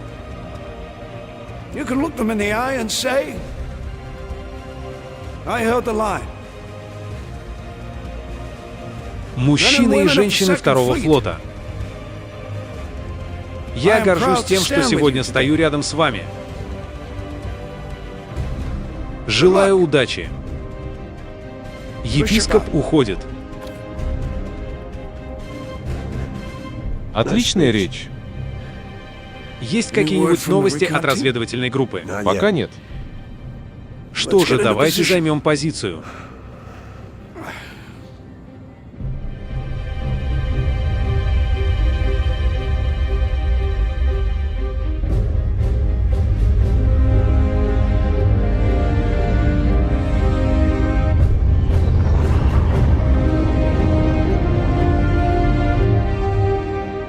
На протяжении всего польского этапа наша команда использует любую возможность, чтобы вывести все на новый уровень. Скажите мне, что вы ожидаете гостей. Это нехорошо. Команда кинематографистов сосредоточена на завершении редактирования всех наших крупных экшенов и всех наших небольших эпизодов персонажей. Да, я мог бы использовать это в галактопедии. Да, возможно, но я думаю, что их расчеты массы Солнца неверны. Ну что же, это просто смешно. Как же так? Теперь мы можем адаптировать композицию наших снимков к конечным камерам, благодаря недавно созданным космическим пейзажам и уровневому искусству, которые теперь являются полным контентом. Было бы неплохо узнать, в какую ужасную бурю мы влетаем. Это больше похоже на адский шторм синий, из которого вам не выбраться. Заткнитесь. Вот уже несколько дней я не встречал ни одного корабля, который не пытался бы меня убить, не говоря уже о транспортном средстве. Не говоря уже о сианском судне. Так что вы можете себе представить мое удивление. В эпизодах с героями можно использовать детализированные световые эффекты, чтобы мы могли показать наших актеров и передать их эмоции в наилучшем свете. И мы следим за тем, чтобы наши кинематографические эффекты были настолько плавными, насколько мы можем их создать. Таким образом, они образуют целостный концерт с остальным повествовательным опытом игрока. Мистер Векслер, это лейтенант связи. Уолтон. О, командир, привет. Джулиан Векслер. Я являюсь оперативным руководителем этой небольшой операции. Добро пожаловать на борт Архонта. Что привело военно-морской флот в этот маленький уголок вселенной? Мы отправили вас в полет с лейтенантом Колтоном. Он один из наших лучших пилотов. Как скажут другие, это самая полезная глава в развитии. Она позволяет нам по-настоящему ощутить интуитивные и часто эмоциональные моменты, которые дает наше повествование. Как вы справлялись с этим после Веги? Я не уверен, что справился с чем-либо. Полезно помнить, что подобные вещи должны причинять боль. У меня никогда не получалось справляться с проблемами, которые я не могла решить. Вам не обязательно заниматься этим в одиночку. Приятно это слышать. Для анимационных команд этап оттачивания означает доработку социальных аспектов 42-й эскадрильи, которая происходит между различными миссиями, и внедрение модели поведения во всех ее главах. Здесь мы набираем номер в ангаре, чтобы сделать его максимально захватывающим и правдоподобным.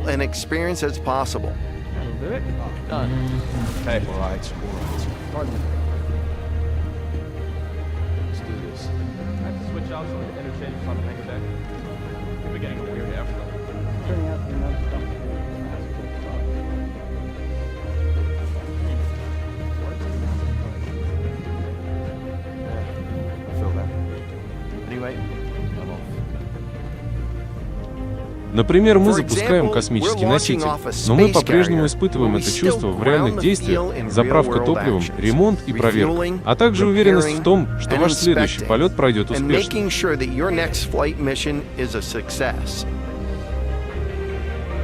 Это означает, что мы обращаем внимание на хлопки, заминки или неловкие переходы, следя за тем, чтобы все происходило плавно и выглядело так же, как все замечательные выступления макап, которые мы запечатлели.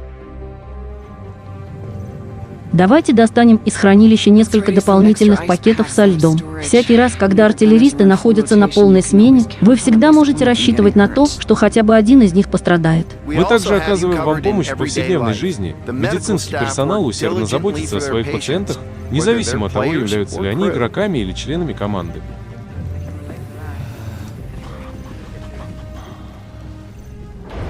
Мы действительно хотим, чтобы вы почувствовали себя частью настоящей команды, важной частью военно-морского флота Ю в огромной вселенной людей, занимающихся своей повседневной жизнью.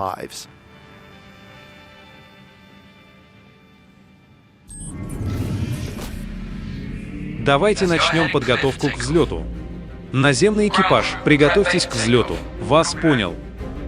Ангар готов к запуску. Взлет одобрен, Барон 2.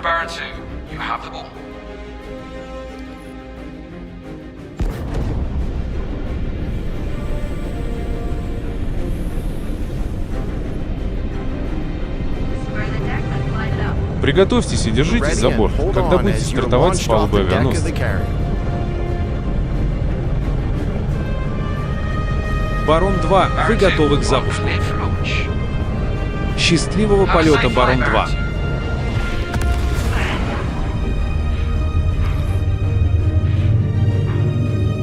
Мы хотим, чтобы вы не только сами решали, как вам играть в эту игру, но и чувствовали, что люди, с которыми вы взаимодействуете, находятся в этом мире вместе с вами.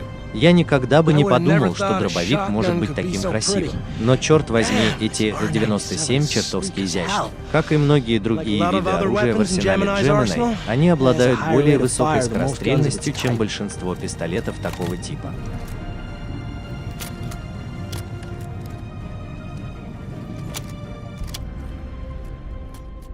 Мы работаем над тем, чтобы поддерживать ощущение подлинности посредством путешествий по миру, бега, прыжков и скалолазания, взаимодействия с объектами и окружающей средой.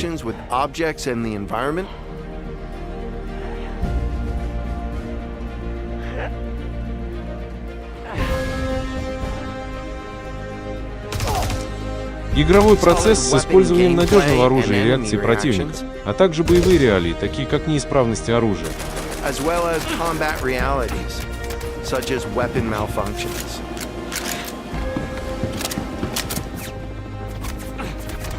Или в более близких столкновениях, со смертельным исходом. Утром будет больно. Поскольку мы продолжаем фокусироваться на качественном опыте, мы тесно сотрудничаем с нашими художественными командами. И было очень интересно наблюдать, как их окружение оживает вместе с нами. And it's been exciting to see their environments come to life alongside us. В то время как анимация и дизайн заполняют локации, этап полировки для моих команд означает огромный прогресс в качестве наших персонажей и окружения. Мы установили наш стандарт с помощью таких узнаваемых персонажей, как Марк Хэмилл, Джиллиан Андерсон и Гэри Олдман. Сейчас мы применяем это к остальным актерам и определяем любые оставшиеся технические требования, которые необходимо устранить. История 42-й эскадрильи проведет вас через множество разнообразных локаций разного масштаба и стиля. Мы уже рассказывали вам о нескольких местах ранее, и вам предстоит открыть для себя еще много интересного. Одна из главных проблем, с которой пришлось столкнуться команде художников во время разработки 42-й эскадрильи, заключается в том, чтобы визуальные эффекты дополняли повествование сценария. Настроение и ощущение пространства также важны для нас, как и визуальное качество, присущее Си, стать известным благодаря этому. Ничего хорошего в этом нет. Мы не можем взломать его с этой стороны. Грейвс, у нас запертая дверь. Не могли бы вы предоставить нам доступ? Нет, боюсь, что это отрицательный ответ. Мне пришлось бы добавить вас в нашу систему, чтобы предоставить вам дополнительные права доступа. И с этим связано очень многое. Хорошо, мы что-нибудь придумаем. Все, что вы видите во время кампании, было в значительной степени вдохновлено классикой научной фантастики 70-х и 80-х годов, но с современным уклоном. Мы хотим, чтобы у всего, что вы видите, было ощущение, что у него есть душа, своя индивидуальность, и он рассказывает историю задолго до вашего появления.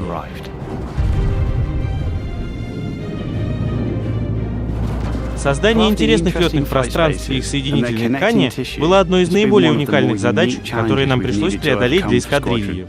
Разработка нашей технологии, позволяющей плавно переходить от более узких проходных пространств к более широким космическим перспективам и планетам, оказалась невероятно сложной, но полезной, гарантируя, что эскадрилья плавно переходит от одной главы к другой, к следующему без перерыва. Для нас крайне важно создавать разнообразные локации, и наша среда должна работать в самых разных масштабах. Мы должны уделять пристальное внимание деталям. Независимо от того, работаем ли мы в грязном инженерном вентиляционном отверстии или путешествуем по обломкам умирающей звезды, задаваясь вопросом, что может быть за следующим поворотом, или даже кто может там жить, как бы они выжили, в каком душевном состоянии они могут находиться.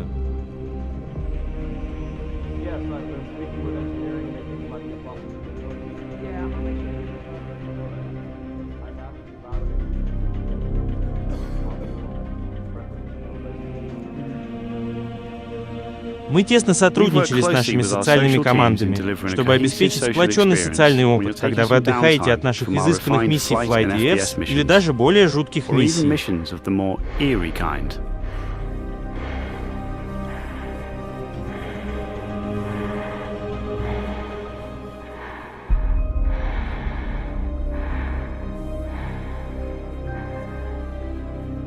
Мы представим новые космические станции в массовом масштабе.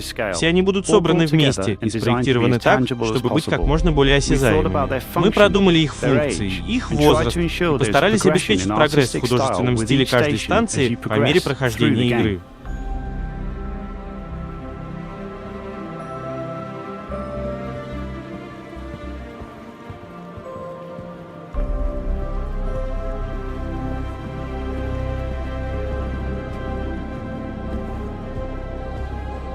Как вы можете видеть сегодня, команды работают невероятно усердно, повышая детализацию и качество, чтобы соответствовать широте нашего видения 42-й эскадрильи.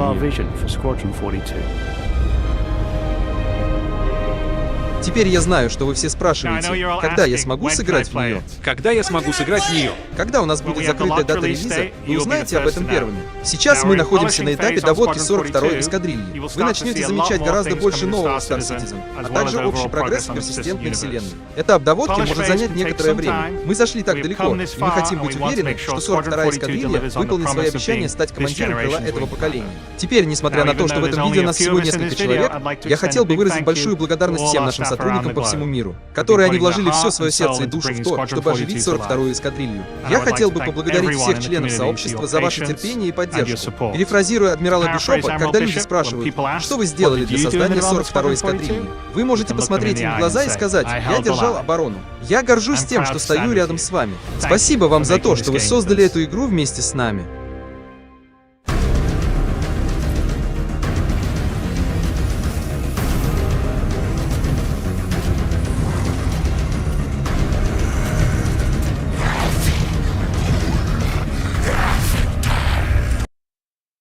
Короче, да, я не жрал. Я читал чаты, модерировал чаты и смотрел это более внимательно, не отвлекаясь. И я пытался заставить себя что-нибудь поверить.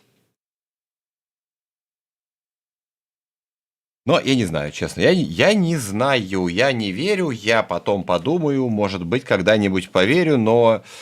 фрилансер, я давно уже пользуюсь Яндекс.Браузером для того, чтобы переводить ролики, которые на Ютубе. Также последнее время Яндекс.Браузер научился переводить ролики, вернее стримы. Отсюда и предвижу некоторые вопросы. Что будет, если в Сквадроне не будет русского языка? Вам ничего не будет, вы просто включите в Яндекс.Браузере перевод стрима. Он у вас будет на лету переводиться, и вы будете смотреть... на русском, а стримеры будут играть на английском. Это первое. Второе, да, есть пень-колода, при помощи которой можно заставить даже Chrome переводить, как Яндекс.Браузер. Собственно, сейчас это Chrome запущенный, поэтому при некоторой сноровке, вот видите, Яндекс.Браузеровская фигня, но оно здесь работает. Глядишь к тому сроку, когда циги допилят Сквадрон, как бы вообще уже нейроинтерфейс, нейроинтеллект, нейро всякие штуковины будут переводить игры на лету. Кстати, я такое уже видел, но я так и не понял, как это работает. Один из стримеров переводил голос в Kingdom Come Deliverance на лету. Как это он сделал, я хз, но как-то это работало, и в игре ничего не видно было. В общем, суть какая? Сквадрон сунь, когда хз, верить не верьте, просто имейте в виду. Имейте в виду, что Крис в очередной раз сказал, что да, будет. Выглядит красиво.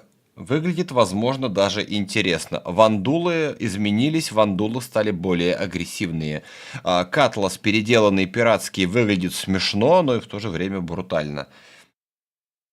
Чё, осталось немножко подождать, и пока мы немножко ждем, заодно мы еще кое-что сейчас посмотрим. Спасибо Фоксу. Я несколько раз за весь сегодняшний стрим это уже тыкал, но в итоге оказалось, тыкать надо было не сейчас. Обзор дорожной карты. Тут, кстати, как-то почему-то от 4 числа, хотя здесь... ну вот, альфа 3.21. Циги не были бы цигами, если бы... ну от 4. Все, что поменялось от 4 октября. У нас, что у нас, новые грузовые платформы, это видели, все на ПТУ.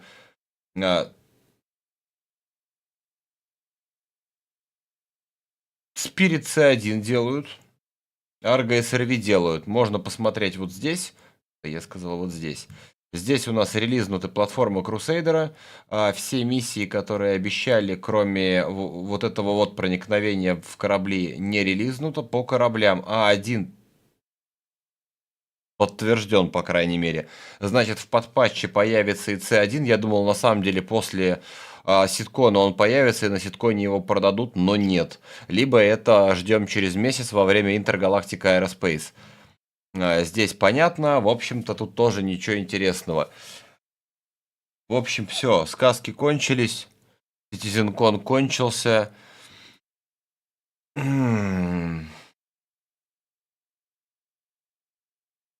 Дальше сами думайте. Донатить Крису или нет. Фокс мне тут новую скинул.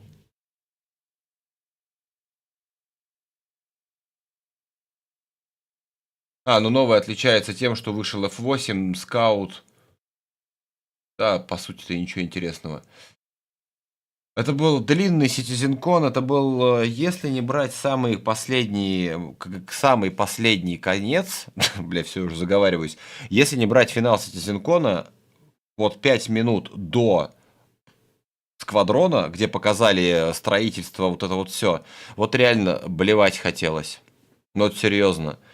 Когда показали стройку, вот эту вот, и пообещали заняться этой стройкой в 2024 году, ну, прикольно, но нет. Ну, как, ну нет, но да, но нет, но нету веры. Показали сейчас сквадрон, и, в принципе, да, здесь что сказал Крис. Благодаря тому, что сквадрон уже допилен, типа якобы, да, его осталось только немного полирнуть, соответственно, они в этом году должны начать быстрее делать Star Citizen. При таком раскладе может быть, но я не верю. Я не верю почему? Я не верю, потому что в 2016 году наобещали 3 короба, показали червя, но нам ни хрена ничего не дали. Я не верю, потому что в 2017 году показали Аркорп, Хёрстон, перелеты, вот это вот все, но нам ни хрена не дали. Я не верю, потому что в 2019 году нам показали Пайра, и нам нам дали только Мейкротек. Я не верю, потому что в 2021 году показали полную херню, точнее нам показали Пайра, но опять его не дали. Я не верю, потому что в 2023 году, вот сегодня, нам тоже показывали, по сути, весь CitizenCon какую-то дичь. С другой стороны, они вполне могли реально ранее кал допиливать игру. С другой стороны, зачем тогда они в 2019 году обещали его выпустить, если в итоге 4 года они молчали в тряпочку? Если это правда, и реально разработка освободилась, разработчики, левел-дизайны, дизайнеры и все остальное, и сейчас столько идет дело за оптимизацией, не столько сотрудников вовлечено, то действительно, ну, по факту сейчас можно, я думаю, что смело говорить, что 2024 год это будет финальный год для проекта Cloud Imperium Games, обоих проектов Cloud Imperium Games, потому что иначе, если они не выкатят после этого, не выкатят после всего этого уже Сквадрон, их порвут на части. Если Сквадрон будет хороший, их будут носить на руках. Многие хейтеры, которые именно были хейтеры, не которые, как я, да, за дело ругали, а вот именно хейтеры, они замолчат в тряпочку и будут тоже хвалить Сыга. Возможно, у Криса на это и был расчет. Черный пиар тоже пиар, долгое молчание, чтобы вот с таким вот пафосом выкатить в итоге ролик, который, опять же, является, по сути, очередным обещанием. Здесь же, опять же, да, показанный, вот можно сейчас попытаться оправдать Криса, показанный в начале ролик, демонстрация движка, по факту это просто готовый движок под именно Сквадрон. Сейчас его будут адаптировать под Star Citizen. Но опять же возникает вопрос, где тогда оптимизация движка для ZG? Неужели ее никто не делает? Здесь же тоже можно опять же оправдать Криса, что сетевой код не позволяет. А позволит ли им сетевой код в принципе? Вот это вопрос интересный. Почему? Потому что Если они не сделают сетевой код, то мы будем в Стентоне сидеть еще очень долго, а в Пайро перелетать через загрузочное меню, через главный экран. Меня это вполне устраивает.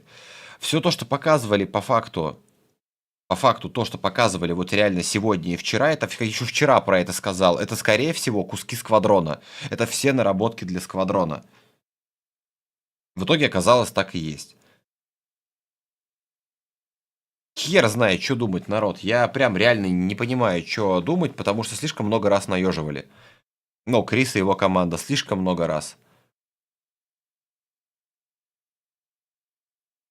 Кто порвет?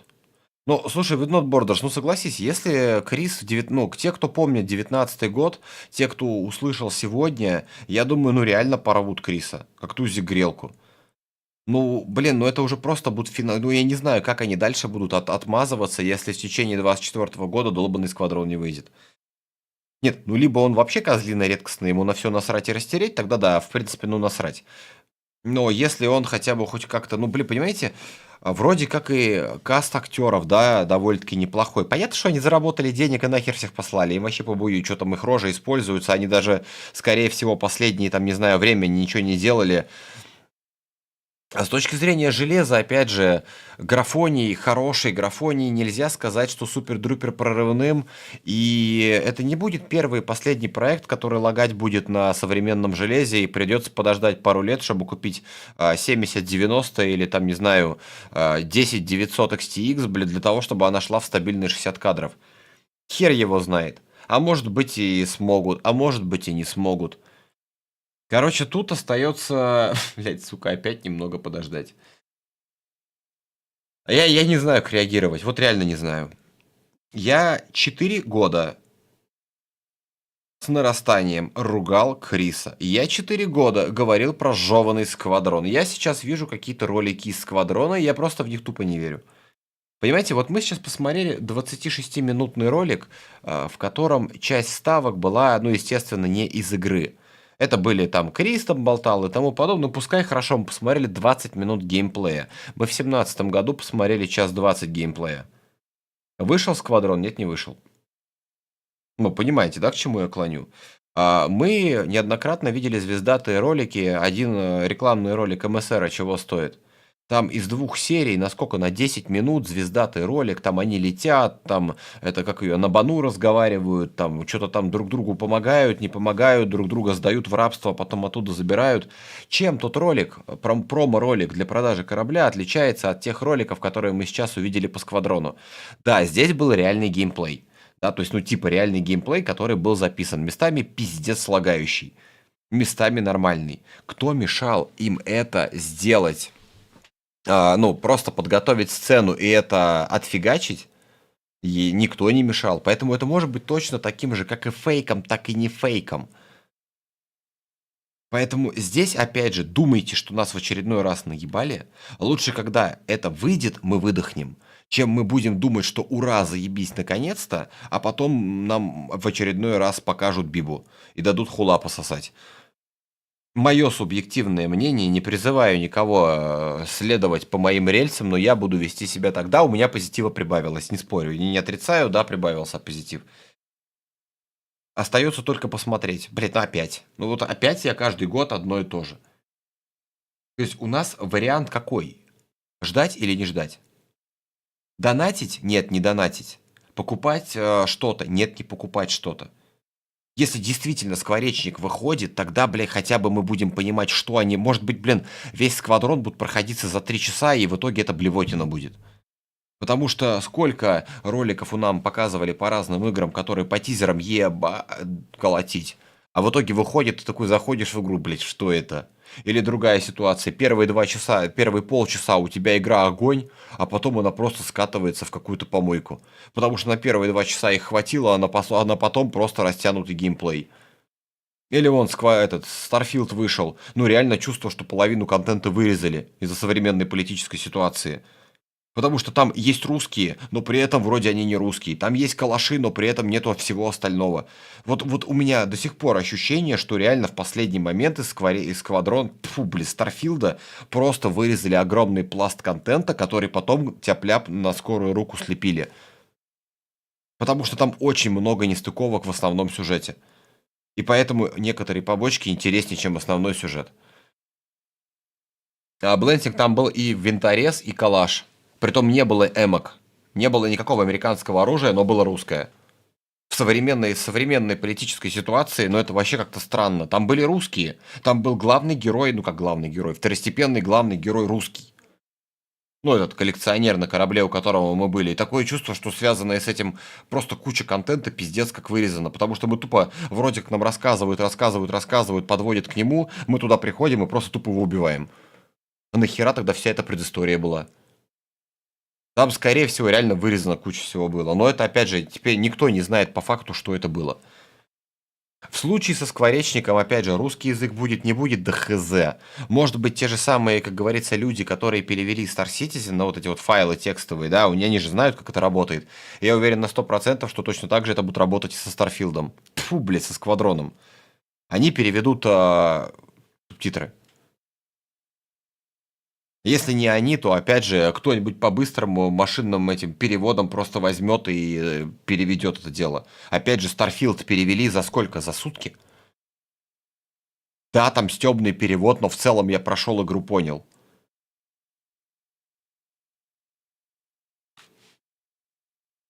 Не, Мэш, может быть и такая ситуация, что 40-90 будет мало, и она будет лагать, добро пожаловать в консольные 30 кадров. Это тоже, безусловно, может быть.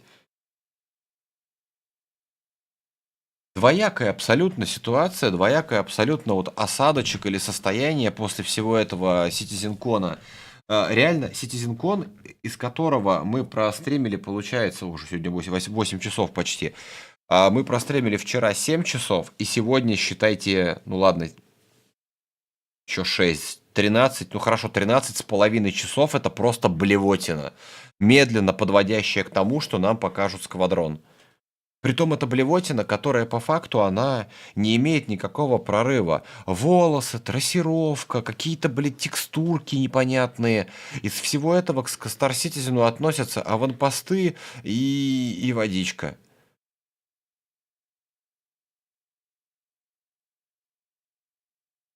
И все. И про Star Citizen мы ничего не знаем. Опять же, здесь можно сделать вывод, может быть, да, такой, типа, попробуем оправдать Криса в очередной раз, что последние несколько лет они реально, роняя кал, пытались допилить Сквадрон. А правда это или нет, мы не узнаем. Крис нам не скажет, скотина. Точно так же, как почему он не сказал там в 19-м году, в 20-м году, почему он прямо не говорил, почему он не сказал там, вот вам еще один вертикальный срез на 2 часа, ну, опять же, хорошо, тот же самый, но с переделанными хотя бы текстурами и прочим. Сейчас же не показали почти ничего того, что было странным.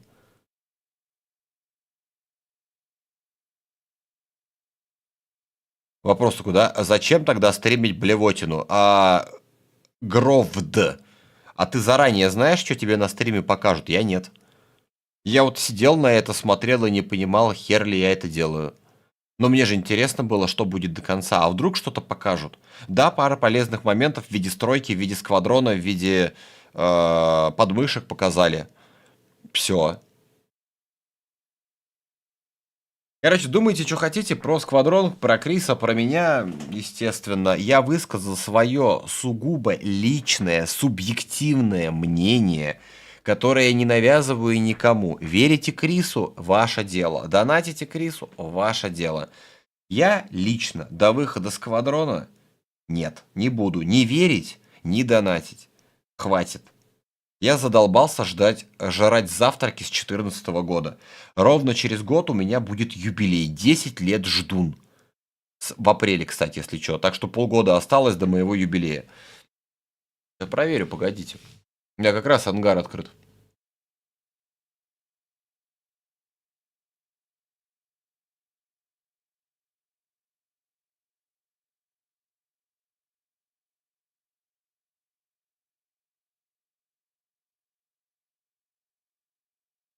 Не, проверю, подожди, мне уже в биллинг же зайти, да? В биллинге же видно, когда я пакет купил. Я ж плавил 800 миллионов раз, все.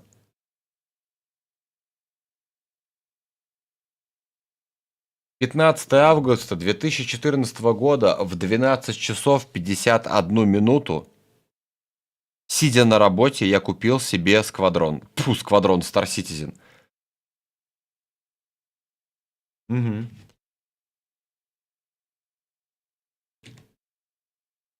Так что главное не забыть, 15 августа 2024 года буду праздновать свой бляха-муха юбилей. Все, всем спасибо огромное, что смотрели. Как обычно, ваши комментарии — это ваше тоже личное мнение. Соответственно, вы берете, пишите комментарии, делитесь мнением. Кто-то согласится, кто-то не согласится, кто-то... Блядь, короче, срач будете устраивать, буду чистить. По поводу стройки, кстати, Дмитрий, это чуть ли не самая простая механика, если они смогут это устаканить с постоянством. Потому что построить, вернее, разместить здание на поверхности — это не проблема. Вот другой вопрос, как это реализовать. Да, в Not Borders посмотри, на час перемотай назад примерно. Стримы, там есть кусок, они показывали простройку. Они сказали, что начнут над ней работать в первом квартале, ну, в смысле в первом квартале, в 2024 году. Ну, в первом квартале 2024 года начнут над ней работать. Когда закончат, хз, может 5 лет будут делать. Все, всем вам спасибо. С вас лайк, комментарий, подписка, колокольчик. Встретимся с вами завтра. Завтра у нас иксы. Будем добивать, стараться иксы, чтобы перейти к чужим и ко всему остальному. Все, всех обнял, целовать не буду. Вандул, лапочка. Всем пока-пока.